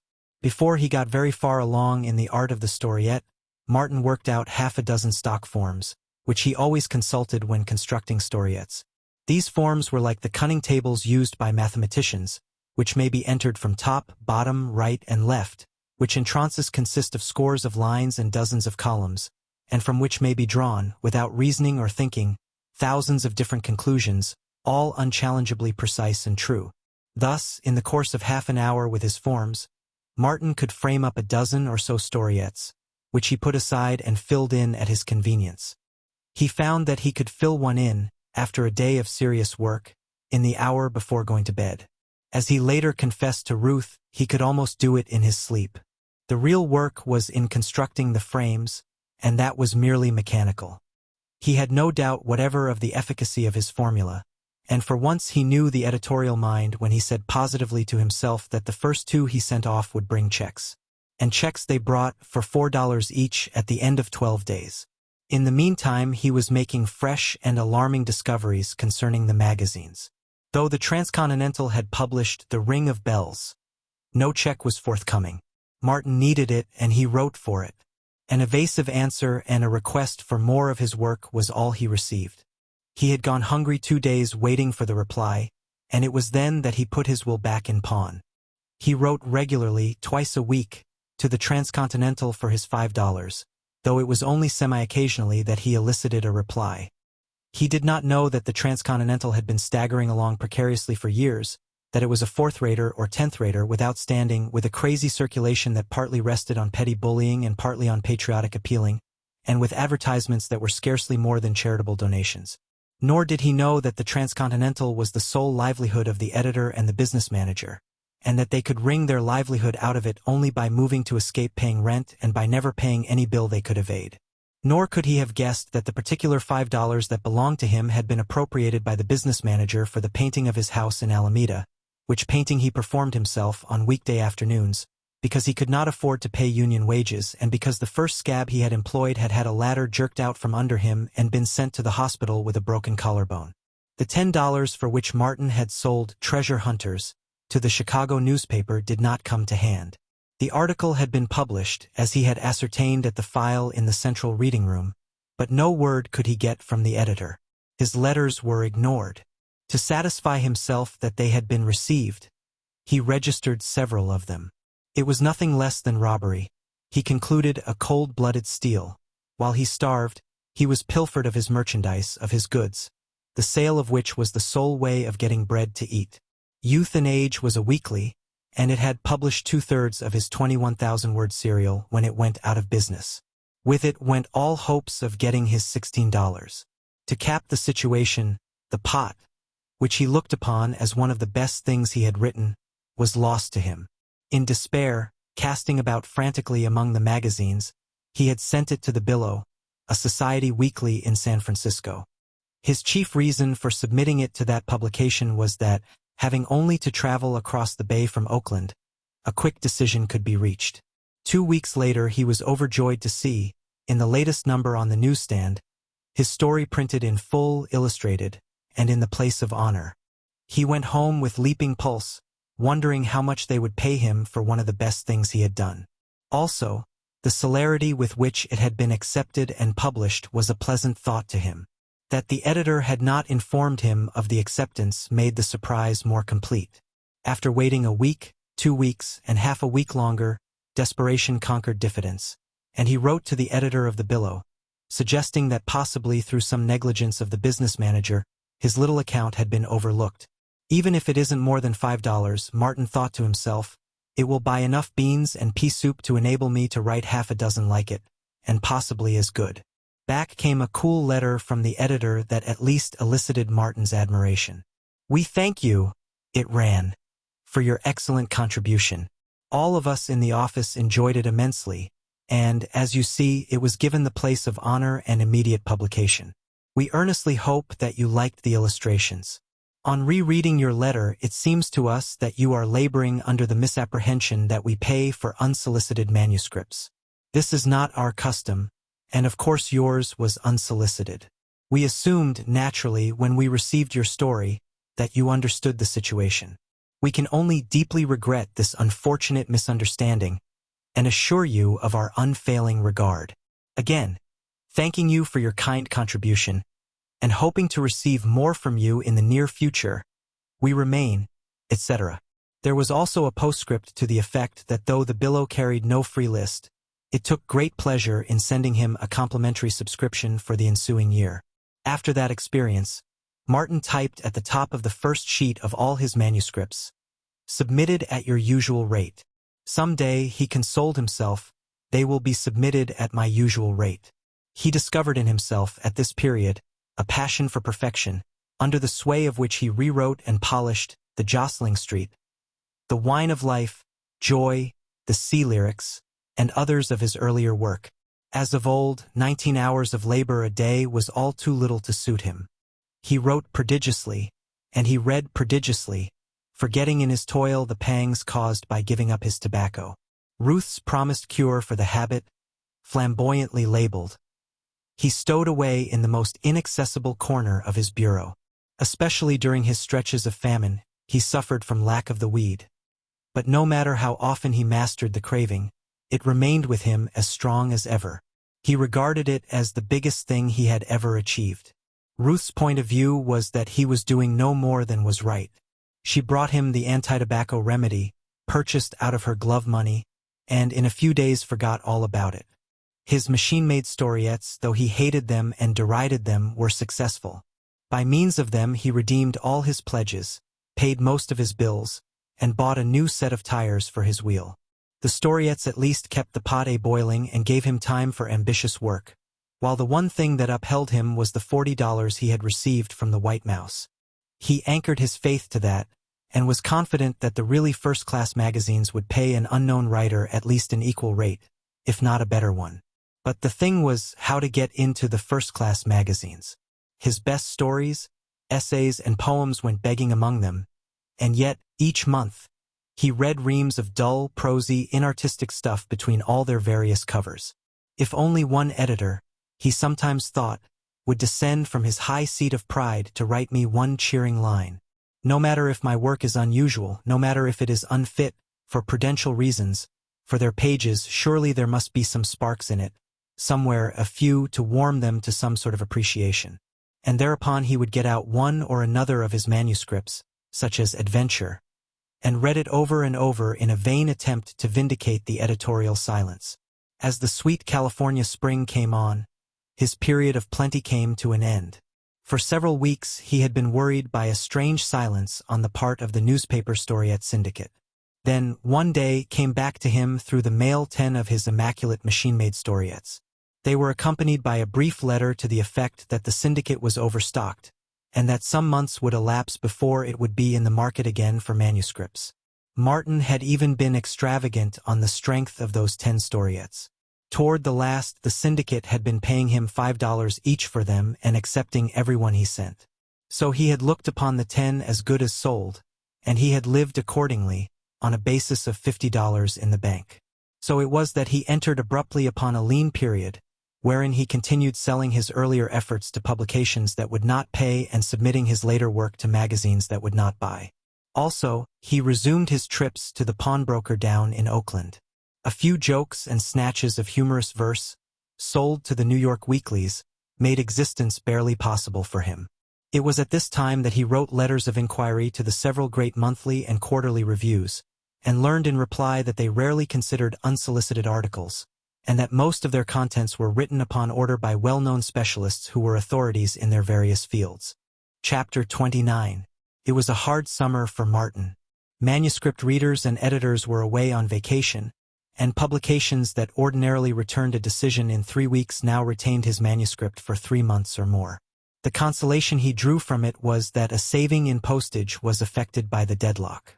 Only the robber publications seemed to remain actively in business, and to them Martin disposed of all his early efforts such as pearl diving, the sea as a career, turtle catching, and the Northeast trades. For these manuscripts he never received a penny. It is true, after 6 months' correspondence, he effected a compromise, whereby he received a safety razor for turtle catching, and that the Acropolis, having agreed to give him $5 cash and 5 yearly subscriptions for the Northeast trades, fulfilled the second part of the agreement. For a sonnet on Stevenson he managed to wring $2 out of a Boston editor who was running a magazine with a Matthew Arnold taste and a penny dreadful purse. The Perry and the Pearl, a clever skit of a poem of 200 lines, just finished, white-hot from his brain, won the heart of the editor of a San Francisco magazine published in the interest of a great railroad. When the editor wrote, offering him payment in transportation, Martin wrote back to inquire if the transportation was transferable. It was not, and so, being prevented from peddling it, he asked for the return of the poem. Back it came, with the editor's regrets, and Martin sent it to San Francisco again, this time to the Hornet, a pretentious monthly that had been fanned into a constellation of the first magnitude by the brilliant journalist who founded it. But the hornet's light had begun to dim long before Martin was born. The editor promised Martin $15 for the poem, but, when it was published, seemed to forget about it. Several of his letters being ignored, Martin indicted an angry one which drew a reply. It was written by a new editor, who coolly informed Martin that he declined to be held responsible for the old editor's mistakes, and that he did not think much of the Peri and the Pearl anyway. But the Globe, a Chicago magazine, gave Martin the most cruel treatment of all. He had refrained from offering his sea lyrics for publication, until driven to it by starvation. After having been rejected by a dozen magazines, they had come to rest in the Globe office. There were 30 poems in the collection, and he was to receive $1 apiece for them. The first month 4 were published, and he promptly received a check for $4. But when he looked over the magazine, he was appalled at the slaughter. In some cases, the titles had been altered, Finus, for instance, being changed to The Finish, and The Song of the Outer Reef to The Song of the Coral Reef. In one case, an absolutely different title, a misappropriate title, was substituted. In place of his own, Medusa Lights, the editor had printed The Backward Track. But the slaughter in the body of the poems was terrifying. Martin groaned and sweated and thrust his hands through his hair. Phrases, lines, and stanzas were cut out, interchanged, or juggled about in the most incomprehensible manner. Sometimes lines and stanzas not his own were substituted for his. He could not believe that a sane editor could be guilty of such maltreatment, and his favorite hypothesis was that his poems must have been doctored by the office boy or the stenographer. Martin wrote immediately, begging the editor to cease publishing the lyrics and to return them to him. He wrote again and again, begging, entreating, threatening, but his letters were ignored. Month by month, the slaughter went on till the 30 poems were published, and month by month, he received a check for those which had appeared in the current number. Despite these various misadventures, the memory of the White Mouse $40 check sustained him, though he was driven more and more to hack work.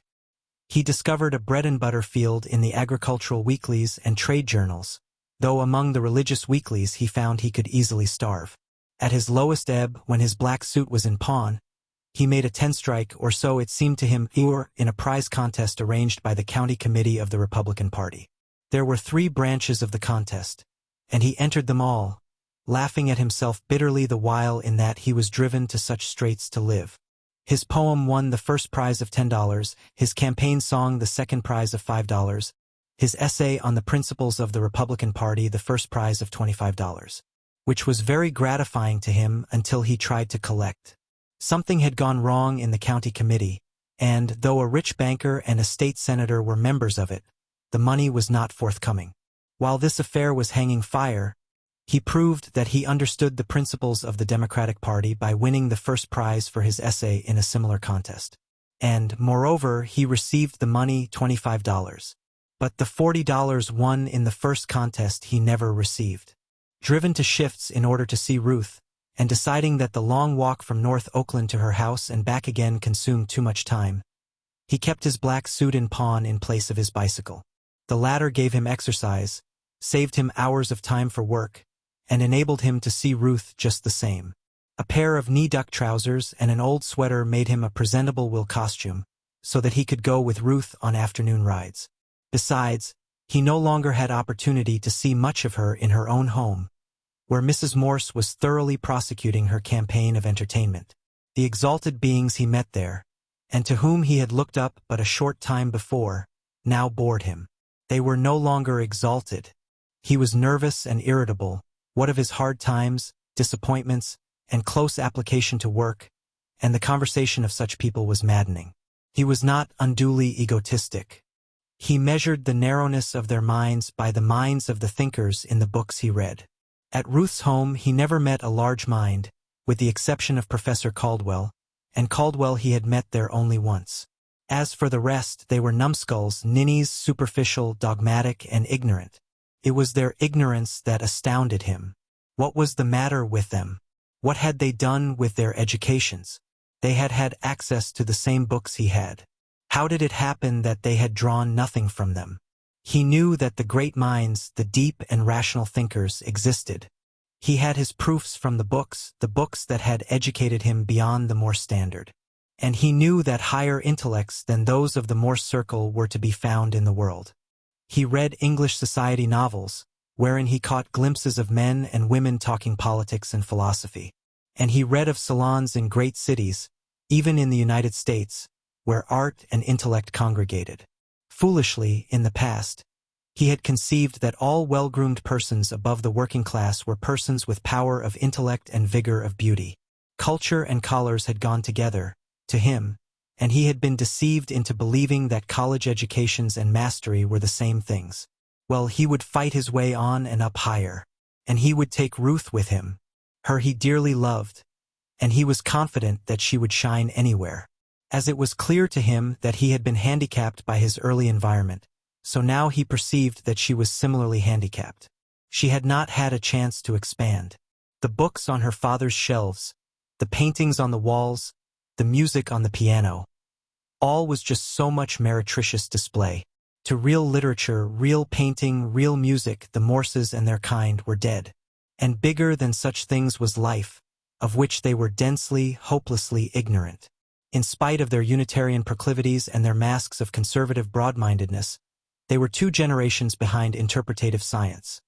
Their mental processes were medieval, while their thinking on the ultimate data of existence and of the universe struck him as the same metaphysical method that was as young as the youngest race, as old as the caveman and older, the same that moved the first Pleistocene ape-man to fear the dark, that moved the first hasty Hebrew savage to incarnate Eve from Adam's rib, that moved Descartes to build an idealistic system of the universe out of the projections of his own puny ego, and that moved the famous British ecclesiastic to denounce evolution in satire so scathing as to win immediate applause and leave his name a notorious scrawl on the page of history. So Martin thought, and he thought further, till it dawned upon him that the difference between these lawyers, officers, businessmen, and bank cashiers he had met and the members of the working class he had known was on a par with the difference in the food they ate, clothes they wore, neighborhoods in which they lived. Certainly, in all of them was lacking the something more which he found in himself and in the books. The Morses had shown him the best their social position could produce, and he was not impressed by it. A pauper himself, a slave to the moneylender, he knew himself the superior of those he met at the Morses, and, when his one decent suit of clothes was out of pawn, he moved among them a lord of life, quivering with a sense of outrage akin to what a prince would suffer if condemned to live with goatherds. "You hate and fear the socialists," he remarked to Mr. Morse one evening at dinner. "But why? You know neither them nor their doctrines." The conversation had been swung in that direction by Mrs. Morse, who had been invidiously singing the praises of Mr. Hapgood. The cashier was Martin's black beast, and his temper was a trifle short where the talker of platitudes was concerned. "Yes," he had said, "Charlie Hapgood is what they call a rising young man. Somebody told me as much. And it is true. He'll make the governor's chair before he dies, and, who knows, maybe the United States Senate." "What makes you think so?" Mrs. Morse had inquired. "I've heard him make a campaign speech. It was so cleverly stupid and unoriginal, and also so convincing, that the leaders cannot help but regard him as safe and sure, while his platitudes are so much like the platitudes of the average voter that, oh, well, you know, you flatter any man by dressing up his own thoughts for him and presenting them to him." "I actually think you are jealous of Mr. Hapgood," Ruth had chimed in. "Heaven forbid." The look of horror on Martin's face stirred Mrs. Morse to belligerence. "You surely don't mean to say that Mr. Hapgood is stupid?" she demanded icily. "No more than the average Republican," was the retort, "or average Democrat either. They are all stupid when they are not crafty, and very few of them are crafty. The only wise Republicans are the millionaires and their conscious henchmen. They know which side their bread is buttered on, and they know why." "I am a Republican," Mr. Morse put in lightly. "Pray, how do you classify me?" "Oh, you are an unconscious henchman." "Henchman? Why, yes, you do corporation work. You have no working class nor criminal practice. You don't depend upon wife-beaters and pickpockets for your income. You get your livelihood from the masters of society, and whoever feeds a man is that man's master. Yes, you are a henchman. You are interested in advancing the interests of the aggregations of capital you serve." Mr. Morse's face was a trifle red. "I confess, sir," he said, "that you talk like a scoundrelly socialist." Then it was that Martin made his remark. "You hate and fear the socialists. But why?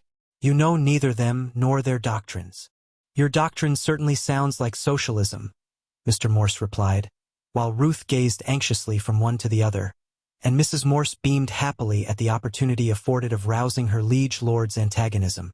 "Because I say Republicans are stupid, and hold that liberty, equality, and fraternity are exploded bubbles, does not make me a socialist," Martin said with a smile. "Because I question Jefferson and the unscientific Frenchman who informed his mind, does not make me a socialist. Believe me, Mr. Morse, you are far nearer socialism than I who am its avowed enemy." "Now you please to be facetious," was all the other could say. "Not at all. I speak in all seriousness. You still believe in equality, and yet you do the work of the corporations, and the corporations, from day to day, are busily engaged in burying equality. And you call me a socialist because I deny equality, because I affirm just what you live up to. The Republicans are foes to equality, though most of them fight the battle against equality with the very word itself, the slogan, on their lips. In the name of equality they destroy equality. That was why I called them stupid. As for myself, I am an individualist. I believe the race is to the swift, the battle to the strong. Such is the lesson I have learned from biology, or at least think I have learned. As I said, I am an individualist, and individualism is the hereditary and eternal foe of socialism." "But you frequent socialist meetings," Mr. Morse challenged. "Certainly, just as spies frequent hostile camps. How else are you to learn about the enemy? Besides, I enjoy myself at their meetings. They are good fighters, and, right or wrong, they have read the books. Any one of them knows far more about sociology and all the other ologies than the average captain of industry. Yes, I have been to half a dozen of their meetings, but that doesn't make me a socialist any more than hearing Charlie Hapgood orate made me a Republican." "I can't help it," Mr. Morse said feebly, "but I still believe you incline that way." Bless me, Martin thought to himself, he doesn't know what I was talking about. He hasn't understood a word of it. What did he do with his education, anyway? Thus, in his development, Martin found himself face to face with economic morality, or the morality of class, and soon it became to him a grisly monster. Personally, he was an intellectual moralist, and more offending to him than platitudinous pomposity was the morality of those about him, which was a curious hodgepodge of the economic, the metaphysical, the sentimental, and the imitative. A sample of this curious, messy mixture he encountered nearer home. His sister Marion had been keeping company with an industrious young mechanic of German extraction, who, after thoroughly learning the trade, had set up for himself in a bicycle repair shop. Also, having got the agency for a low-grade make of wheel, he was prosperous. Marion had called on Martin in his room a short time before to announce her engagement, during which visit she had playfully inspected Martin's palm and told his fortune. On her next visit she brought Hermann von Schmidt along with her. Martin did the honors and congratulated both of them in language so easy and graceful as to affect disagreeably the peasant mind of his sister's lover. This bad impression was further heightened by Martin's reading aloud the half-dozen stanzas of verse with which he had commemorated Marion's previous visit. It was a bit of society verse, airy and delicate, which he had named the palmist. He was surprised, when he finished reading it, to note no enjoyment in his sister's face. Instead, her eyes were fixed anxiously upon her betrothed, and Martin, following her gaze, saw spread on that worthy's asymmetrical features nothing but black and sullen disapproval. The incident passed over, they made an early departure, and Martin forgot all about it, though for the moment he had been puzzled that any woman, even of the working class, should not have been flattered and delighted by having poetry written about her. Several evenings later Marion again visited him, this time alone. Nor did she waste time in coming to the point, upbraiding him sorrowfully for what he had done. "Why, Marion," he chided, "you talk as though you were ashamed of your relatives, or of your brother at any rate." "And I am too," she blurted out. Martin was bewildered by the tears of mortification he saw in her eyes. The mood, whatever it was genuine. "But, Marion, Why should your Herman be jealous of my writing poetry about my own sister? He ain't jealous, she sobbed. He says it was indecent, obscene. Martin emitted a long, low whistle of incredulity, then proceeded to resurrect and read a carbon copy of The Palmist. I can't see it, he said finally, proffering the manuscript to her. Read it yourself and show me whatever strikes you as obscene. That was the word, wasn't it? He says so, and he ought to know, was the answer, with a wave aside of the manuscript, accompanied by a look of loathing. And he says you've got to tear it up. He says he won't have no wife of his with such things written about her which anybody can read. He says it's a disgrace, and he won't stand for it. Now, look here, Marian, this is nothing but nonsense, Martin began, then abruptly changed his mind. He saw before him an unhappy girl, knew the futility of attempting to convince her husband or her, and, though the whole situation was absurd and preposterous, he resolved to surrender. All right, he announced, tearing the manuscript into half a dozen pieces and throwing it into the waste-basket. He contented himself with the knowledge that even then the original typewritten manuscript was reposing in the office of a New York magazine. Marian and her husband would never know, and neither himself nor they nor the world would lose if the pretty, harmless poem ever were published. Marian, starting to reach into the wastebasket, refrained. Can I? She pleaded. He nodded his head, regarding her thoughtfully as she gathered the torn pieces of manuscript and tucked them into the pocket of her jacket, ocular evidence of the success of her mission. She reminded him of Lizzie Connolly, though there was less of fire and gorgeous flaunting life in her than in that other girl of the working class whom he had seen twice. But they were on a par, the pair of them, in dress and carriage, and he smiled with inward amusement at the caprice of his fancy, which suggested the appearance of either of them in Mrs. Morse's drawing-room. The amusement faded, and he was aware of a great loneliness. This sister of his and the Morse drawing-room were milestones of the road he had traveled, and he had left them behind. He glanced affectionately about him at his few books. They were all the comrades left to him. "Hello, what's that?" he demanded in startled surprise. Marian repeated her question. "Why don't I go to work?" He broke into a laugh that was only half-hearted. "That Herman of yours has been talking to you." She shook her head. "Don't lie," he commanded, and the nod of her head affirmed his charge. "Well, you tell that Herman of yours to mind his own business. That when I write poetry about the girl he's keeping company with, it's his business, but that outside of that he's got no say-so. Understand? So you don't think I'll succeed as a writer, eh?" he went on. "You think I'm no good? That I've fallen down and am a disgrace to the family?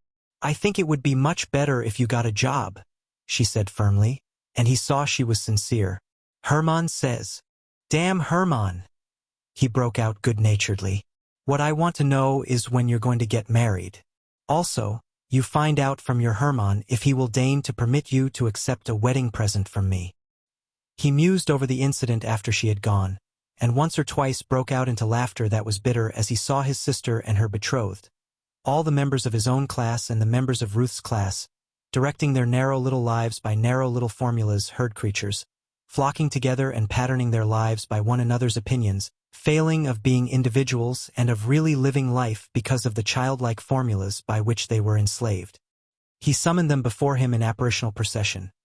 Bernard Higginbotham arm in arm with Mr. Butler, Hermann von Schmidt cheek by jowl with Charlie Hapgood, and one by one and in pairs he judged them and dismissed them, judged them by the standards of intellect and morality he had learned from the books.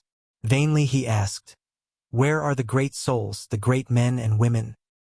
He found them not among the careless, gross, and stupid intelligences that answered the call of vision to his narrow room. He felt a loathing for them such as Circe must have felt for her swine. When he had dismissed the last one and thought himself alone, a late-comer entered, unexpected and unsummoned. Martin watched him and saw the stiff rim, the square-cut, double-breasted coat and the swaggering shoulders of the youthful hoodlum who had once been he. "You were like all the rest, young fellow," Martin sneered. "Your morality and your knowledge were just the same as theirs. You did not think and act for yourself. Your opinions, like your clothes, were ready-made. Your acts were shaped by popular approval. You were cock of your gang because others acclaimed you the real thing.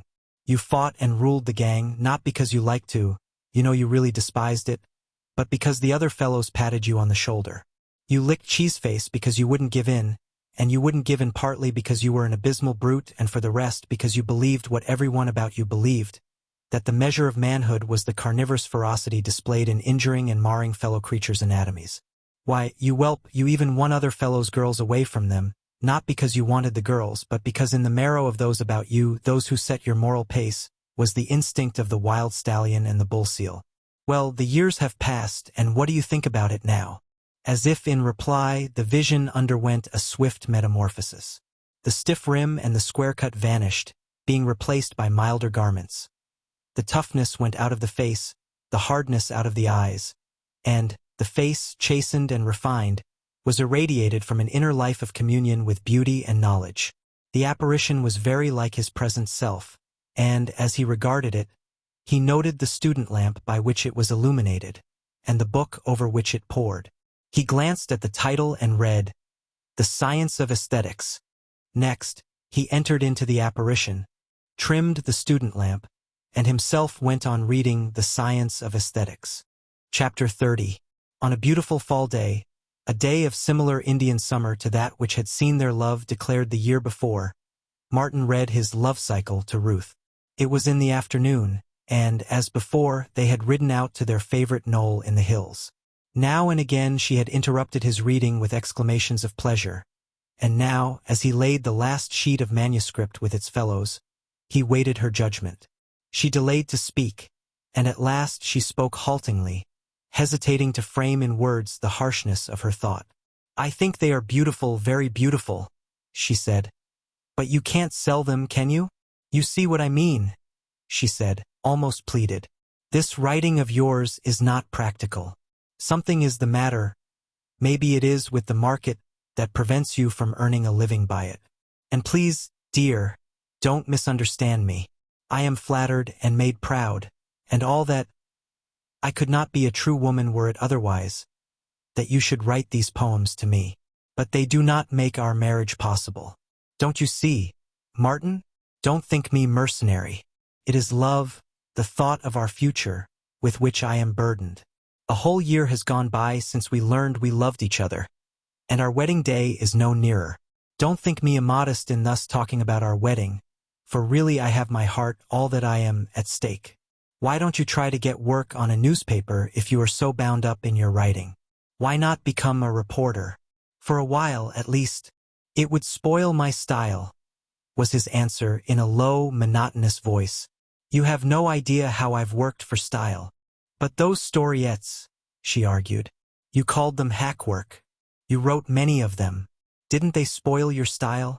No, the cases are different. The storiettes were ground out, jaded, at the end of a long day of application to style. But a reporter's work is all hack from morning till night, is the one paramount thing of life. And it is a whirlwind life, the life of the moment, with neither past nor future, and certainly without thought of any style but repertorial style. And that certainly is not literature. To become a reporter now, just as my style is taking form, crystallizing, would be to commit literary suicide. As it is, every storiette, every word of every storiette was a violation of myself, of my self-respect, of my respect for beauty. I tell you it was sickening. I was guilty of sin, and I was secretly glad when the markets failed, even if my clothes did go into pawn. But the joy of writing the love cycle, the creative joy in its noblest form, that was compensation for everything. Martin did not know that Ruth was unsympathetic concerning the creative joy. She used the phrase. It was on her lips he had first heard it. She had read about it, studied about it, in the university in the course of earning her bachelorship of arts. But she was not original, not creative, and all manifestations of culture on her part were but harpings of the harpings of others. May not the editor have been right in his revision of your sea lyrics? She questioned. Remember, an editor must have proved qualifications or else he would not be an editor. That's in line with the persistence of the established, he rejoined, his heat against the editor folk getting the better of him. What is not only right but is the best possible. The existence of anything is sufficient vindication of its fitness to exist, mark you, as the average person unconsciously believes, not merely in present conditions, but in all conditions. It is their ignorance, of course, that makes them believe such rot, their ignorance, which is nothing more nor less than the henidical mental process described by Weininger. They think, and such thinkless creatures are the arbiters of the lives of the few who really think. He paused, overcome by the consciousness that he had been talking over Ruth's head. "I'm sure I don't know who this Weininger is," she retorted. "And you are so dreadfully general that I fail to follow you. What I was speaking of was the qualification of editors. And I'll tell you," he interrupted, "the chief qualification of 99% of all editors is failure. They have failed as writers. Don't think they prefer the drudgery of the desk and the slavery to their circulation and to the business manager to the joy of writing. They have tried to write and they have failed. And right there is the cursed paradox of it. Every portal to success in literature is guarded by those watchdogs, the failures in literature. The editors, sub-editors, associate editors, most of them, and the manuscript readers for the magazines and book publishers, most of them, nearly all of them, are men who wanted to write and who have failed. And yet they, of all creatures under the sun the most unfit, are the very creatures who decide what shall and what shall not find its way into print, they, who have proved themselves not original, who have demonstrated that they lack the divine fire, sit in judgment upon originality and genius. And after them come the reviewers, just so many more failures. Don't tell me that they have not dreamed the dream and attempted to write poetry or fiction. For they have, and they have failed. Why, the average review is more nauseating than cod liver oil. But you know my opinion on the reviewers and the alleged critics. There are great critics, but they are as rare as comets. If I fail as a writer, I shall have proved for the career of editorship. There's bread and butter and jam at any rate. Ruth's mind was quick, and her disapproval of her lover's views was buttressed by the contradiction she found in his contention. But, Martin, if that be so, if all the doors are closed as you have shown so conclusively, how is it possible that any of the great writers ever arrived? They arrived by achieving the impossible, he answered. They did such blazing, glorious work as to burn to ashes those that opposed them. They arrived by course of miracle, by winning 1,000-to-1 wager against them. They arrived because they were Carlyle's battle-scarred giants who will not be kept down. And that is what I must do. I must achieve the impossible. But if you fail, you must consider me as well, Martin. If I fail. He regarded her for a moment as though the thought she had uttered was unthinkable. Then intelligence illumined his eyes. If I fail, I shall become an editor, and you will be an editor's wife. She frowned at his facetiousness. A pretty, adorable frown that made him put his arm around her and kiss it away. There, that's enough, she urged, by an effort of will withdrawing herself from the fascination of his strength. I have talked with father and mother. I never before asserted myself so against them. I demanded to be heard. I was very undutiful. They are against you, you know. But I assured them over and over of my abiding love for you, and at last father agreed that if you wanted to, you could begin right away in his office. And then, of his own accord, he said he would pay you enough at the start so that we could get married and have a little cottage somewhere. Which I think was very fine of him, don't you?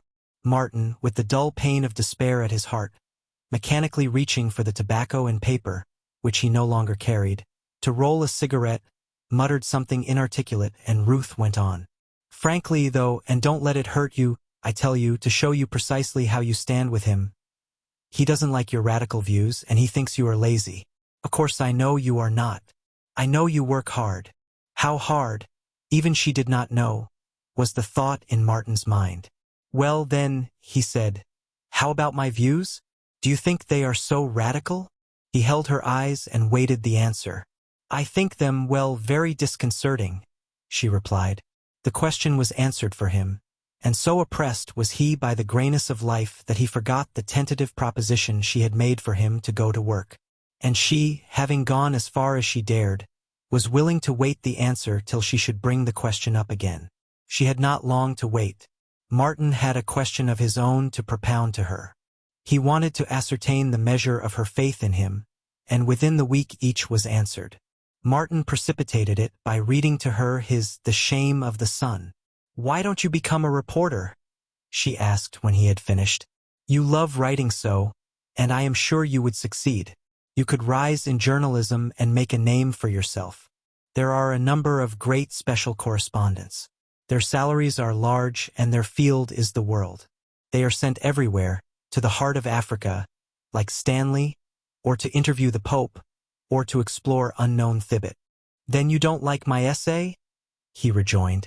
"You believe that I have some show in journalism but none in literature?" No, I do like it. It reads well. But I am afraid it's over the heads of your readers. At least it is over mine.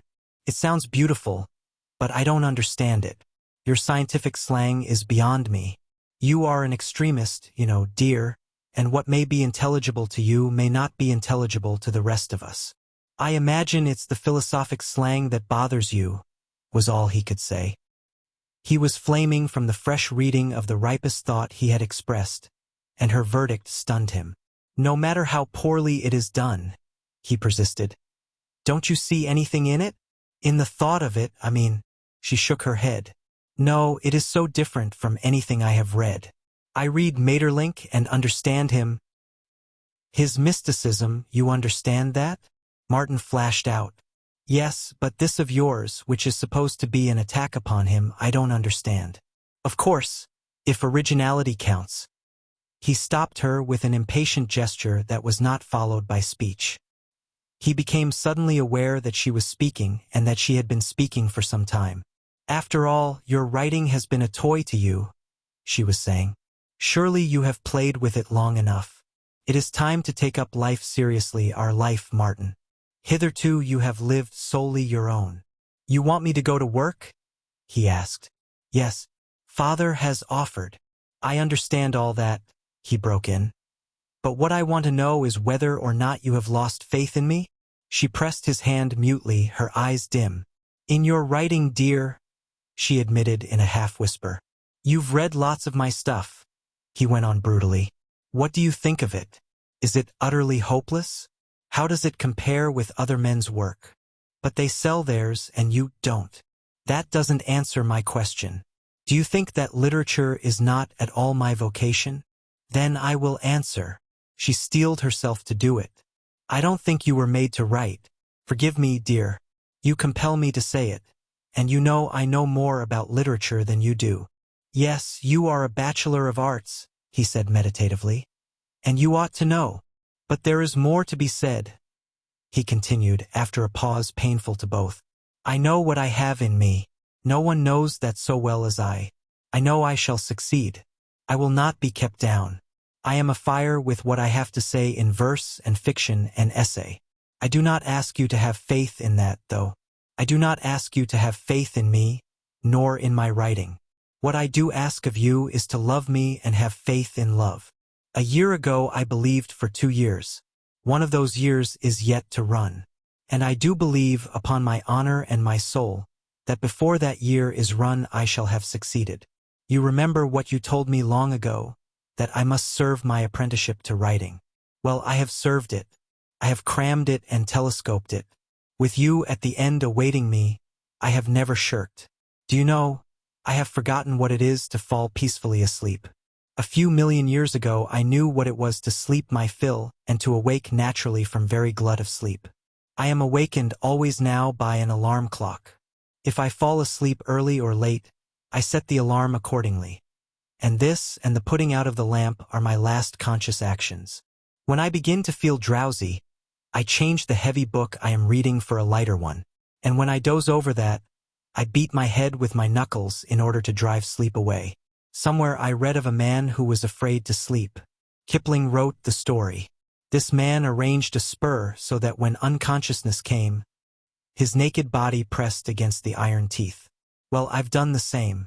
I look at the time and I resolve that not until midnight, or not until 1 o'clock or 2 o'clock or 3 o'clock, shall the spur be removed. And so it rowels me awake until the appointed time. That spur has been my bedmate for months. I have grown so desperate that 5.5 hours of sleep is an extravagance. I sleep 4 hours now. I am starved for sleep. There are times when I am lightheaded from want of sleep, times when death, with its rest and sleep, is a positive lure to me, times when I am haunted by Longfellow's lines. The sea is still and deep, all things within its bosom sleep. A single step and all is o'er, a plunge, a bubble and no more. Of course, this is sheer nonsense. It comes from nervousness, from an overwrought mind. But the point is, why have I done this? For you. To shorten my apprenticeship. To compel success to hasten. And my apprenticeship is now served. I know my equipment. I swear that I learn more each month than the average college man learns in a year. I know it, I tell you. But were my need for you to understand not so desperate, I should not tell you. It is not boasting. I measure the results by the books. Your brothers, today, are ignorant barbarians compared with me and the knowledge I have wrung from the books in the hours they were sleeping. Long ago I wanted to be famous. I care very little for fame now. What I want is you. I am more hungry for you than for food, or clothing, or recognition. I have a dream of laying my head on your breast and sleeping an aeon or so, and the dream will come true ere another year is gone. His power beat against her, wave upon wave, and in the moment his will opposed hers most, she felt herself most strongly drawn toward him. The strength that had always poured out from him to her was now flowering in his impassioned voice, his flashing eyes, and the vigor of life and intellect surging in him. And in that moment, and for the moment, she was aware of a rift that showed in her certitude, a rift through which she caught sight of the Real Martin Eden, splendid and invincible. And as animal trainers have their moments of doubt, so she, for the instant, seemed to doubt her power to tame this wild spirit of a man. And another thing, he swept on. You love me. But why do you love me? The thing in me that compels me to write is the very thing that draws your love. You love me because I am somehow different from the men you have known and might have loved. I was not made for the desk and counting house, for petty business squabbling and legal jangling. Make me do such things, make me like those other men, doing the work they do, breathing the air they breathe, developing the point of view they have developed, and you have destroyed the difference, destroyed me, destroyed the thing you love. My desire to write is the most vital thing in me. Had I been a mere clod, neither would I have desired to write, nor would you have desired me for a husband. But you forget, she interrupted, the quick surface of her mind glimpsing a parallel. There have been eccentric inventors, starving their families while they sought such chimeras as perpetual motion. Doubtless their wives loved them, and suffered with them and for them, not because of but in spite of their infatuation for perpetual motion. True, was the reply, but there have been inventors who were not eccentric and who starved while they sought to invent practical things, and sometimes it is recorded they succeeded. Certainly I do not seek any impossibilities. You have called it achieving the impossible, she interpolated. I spoke figuratively. I seek to do what men have done before me, to write and to live by my writing. Her silence spurred him on. To you, then, my goal is as much a chimera as perpetual motion? He demanded. He read her answer in the pressure of her hand on his, the pitying mother hand for the hurt child. And to her, just then, he was the hurt child, the infatuated man striving to achieve the impossible. Toward the close of their talk, she warned him again of the antagonism of her father and mother. But you love me? He asked. I do, she cried. And I love you, not them, and nothing they do can hurt me. Triumph sounded in his voice. For I have faith in your love, not fear of their enmity. All things may go astray in this world, but not love. Love cannot go wrong unless it be a weakling that faints and stumbles by the way.